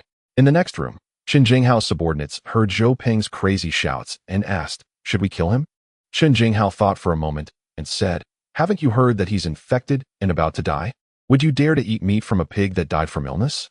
Everyone looked at each other and ultimately decided not to take that risk. Zhou Peng hacked at the door for a while, cursing for a bit. Finally, he got tired, collapsed in front of Zhang Yi's door, and started crying. Begging Zhang Yi for mercy, Zhang Yi said softly, you are doomed. Your wound is rotting. It's terminal, and you can't be saved.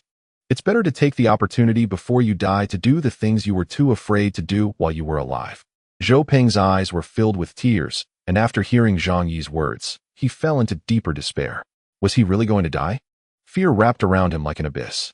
But soon after came anger, reckless anger. I'm about to die. What is there to be afraid of? He struggled to get up and kicked the iron door hard, intending to curse, but the door was too hard, and the pain almost made him faint. Zhou Peng didn't care about that anymore. He staggered back down the stairs. After returning to where he lived, his eyes were vacant, and he vaguely saw Sun Jichao roasting a knife with a candle and then using it to burn his wound. The sizzling sound of burning oil accompanied by blue smoke rose up, and Sun Jichao's pupils bulged, even though he bit down on the quilt. He still let out a painful wail. He seemed to think that this would kill all the bacteria. Ignorant and pitiful. His cousin, Wang Min, looked at Zhou Peng with heartache, unsure how to comfort him. She knew Zhou Peng wouldn't live long. Now the house smelled of rot from several people. The person had not yet died, but their body was already rotting. How deep that pain was, ordinary people couldn't imagine. Zhou Peng ignored Wang Min and rushed toward the room where Fang Yuqing was held. Fang Yuqing saw Zhou Peng and screamed in fright. Zhou Peng, what are you doing? Zhou Peng walked up to Fang Yuqing, his bloodshot eyes staring at her. Yuqing, would you marry me?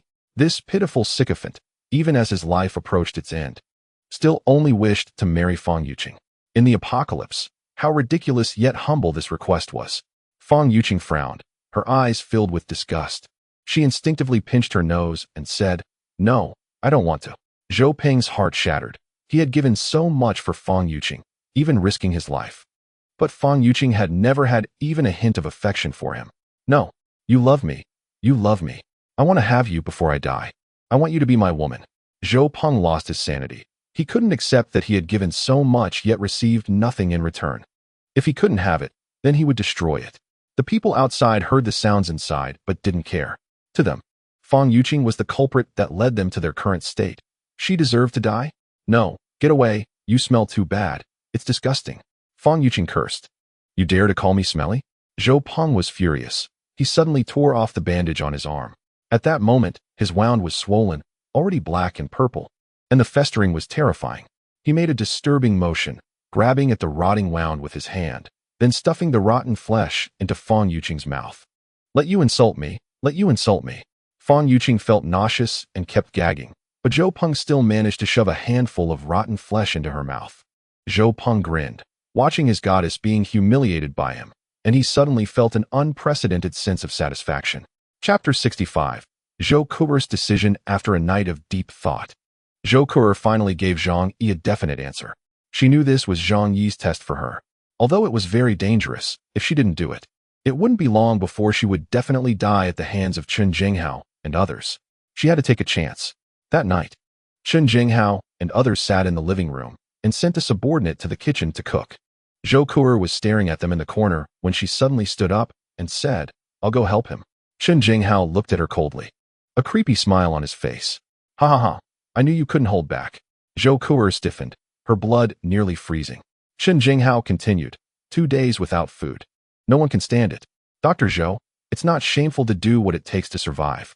Zhou Ke'er felt a slight relief in her heart and bit her lip, saying, you're right, I don't want to die, I want to live. Chen Jinghao thought Zhou Ke'er had come to her senses and nodded, saying, that's best. You still have some use for me now. I wouldn't want to see you die so soon. Zhou Ke'er took a deep breath and silently turned to help in the kitchen. The kitchen was smeared with blood everywhere. Even with a stuffy nose, Zhou Ke'er could smell the overwhelming stench. She forced herself to endure the discomfort and walked over to help the young man cooking. The young man had a dazed expression and said nothing, only pointing to the axe and broken furniture nearby, indicating that she should chop wood for the fire. Zhou obediently complied. In today's energy-scarce environment, cooking could only be done by burning furniture. A makeshift stove had been set up in the kitchen, with an iron pot on top. Once the fire was lit, the snow inside began to slowly melt, turning into water. However, the melted snow was not clear. It was particularly murky and contained some impurities. But having something to eat was already good enough, and no one cared about the details. Zhou kept an eye on the young man, while also observing the movements outside the kitchen. Sweat began to bead on her palms because if her next actions were discovered, she would undoubtedly die. After a while, the young man threw the ingredients into the pot and casually added some seasoning. Keep an eye on it. He coldly dropped that line and left the kitchen. Zhou waited for a long time, confirming it was safe before reaching into her pocket to take out a small bottle. Then, in a panic, she unscrewed the cap and poured a pile of white powder into the soup. After doing this, she hurriedly stuffed the medicine bottle back into her pocket. At that moment, she felt her heart racing like a single-cylinder engine, and her legs were trembling from nervousness. She swallowed hard, picked up a ladle, and stirred the powder into the pot. Although the whole process was risky, nothing unexpected happened. This wasn't a movie. It wasn't filled with twists and turns. Due to the harsh living conditions, everyone had become numb. They couldn't possibly think that Zhou would drug their food. During lunch, Zhou brought a large pot of food to the table, and they immediately came over with red eyes, eager to eat. To gain their trust, Zhou also served herself a bowl of soup and quietly returned to her room. No one paid attention to her. Everyone only wanted to eat something hot. Hot food equated to life. The more they ate, the more hope they had for survival. After returning to her room, Zhou sat on the bed with the soup in her hands and began to wait silently. She had put a large dose of sleeping pills in the pot, more than half a bottle. This kind of sleeping pill worked quickly. Just one would make a person fall asleep in 30 minutes. Especially after eating, when blood gathers in the stomach, people become drowsy easily. With such a large dose, even an elephant would pass out. As a doctor, Zhou knew very well how deeply this dosage would make them sleep. Unless there was some particularly intense stimulation, they wouldn't be able to wake up for a while. Not long after, Zhou heard the sounds of their snoring coming from the living room. She cautiously made her way to the living room and saw everyone lying on the sofa and chairs, fast asleep, holding her breath. She sent a message to Zhang Yi. I gave them a large dose of sleeping pills, and they have all passed out. What do you plan to do next? Just a wall away was Zhang Yi's residence. He had been waiting for Zhou message to confirm whether she could complete the task. Only by proving her value would she become a pawn in Zhang Yi's hands. After reading the message, Zhang Yi raised an eyebrow and told her, drag them out to the balcony. He wouldn't go over himself to avoid falling into a trap set by the opponents. Zhou bit her lip and finally said, okay. Most people would be terrified in such a situation, as waking up suddenly could lead to Qin Zhenghao and the others killing her. However, Zhou, as a professional doctor, was very confident in the effectiveness of the drug. Following Zhang Yi's instructions, she dragged Qin Zhenghao and the others one by one out to the balcony. Even with the biting cold wind outside, they wouldn't wake up anytime soon. That's how deep a coma was. In fact, because of the cold weather, their bodies would automatically choose to lower their temperature, extending their lives in a hibernation-like state. Everything Zhou did was clearly seen by Zhang Yi standing by the window. He was very aware of how many people Qin Zhenghao had, and nothing could escape his watchful eyes through the surveillance. When he saw Zhou panting as she dragged all those people out, he nodded in satisfaction. What else do you want me to do? Zhou's voice trembled as she asked. That's enough. Just wait for me for a moment. Zhang Yi put down his phone and turned back to his bedroom. After thinking for a while, he took out a thick, cold-resistant suit from the alternate space and put it on. He also took out 10 ropes, the thickness of a child's arm, and strapped them to his waist. In his left hand, he held a crossbow with a loaded arrow, and on his back, he carried a machete. Zhang Yi thought about it and felt it wasn't safe enough. He then took out the pistol he had bought but never had the chance to use, flipped off the safety, and held it in his hand. After doing all this, he finally felt a sense of security. Zhang Yi approached the floor-to-ceiling window. After the apocalypse, for the first time, he reached out to unlock the door of the floor-to-ceiling window. The process was quite complicated. The lock had a fingerprint scanner, an electronic lock, and a physical lock, totaling 3 layers. After unlocking, Zhang Yi stepped onto the balcony. The biting cold wind blew through, but he didn't feel it particularly deeply through the cold-resistant suit. Zhang Yi couldn't help but but marvel at the quality of professional cold-resistant gear. Zhou Kuer was huddled by the window, shivering and watching him. Are you going to kill them? Zhang Yi smirked, raising the gun in his hand and aiming it at the thugs on the ground, subtly also aiming it at Zhou Kuer. He casually threw the ropes down at her feet. Not me, but you. Chapter 66. The Oath of Loyalty. Zhang Yi stood on the balcony, his body leaning against the window, ready to retreat to the room at any moment if things went wrong. Chen Jinghao and his subordinates were on the adjacent balcony, seemingly passed out. However, Zhang Yi couldn't be sure they were truly unconscious. What if this was a trap set by them and Zhou Kuer to lure him in? If he stepped over, they might get up and take him out. Moreover, there was a gap of over 10 centimeters between the two balconies. The stainless steel railing was particularly slippery in the heavy snow. If he tried to climb over, a single push from Zhou Kuer could send him plummeting from the 24th floor. So, Zhang Yi pointed his gun at Chen Jinghao and the others on the ground. Use these ropes to tie their hands behind their backs. Also, I remember Chen Jinghao has a gun. Hand it over to me. Zhou Kuer had a look of disbelief on her face. She had already gone 2 days without food, only drank a little water, and had dragged 10 people to the balcony, leaving her with no strength at all. Seeing Zhang Yi so cautious, even unwilling to come over to help, she bit her cracked lips and said angrily, "You're being too careful.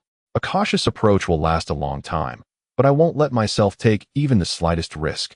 Zhang Yi replied. With no choice under Zhang Yi's gunpoint, Zhou Kuer had to follow his instructions. She picked up the rope and tightly bound those people's hands behind their backs.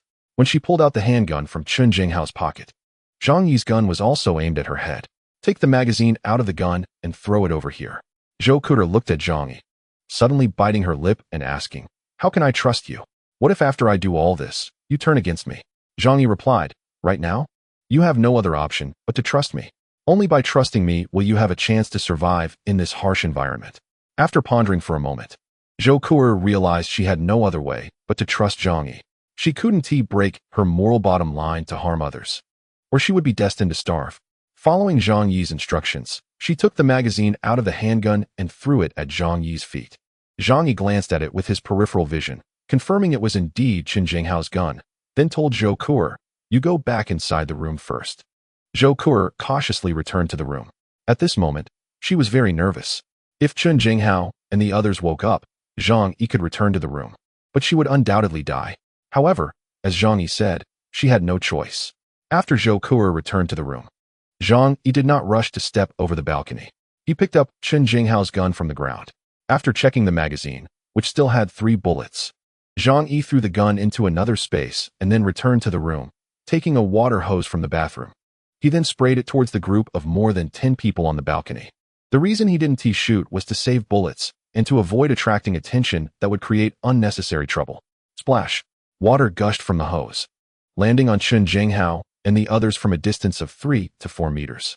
The temperature difference between the indoor environment of over 20 degrees and the outdoor temperature of -70 degrees was nearly 100 degrees. This caused the originally warm water column to emit steam as it sprayed out. However, once it landed on them, it instantly began to freeze. Zhou Kuer in the room couldn't help but hug her arms upon witnessing this scene. To be frozen to death like this was indeed a very cruel thing. At this moment, the ice water splashing down slowly woke the group up. The icy water had soaked into their bodies, freezing them all over. A small Karami's lips turned purple as he screamed in terror. He tried to crawl up, but found his hands tightly bound behind him. Moreover, the ground was covered with a thick layer of ice, making it impossible for him to get up. Chen Jinghao also woke up from the icy water splashing on his face. He was bewildered, but soon realized he had been drugged. However, he didn't have time to investigate who drugged him because the cold water washing over him made him feel like he had fallen into an ice cave, with a stinging cold sensation penetrating every pore like 1,000 needles. Everyone woke up, screaming in terror. But no matter how hard they struggled, they couldn't get up, as 10 people were crammed on the balcony, hindering each other. Zhang Yi. Chen Jinghao saw Zhang Yi spraying them from the adjacent balcony and let out an angry roar. Zhang Yi finally came out of the room, and the impenetrable window opened a crack. Unfortunately, he was now bound, with his life clearly in danger. "You've made enough noise, it's time to die," Zhang Yi said coldly. Chen Jinghao and his group had killed nearly half of the neighbors in the entire building, almost matching Zhang Yi's kill count. Keeping him alive would only lead to a confrontation with Zhang Yi sooner or later. Although Zhang Yi wasn't afraid, it was safer to kill him. Zhang Yi wouldn't joke about his own life. What could be safer than having no one left alive? Chen Jinghao and the others struggled with their last bit of strength, shouting in anger. However, they couldn't get up. The cold ice water poured over their faces, filling their mouths and collars. Their clothes soaked through, turning into hard ice blocks. 2 minutes later, they lay on the ground, unable to make a sound, their bodies turning blue and purple as they convulsed. 3 minutes later, they couldn't move at all, having turned into 10 large ice blocks. 5 minutes later, these ice blocks became even larger, merging into a solid piece of ice. To conserve water, Zhang Yi stopped spraying. Having frozen like this, without modern medical means, they could not survive. Zhang Yi returned to the room and locked the floor-to-ceiling window tightly. Then he changed out of his thick winter clothes and called Zhou Kuer. You've passed the test, you can come over now. In the adjacent room, Zhou Kuer heard Zhang Yi's voice and finally relaxed her anxious heart. She trembled and said, "Okay, I'll come over right away." She grabbed her medical kit and hurriedly opened the door, escaping from that hellish room. Zhang Yi unlocked the heavy security door S4 locks, then stepped back 2 paces, raising his gun to aim at the door.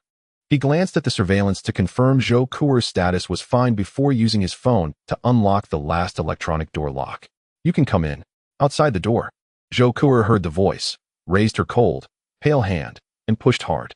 The door was heavy, and she struggled to push it open. But as soon as a crack appeared, a warm current surged out, wrapping around her. Zhou Kuer's eyes sparkled with excitement.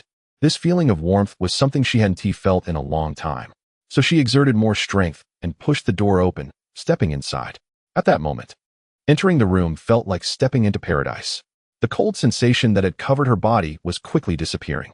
The enchanting warmth felt like entering a hot bath. Slowly, she even began to feel an unbearable heat. After all, she was wearing 6 layers of clothing, including 2 layers of down jackets. In Zhang Yi's house at 27 degrees, it was too hot for her to bear. So she ignored the gun Zhang Yi was pointing at her and hurriedly took off her clothes. Chapter 67. Prove you mean no harm. The room was unbearably hot. Zhou Kuer felt like she was being roasted in an oven while wearing her down jacket, which was especially uncomfortable. She didn't care that Zhang Yi was still pointing a gun at her and quickly took off the thick down jacket to cool herself down. She gasped for air, her eyes brimming with tears, showing her inner excitement. It was warm, so warm. This comfortable indoor temperature was the environment suitable for human life. She hadn't felt this ordinary happiness in a long time. Have you forgotten something? Like, this is my home, and you haven't fully passed my test yet, Zhang Yi said coldly to her. At that moment, Zhou Kuer remembered there was a man in front of her. Zhang Yi's gun was still aimed at her. Zhou Kuer forced a smile. You're really cautious. I've done as you said and dealt with your enemies. Isn't that enough to earn your trust? Zhang Yi replied. Those people are also a big trouble for you. You didn't eliminate them solely because of me. You have your own need to survive. Dealing with them merely proves your usefulness and meets the basic condition of being my assistant. However, next, you need to prove your harmlessness. Zhang Yi pointed out the crux of the problem. After enduring a long life in the apocalypse, he was reluctant to easily trust anyone. Because regardless of who they were in the past, anyone could lose their humanity in the apocalypse. He could only trust himself. That was the only way to survive in the end times. Zhou Kuer felt a bit helpless. She had already acted according to Zhang Yi's requests and didn't know how to make him trust her. But she certainly didn't want to leave this warm house. So what exactly do you want me to do to believe that I am harmless to you? Zhou Kuer looked at Zhang Yi with pleading eyes. Almost in a humble supplication, Zhang Yi glanced at her and suspiciously asked, You aren't hiding any weapons, are you? Zhou Kuer raised her hands in silence, saying, Look at me. In this state, it's impossible to hide any dangerous weapons, right? Zhang Yi's expression remained indifferent as he shook the gun in his hand. Raise your hands. Zhang Yi meant to search her to ensure she wasn't hiding any weapons. Zhou Kuer felt a bit embarrassed. However, she also understood that she had no bargaining power at the moment. Zhang Yi's home was too warm compared to the environment she had lived in before. It was like heaven. People must pay an equivalent price to obtain certain things, and she understood this well. Okay, I understand. Zhou Kuer mustered her courage and had to comply with Zhang Yi's request. She was a smart woman and knew what to give in order to get something in return. Zhang Yi's eyes were fixed on her, preventing her from suddenly pulling out any deadly weapons. This was entirely for safety. He, as a gentleman, wouldn't have any other thoughts. Zhou Kuer slowly raised her hands and then placed them behind her head, pressing her body against the door as described in TV dramas. Zhang Yi cautiously approached and searched her. "Is this okay now?" Zhou Kuer asked after Zhang Yi finished searching her. Zhang Yi confirmed that Zhou Kuer was not carrying any weapons. Then he glanced at the medical kit on the floor and said to her, "I suggest you take a shower first." Zhou Kutoi's face turned even redder. She indeed hadn't showered for a long time and might have some odor, but that was unavoidable. Feeling shy, she hurriedly ran into the bathroom. Zhang Yi found some women's clothes from the alternate space and tossed them outside the bathroom. "Here are some clean clothes. You can take them to wear later. I picked a set based on your size. Try it on and see if it fits. If it doesn't, I'll find you something else." After managing the warehouse for so long, Zhang Yi had developed a good eye. He could tell Zhou Kuer's clothing size at a glance. Zhou Kuer made a small sound in the bathroom, and soon the sound of water splashing could be heard. Zhang Yi approached her medical kit and carefully opened it. Inspecting its contents, he found it was nearly empty, with only a few rolls of almost used-up gauze and 2 unopened syringes. After thinking for a moment, he picked up the syringes, tossed them into the alternate space, and closed the medical kit. He sat down on the sofa, waiting for Zhou Kuer to finish her shower before continuing their conversation. Inside the bathroom, Zhou Kuer turned on the shower, and as the hot water sprayed on her head, tears filled her excited eyes. Only after losing something does one understand what happiness is. In her daily life, she hadn't realized the importance of everything. But after the apocalypse, she discovered the value of those things. Human civilization had developed for thousands of years, and the conveniences brought about had made them increasingly delicate. After not showering for half a month, Zhou Kuer was especially thorough in her washing. After half an hour, she suddenly remembered that this was Zhang Yi's house and hurried up, as water resources were very precious now. Zhang Yi, however, did not voice any objections or urge her. He had a lot of stored water. Even in extreme situations, there was plenty of ice and snow outside to use. Human activity had hit the pause button, and the natural snowmelt was very clean and even drinkable. Click. The bathroom door opened.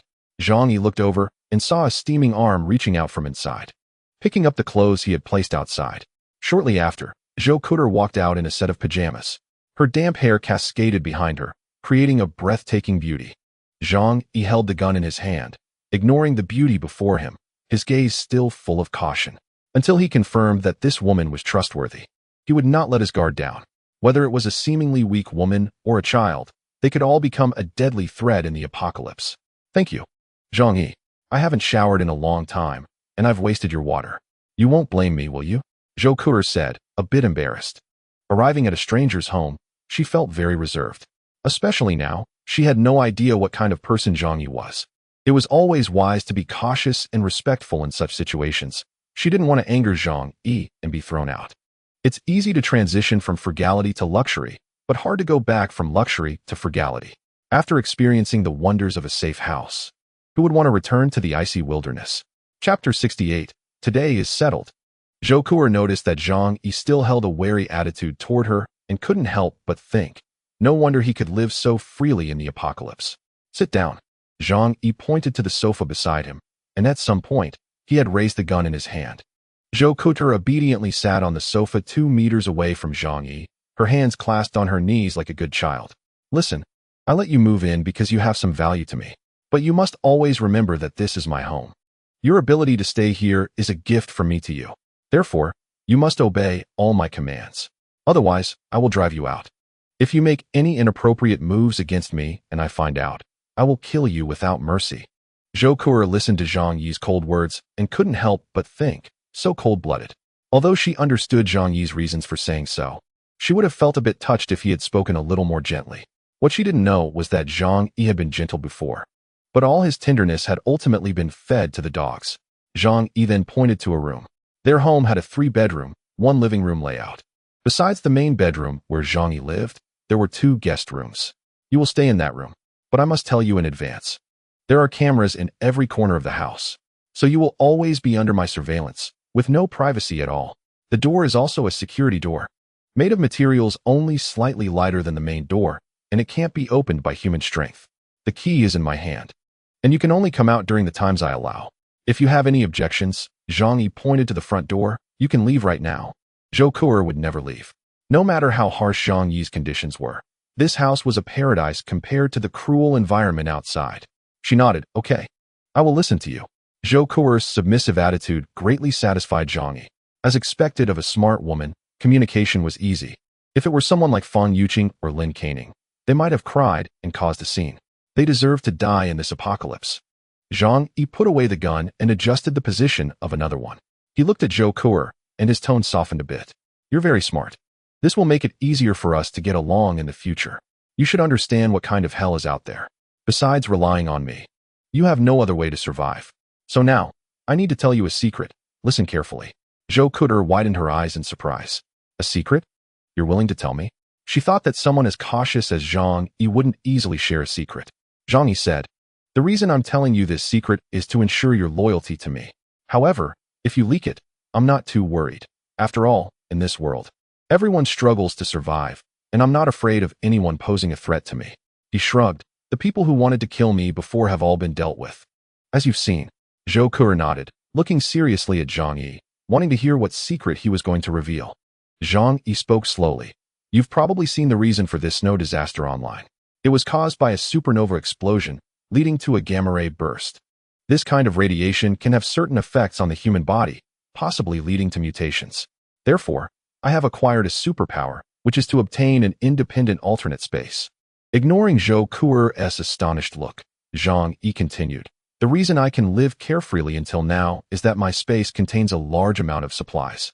Otherwise, just relying on this house, as you can see, it can't store too many supplies. Thus, as long as I'm alive, you can enjoy those supplies with me. That is how we have food to eat and hot water to bathe. If I die, this house will soon become no different from others, and you will starve. Zhang Yi did not completely trust Zhou Kuer, even though he knew she was a kind person. He only believed in interests, not human nature. Because human nature can be twisted, and it doesn't require much force. By telling Zhou Kuer that her survival depended on him, he ensured she would become his ally in interests. To make Zhou Kuer trust him, Zhang Yi took out a long sandwich from the alternate space and threw it to her. Seeing Zhang Yi produce a sandwich from nowhere, a hint of trust finally appeared in Zhou Kuer's astonished gaze. Superpower? Does such a thing really exist? Looking at the sandwich in her hand, she swallowed but didn't dare to take a bite, instead waiting for Zhang Yi's command. A sandwich this big could easily feed 2 families. Not to mention she hadn't eaten for 2 days. Zhang Yi said lightly, go ahead, that's for you. Zhou Kuer could no longer hold back. And with a big bite, she started eating. Seeing her eat so hastily, Zhang Yi worried she might choke and poured her a glass of water. Zhou Kuer was devouring the sandwich, and this fast food she used to dislike now brought her to tears of gratitude. Oh my God, why can a piece of bread taste so good? Zhang Yi, on the other hand, was quietly explaining the rules of living here. I don't trust you that much. So you need to be sensible. Clean up, cook, don't make me remind you. The sewer has frozen, so when you need to go to the bathroom, use a special plastic bag and throw it out through the hidden door in the window. This will also be your responsibility from now on. In other words, from now on, you will be my maid, earning a comfortable living environment and food through labor. Do you understand? Zhang Yi's home cannot accommodate idle people. Zhou Kuer gobbled down her food and nodded repeatedly. I understand, master. She shyly called out. Zhang Yi raised an eyebrow. This little girl really knows how to please. No wonder she could become the chief physician at such a young age. Seeing her well-fed, a smile appeared at the corner of Zhang Yi's mouth. He propped his chin up, his gaze falling on her snow-white neck. Do you know why, among so many people in this building, I chose you even though we aren't the closest? Zhou Kuer bit her lip. Because I'm a doctor. You lack nothing. But you can't guarantee you won't get sick or injured. Zhang Yi nodded slightly. That's one reason. Although my body is very healthy, one must always be prepared for the unexpected. He took out the half bottle of red wine left under the coffee table and, like a magic trick, produced 2 tall glasses. He poured 2 glasses of red wine and pushed one toward Zhou Kuer. Now, do you know the second reason? Zhou Kuer took the wine glass, hesitated for a moment, took a sip, and a hint of understanding appeared in her eyes. There is no such thing as free bread in this world. Because I'm a woman, and a very beautiful woman. This woman was quite self-aware. Zhou Kuer put down her wine glass and stood up, in front of Zhang Yi. She undid her bathrobe. Zhang Yi didn't pretend to be a gentleman. After more than half a month of repression, he had accumulated a lot of negative energy and needed to find a way to balance it. So today was settled. Chapter 69. A good night's sleep this night was destined to be incredibly long. Zhou Kuer got the warm room she wanted. Now, For the first time since the apocalypse, she could finally have a comfortable good night's sleep. Zhang Yi locked the door from the outside, keeping the only key for himself. Business is business. Basic principles must be upheld. Even though Zhang Yi knew Zhou Kuer was a kind person, letting her in and allowing her to survive was already generous enough. For a short time, he couldn't relax his guard around her. He took a shower first and then returned to the bedroom. After sleeping for half a day, Zhang Yi woke up feeling refreshed, his eyes brighter than usual. Having a woman accompany him added some fun to life. Living alone made him worry about a mental breakdown one day. After all, humans are social animals. However, the precondition was that Zhou Kuer had to be obedient and absolutely harmless. Zhang Yi opened the surveillance monitor and saw that Zhou Kuer was still sleeping soundly in bed. She hadn't had a good rest for a long time, so she was sleeping deeply and hadn't woken up yet. Zhang Yi raised an eyebrow, got dressed, and went to freshen up. After finishing his morning routine, he headed to the living room to prepare breakfast. Zhang Yi took some food from the alternate space and placed it on the coffee table. Then he went to Zhou Kuer's door and unlocked it. He knocked on the door. "Come out and eat something." It was somewhat funny. Even though Zhang Yi could see everything in the room clearly, he still knocked out of politeness. After all, if they were to coexist for a long time, basic respect was necessary. Zhou Kuer's soft voice came from inside, tinged with fatigue. "Okay, I'll be right there." Zhang Yi approached the dining table, picked up a beef cheeseburger, and walked to the window while eating. After a night, the big ice block next door had grown larger, covered in a blanket of snow, and faintly visible inside were the twisted shapes of 10 corpses.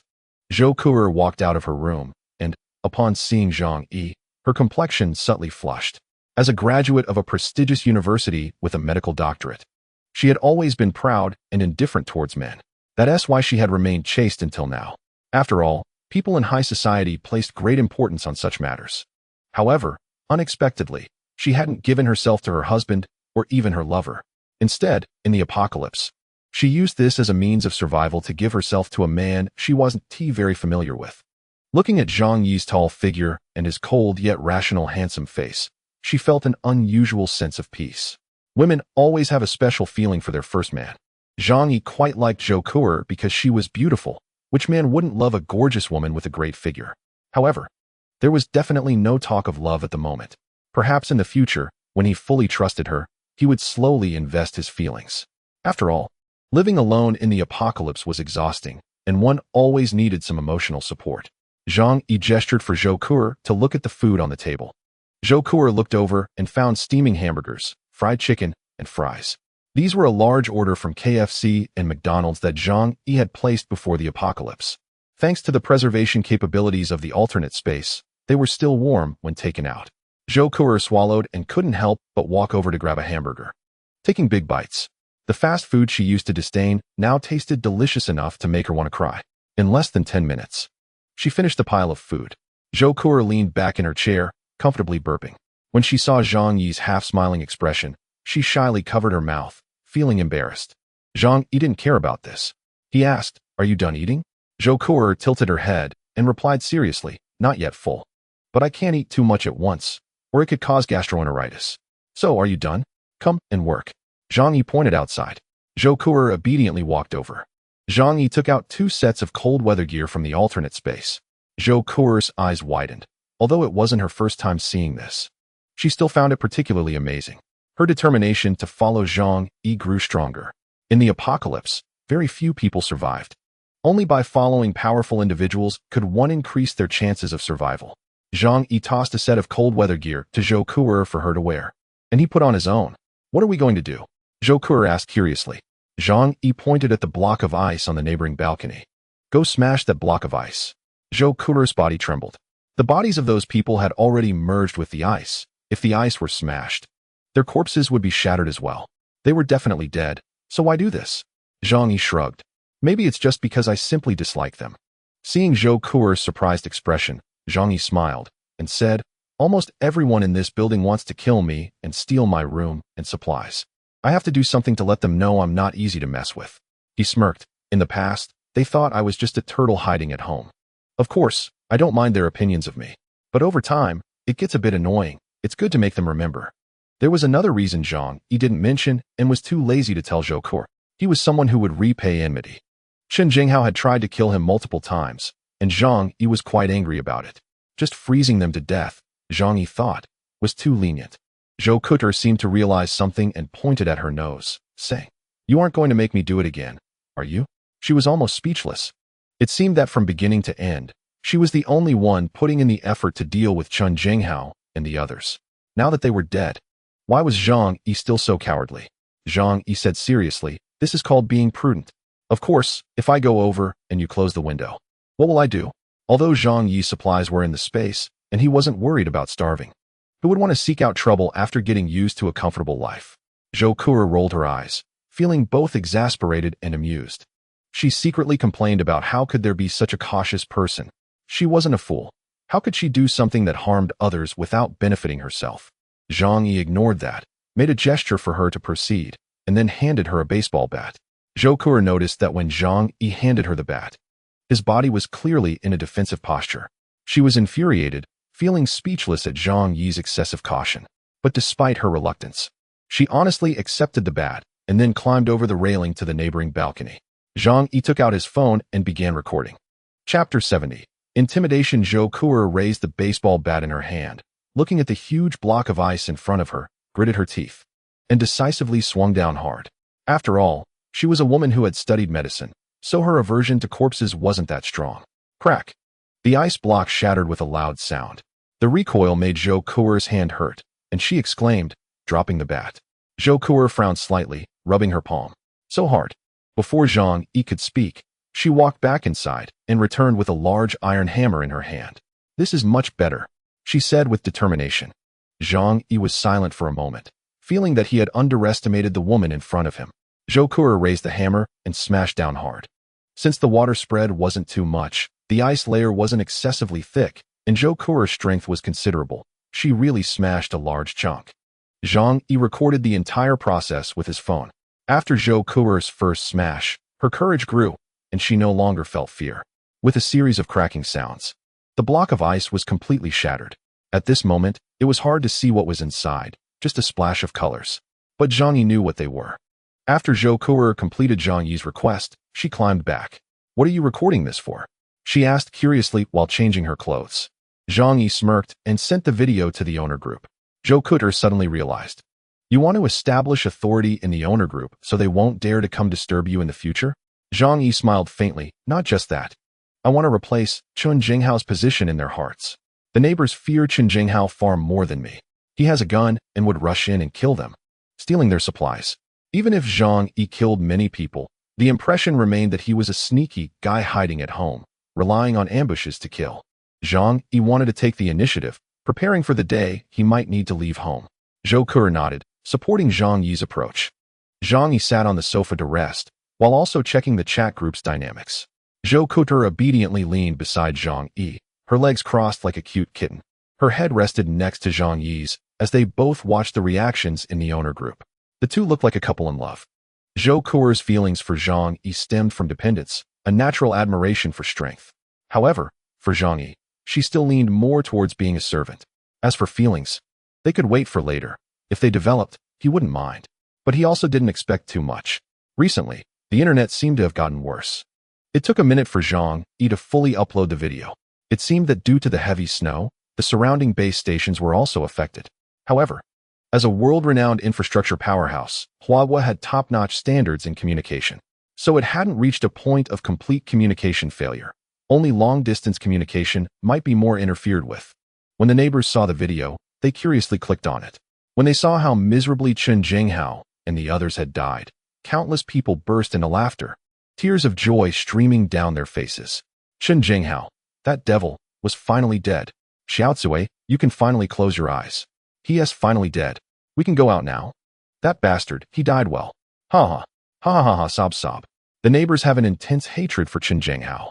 If it weren't for Chen Jinghao leading the bloody storm, many people in this building would still be alive. Their relatives, friends, and lovers were all brutally killed by Chen Jinghao and his people. This kind of hatred is simply beyond words. Zhang Yi sent a message in the group. Chen Jinghao is dead, and I, Zhang Yi, did it. Next to him, Zhou Kuo shot him a resentful glance, thinking, wasn't that me who did it? Zhang Yi continued, from now on, this building is under my control. The neighbors suddenly remembered that the video was released by Zhang Yi, and Zhou Kuo was also seen in the video. Zhang Yi, you killed Qin Jinghao? You're really impressive. Thank you for getting rid of a damn demon for us. Zhang Yi, do you have food at home? I'm starving, my son is dead. And my daughter is also dead. But I want to live. Zhang Yi, you must have food at home. Please give me some. I'll do anything you ask. The neighbors saw Zhang Yi appear and immediately clamored for help. Zhang Yi's name in their eyes was synonymous with abundant supplies, a symbol of food. Zhang Yi was a bit speechless. Judging by their expressions, they didn't seem to fear him much. He said to Zhou Kuo beside him, I killed Qin Jinghao. But why aren't they afraid of me? Zhou Kuo replied without hesitation, because compared to that madman Qin Jinghao, you are a good person. Zhang Yi pointed at himself in disbelief. I'm a good person? Don't flatter me. Zhou Kuo said seriously, in my eyes, you are a good person, because you've never actively killed anyone. As for Qin Jinghao, he deserved to die? Zhang Yi smiled, but remained silent. He didn't think of himself as a good person, but at least he believed he wasn't a bad person yet.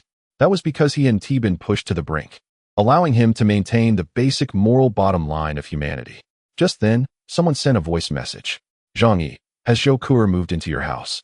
Why can she stay and not me? Why can't I go in? She realized the blind spot, which was that Zhou Kuo was helping Zhang Yi in the video. So, it was very likely that the two were together. Many people turned red with jealousy. They had dreamed of entering Zhang Yi's house. It was said that there was a fireplace, and it was a greenhouse with temperatures around 20 to 30 degrees. It was comfortable, filled with supplies that would last for 10 years. They had tried to storm in before, but all had failed. However, Zhou Kuo's situation gave them a glimmer of hope. Zhang Yi, I can do what Zhou Kuo can do, and I can definitely do it better than her. Let me in. Zhang Yi, I've never told you this, but I've liked you for a long time. Can you be my boyfriend? Zhang Yi, even though I'm a man, I can do it for you. Zhang Yi felt his eyes sting. Zhou Kuo was also dumbfounded, and at the same time, a sense of crisis arose. In fact, whether as a doctor or a woman, she was not irreplaceable. At least, she wasn't very skilled in dating men. What if Zhang Yi met someone better in the future and neglected her? Zhou Kuo bit her lip, secretly deciding to show her value well, and then hold on to Zhang Yi's leg tightly. The neighbors were envious and jealous of Zhou Kuo, begging Zhang Yi to take them along, especially Fang Yuqing, who almost went mad when she saw these messages. Fang Yuqing, Zhang Yi, are you with Zhou Kuo now? Zhang Yi couldn't be bothered to respond to her, but Fang Yuqing was anxious. At that moment, she was huddled in a stinking room, disheveled like a madwoman. Sun Jichao, Zhou Peng, and Gu Jiaoliang had been dead for several days. However, Fang Yuqing still had light and hope in her heart. She believed that one day she could go to Zhang Yi's house and enjoy that wonderful life. She typed with her cracked hands, trembling, Zhang Yi Gij. Since Qin Jinghao is dead now, can Qing'er come to you? Didn't you say you wanted to live happily with Qing'er? You promised to keep me warm and well-fed and let me live happily. You promised me, you have to take me. You can't be with other women. You are mine, and everything about you belongs to me. Zhang Yi didn't expect Fang Yuqing was still alive. He sneered and retorted, you're not dead yet? Fang Yuqing's eyes brightened. So Zhang Yi Gij thought she was dead, which was why he let that bitch Zhou Kuo live with him. Yes, it must be like that. Now that he knows she is alive, he must want her and not her. Her excited lips trembled as she said to Zhang Yi Gij. Qing'er is still fine. You used to like me so much, you want to change your heart, right? Don't let Zhou Kuo stay in your house. Let me go? I'm the one who loves you the most. Kick her out of the house. Just then, the disheveled Wang Min and Lin Caning noticed Fang Yuqing's abnormality. Seeing the light in her eyes, they immediately understood she was chatting with Zhang Yi. The two rushed over, their faces twisted with rage, and said, Fang Yuqing, don't think you can leave us behind and live a good life. The three of them fought over a phone, desperately sending messages to Zhang Yi. Lin Caning, Zhang Yi, I'm not worse than Fang Yuqing. I can do everything she can do. I'm much more considerate than her and want to treat you as a backup. Wang Min, Zhang Yi, I'm a bit older. But being older means I know how to care for people. Young girls don't understand what it means to be gentle and considerate. Give me a chance. Zhang Yi treated it like a show, listening to their competing messages and the quarrelsome voice messages, unable to help but laugh. Meanwhile, Zhou Kuo felt even more anxious, tightly wrapping her arms around Zhang Yi, afraid he would run away. Chapter 71. Don't contact me. I'm afraid she'll misunderstand. Zhou Kuo's active closeness made Zhang Yi feel a bit of happiness and warmth in his heart. Although he wasn't someone easily influenced by women, he still needed tenderness and care. Zhou Kuo was undoubtedly a beauty, and it was reasonable that she had an impact on him. He also enjoyed the process of her coming closer to him. A sense of mischief arose in Zhang Yi's heart. If Fang Yuqing saw him so close to Zhou Kuo, would she go mad? With that thought, Zhang Yi immediately picked up his phone and sent a selfie to the two of them. In the picture, Zhou Kuo was nestled beside him, tightly hugging his arm. Then, he sent the photo to Fang Yuqing. "Qing'er, you're a good person, but unfortunately, you came too late. I found someone better now. You'll wish us well, right?" Fang Yuqing was still desperately fighting over the phone. Ding dong. The three of them heard the notification sound and hurriedly looked over. Each of Zhang Yi's messages was a glimmer of hope for them to survive. But in the end, they saw the intimate appearance of Zhou Kuo and Zhang Yi. Clearly already a couple. Zhou Kuo, whether in education, talent, or appearance, made them feel inferior. Fang Yuqing had a low education level and worked only as a warehouse clerk. Compared to Zhou Kuo, a quality-rich beauty, she was completely obliterated. Thus, intense jealousy burned wildly. "Zhang Yi Gij, no? You can't treat me like this. Qing'er loves you. Qing'er loves you the most. She must be lying to you. She doesn't really like you. Give me a chance, and I will prove that I am the one who truly loves you."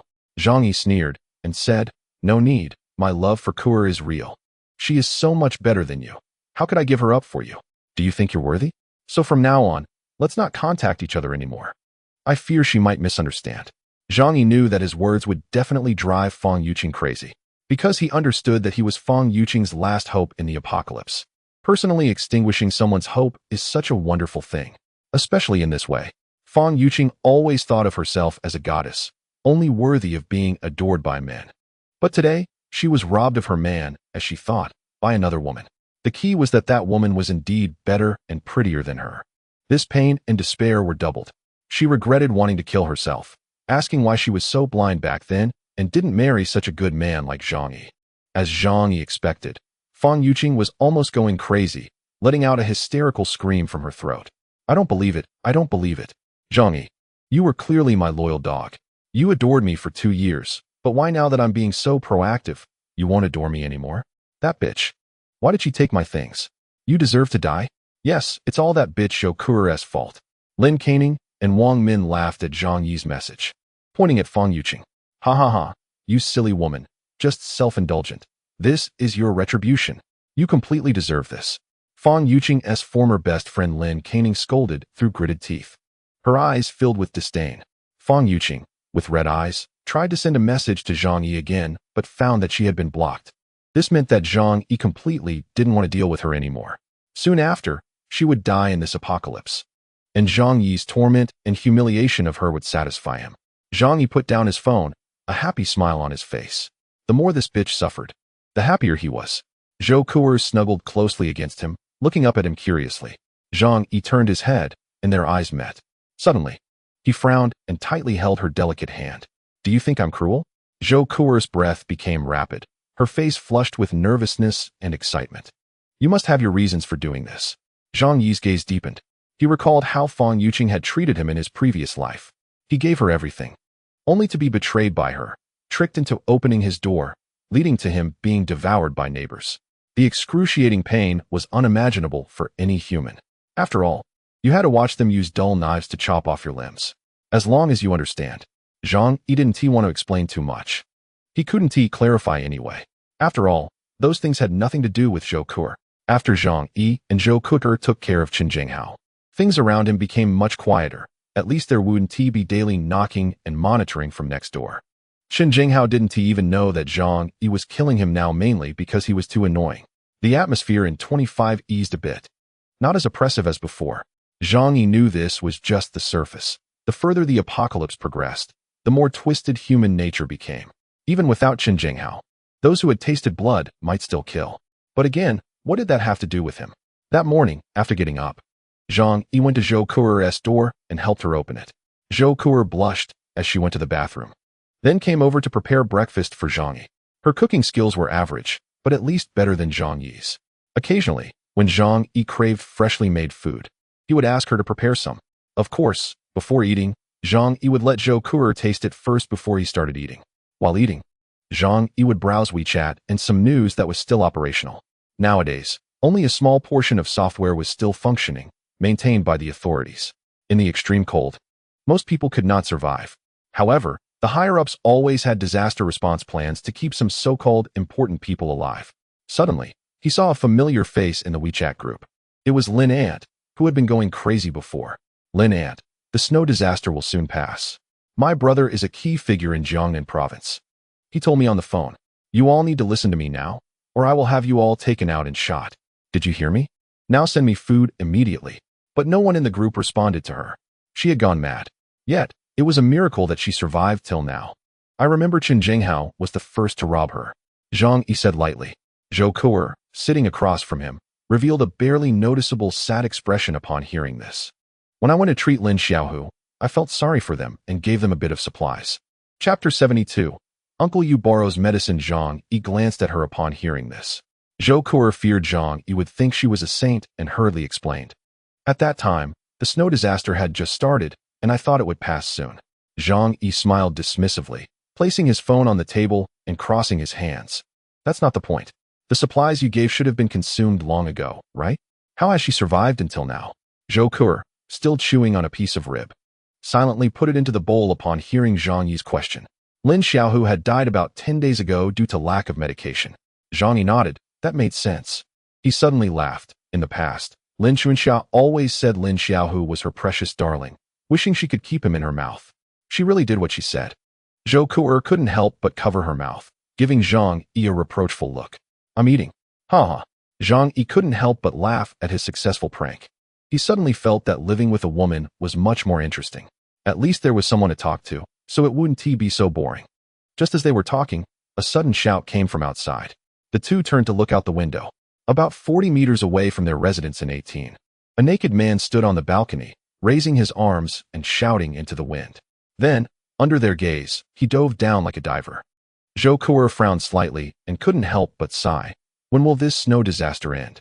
In the apocalypse, many chose to commit suicide because they saw no hope for the future. Zhang Yi shook his head. Who knows? The changes in nature are beyond what humanity's current technology can grasp. As long as we can survive, that's good enough. While they were talking, Zhang Yi's phone rang. He picked it up to see that it was a call from Uncle Yu, the doorman. Due to his past experiences in this life, Zhang Yi was willing to trust only two people, Uncle Yu and Zhou Kuer. They both sacrificed for others and adhered to the moral bottom line of humanity until death. That's why he allowed Zhou Kuer into his home as his servant. And Uncle Yu was the person in the whole building who had stockpiled supplies second only to Zhang Yi. Up to now, his supplies were still relatively sufficient. A single man in his 40s, without children or family, working as a doorman. Such a person, in order to save on living costs, liked to stock up on cheap instant noodles and ham sausages at home. Zhang Yi picked up his phone and connected the call. Hello, Uncle Yu. Zhang Yi. How are you doing now? Uncle Yu spoke haltingly, with an awkward laugh. Zhang Yi had known him for many years and understood that usually at such times, he was asking for help and feeling embarrassed. Zhang Yi weighed the situation in his mind. If Uncle Yu was borrowing supplies, he could give him a little. After all, this security guard had served 5 years in the military and was quite capable. In the future, if anything happened, he could call him for help. Maybe even to block a bullet. So Zhang Yi was happy to give him some small favors. Uncle Yu, I'm doing well. It's just that we have one more person at home, and the supplies are running out a bit fast. He glanced at Zhou Kuer, who had a slight blush on her face and was focused on her rice. Oh, that is indeed a problem. With more people at home, there is more food to eat. Yes. Uncle Yu's tone gradually weakened, seeming a bit shy to speak. After hesitating for a moment, he finally said, Zhang Yi, I want to ask you something. Uncle Yu, no need to be polite with me, just say it. As long as I can help, I will do my best. Uncle Yu said shyly, it's like this. Xieli Mei's daughter, Tang Bao, has a fever, and I don't have any medicine at home. She is all red all over. And her mother and I are almost frantic. Do you have any medicine there? By the end, Uncle Yu's voice was trembling, full of pleading. Zhang Yi's eyes widened, looking as if he had stumbled upon a scoop. Wow, I didn't expect Xieli Mei to find Uncle Yu as her backup. This woman really has an eye for talent. Being able to pick out a solid man from so many single men in this building, second only to Zhang Yi. However, thinking about Xieli Mei's situation in his previous life, Zhang Yi quickly felt relieved. She seemed pitiful, but in the end, she lived longer than Zhang Yi. Clearly not as simple as she appeared. Xieli Mei was not yet 30 this year, looked about 6 points, and although she had given birth, her figure was quite voluptuous.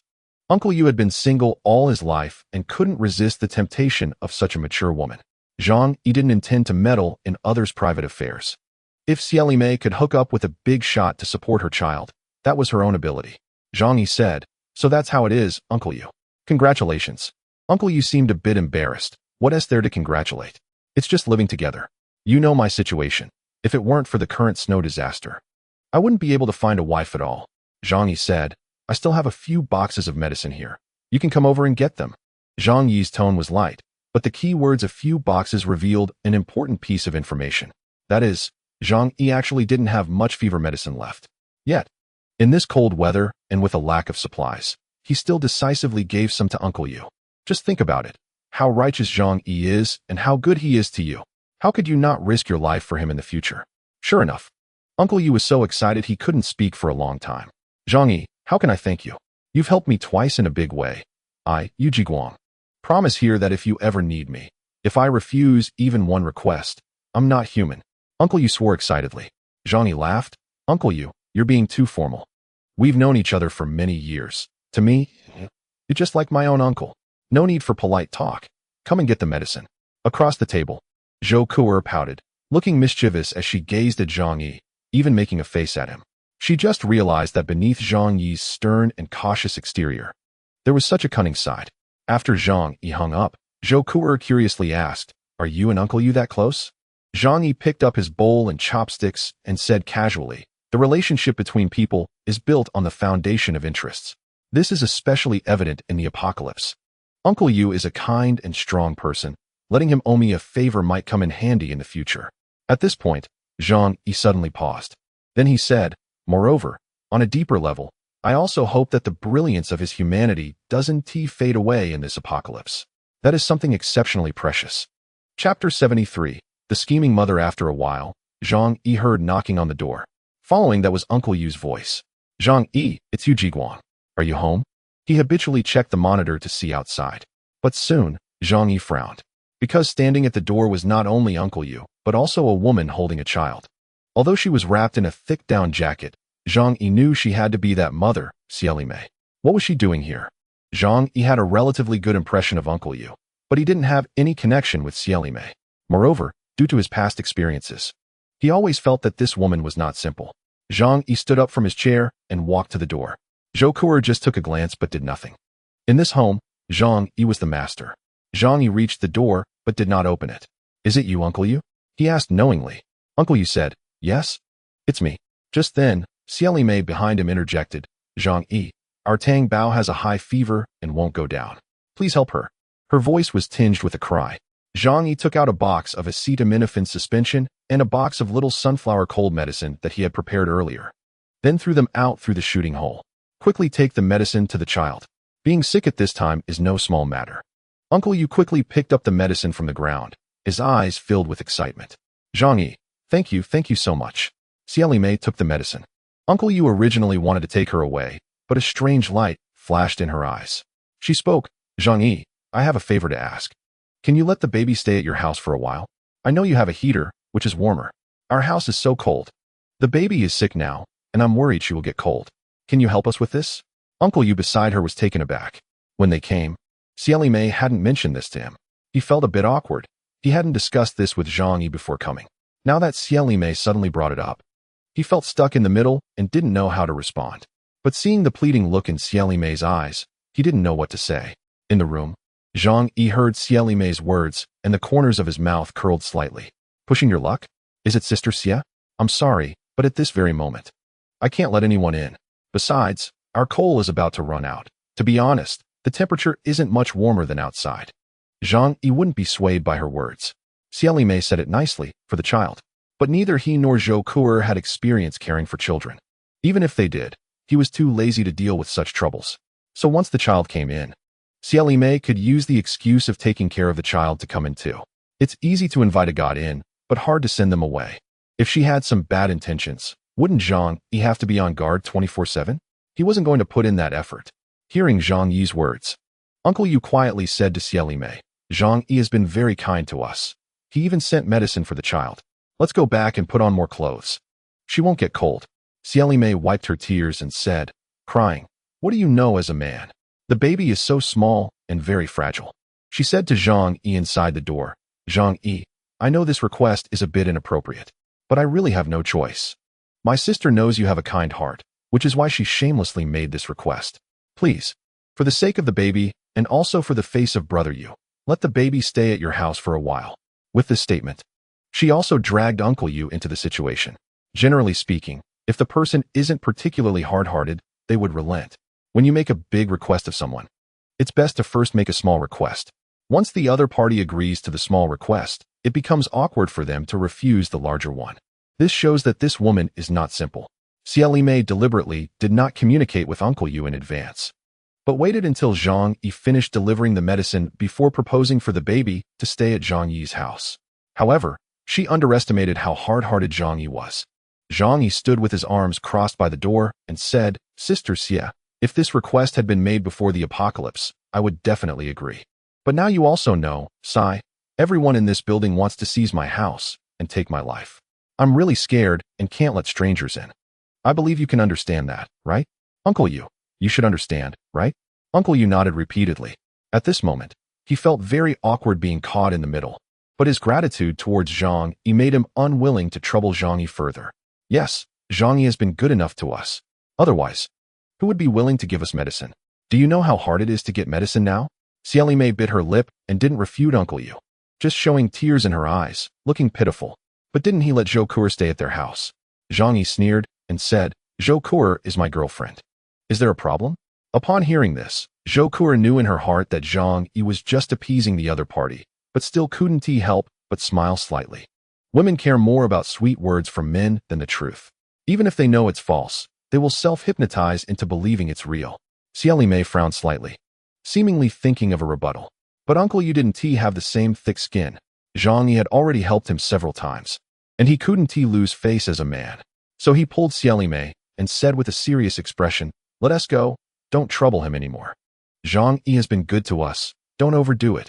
Seeing that Uncle Yu was genuinely a bit angry, Xie Mei immediately changed to a wronged expression. I know. I don't want to do that either, it's all for the child. Uncle Yu said to the room, Sorry, Zhang Yi, don't hold it against her. Thank you for this. Zhang Yi replied, It's fine, this feeling is understandable. Let us support each other. Through the surveillance, Zhang Yi saw Uncle Yu take Xie Mei and the child downstairs. He returned to the dining table and said to Zhou Kuer, This woman is a bit troublesome. Zhou Kuer casually replied, Aren't there plenty of people like that? Zhang Yi shrugged, That's true, but I have a good relationship with Uncle Yu. I'm afraid she will interfere with our relationship. Uncle Yu was the ideal worker Zhang Yi had chosen. Zhang Yi didn't want a woman around Uncle Yu whispering inappropriate things in his ear. Zhang Yi felt a bit more wary of Xie Mei. At the very least, she was coveting the house and supplies of Zhang Yi's family. Chapter 74, Night Attack on Zhang Yi's House. Uncle Yu took Xie Mei and the child home. After closing the door, he said unhappily, What kind of talk was that? How can you ask someone to help you take care of the child? The outside world is so chaotic, no one knows if others are human or ghost. If he can give the child medicine, it shows he is a trustworthy good person. How can you be so greedy? Xie Mei sat on the bed holding the child, feeding him medicine while unbuttoning her clothing to let her milk help him swallow the medicine. She didn't argue with Uncle Yu, but said weakly, Isn't it all for the child? You know, the only motivation for me to live now is the baby. If anything happens to her, what is the point of me living? As she spoke, tears fell again. Uncle Yu turned his head and saw her white chest, and he felt a bit soft-hearted but also a bit firm. His tone softened, I understand your feelings. But as a person, at least you should know to be grateful. Thinking of how Zhang Yi has helped me twice, Uncle Yu said with a slap on his thigh, If it weren't for Zhang Yi, I never would have thought to stockpile supplies in advance, and I wouldn't have survived until now. I, Yu Jiguang, must find a chance to repay this great kindness. Just then, he heard Xie Mei's gentle voice beside him. Actually, I think you don't need to be so grateful to Zhang Yi. At least he is wary of you, right? Uncle Yu was taken aback and said excitedly, What are you talking about? Xie Mei looked weak. Think about it. If he really trusted you, when we went over, he should have opened the door and let us sit for a while. The medicine was thrown out of the window. He didn't even show his face. Isn't he just being cautious of you? Uncle Yu was not happy. Don't talk nonsense. He has good intentions. Why do you twist it into something else? Xie Mei calmly continued in a soft voice, I'm not talking nonsense. I think he has helped you. But he hasn't suffered much. Maybe he is just giving you small favors now, hoping that you can be his henchman someday. If he were really a good person, how could he use those cruel methods to kill dozens of neighbors? Unless he is willing to let us live in his house. I want to believe he is really a good person. Besides, his house is big. Adding the three of us wouldn't make much of a difference. Before Xieli Mei could continue, a loud shout rang in her ears. Enough! Uncle Yu's face turned red as he angrily looked at her, startling Xieli Mei. The baby in her arms started crying loudly. Xieli Mei quickly hugged the baby and said softly, "I'm sorry, it was my fault. What I just said was for your own good. It's always better to be cautious at this time." Uncle Yu coldly replied, "Don't say such things again in the future. I, Yu Jiguang, can still tell right from wrong. If I start doubting my benefactor, am I still human?" Uncle Yu is honest and straightforward, but being honest and straightforward is not the same as being foolish. Indeed, even if Zhang Yi helped him with ulterior motives, so what? In this world, there is no kindness without reason. He had lived for over 40 years, working as a security guard for more than 10 years, and had seen all kinds of human affairs. How could he not understand this principle? Xieli Mei knew Uncle Yu was angry and realized she couldn't push it further. So she obediently chose to remain silent. However, this didn't mean she gave up on persuading Uncle Yu. The warm house of Zhang Yi was what she longed for. Xieli Mei glanced down at the 8-month-old baby and secretly made a decision. "Baby, in order for us to survive, I don't care what price I have to pay." That night, the white moonlight spilled over the silver earth, bringing a sense of desolation and loneliness. The heavy snow had been falling for almost a month, sometimes heavily and sometimes lightly, but it never stopped for a day. The snow in the Yuelu community had piled up to the 4th floor, and the ground was covered in white. Out of habit, most people still went to sleep at this time.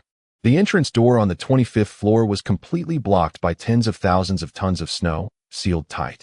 Suddenly, the layer of snow at the entrance seemed to shift slightly, and a few ice chips fell to the ground. But soon, a large chunk of ice and snow bulged out and was forcefully pushed away. A shovel appeared from the broken hole. Immediately after, the hole was dug larger and more than a dozen individuals dressed in heavy clothing, wielding shovels, steel bars, and axes crawled out. The leader was short, thin, and had deeply sunken cheeks.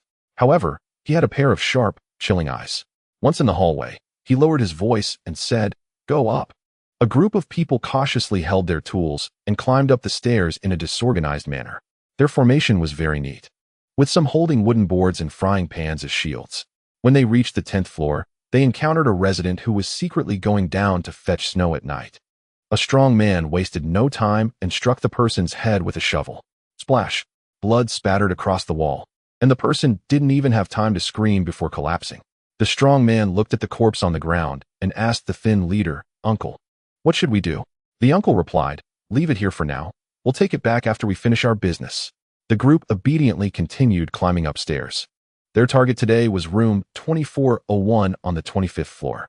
At this moment, Zhang Yi was sound asleep, while Zhou Kuer was locked in the adjacent guest room. The intruders quietly arrived at the 24th floor. Despite climbing so high, their stamina showed no significant signs of depletion. Clearly, they were not ordinary people, but were likely professionals. The group reached the door of Zhang Yi's apartment. However, no one rushed to smash the door. The leading uncle gestured for everyone to stop and quietly called out to the back, "Old donkey, come here." A middle-aged man wearing a gray wool hat approached from the back of the crowd. He was carrying a gray backpack on his back. "Open the door." The uncle pointed to Zhang Yi's door and said. Old donkey nodded, "Watch me." He reached Zhang Yi's door, set down his backpack, and quickly retrieved various tools from inside. The most noticeable were detonators and several rectangular packages wrapped in yellow tape. After fiddling for a while, everyone quickly hid in the hallway. Boom! A thunderous sound reverberated throughout the entire building. Everyone was jolted awake from their sleep, and Zhang Yi was no exception. Since the explosion was right in front of his door, his ears were still buzzing, and his eardrums were painfully throbbing.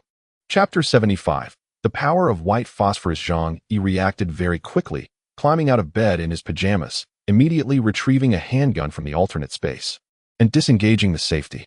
He opened his phone to check the outside surveillance. The living room was unharmed. In Zhou Kuer's room, she was terrified, tightly wrapped in the quilt, huddled in the corner of the room. With the house unharmed, Zhang Yi felt relieved. Then he checked the outside again through the surveillance. This time, he spotted the dozen or so sneaky figures. Most of them were holding shovels, along with steel bars, wooden boards, and axes. However, the wooden board looked somewhat familiar, and upon closer inspection, he realized it was the red plywood commonly used on construction sites. Zhang Yi clearly remembered that there were no construction workers in their building. However, in the adjacent 26th floor, there was a group of workers from a nearby construction site, probably more than 20 people, living in a shared accommodation provided by their company. As the smoke cleared, those people hurried to the door to check if the explosion had succeeded. Their demeanor indicated they were well prepared, and their target was very clear, straight for Zhang Yi. Zhang Yi's gaze turned icy. It seemed that news of his household's ample supplies had already spread outside. Outside the door, the uncle and the others stared blankly at the unscathed heavy metal door. "Old donkey, what kind of work did you do? You messed up this thing so badly it couldn't even blow the door open." A nearby worker angrily questioned Old Donkey. Old Donkey hadn't expected such an outcome either. He said, "This isn't right. The explosives I mixed were fine. Maybe they got damp." Old Donkey was a demolition expert in the engineering team, but he used rudimentary methods. Therefore, although the explosion was loud, its power was significantly less than that of explosives mixed by professional demolition personnel. Otherwise, even if they couldn't blow open Zhang Yi's door, they could have destroyed the walls nearby. In simple terms, it caused little harm but was highly intimidating. Zhang Yi confirmed through his phone that his home was undamaged, and he breathed a sigh of relief. However, at the same time, his anger was burning fiercely. These people wanted him dead. Then he would let them die first. Outside, the group continued to complain, and some had already attempted to smash the door with their shovels. They didn't notice that a small window had opened in the iron door above them. Zhang Yi ignited a Molotov cocktail and threw it outside. The roaring flames ignited instantly. Zhang Yi, not yet satisfied, pulled out several small white bottles from the space. They contained nearly transparent white liquid. This was a few bottles of white phosphorus dissolved in carbon disulfide, considered the simplest version of a white phosphorus bomb. White phosphorus bombs are known as hellfire, and they burn at temperatures exceeding 1,000 degrees, capable of eliminating all living organisms within a certain range. When a white phosphorus bomb explodes, it produces intense light and splattering burning fragments that are difficult to remove from the skin, resulting in horrifying wounds that not only have terrifying lethality, but also create strong psychological shock. The use of white phosphorus bombs is prohibited internationally. However, Zhang Yi didn't care about that. As long as he could effectively kill enemies, he would use any means necessary. The Molotov cocktail landed on the ground, and a raging fire blazed. Still, the lethality of such things wasn't very high. The newcomers had passed through the snow, and their clothes were damp, making them hard to ignite. However, the fire created by the Molotov cocktail caused the sulfur dioxide to evaporate rapidly, igniting the dissolved white phosphorus. In an instant, it generated temperatures of over 1,000 degrees in the air. The flames splashed onto their clothes, and no matter how they tried to extinguish it, they couldn't. Instantly, the outside hallway turned into a sea of fire. Zhang Yi's actions exceeded the expectations of the group. They had no way to react within mere seconds. Many were caught by the flames of burning white phosphorus. Their down jackets and cotton clothes were excellent combustible materials. "Ah, help me, help me." The shrill screams sounded like they came from hell, as they were burned alive, which could be said to be the most painful way for a human to die. Even an ordinary person would feel excruciating pain if a match burned their finger, let alone every inch of their skin being consumed by flames. Zhang Yi felt unsatisfied and took out his handgun, firing desperately at the outside. Bang, bang, bang. He didn't care about conserving bullets anymore, shooting as if setting off firecrackers. Soon, one body after another fell down. Out of the dozen or so intruders, only 8 bodies remained, with only 5 or 6 lucky enough to escape. Zhang Yi did not open the door to chase them. Safety was still his priority. After confirming those people were dead, he closed the shooting port and opened the air filtration system to prevent smoke from entering the house. Zhang Yi glanced at the gun in his hand. All the bullets were spent. He couldn't help but shake his head. This thing was really not durable. Thank goodness he didn't buy a machine gun. Otherwise, one round would have used up hundreds of bullets. It seemed he needed to find a way to get some firearms later. Before this, his sense of crisis hadn't been so high. But today, the workers from the nearby floors had alerted him with their demolition tactics. In the apocalypse, those who can survive are not simple people. The ones they will face in the future are all ruthless characters. If one day an engineer arrives with a lot of explosives, he might just blow up this building. Of course, that is just an exaggeration. After all, That kind of dosage is too large for an ordinary person to acquire. However, this also made Zhang Yi realize he had to prepare for the worst. Those dogs. I will definitely kill all of you. Zhang Yi cursed fiercely. He walked to Zhou Kuer's room and opened the door. Zhou Kuer was curled up in the corner, tightly burying her head between her snow-white legs. It's okay now, Zhang Yi said to her. Upon hearing Zhang Yi's voice, Zhou Kuer felt a sense of security in her heart. Although this man was overly cautious and always appeared indifferent, he was currently the greatest source of warmth in Zhou Kuer's heart. She raised her head to look at Zhang Yi and retorted, I'm not scared. I just thought there was an earthquake and hiding in the corner would be safer. Zhang Yi chuckled. At 24 floors, if there really was an earthquake, no matter where you hide, you would be crushed. Zhou Kuer stood up and asked, what just happened? Zhang Yi sat on her bed. Before Zhou Kuer moved in, the room was very plain, with no bedding on the bed. But after she moved in, the room took on a warm atmosphere.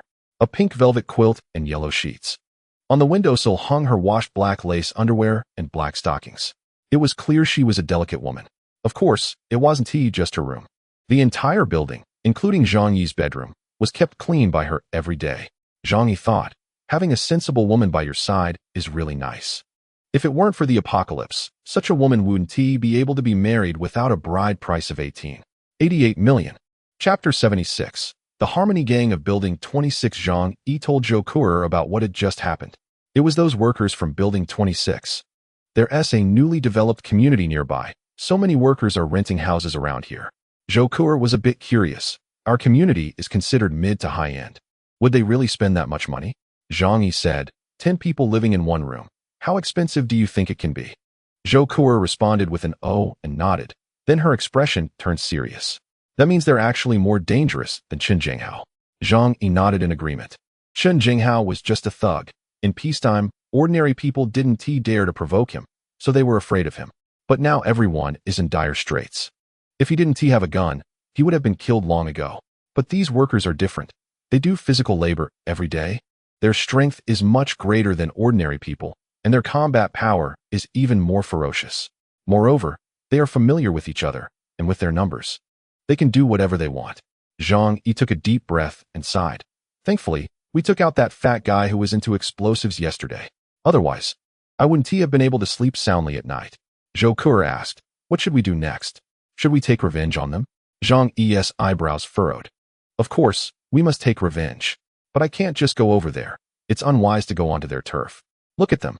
Didn't I just wipe out more than half of them? Zhou Kuer said helplessly. But you have a gun. Having a gun doesn't mean anything. Zhang Yi spoke firmly. Even if I wiped them all out, if I got hit with a shovel, I would feel like I lost big time. Zhou Kuer rolled her eyes. You are really too cautious and too steady.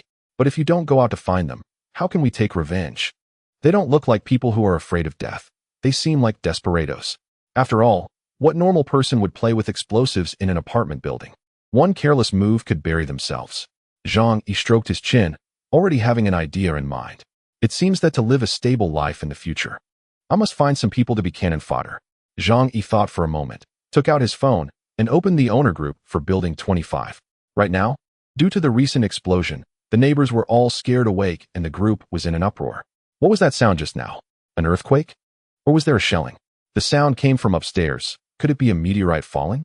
Very likely, if it weren't for a meteorite falling from the sky. How could there be such an abnormal temperature? Maybe humanity will go extinct just like the dinosaurs. The chat was chaotic, with all sorts of comments.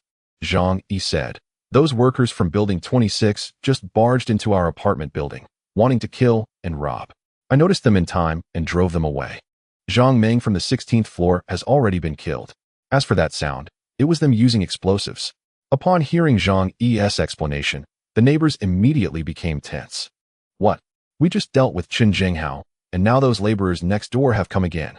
They are ruthless. I've heard that there are often fights at that construction site. How did the people from 26 get over here? Zhang Yi replied. They dug a snow tunnel from below and came up from the first floor. Soon someone nervously said, quickly collapse that tunnel and lock the door. Zhang Yi said, that's useless. That kind of door can be smashed open easily. Even if you block it, they can still climb in through the window on the 4th floor. The neighbors were all frightened.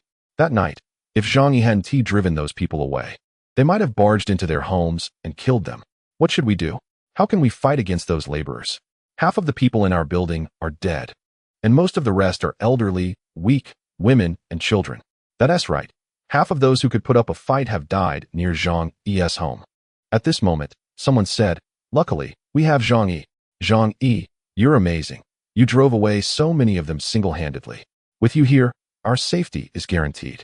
Zhang Yi, you are our hero." After the reminders from a few people, the others finally realized. Now, Zhang Yi is the strongest combat power in their building. And he also has a gun. Having him deal with the workers from the neighboring building is the best choice. Zhang Yi found this scene quite amusing. Previously, they would scold him in the group every day, calling him selfish and shameless. Most of their families had people who died at Zhang Yi's hands, and they hated him to the bone. Yet now they were asking for his help and calling him a hero. Did they really take Zhang Yi for a fool?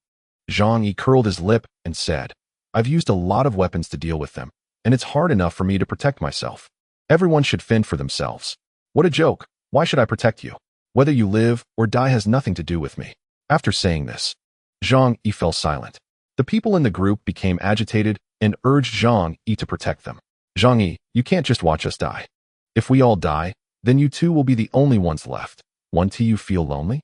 If we all die, you will eventually become the target. Who knows how many people are watching you?" Seeing these messages, Zhang Yi's gaze turned cold. That statement was correct. Who knows how many people are watching him now? After all, the video Zhang Yi posted in the group must have been shared by the neighbors. When outsiders see it, they might just be jealous. But the people in the surrounding buildings have the chance to come to building 25 and take everything from him. Yet he still said nothing. Instead, Uncle Yu sent Zhang Yi a private message, asking if he needed help. "I know those little bastards from 26. I even drank with them before. Those bastards. They actually came to target you. I want to let them off. Zhang Yi, if you have any ideas, let me know, and I'll help you deal with them." Zhang Yi smiled. "Uncle Yu, they have quite a few people, right?" Uncle Yu replied, "Yes, they originally had over 30 people. But recently, about 10 of them have died. So there are probably around 20 left. I know their leader, Huang Tianfeng. We were chatting for a while before. But this group of bastards is really something else. They killed quite a few people in 26. Bah, I wouldn't associate with these scoundrels. Uncle Yu and those workers all came from rural areas. However, the workers are mingling in society, while Uncle Yu has spent many years in the army. Their mindsets are not on the same level." Chapter 77, Zhang Yi. "If you don't come out, I'll kill your neighbors." Based on Uncle Yu's introduction, Zhang Yi gained some understanding of those people. The workers work under a construction company called Tianhe Group. They are informal workers, contracted by a foreman, and they work under him. However, they boast about being employees of Tianhe Group to save face. So now they refer to themselves as the Tianhe Gang, with the leader being that thin, short man. Huang Tianfeng. "Zhang Yi, do you have any plans for them? Just let me know if you need my help," Uncle Yu said. Zhang Yi smiled faintly. It was impossible for him to attack this so-called Tianhe Gang. His greatest reliance was this steel fortress. Once he left the room and faced those 20 or so people, it would be very dangerous, even if he had a gun. "Uncle Yu, for safety's sake, I currently have no plans for revenge, mainly because I'm alone, even with you. There's no assurance of victory, unless..." His eyes flashed with brilliance. "We can mobilize the neighbors in the building."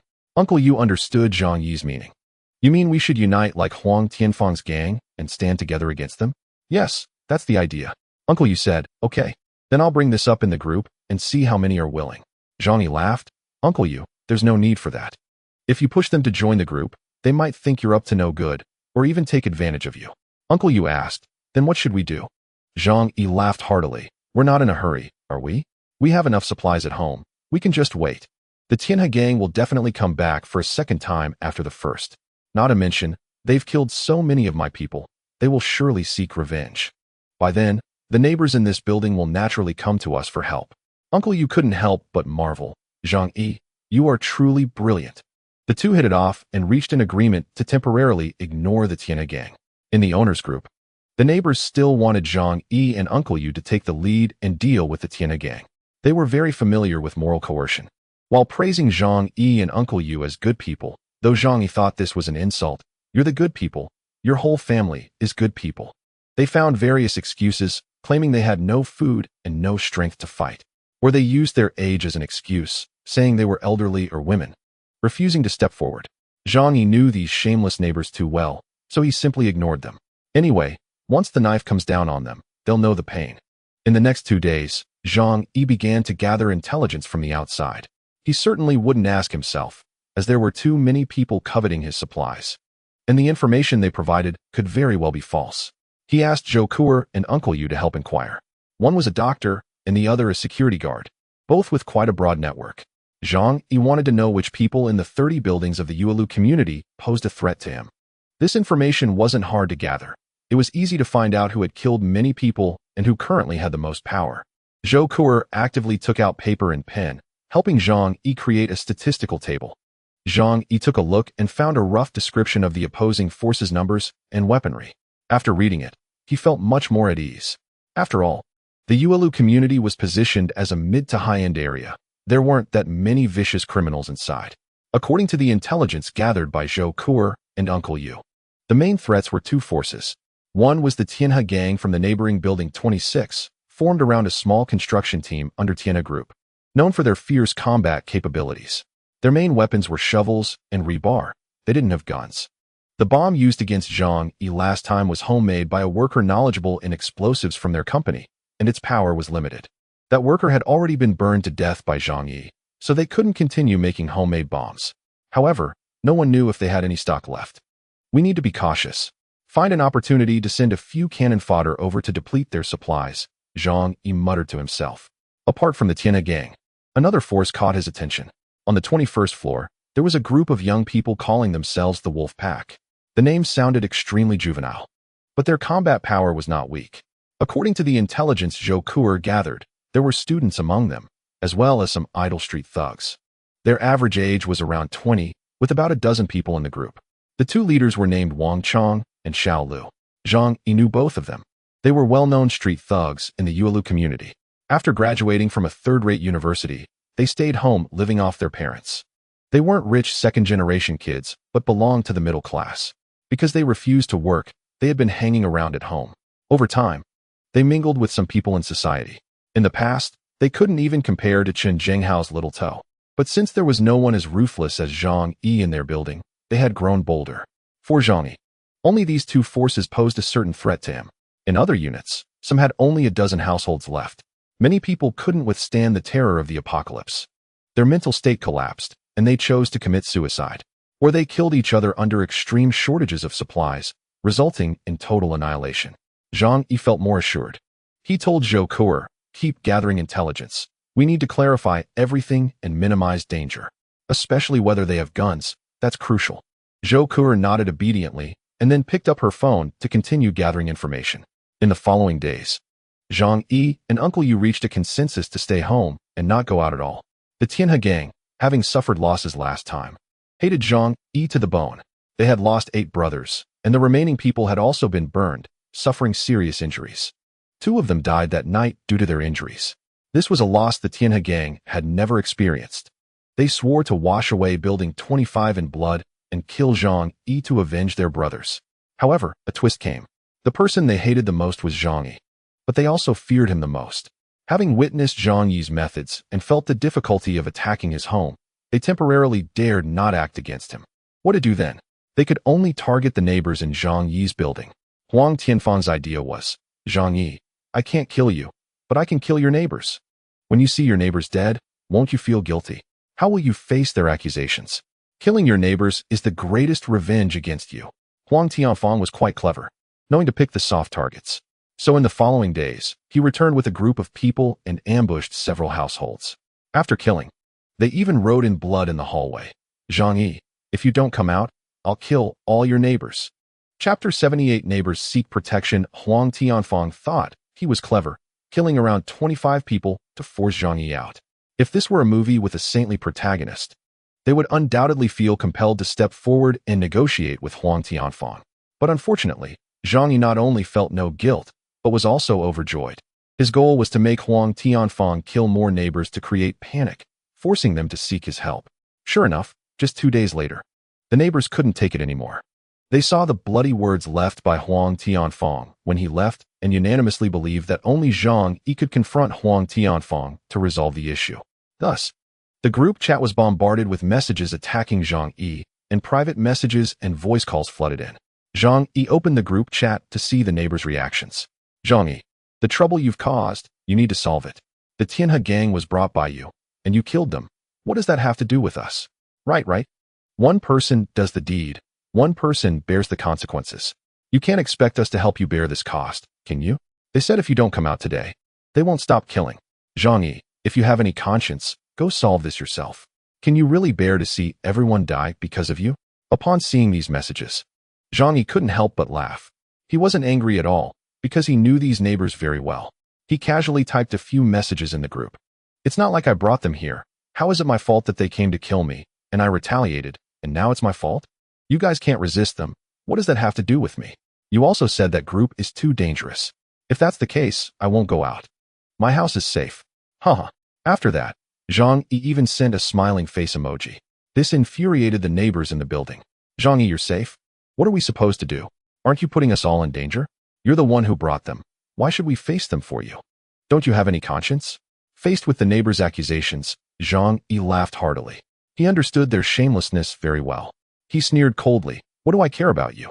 Whether you live or die has nothing to do with me. Don't talk to me about conscience. When they attacked my house, who didn't have a share in it? It's just that I'm magnanimous, or I would have brought a gun and killed you all. You're the ones crying out now.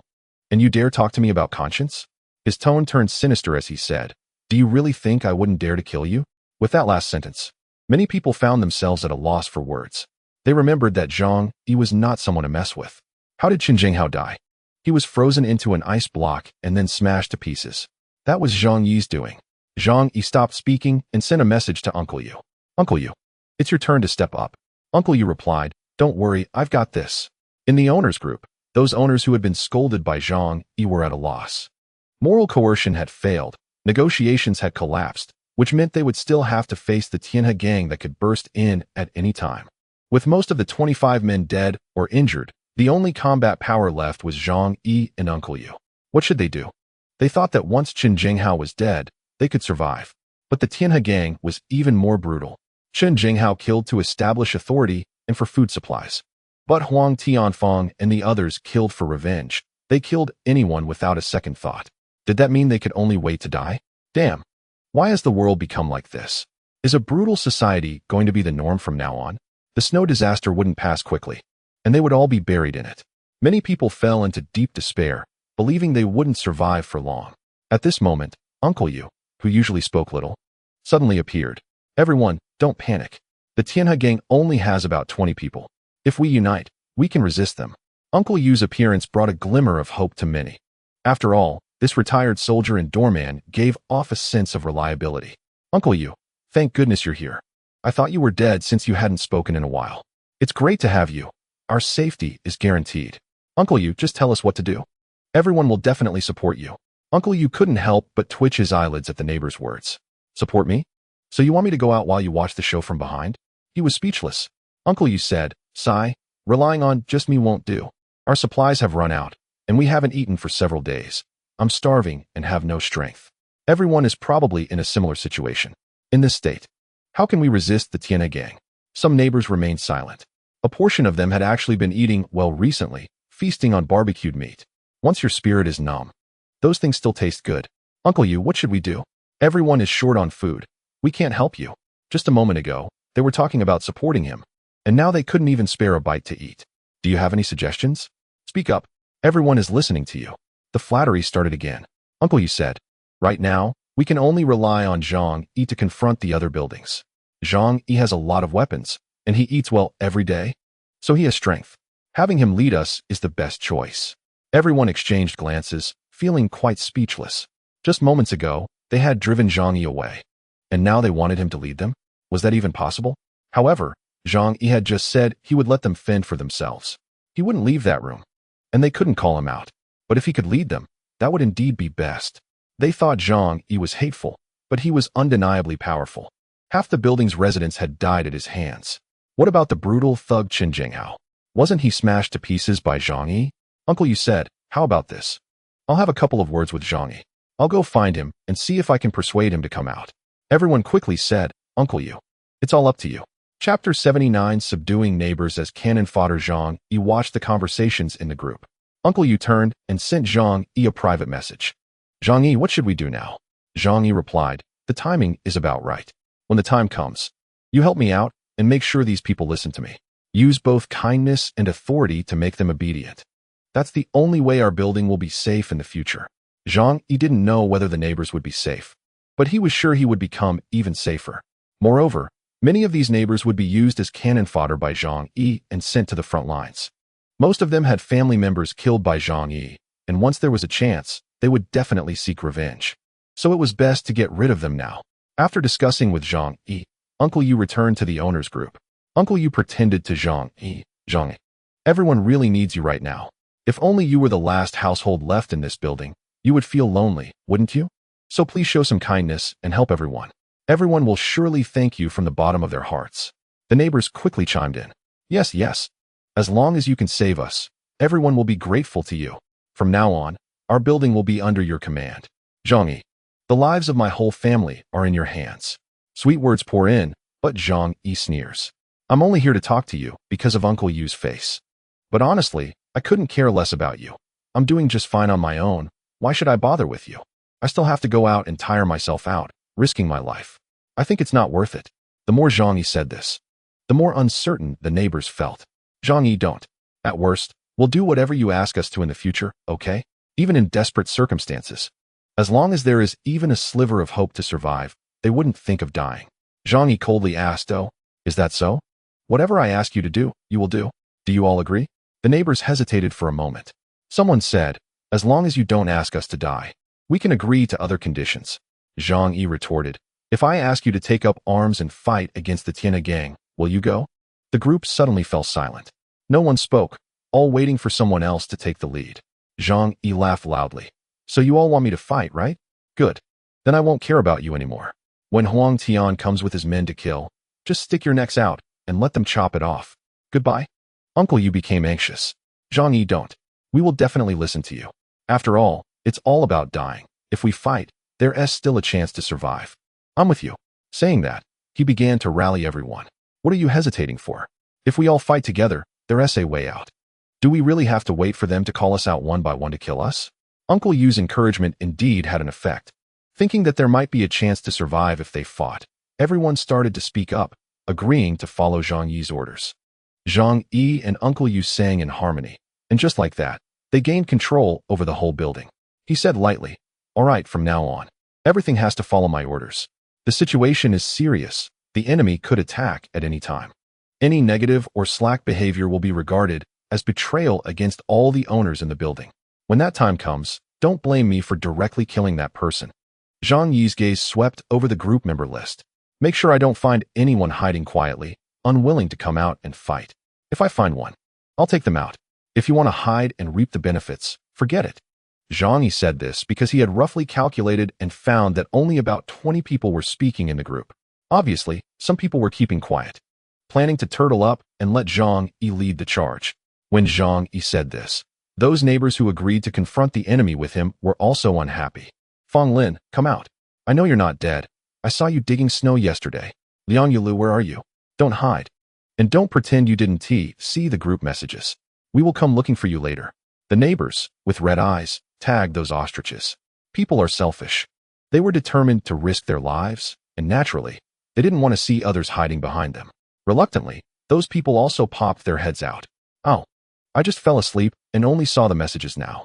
Huh, what is going on? Are we going to fight back? That's great. I'm not afraid of dying.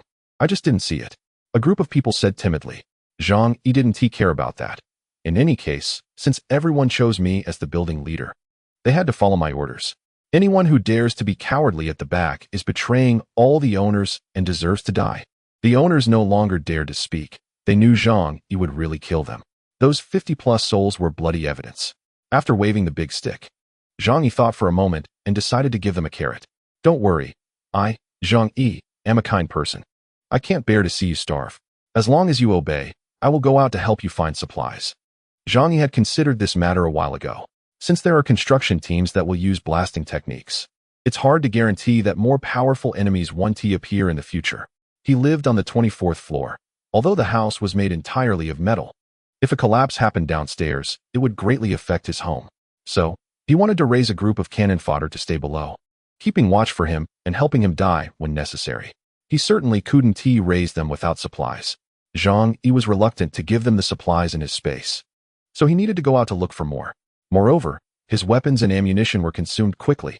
He had used up 20 rounds of bullets in the last battle, and he also needed to consider going out to find more weapons and equipment. As for how to travel, that question was simple. The snow outside was at least several meters thick, and vehicles became useless. However, there are vehicles specifically designed for snowy terrain, snowmobiles. Zhang Yi had 5 of them in his space, 2 of which were snowmobiles with cabins, and 3 were small snow scooters. In this era of heavy snow sealing the city, others would have to expend tremendous effort just to leave their homes. He, however, could freely traverse the entire city. The owners' group was in an uproar at this moment. Zhang Yi, you can go out to find supplies? With such heavy snow, how can you drive? Do you want to wade through the snow? Wouldn't you freeze to death? Zhang Yi said, no matter how harsh the environment outside is, for everyone's sake, I have to go out and give it a try. Don't worry, I've been working in warehousing for many years. I know where all the warehouses are in Tianhai City, as well as the large malls and supermarkets. Finding supplies is not difficult for me. Chapter 80. Snowmobiles. The neighbors seemed to have found a savior. Even some who were already resigned to their fate, wrapped in blankets at home waiting to die, had their eyes shining with hope. Zhang Yi, can you really go out and find supplies? If that's the case, we can survive. Although the blizzard had sealed the city, the vast amount of supplies produced by society over the past few decades was actually enough for them to live on. Zhang Yi, I'm really so moved. We treated you that way back then, and now some people began to choke up. Originally, almost everyone in their families had died at Zhang Yi's hands. But now their hatred for Zhang Yi seemed to have vanished in an instant, leaving only gratitude in their hearts. Zhang Yi said solemnly, since I have become the building leader, I must be responsible for everyone. Moreover, my supplies will also be used up, and going out to find supplies is our only way to survive. When Zhang Yi said this, everyone felt more at ease. In the apocalypse, when you say you are doing good deeds, others tend to think you are hypocritical. But when you also have your own interests at stake, everyone considers it normal. After all, the apocalypse had been going on for almost a month. Many neighbors had people starving to death at home. So they believed that even if Zhang Yi hoarded a lot of supplies at home, there would be a day when they would run out. Moreover, there were now only 2 people in his family, and the consumption of supplies was even faster. The neighbors were grateful to Zhang Yi, praising him as if he were a god, to the extent that Zhou Kuter smiled and said, if you establish a cult at this time, you could be the founder. In times of disaster, religion develops the fastest, because people always need a spiritual support. Zhang Yi smiled lightly, thinking there was no need to complicate things with a group of cannon fodder. I can make them see me as closer than their own fathers with just a moldy bun. Zhou Kuer curiously asked, but are you really going out? Her eyes showed a hint of worry and guilt. Zhang Yi understood that she genuinely thought Zhang Yi didn't have many supplies left and felt that she was dragging him down. Zhang Yi pinched her pale little face and squinted with a smile. Don't worry, there are enough supplies at home to keep you alive. I'm just looking for a suitable opportunity to go out and see the situation outside. Usually, Zhang Yi wouldn't dare to go out, fearing an attack from the crazed neighbors. But now, he has become the hope for everyone to survive, so they won't come to attack him. Zhou Kuer nodded. Then I'll go with you. She knew that Zhang Yi didn't fully trust her, so she took the initiative to ask to accompany him. Zhang Yi looked at her with deep eyes, slowly but firmly shaking his head. Now that we have this kind of relationship, do you think I would still doubt you? Women should stay at home and wait for their man to return. Zhang Yi slowly stood up. Zhou Kuner's eyes showed a touch of emotion. However, this feeling didn't last long. Zhang Yi soon put away the remaining food and coal from the house into his space. I trust you 100%, Zhang Yi said with a smile. Zhou Kuer looked speechless. She had just been moved by Zhang Yi, but he quickly returned to his old self. Zhang Yi ignored Zhou Kuer's resentful expression and went back to his room to change clothes. This was the first time after the apocalypse that he chose to leave the apartment building. The heavy snow had sealed off the city, and there were no signs of life outside. The danger level was not that high. However, out of caution, Zhang Yi still put on a layer of small leather jacket. This thing, even if stabbed with a knife, wouldn't be pierced without enough force. After careful consideration, he found 2 frying pans in the space and placed one in front and one behind his body. This way, even if he encountered an opponent with a gun, an ordinary handgun couldn't injure his vital areas. Finally, he put on a winter coat. At this point, his figure appeared quite bulky, but he felt fully secure. Zhang Yi took out a pry bar over a meter long and tested it in his hand. In a real fight, This heavy pry bar was actually more useful than a machete. A knife wound wouldn't immediately incapacitate someone, but a hit with this pry bar would bring someone down instantly. Holding the pry bar, Zhang Yi filled a magazine for his handgun and put it in his pocket. Fully armed, he finally left the house. The temperature outside was very cold, and even wearing a professional sports suit similar to that of the national mountaineering team, he could still feel a bit of chill. However, this chill wouldn't affect Zhang Yi, as his body would warm up after some exercise outside. He held the pry bar with both hands and walked down the stairs at a steady pace. Before leaving, he would always observe the surrounding situation first. Caution prevents trouble. There were no incidents along the way. After all, there were very few people who overestimated their abilities. Zhang Yi arrived at the 4th floor. Due to the actions of the Tianhe gang and others, most residents had moved to higher floors, and there were no residents below the 10th floor. Zhang Yi pushed the door open and entered. It was a mess inside. The windows had long been smashed, and even the not-so-sturdy security bars had been torn open with a large hole. The wind howled as it rushed into the building through the hole. Zhang Yi carefully crawled out through this hole. His feet landed on the ground, and the snow was directly up to his knees. However, as the snow had accumulated more, the ground had become compacted, preventing him from sinking completely. But walking on this snowy ground was still quite difficult. Zhang Yi looked up and surveyed his surroundings. The vast Yulu community was eerily silent, with only the sound of the wind in the air. He didn't see anyone lurking. Zhang Yi took out a snowmobile from his space. It had been fully fueled before he came. Driving this vehicle wasn't complicated. After a brief examination and reading the instructions, he figured out how to operate it. He mounted the vehicle, turned the key, and the roar of the engine filled the air. Zhang Yi rode the snowmobile, heading straight for the exit of the community. As he left the community, Zhang Yi felt as if some people were watching him through the windows. This wasn't surprising. After all, there were hardly any traces of humanity outside now, and the sound of the snowmobile was particularly jarring. It seemed that in the future, there would be those who would harbor greed towards his snowmobile. A cold smile appeared on Zhang Yi's lips. He wasn't afraid of exposing the existence of the snowmobile. Too many people were eyeing him. Not to mention, in this world, it wouldn't be surprising for someone to kill for a cookie. In Zhang Yi's own words, too much debt won't crush you. The heavy snow buried many small houses, and the streets were completely invisible. However, having lived here for over 20 years, Zhang Yi could roughly figure out directions through the landmark high-rise buildings, so there was no issue of getting lost for him. Chapter 81. The police station's armory, the silent Tianhe city.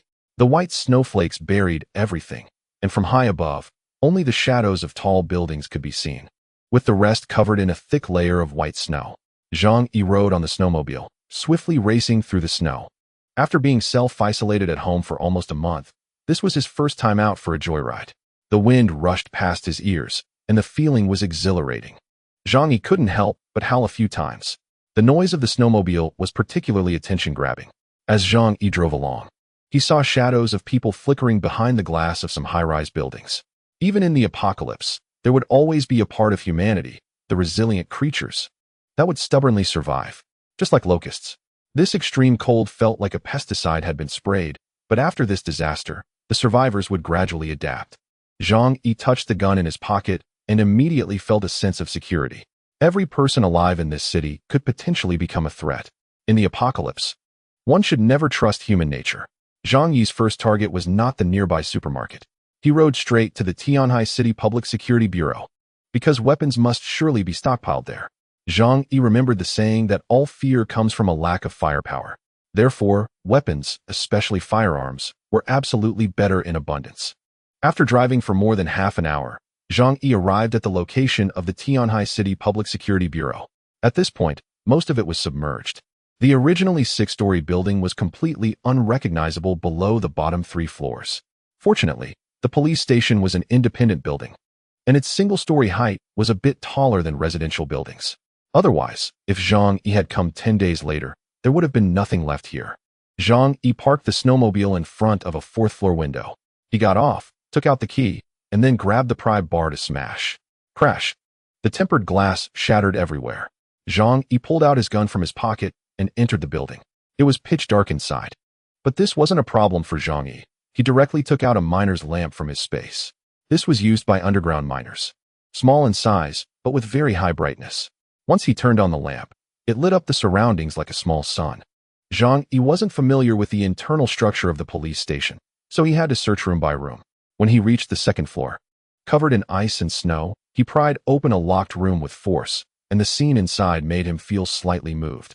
In the corner of the room, 7 or 8 police officers huddled together. They were wrapped in thin blankets. Their bodies had turned whiter than the snow. Zhang Yi took a deep breath, feeling a bit sad inside. They were the officers on the night shift, and when the blizzard hit, they didn't even have proper clothing to keep warm. Seeing the appearance of those who died, it seemed they had frozen to death. Zhang Yi wanted to give them a proper burial. However, after some thought, he felt that being buried in this place where they had devoted many years of hard work might be a form of closure. He bowed his head in respect, mourning for those who had protected the city. Then, he bypassed the bodies and continued his search. The police station was cluttered with many items, so the search was time-consuming.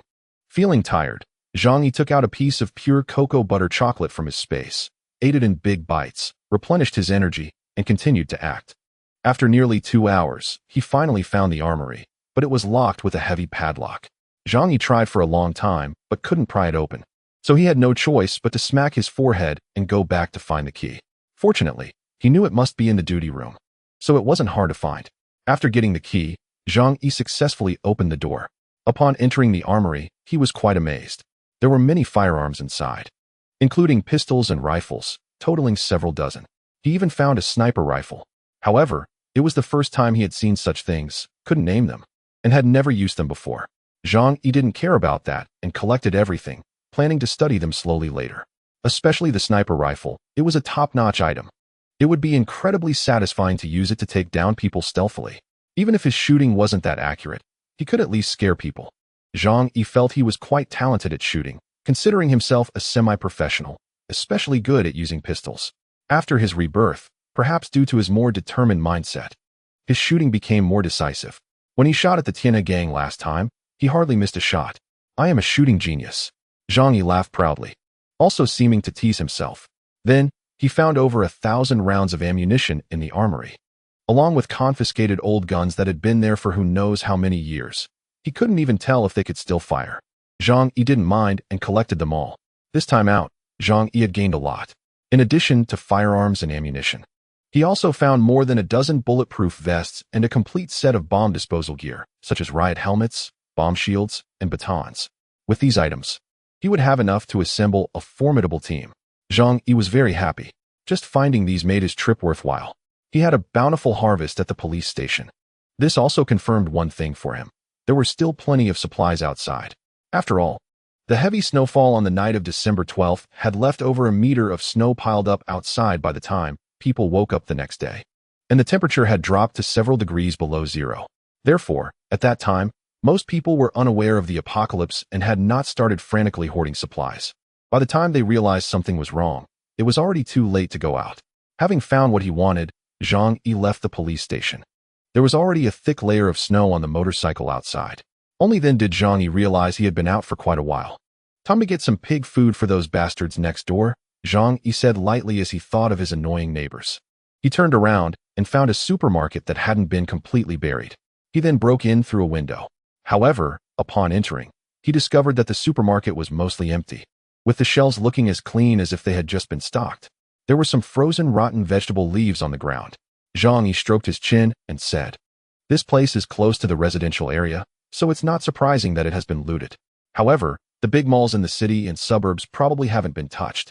Many newly built large shopping malls are generally not too close to residential areas because the land costs are too high."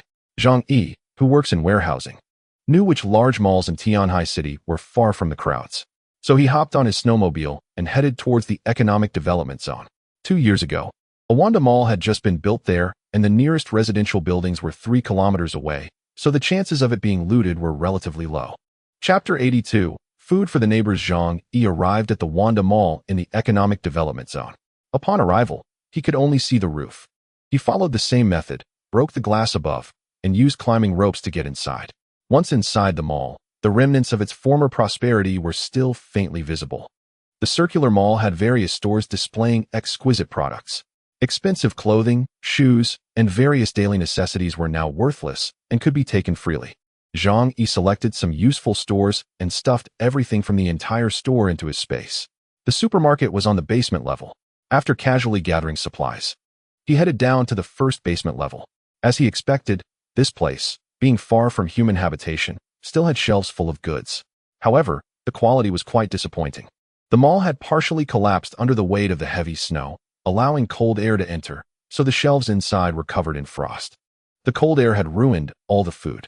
Some puffed snacks and biscuits were even covered in ice, especially in the vegetables section.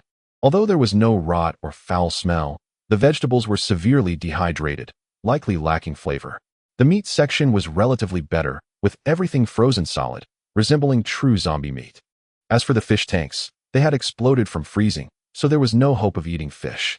Overall, the food here would likely have been thrown away as trash in normal times. Or it could have been sent to a food factory through connections to be processed into ready-made meals.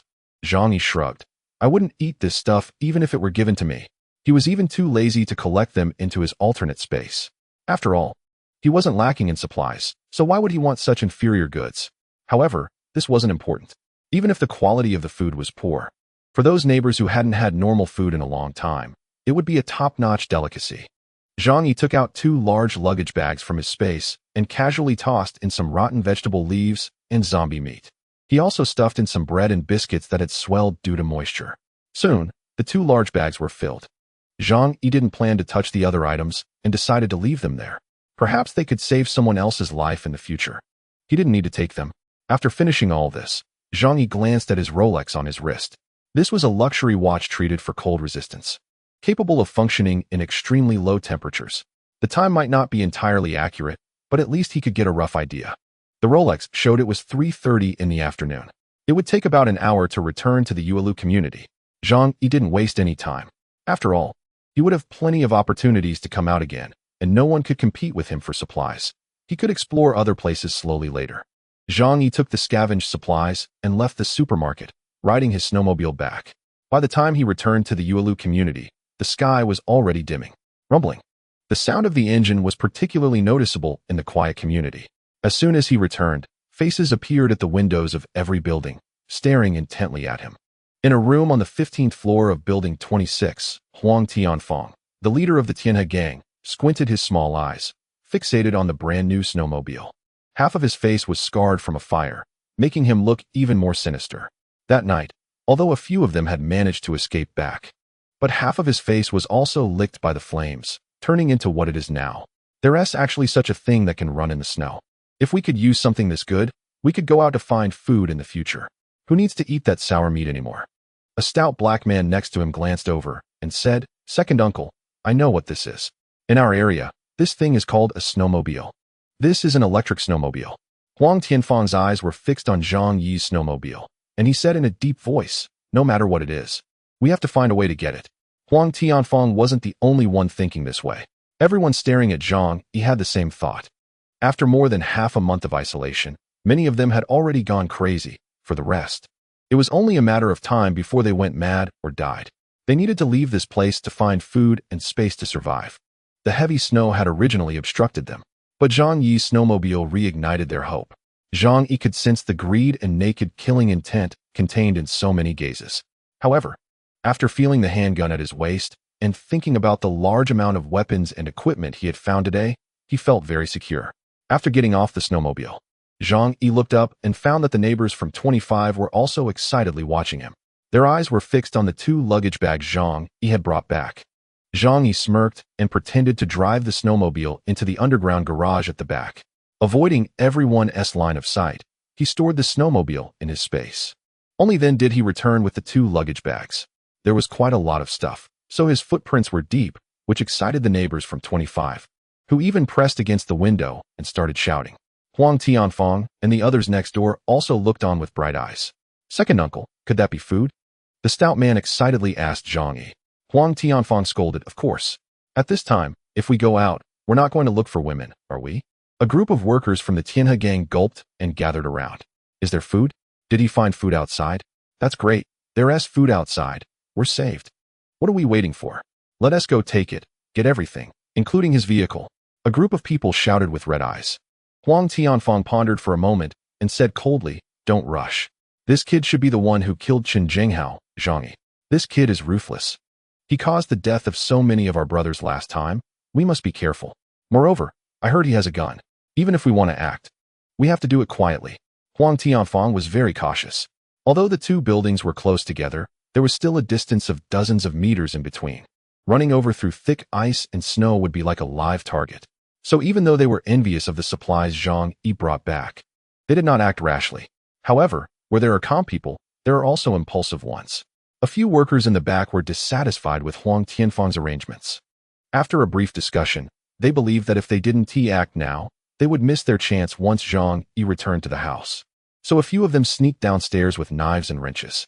Zhang Yi entered the corridor through the window with the supplies and took out his phone to tell Uncle Yu that he was back and asked him to come and assist him. In fact, he didn't even need to say it. Uncle Yu had already heard the sound of the snowmobile and had hurried over to meet Zhang Yi. Zhang Yi, you actually found so many things. Looking at the two large luggage bags held by Zhang Yi, Uncle Yu's eyes were filled with surprise and admiration. Outside, the heavy snow was vast, and if someone else went out, they might not even find the way. Professional matters should indeed be handled by professionals. Chapter 83. The attackers. Zhang Yi said lightly, the supplies outside are indeed hard to find. As soon as I went out, I ran through all the supermarkets and malls I could remember nearby, but the surrounding malls had long been cleaned out. There was nothing left. But I didn't give up. I knew everyone was waiting for me. To ensure everyone could eat their fill, even if I had to search the entire Tianhai city, I had to find food and bring it back for everyone. Reluctantly, I had to wander around the city, and it was only with great difficulty that I managed to get this stuff at one mall. Zhang Yi handed the two bags to Uncle Yu and returned to open the door for Zhou Ku, bringing her down with him. Only then did he send a message in the group, calling the neighbors over to get the food. Before long, those neighbors swarmed in. The stairs were filled with people. These thin, hungry neighbors stared at the luggage bags in front of Zhang Yi with eager and greedy eyes. Some people were itching to move, even thinking of rushing over to grab it. But when they saw the dark iron lump in Zhang Yi's right hand, they became fearful again. Zhang Yi squinted and smiled. I put in a lot of effort to get these supplies for you. He gestured for Zhou Ku to open the luggage bags. Zhou Ku complied, unzipped the bags, and dumped the contents onto the ground. Clatter. A large pile of food appeared before everyone's eyes. There were vegetables, meat, bread, and biscuits. Although they all looked somewhat questionable in quality, most of them would have been things that even a dog wouldn't eat in the past. But now, these long-hungry neighbors saw them, and their eyes sparkled with excitement. Uncle Yu raised his fist and shouted, "Long live Zhang Yi! Long live Zhang Yi!" The neighbors quickly understood and shouted along, raising their fists. "Long live Zhang Yi! Long live Zhang Yi! Zhang Yi, you are our great hero. Big brother, from now on. You are my brother. Please allow me to bow to you." Now, even if Zhang Yi ordered them to crawl over like dogs, they would obediently comply. The temptation of food was simply too great. Among the crowd, Fang Yuqing and Lin Caning struggled to squeeze out. At this moment, they looked very disheveled, with greasy and messy hair, like two madwomen. Seeing Zhang Yi bring back so much food, Fang Yuqing excitedly waved and shouted, "Zhang Yi, brother, it's me, Qing'er." She looked at the heroic Zhang Yi, feeling delighted inside.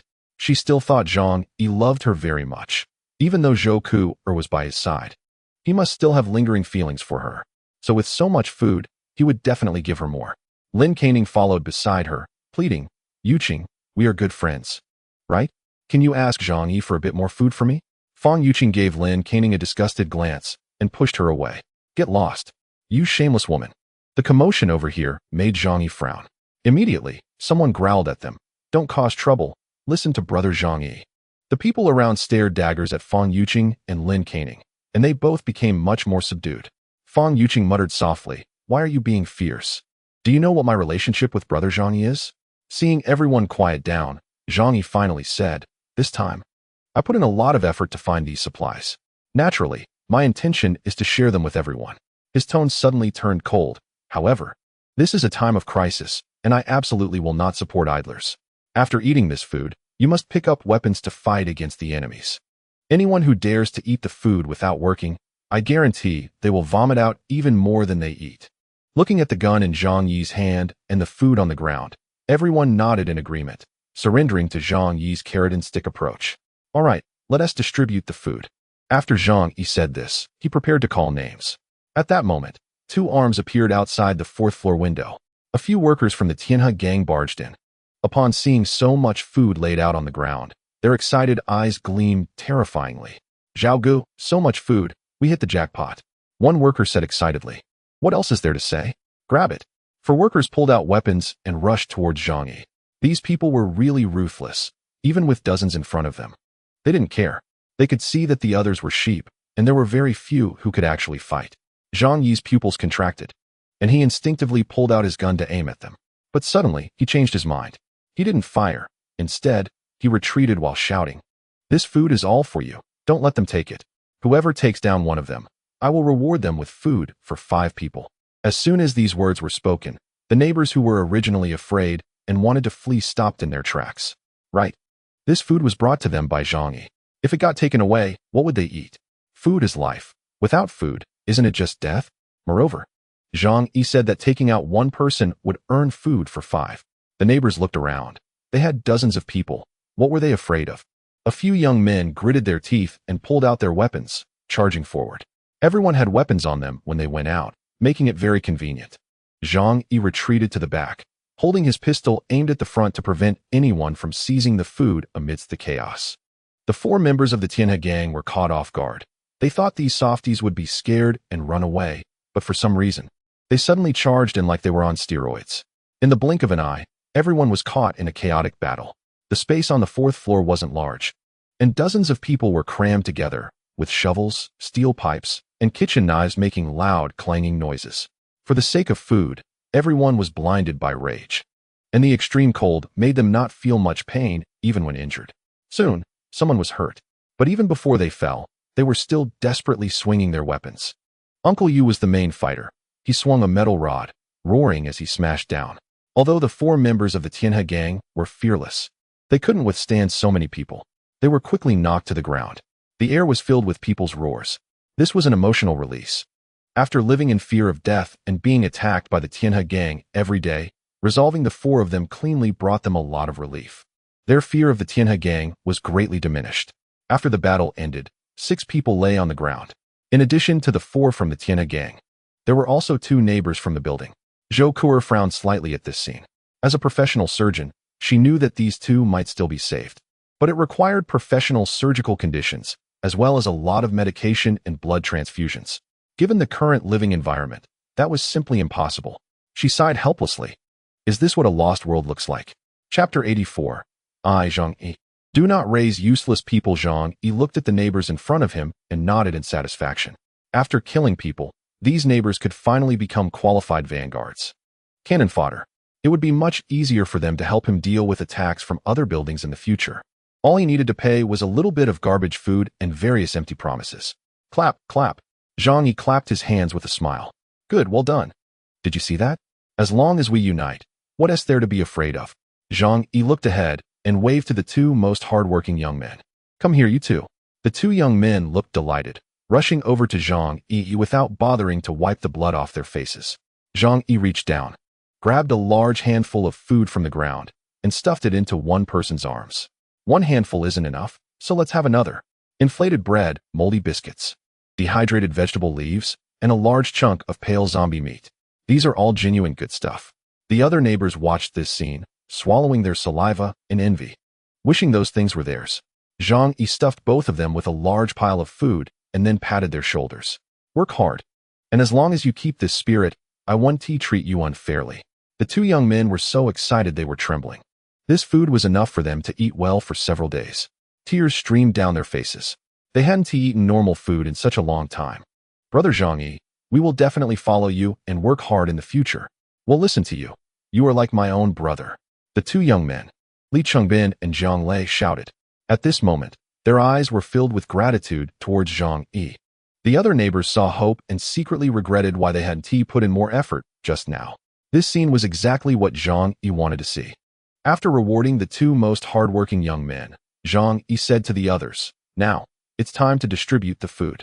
One by one, Zhang Yi had seen everyone's performance just now. Those who performed well would get more, and those who did poorly would get less. However, most people only received a piece of bread or 2 bags of biscuits the size of a child's palm. Zhang Yi had raised dogs before, so he understood one principle. If you let a dog eat too much every day, it will become lazy and less obedient. So, The best way is to keep it from starving to death, but always in a state of hunger. Only then can the dog remain obedient. The same goes for people. The neighbors saw the little food in their hands, feeling a bit disappointed but not daring to say anything.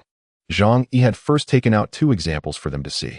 If you say you have little food, then blame yourselves for not working hard. Look at Li Chongbin and Jiang Lei. Why do they have so much food? Stop finding faults with others, and start looking for reasons within yourselves. Su Hao.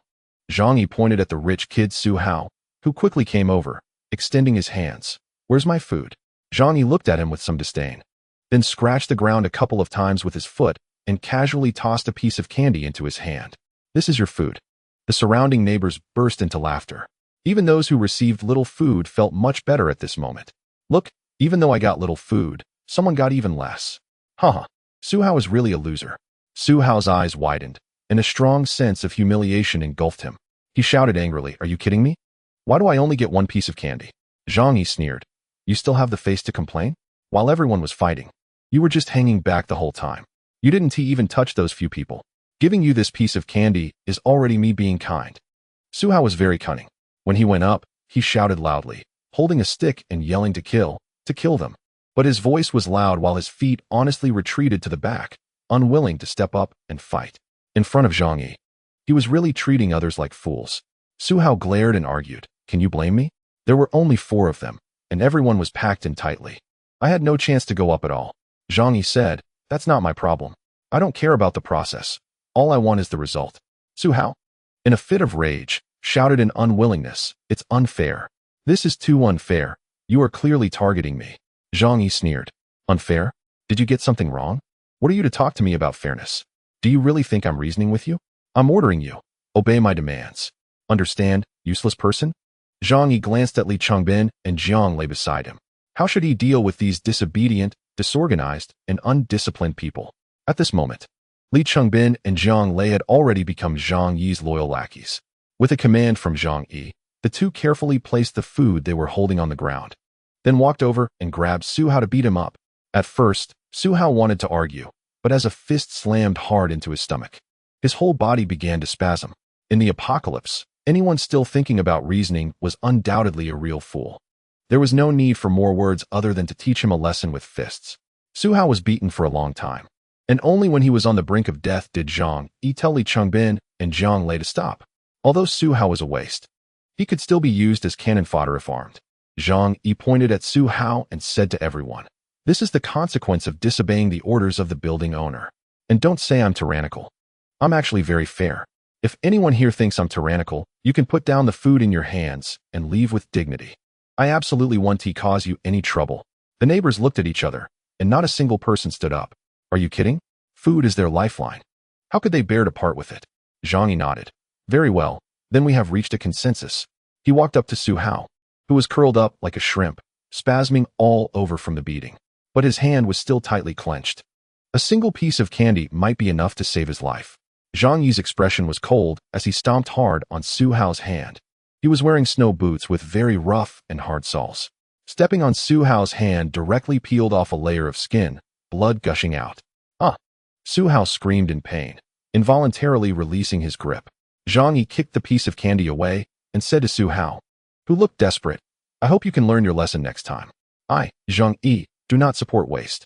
After this show of power, everyone became obedient. They waited patiently for Zhang Yi to distribute food, and no one dared to voice an opinion.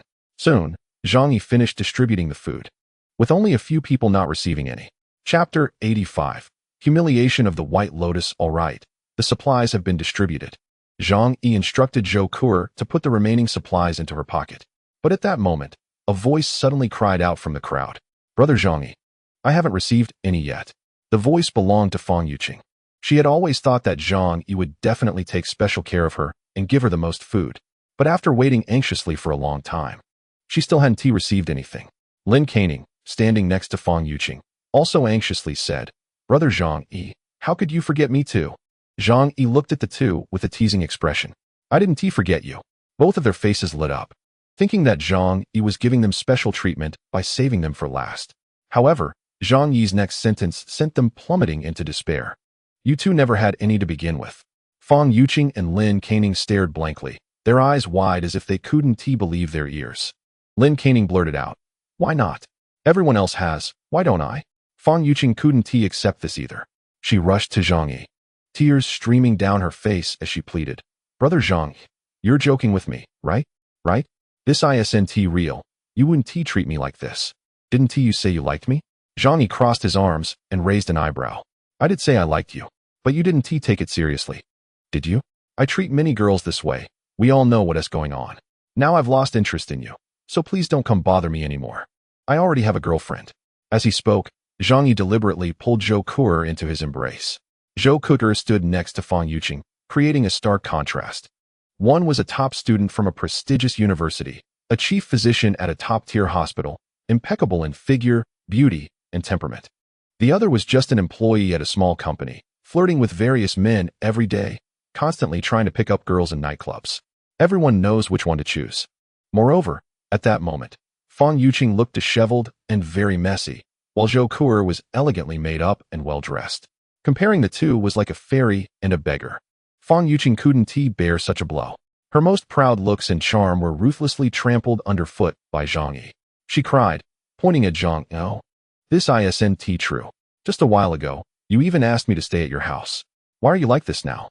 Zhang Yi smirked. "You mean that? I was just playing with you. Look at how ridiculous you look right now." He then turned to Wang Min and Lin Caning. "Hey, doesn't she say every day that I like her, and that I would let her in the door?" Wang Min and Lin Caning nodded quickly. "Yeah, this woman is not at all modest. She just knows how to daydream. Such a trash doesn't even know her own worth. She even caused my cousin's death. She really deserves to die." Zhang Yi publicly punished Fang Yuqing, stripping her of her dignity completely. Everyone looked at her with disdain. Fang Yuqing's face turned pale as she covered her head, pleading, "No, please stop talking. Please don't say any more." Zhang Yi ignored her and continued, "You think you're a fairy, dreaming of hooking a rich second generation every day. But you don't know that in the rich second generation circle of Tianhai City, you are infamous. Who doesn't know that you're a woman who can be slept with for a little money?" Zhang Yi looked at Su Hao. "Su Hao, tell me, what is her nickname?" Su Hao, curled up on the ground, gritted his teeth, and said, "Self-righteous gold digger." Laughter erupted at the scene. "Ha ha. I didn't expect there to be such talent in our apartment building. I even had a crush on her before, damn. Looks like a few $100 could settle it. I should have known earlier. What a shameless slut." The surrounding waves of mockery and insults completely surrounded Fang Yuqing. Even as she tried hard to cover her ears, she couldn't stop the noise. She screamed like a madwoman and then ran out. Zhang Yi took out a small bag of biscuits and tossed them in front of Su Hao. "Good, this is a reward for you. Training a dog is the same. You have to give some rewards when it behaves." Su Hao's eyes were filled with wild joy. He never expected that food would return to him. Even though he had just been brutally beaten, his hatred for Zhang Yi had diminished significantly. Instead, he began to think of Zhang Yi as a fair person. It was also his own fault for resisting Zhang Yi. "Thank you, brother Zhang. I will definitely listen well from now on." At this moment, Lin Caning also stood up. "Zhang Yi, Fang Yuqing offended me before, but I have no conflict with you, right? I even helped you just now. Shouldn't you give me a bit more food?" Zhang Yi glanced at her. "No." Lin Caning immediately got angry and screamed, "Why not?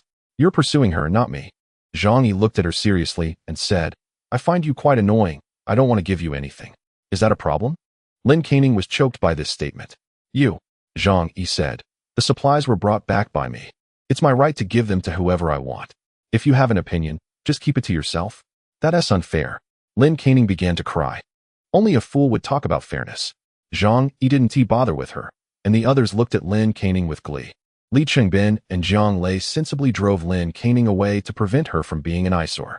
After distributing the supplies, Zhang Yi said, "Next, let us talk about how to improve our defenses. Next to Uncle Yu." Xieli Mei frowned and whispered in his ear, "Why isn't there any food for us? You killed 2. We should get 11 portions."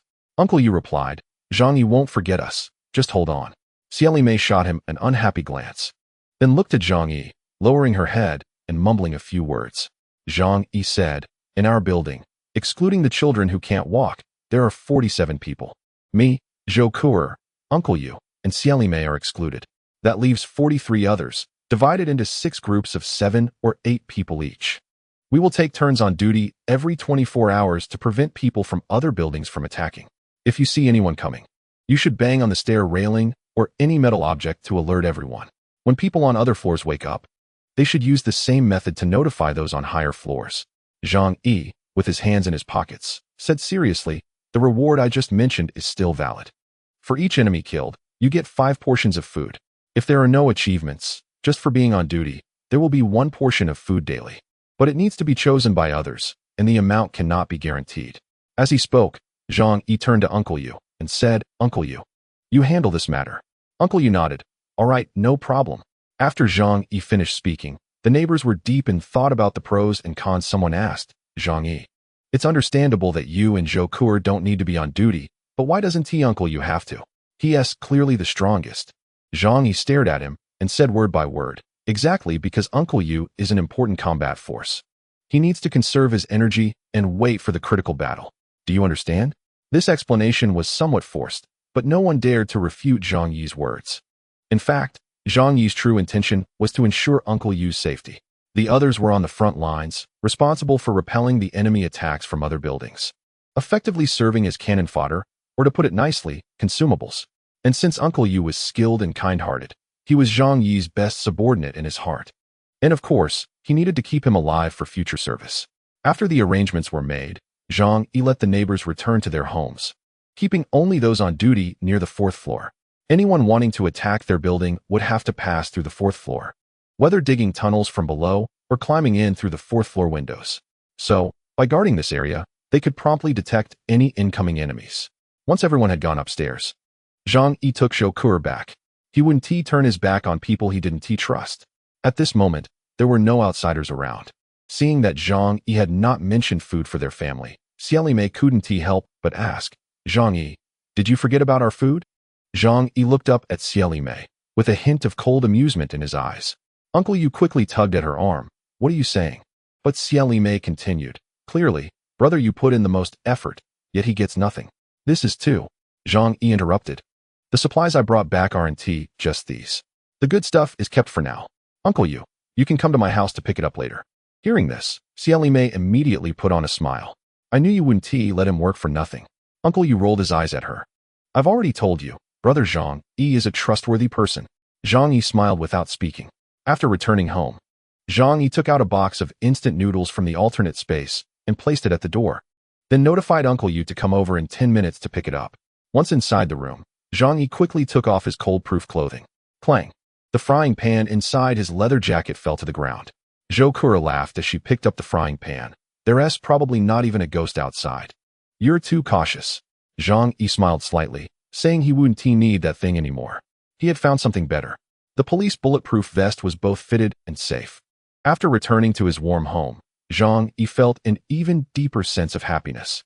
When going outside, facing the temperature of over -70 degrees, even wearing cold-proof clothing felt chilly. Especially when riding a motorcycle, that feeling was even more pronounced. Zhang Yi took out some food from the alternate space and placed it on the table. Zhou Kuo was also hungry after a day without food. Before leaving, Zhang Yi had taken all the food, so neither of them had anything to eat. The two sat at the dinner table, enjoying their meal. Zhou Kuo curiously asked, what is it like outside now? Zhang Yi replied, what else could it be? The heavy snow has sealed the city, and the low-rise buildings are completely covered. If this situation continues, even if the snow stops and the temperature returns to normal, it will take at least half a month for the snow to melt. Zhou Kuo nodded, but winter is coming soon, and the temperature will only get lower. This isn't a problem for us. Zhang Yi said, what we need to deal with now is people. The humans in the apocalypse are a more terrifying existence than demons. After they finished eating, Zhou Kuo snuggled next to Zhang Yi and wrapped her arms around his shoulder. Zhang Yi glanced at her. What are you doing? Zhou Kuo's face turned slightly red. I'm just warming up. As she spoke, she pressed her fatty layer against him. Ever since Zhang Yi opened her mind, she seemed to have awakened. And now she clung to him every day. Fortunately, Zhang Yi was young and vigorous. Otherwise, an ordinary person might not be able to handle it. Zhang Yi laughed and gave her a playful slap on her full rear. I don't have time to deal with you right now. Go take a shower and lie down in your room. Zhou Kuo threw him a flirtatious look before obediently going to take a shower. What could make Zhang Yi put aside even beauty? Of course, it was a common hobby among men. Zhang Yi took out all the firearms he had collected today from the alternate space. He had some understanding of firearms since he had previously joined the shooting association in Tianhai City and often went to the shooting range. The police firearms were naturally much better than those he had bought from the black market. So, Zhang Yi replaced the gun he had been using with 2 police handguns, fully loaded with bullets. The holster and tactical belt were also ready, allowing him to wear them directly on his waist. Then, Zhang Yi began to study the rifles and the sniper rifle he had obtained. The shooting range in Tianhai City had rifles for target practice, but they didn't have sniper rifles. However, modern networks are well developed, and there is comprehensive information about various firearms online. Zhang Yi took out his phone to search, quickly finding information about them. He was surprised that the network servers were still operating. Indeed, large companies still had their means. Zhang Yi sighed. Although many internet companies had collapsed in the apocalypse, and a lot of software had ceased operation, a few large companies' servers were still running. Of course, this was also coordinated with the authorities. At least so far. Humanity had not given up on rebuilding after the apocalypse and was still preserving a portion of the flame of civilization. Zhang Yi couldn't afford to be wistful. He learned the operating instructions for these firearms online. Because Zhang Yi already had experience with guns, he learned quickly. Whether he could shoot accurately or not was another matter. But at least he knew how to fire and reload. Even if it was just to intimidate others, that would be enough. The very presence of firearms was the greatest deterrent. Zhang Yi thought for a moment, loaded all these firearms with magazines, and kept them unlocked in the alternate space, so he could take them out to shoot at any time in case of emergencies. However, he was somewhat reluctant to part with that sniper rifle. A gun is a man's romance. A man's love for guns can be said to be instinctual. Zhang Yi raised the gun and used the scope to look at the building across from him, about 50 meters away from here. The windows of the unit building across from me were clearly visible. Even the lock on the window could be seen. It was time to find an opportunity to try out this gun. It was truly a tool for sneaky attacks. A smile crept onto Zhang Yi's lips. He didn't enjoy direct confrontations. Hiding in a corner and taking out someone before they even knew where he was. That was the most satisfying. Chapter 87. The Revenge of the Tianhe Gang. Zhang Yi was having a blast with the sniper rifle, observing the entire neighborhood through the scope. Since it was nighttime, the other households had no electricity, leaving the unit building completely dark. However, thanks to the reflection from the snow, the outside was still a vast expanse of white, and he could vaguely make out some scenery. Suddenly, Zhang Yi's gaze sharpened. When he looked toward the garage not far away, he spotted 2 small black dots moving. The garage, people. It seemed they were heading for my snowmobile. A mocking smile appeared on Zhang Yi's face. When he returned during the day, he pretended to put the snowmobile into the garage. Sure enough, someone sneaked over at night. Unfortunately for them, it would all be in vain. After a while, Uncle Yu arrived. He saw a whole box of unopened instant noodles at the door, and his eyes filled with excitement. He couldn't believe they were from Baixiang. Zhang Yi, you are too generous. This box of noodles would last the 3 of them a week if they were careful.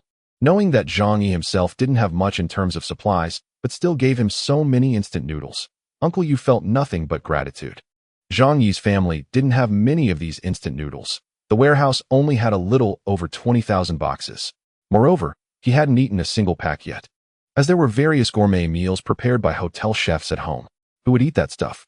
Uncle Yu picked up the noodles and knocked on the door, saying, Zhang Yi, I've taken the noodles. Thank you. Zhang Yi put down the sniper rifle and walked to the door, saying, Uncle Yu, why are you being so polite with me? He didn't care about others' lives, but he had to protect Uncle Yu and make sure he could eat well. Only then could Uncle Yu become his golden enforcer and human shield. Zhang Yi wasn't heartless. He wouldn't let Uncle Yu risk his life for him unless absolutely necessary. Right. Unless absolutely necessary. Uncle Yu scratched his head and chuckled foolishly. The things Xie Limei said to you during the day, don't take them to heart. She's a bit of a chatterbox. Zhang Yi lowered his eyelids and smiled faintly. Hey, am I the kind of person who would hold a grudge against a woman? I'm not that petty. However, Uncle Yu, are you really going to help someone raise their child? Zhang Yi's tone had a hint of probing. He didn't like Xie Limei, but he also didn't want to ruin his relationship with Uncle Yu. Therefore, he had to sow discord little by little. Uncle Yu laughed. Hey, in this day and age, what can I say? Finding a woman like that is already pretty good. Zhang Yi nodded. Yeah, you have a point. Actually, Sister Xie is a good woman. She's not bad looking, and she can have kids. I don't mean anything else. Just think you underestimate yourself too much. In this day and age, a strong man like you who can fight is quite sought after. Just joking. Even if you wanted to find a female celebrity, it wouldn't be too much. Uncle Yu was delighted by the compliment. Am I really that good? Zhang Yi replied, you've seen the situation now. Those pretty boys who can sing and dance are useless. They can't even support themselves. It's men like us who can give women a sense of security. At this point, Zhang Yi changed the subject. But back to the point, Sister Xie is really quite nice. You guys should work hard and let her have a child for you in the future. After all, as a man, you should have your own kids. Raising someone else's child feels a bit off. Uncle Yu felt a bit uncomfortable at Zhang Yi's words. They stirred up some thoughts in his mind. He did like Xieli Mei. Her figure was ample, her skills were good, and she could satisfy him, a single man. But that child was not even a year old. And in these times, it was a burden. To take care of her, Uncle Yu often got woken up at night, making it hard to rest. If it were his own child, that would be one thing, but the key was that it was someone else's. People are inherently selfish. Uncle Yu had long harbored dissatisfaction, but had been suppressing it, not wanting to think too deeply. Plus, Xieli Mei kept brainwashing him, saying things like, treat this child like your own daughter, and when she grows up, she'll be filial to you. Over time, Uncle Yu had honestly helped someone else raise a child. Zhang Yi's words were a wake-up call, making him start to think differently. Haha, having a child or something, I don't dare to consider that now. Let's talk about it when things settle down. Uncle Yu forced a smile while suppressing his mixed feelings. Right, that's true. Haha, I was just saying it casually. Uncle Yu, don't take it to heart. I have great respect for you and Sister Xie, and I sincerely hope you both can be happy. Uncle Yu nodded. Then I'll head back first. Contact me anytime if there's anything. After Uncle Yu left, Zhang Yi filled the magazine of the sniper rifle and put it back into the space. These rifles and sniper guns would become his secret weapons. After a while, the sound of water in the bathroom stopped. Zhou Kuo, wrapped in a bath towel, walked out, her skin as white as milk beneath the pink towel. Her long legs, toned just right, had an elegant curve, glistening alluringly in the light. Zhang Yi lay on the sofa, pinching his brow with a hint of laziness. I'm a bit tired today. Come over and give me a massage. Zhou Kuo nodded, walked over to Zhang Yi's side, and gently started to massage his body. That night, the Tianhe gang, having lost 4 members, launched another attack on Unit 25. The recent string of successes made them completely dismiss everyone in Unit 25 except Zhang Yi. However, this time, they unexpectedly faced resistance. Leading the group was Huang Tianfeng's nephew, Huang Wei, who excelled at stealth attacks under the cover of night. Around 2 in the morning, he and 8 others stealthily entered Unit 25. They didn't expect that as soon as they reached the stairs, bricks would be thrown down from above. Bang, bang, bang. The guards on duty discovered the enemy and immediately fought back with whatever they had, armed with kitchen knives, clubs, and other weapons. They obstructed the Tianhe gang from a higher ground, then threw stones, bricks, and whatever heavy objects they could find down to buy time. While resisting, they banged on the stairs and windows, making noise to attract neighbors.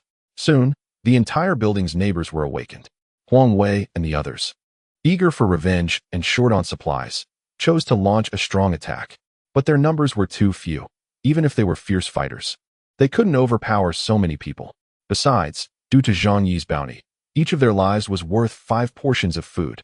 The neighbors were all riled up, fighting to claim the kills. The battle lasted only a few minutes, and everyone fought to the death, leaving 3 corpses at the scene. Seeing the situation turn against them, Huang Wei quickly shouted, "Retreat! Let us go, let us go!" As they ran, the neighbors from Unit 25 were ecstatic, shouting as they chased after them. A worker who was slow to escape through the window got hit on the backside with a kitchen knife, and the blade sunk in halfway. He let out a miserable cry, struggling to crawl out with his buttocks tilted. After they escaped, the neighbors didn't dare to pursue deeply, as it was late at night, and they didn't know what the situation outside was. However, at this moment, Zhang Yi was also awakened. He came to the balcony, looking down at the fleeing members of the Tiangong gang, and suddenly had an idea. At this distance, could a sniper rifle kill them? Chapter 88. Precise shooting.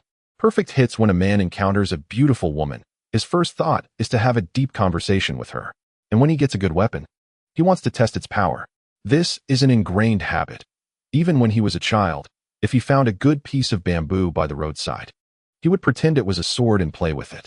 Moreover, Zhang Yi had obtained a sniper rifle, something that ordinary people in Huaguo wouldn't even dare to imagine, let alone use to shoot someone. Let's see how well this thing works. Zhang Yi took out the sniper rifle from the alternate space and started aiming from the 24th floor balcony. The 8-fold scope was truly powerful. What looked like tiny ants from the height of the 24th floor was now clear as day. Zhang Yi held his breath to avoid letting his exhaled breath fog up the scope. The 7 fleeing individuals trudged through the snow at a slow pace, making them easy targets. Zhang Yi suppressed his excitement and aimed at one person's back before pulling the trigger. For some reason, at the moment the bullet left the chamber, he had a strange feeling that this bullet would definitely hit. Bang! The gunshot echoed clearly in the silent night. How many people were startled awake from their restless dreams by that sound? Through the scope, Zhang Yi saw that the person had fallen to the ground, blood staining a large area of the snow. Wow, why is my shooting so accurate? Am I a genius? Zhang Yi was both surprised and delighted. He initially just wanted to see if the gun was usable and didn't have much hope. But unexpectedly, it was a perfect hit. What was that strange feeling just now? Zhang Yi was somewhat astonished. However, he didn't have time to think deeply. The few people nearby heard the gunshot and saw one of their companions fall dead, causing them to quicken their pace in fear. Zhang Yi quickly reloaded and aimed at the next person. When he focused intently on one individual, that strange feeling appeared again. Bang! Another gunshot rang out, and another person fell to the ground. This time Zhang Yi understood. His ability to shoot the enemy from the 24th floor was not a coincidence, but a talent. Cough. To be precise, it should be a special ability. Zhang Yi muttered to himself. It seems that the ability I awakened is not just as simple as the alternate space. It's just that my potential hadn't been discovered by my previous self. But one thing is certain, his special ability must be related to space. That's what made him a natural sharpshooter. Previously, using crossbows and handguns was all close combat, and he hadn't noticed this ability. He just felt the shooting sensation was quite good. Now that he switched to the sniper rifle, that sensation became particularly pronounced.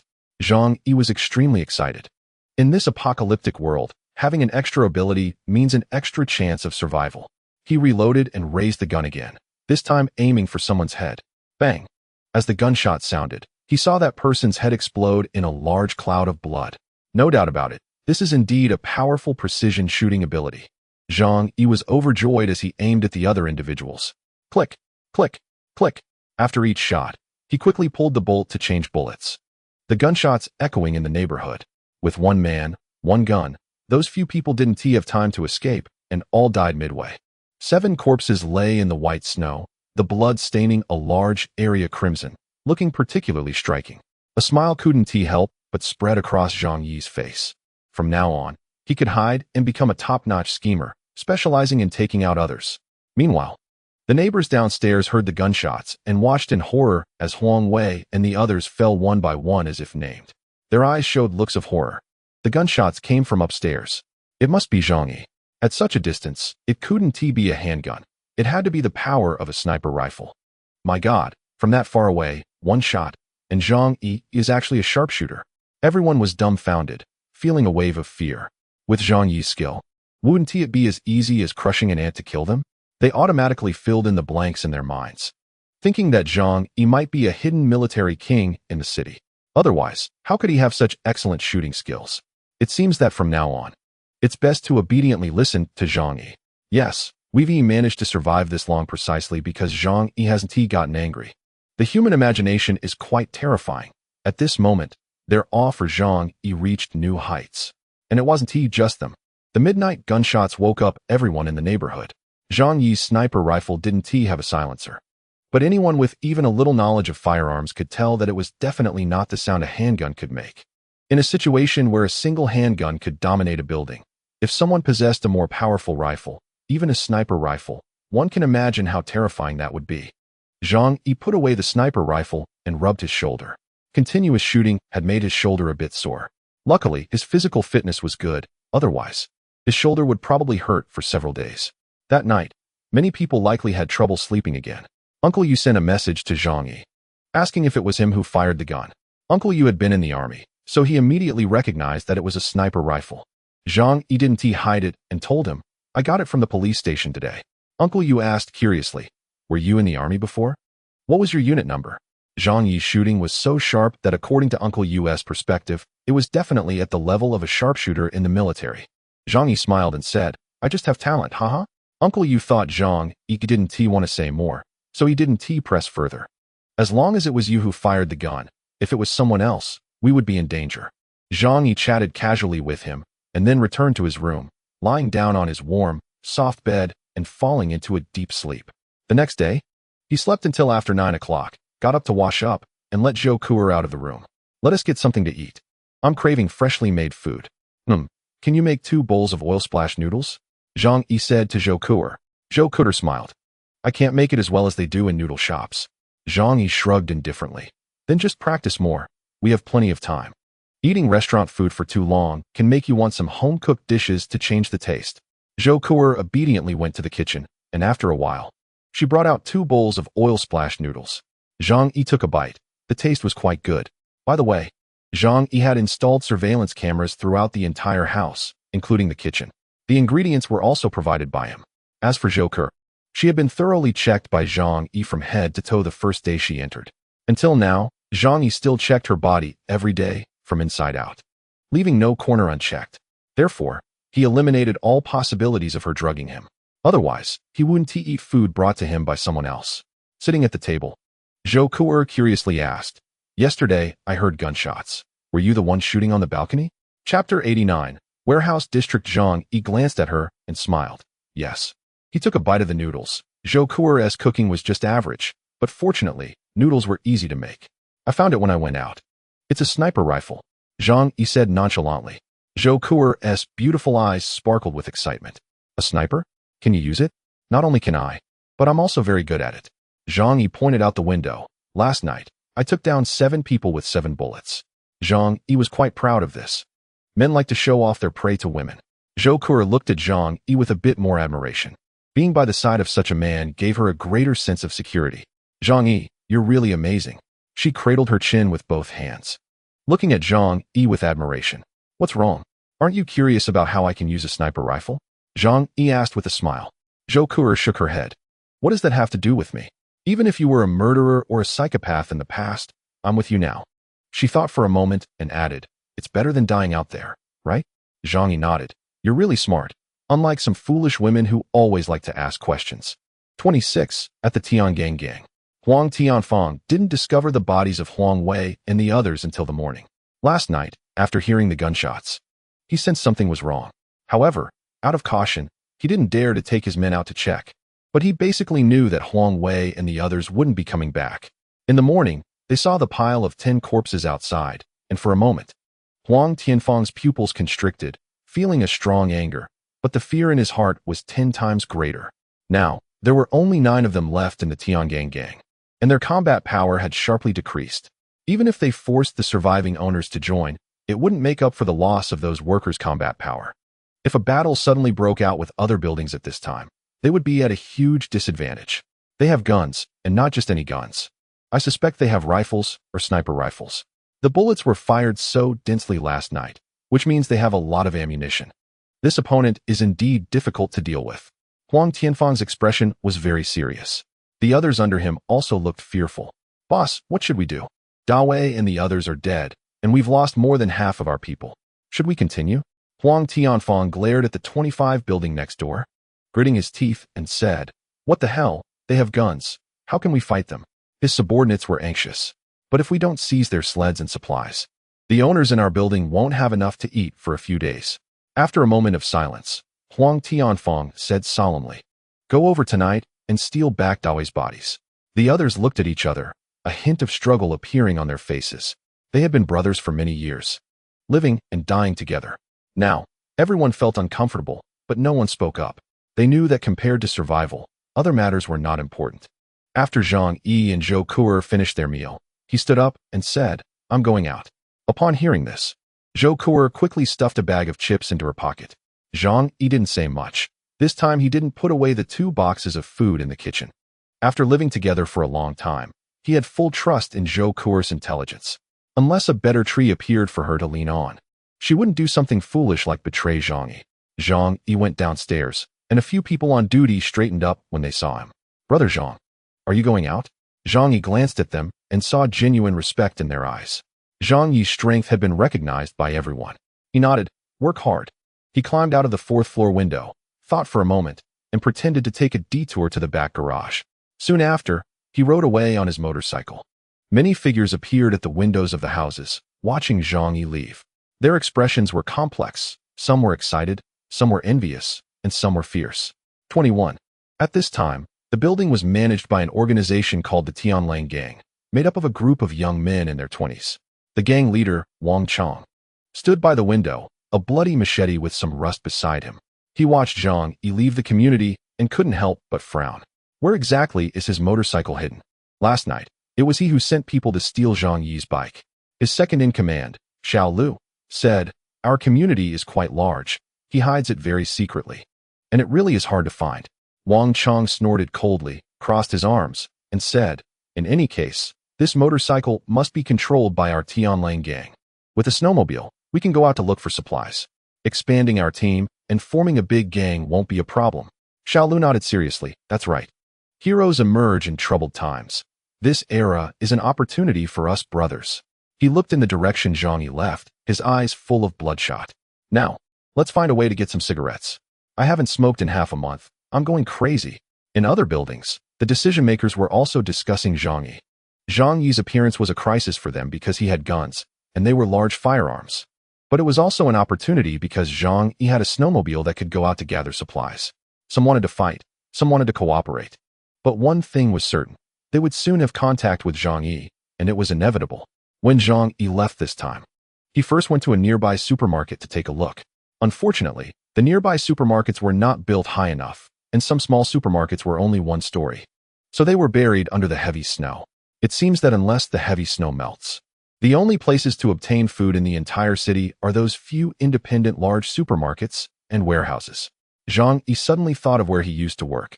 In the southwest direction of the economic development zone, there used to be a large area of barren land, which was later developed to provide factory buildings and warehouses for various enterprises. Because the land price was cheap, most of the city's warehouses were there. Zhang Yi had emptied the Walmart warehouse, but there were still goods from other companies over there. Medical supplies, food, cars, toys, everything you could think of. "Let's go take a look. Maybe there will be something useful." Zhang Yi made up his mind and turned his motorcycle towards the warehouse area.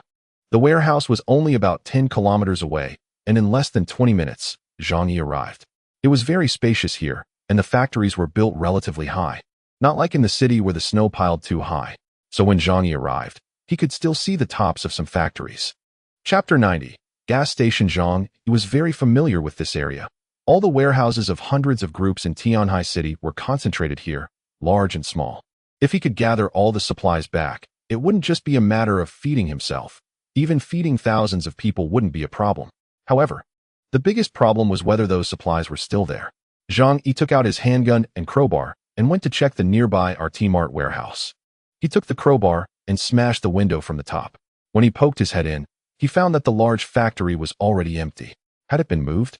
Zhang Yi had been prepared for this, so he wasn't too surprised.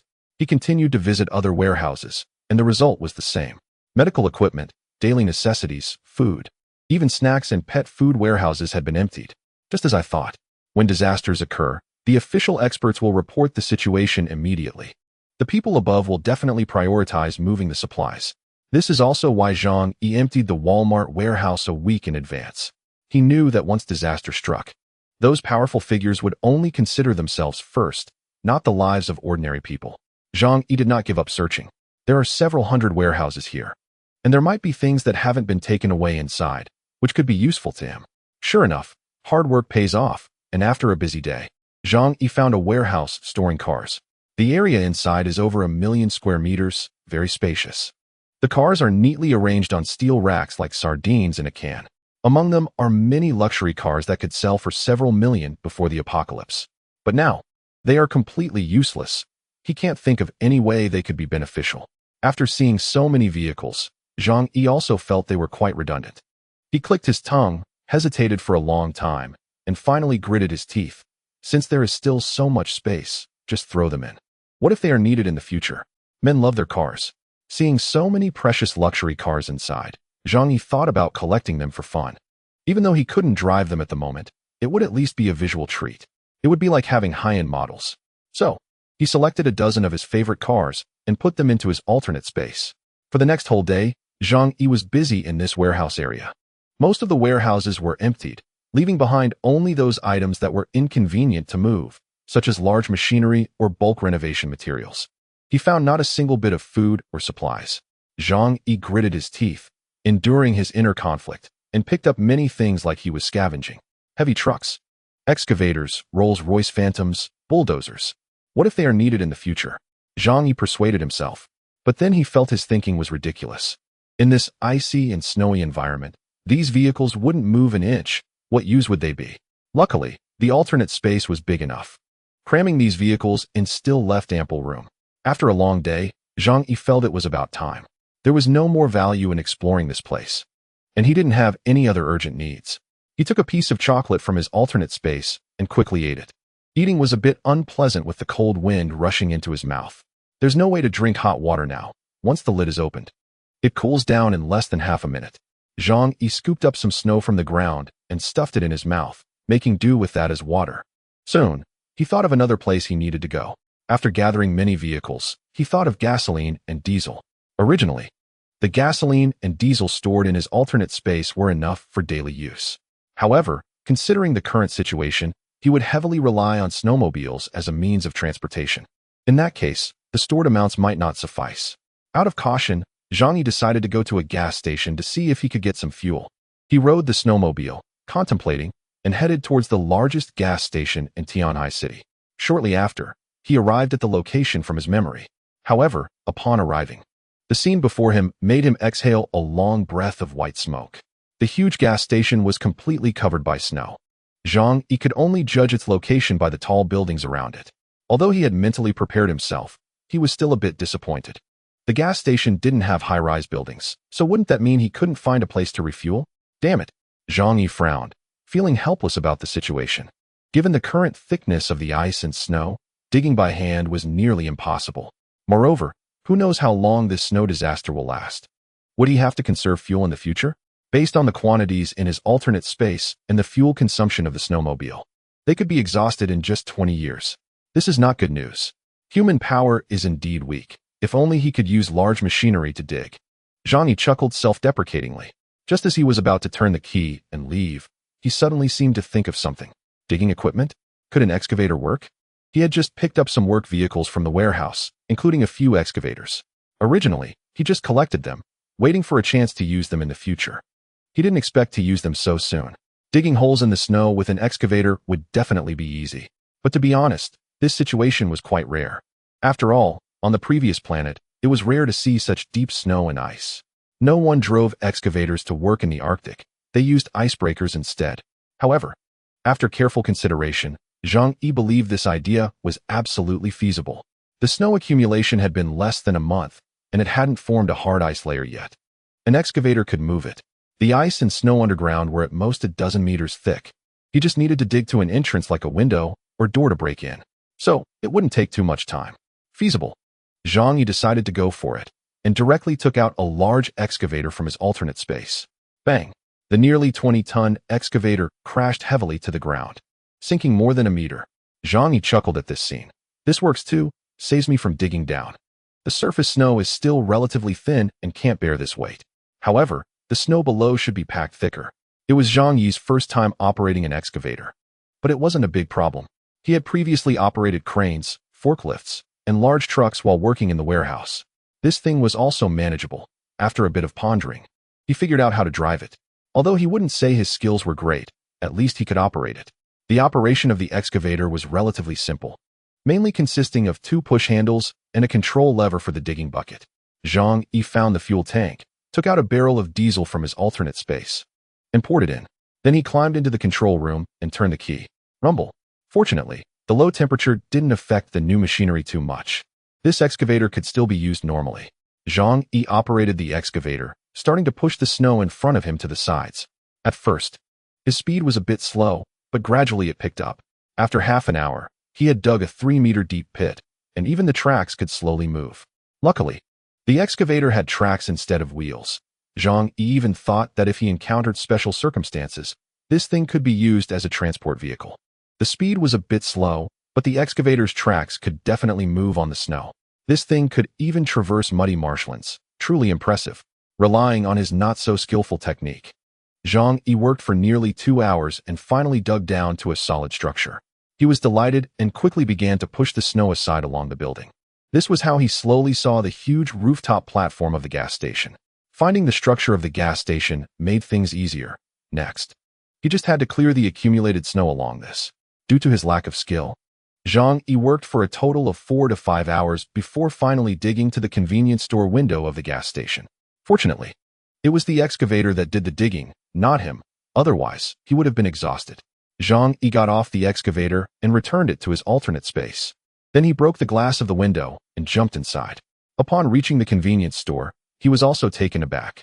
The accumulated snow had broken through the door, and more than half of the space inside was filled with snow. Luckily, he could still see the door at the back. Zhang Yi walked over the snow. He needed to find the fuel storage area first. The fuel storage of a gas station is usually underground, which also avoids the risk of being buried by snow. It didn't take long for Zhang Yi to find the entrance to the fuel storage room. Although the front of the gas station seemed large, the space behind was actually quite small, so finding an entrance wasn't too difficult. Zhang Yi pried open the iron door with a crowbar and turned on the miner's lamp for illumination. The scene before him made him gasp. For huge oil storage tanks stood in the storage room, containing nearly 200 cubic meters of oil. At first glance, it was quite spectacular. After pondering for a moment, Zhang Yi quietly retreated outside, briefly removed static electricity from his body, and then dared to walk in. At this time, the gas station had stopped operating, and it was pitch dark inside. Zhang Yi used the miner's lamp to block the oil pipeline above. He wrapped the pipe's opening with many layers of plastic sheets and cling film to prevent leaks. Then he stored all 4 gigantic tanks into his alternate space. Normally, with these 3 tanks of gasoline and 1 tank of diesel, he wouldn't have to worry about refueling in the future.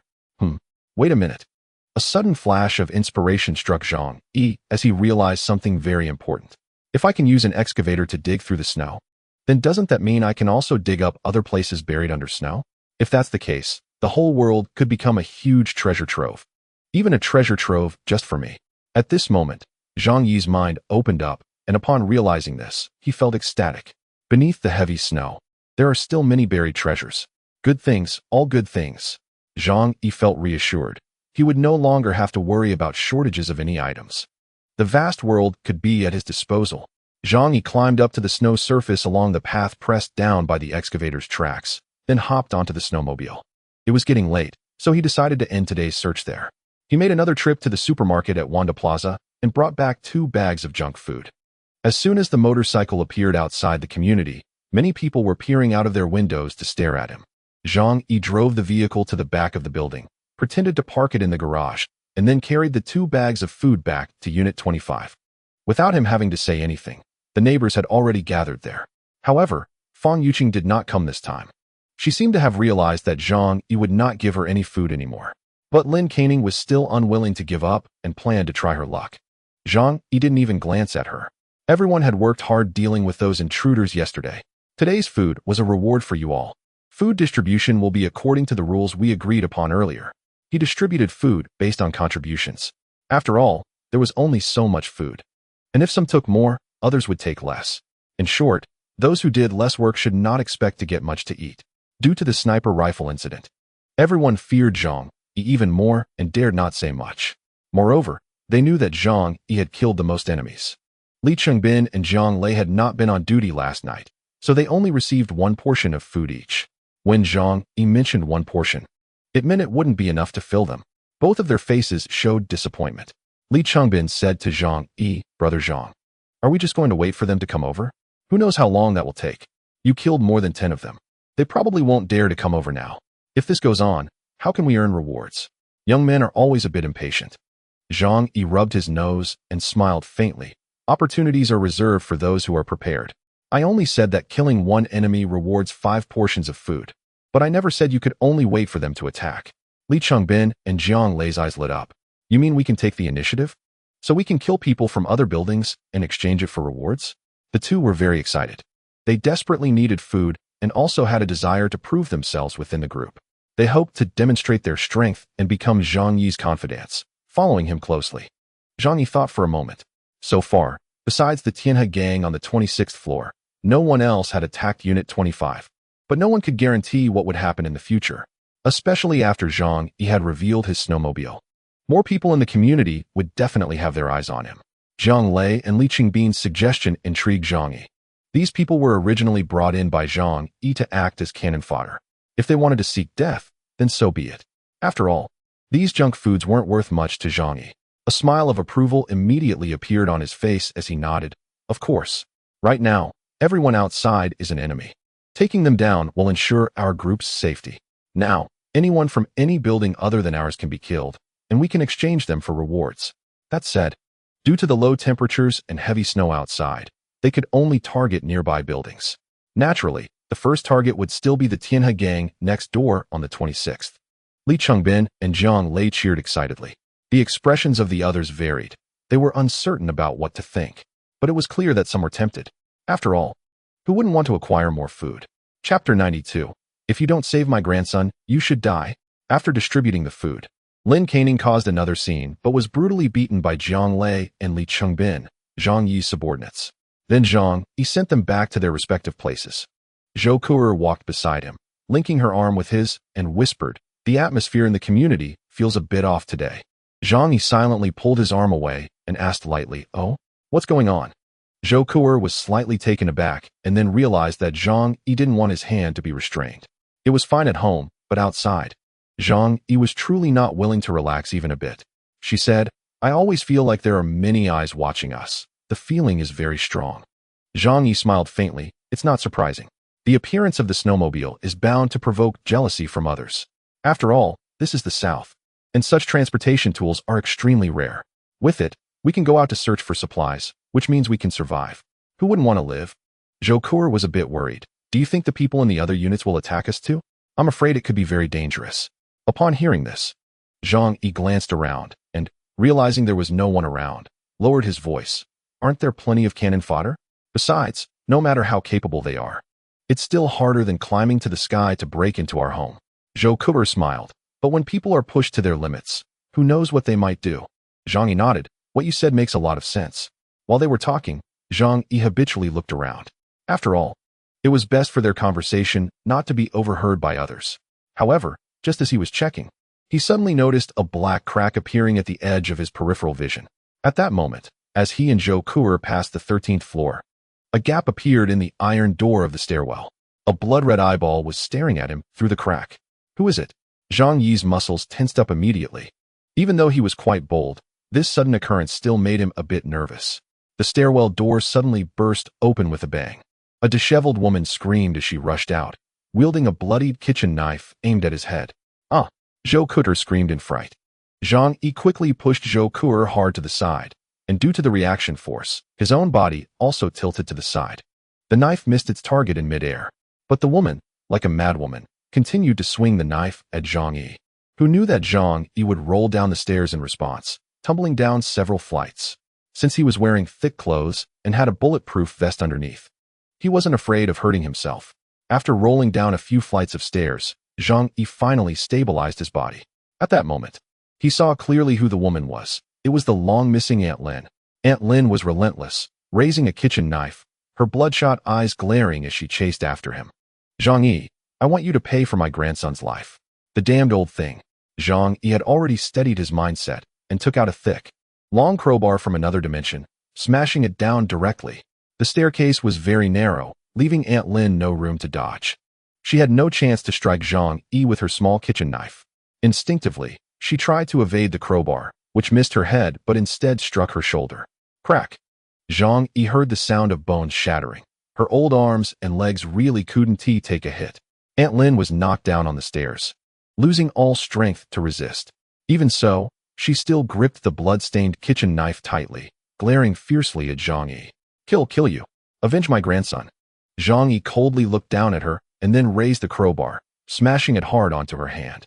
You wouldn't believe it, but in the cold weather, the human body is indeed quite fragile. With this strike, 3 of her fingers were smashed, and the kitchen knife clattered to the ground. "Ah!" Her pig-like screams echoed through the staircase. The patrol team heard the commotion and hurried over to check. Upon seeing Zhang Yi and Aunt Lin, they couldn't help but ask, "Brother Zhang, what happened?" Zhang Yi coldly replied, "This old woman tried to kill me." A few people immediately cursed. "This old woman deserves to die. Brother Zhang is now the hope for our entire building. If she wants to kill you, just get rid of her." She's already gone mad. Keeping her alive will be a hassle sooner or later. Aunt Lin was indeed already insane, having been babbling nonsensically in the group chat for a long time. Zhang Yi said, "You all go back. I'll handle this matter." The few people dared not go against Zhang Yi's wishes and obediently left. Zhou Kuder stood at the top of the stairs, covering her mouth with both hands, looking at Zhang Yi with concern. "Zhang Yi, are you hurt?" Zhang Yi pointed at Aunt Lin's head and coldly said, "With her, there's no way she could hurt me." Aunt Lin stubbornly lifted her head, looking at Zhang Yi with hateful eyes. "Zhang Yi, you should die. You should die. It was you who caused my grandson's death. You will surely descend to the 18 layers of hell." Zhang Yi didn't rush to act.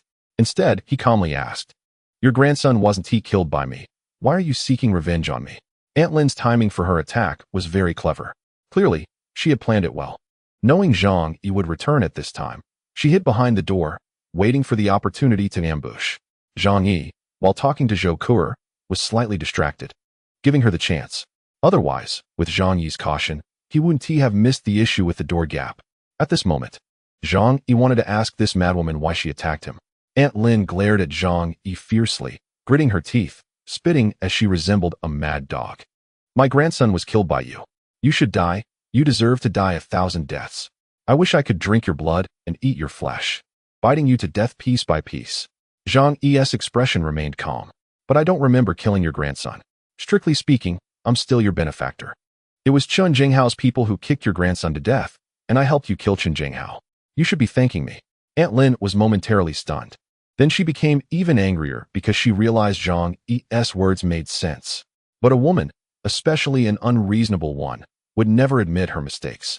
"Stop pretending to be a good person. My grandson wasn't dead at that time. He later died from lack of medical treatment. It was you. You wouldn't lend me the medicine, causing him to die? You are the culprit." Aunt Lin spat venomously, her eyes turning red from anger, resembling a fierce ghost. Chapter 93. The wrong person is yourself. Zhang Yi now understood the cause and effect. "Oh, so that's how it is. This is your understanding." He nodded. "However, is there some misunderstanding in this matter?" He looked down at Aunt Lin, meeting her hateful gaze. Then Zhang Yi lowered his voice and said softly, "Actually, I'm someone who is hard on the outside but soft on the inside. How could I bear to watch a child suffer to death? So later, I went to your house to deliver medicine." Aunt Lin's eyes widened. "You're talking nonsense." No, I'm really not talking nonsense. I went to your house. Think carefully." "Oh, right. At that time you were too focused, so you might have forgotten." A hint of regret appeared in Zhang Yi's eyes. "Actually, at that time, Xiaohu was still alive. I clearly saw his chest still moving. But how could you let him? He had a chance to survive. Yet you deprived him of that possibility. You really are a good grandmother." Zhang Yi's gaze darkened, his tone icy. Aunt Lin's mind was already unstable. Hearing Zhang Yi's words now made her even more confused. A flicker of panic crossed her eyes. Could it be that Xiaohu really wasn't dead? Did she inadvertently cause Xiaohu's death? No, it's impossible. Xiaohu was already dead. It was you who killed him. Zhang Yi burst into laughter, pointing at Zhou Kuer and saying, "If you don't believe me, you can ask Dr. Zhou. Is there still hope for Lin Xiaohu?" Aunt Lin turned her head in confusion to look at Zhou Kuer on the steps. Upon seeing Zhang Yi's chilling smile, Zhou Kuer couldn't help but feel a chill. No wonder Zhang Yi didn't directly kill Aunt Lin, but instead talked to her for so long. It turned out he not only wanted Aunt Lin to die, but also to kill her heart, making her die in extreme pain. Zhou Kuer looked down at Aunt Lin and slowly nodded. Indeed, Lin Xiaohu actually had a chance to be saved. I contacted Zhang Yi at that time, and he agreed to deliver the medicine. But you didn't wait for him to arrive and mistakenly thought Lin Xiaohu was already dead. If you had waited a bit longer, perhaps he wouldn't have died. Zhou Kuer didn't finish her last few words because she felt that what she had said was already strong enough. Aunt Lin, in despair, covered her face and began to wail in pain. "No, it's not possible. It's not like this. I didn't know he was still alive. I thought he was already dead." Her mind had long since collapsed, her memories chaotic, and sometimes she didn't even know what she was doing. Living until now was solely due to her hatred for Zhang Yi. But Zhang Yi and Zhou Kuer's conversation made her unable to distinguish what was real. Could it be that the person who killed her grandson wasn't Zhang Yi, but herself? Zhang Yi suddenly shouted loudly, "Ha! So that is how it is. This is the good grandmother of the Lin family, saying she loves her grandson, yet she ends up causing her living grandson's death. You really love him. Your son and daughter-in-law entrusted their grandson to you. Can you face them? Aunt Lynn's gaze became vacant, covering her head and letting out a painful wail. No, it's not like this, not like this. It is. Not like this, not like this. It is. It's you who did it. Aunt Lynn wailed in pain and despair. Zhang Yi stood by, laughing as he delivered the final blow. Zhou Kuo felt a chill run down her spine. Someone like Zhang Yi should never be provoked. He was terrifyingly good at torturing people. Aunt Lynn suddenly screamed and violently slammed her head against the wall. She had completely collapsed, losing all hope of living. For her, death was the best relief. However, at a critical moment, Zhang Yi chose to be a good person. How could he bear to watch his neighbor die in front of him? Zhang Yi shouted no, and then kicked Aunt Lynn away. Bang! Aunt Lynn fell to the side and rolled down the stairs to the lower floor. Zhang Yi said earnestly, Aunt Lynn, you need to look forward in life. Please don't think too negatively. After all, your smile is even brighter now. You sacrificed your grandson to survive. If you die, how will you face your whole family down there? At this moment, Aunt Lynn was spitting blood and couldn't say a word. But her eyes were filled with a plea for Zhang Yi. Don't say anything more, please, just stop. At this point, neighbors from several nearby floors heard the commotion and rushed over to see what was happening. Zhang Yi pointed at Aunt Lynn and loudly said, Everyone, come quick. Aunt Lynn wants to commit suicide. It's strange. How has she lived so long? Hey, do you have any food left at home? Upon hearing this, the neighbors showed extreme disgust. Even though some people would go to any lengths to survive, none could do such a thing to their own kin. That was their last moral bottom line. Under the gaze of these eyes, Aunt Lynn's mental state broke down even further as she coughed up blood. Her eyes filled with struggle and pain. She wouldn't last much longer, at most half an hour before freezing to death. Zhou Kuo walked over to Zhang Yi and said, Those few kicks you gave her were quite heavy. They ruptured her organs. Freezing to death? Zhang Yi frowned. How could it be so cruel? In this cold weather, letting her freeze to death? I can't stand to watch that. The neighbors looked at Zhang Yi in astonishment. Could it be that Zhang Yi was going to spare Aunt Lynn? Only Zhou Kuo, who knew Zhang Yi well, gave him a helpless glance. What do you want to do? Zhang Yi sighed. It's not easy for the elderly all their life. Let her be warm before she dies. He reached into his clothes as if to take something out, but in reality, he retrieved a bottle of alcohol from another space. He opened the cap and splashed it all over Aunt Lynn. Seeing this scene, the neighbors finally understood what Zhang Yi was planning. While speechless, they also found it very reasonable. After all, this was Zhang Yi. When have you seen him show mercy to others? After pouring a bottle of alcohol, Zhang Yi quickly retreated, lit a cigarette with a lighter, took 2 puffs, and tossed it over. Whoosh! The flames blazed up instantly. Soon, the stairwell echoed with extremely shrill screams. Zhang Yi turned around and walked back, not bothering to look back even once. The other neighbors hurriedly made way for Zhang Yi, their eyes filled with fear. Chapter 94. Chun Lingyu. After Zhang Yi and Zhou Kuo returned to their room and took off their cold-resistant clothing, they sat on the sofa. Zhang Yi angrily cursed, That damned crazy woman. He lazily lay on the sofa. Zhou Kuo went into the bathroom, and after a while came out with a basin of hot water. She smiled and knelt in front of Zhang Yi, helping him take off his cotton socks and washing his feet with her own hands. She gently asked, Did I scare you just now? Zhang Yi leaned back on the sofa and said leisurely, Actually, it's fine. Ever since the apocalypse, I don't get too surprised by anything anymore. In chaotic times, all sorts of absurd things can happen. He was wearing a police bulletproof vest, unless the old lady was a nimble assassin who could accurately cut his neck. She couldn't hurt him. But Zhang Yi wasn't a wooden block. He would naturally dodge. Did anything happen in the community while I was gone? Especially in the other buildings? Was there any commotion? Zhou Kuo nodded slowly at this. I was just about to tell you. Zhang Yi sat up a bit straighter, his eyes filled with curiosity and caution. Oh, what happened? Zhou Kuo was massaging Zhang Yi's feet and casually said, In Building 9. The person in charge now is one of my previous patients, named Chun Lingyu. She contacted me today, hoping I could bridge the connection for you to accept her friend request. She said she wanted to discuss something with you.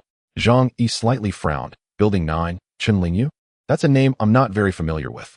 Although we are in the same community, the Yulu community is quite large, nearly 500 meters from north to south. The distance from Building 25 to 9 is like from the beginning of a village to the end. There's no chance to interact regularly. What does she want to talk to me about? Zhang Yi asked. Zhou Kuo shook her head. She just said she wanted to discuss cooperation with the head of Building 25. but the specific details must be discussed by you. Zhang Yi snorted. Cooperation? Nonsense cooperation. I lack nothing now, while they can only wait to die in the building. What can they cooperate with me on? Zhou Ke looked up, her lips curling into a light smile. Then should I tell her you don't want to talk to her? Zhang Yi waved his hand. No need to rush. Tell me about her character and the specific situation in their building. Zhou Ke then relayed the information she had gathered about Chun Lingyu. Chun Lingyu was the owner of a beauty and cosmetics company valued at 200 million in Tianhai City. Although it's called a beauty and cosmetics company, it's actually a micro-business. Chun Lingyu is 38 years old, has above-average looks, and is a strong-willed, capable woman. She met Zhou Ke when she was visiting the First People's Hospital for treatment.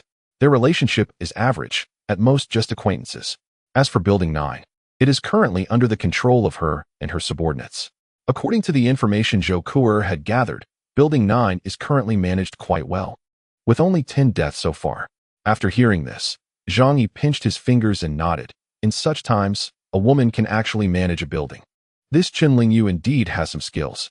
Zhou Ke also sighed softly. Yes, after all, she is in the micro-business and MLM industry. She must be good at brainwashing others.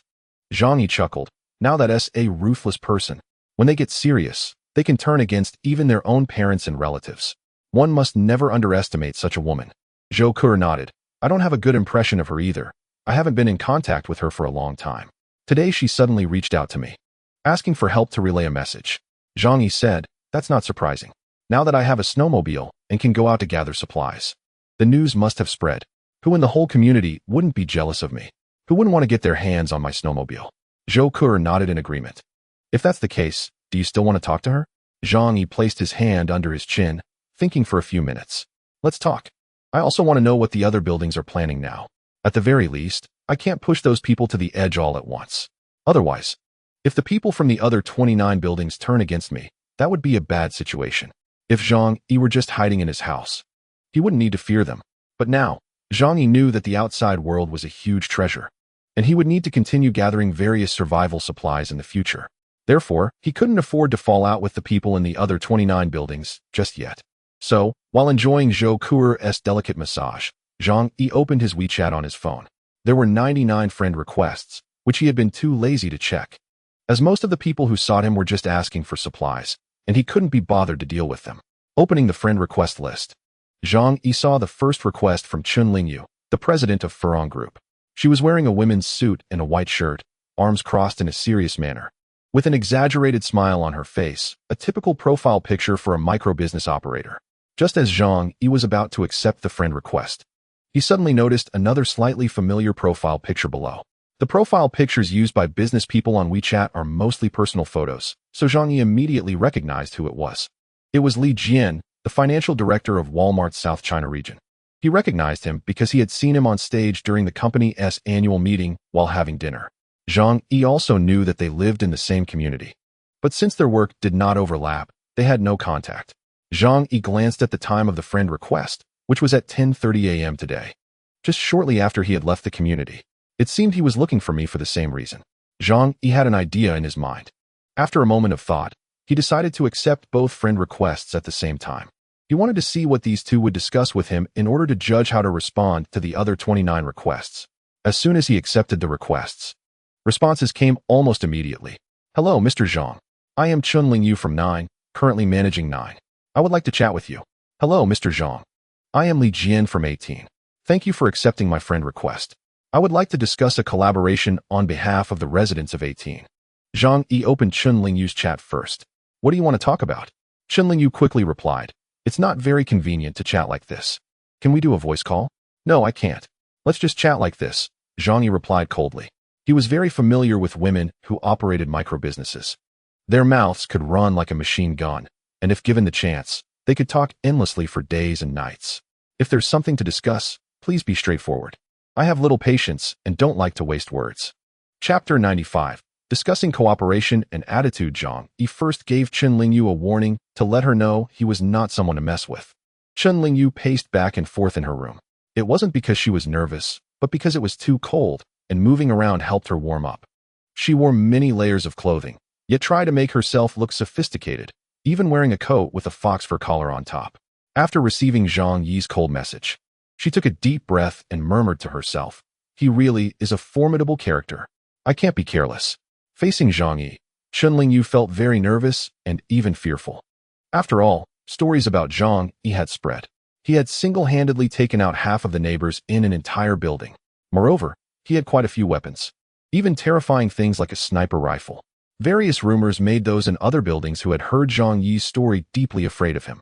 Chen Lingyu calmed her emotions and typed out countless drafts in her mind before sending a message. "Mr. Zhang, I have long admired your name. We have heard your story and have always hoped to meet you. Now that I know you have a snowmobile and can go out to search for supplies, we and Nine hope to collaborate with you." Zhang Yi glanced at her message and sneered. "Collaboration? What can you offer me? Cooperation requires a fair exchange of conditions. You should understand that." Chen Lingyu quickly replied, "We and Nine are relatively harmonious and haven't had many casualties, so we have plenty of manpower. Now that you have a snowmobile and can leave the community, you can go out and explore." As she spoke, Chen Lingyu became excited. "We can provide you with 76 people. These are the best laborers. Outside, the heavy snow has frozen everything, and order has seemingly been lost. In other words, everything buried under the ice and snow belongs to whoever can obtain it. You have transportation and weapons, while I have family members who will obey orders and work.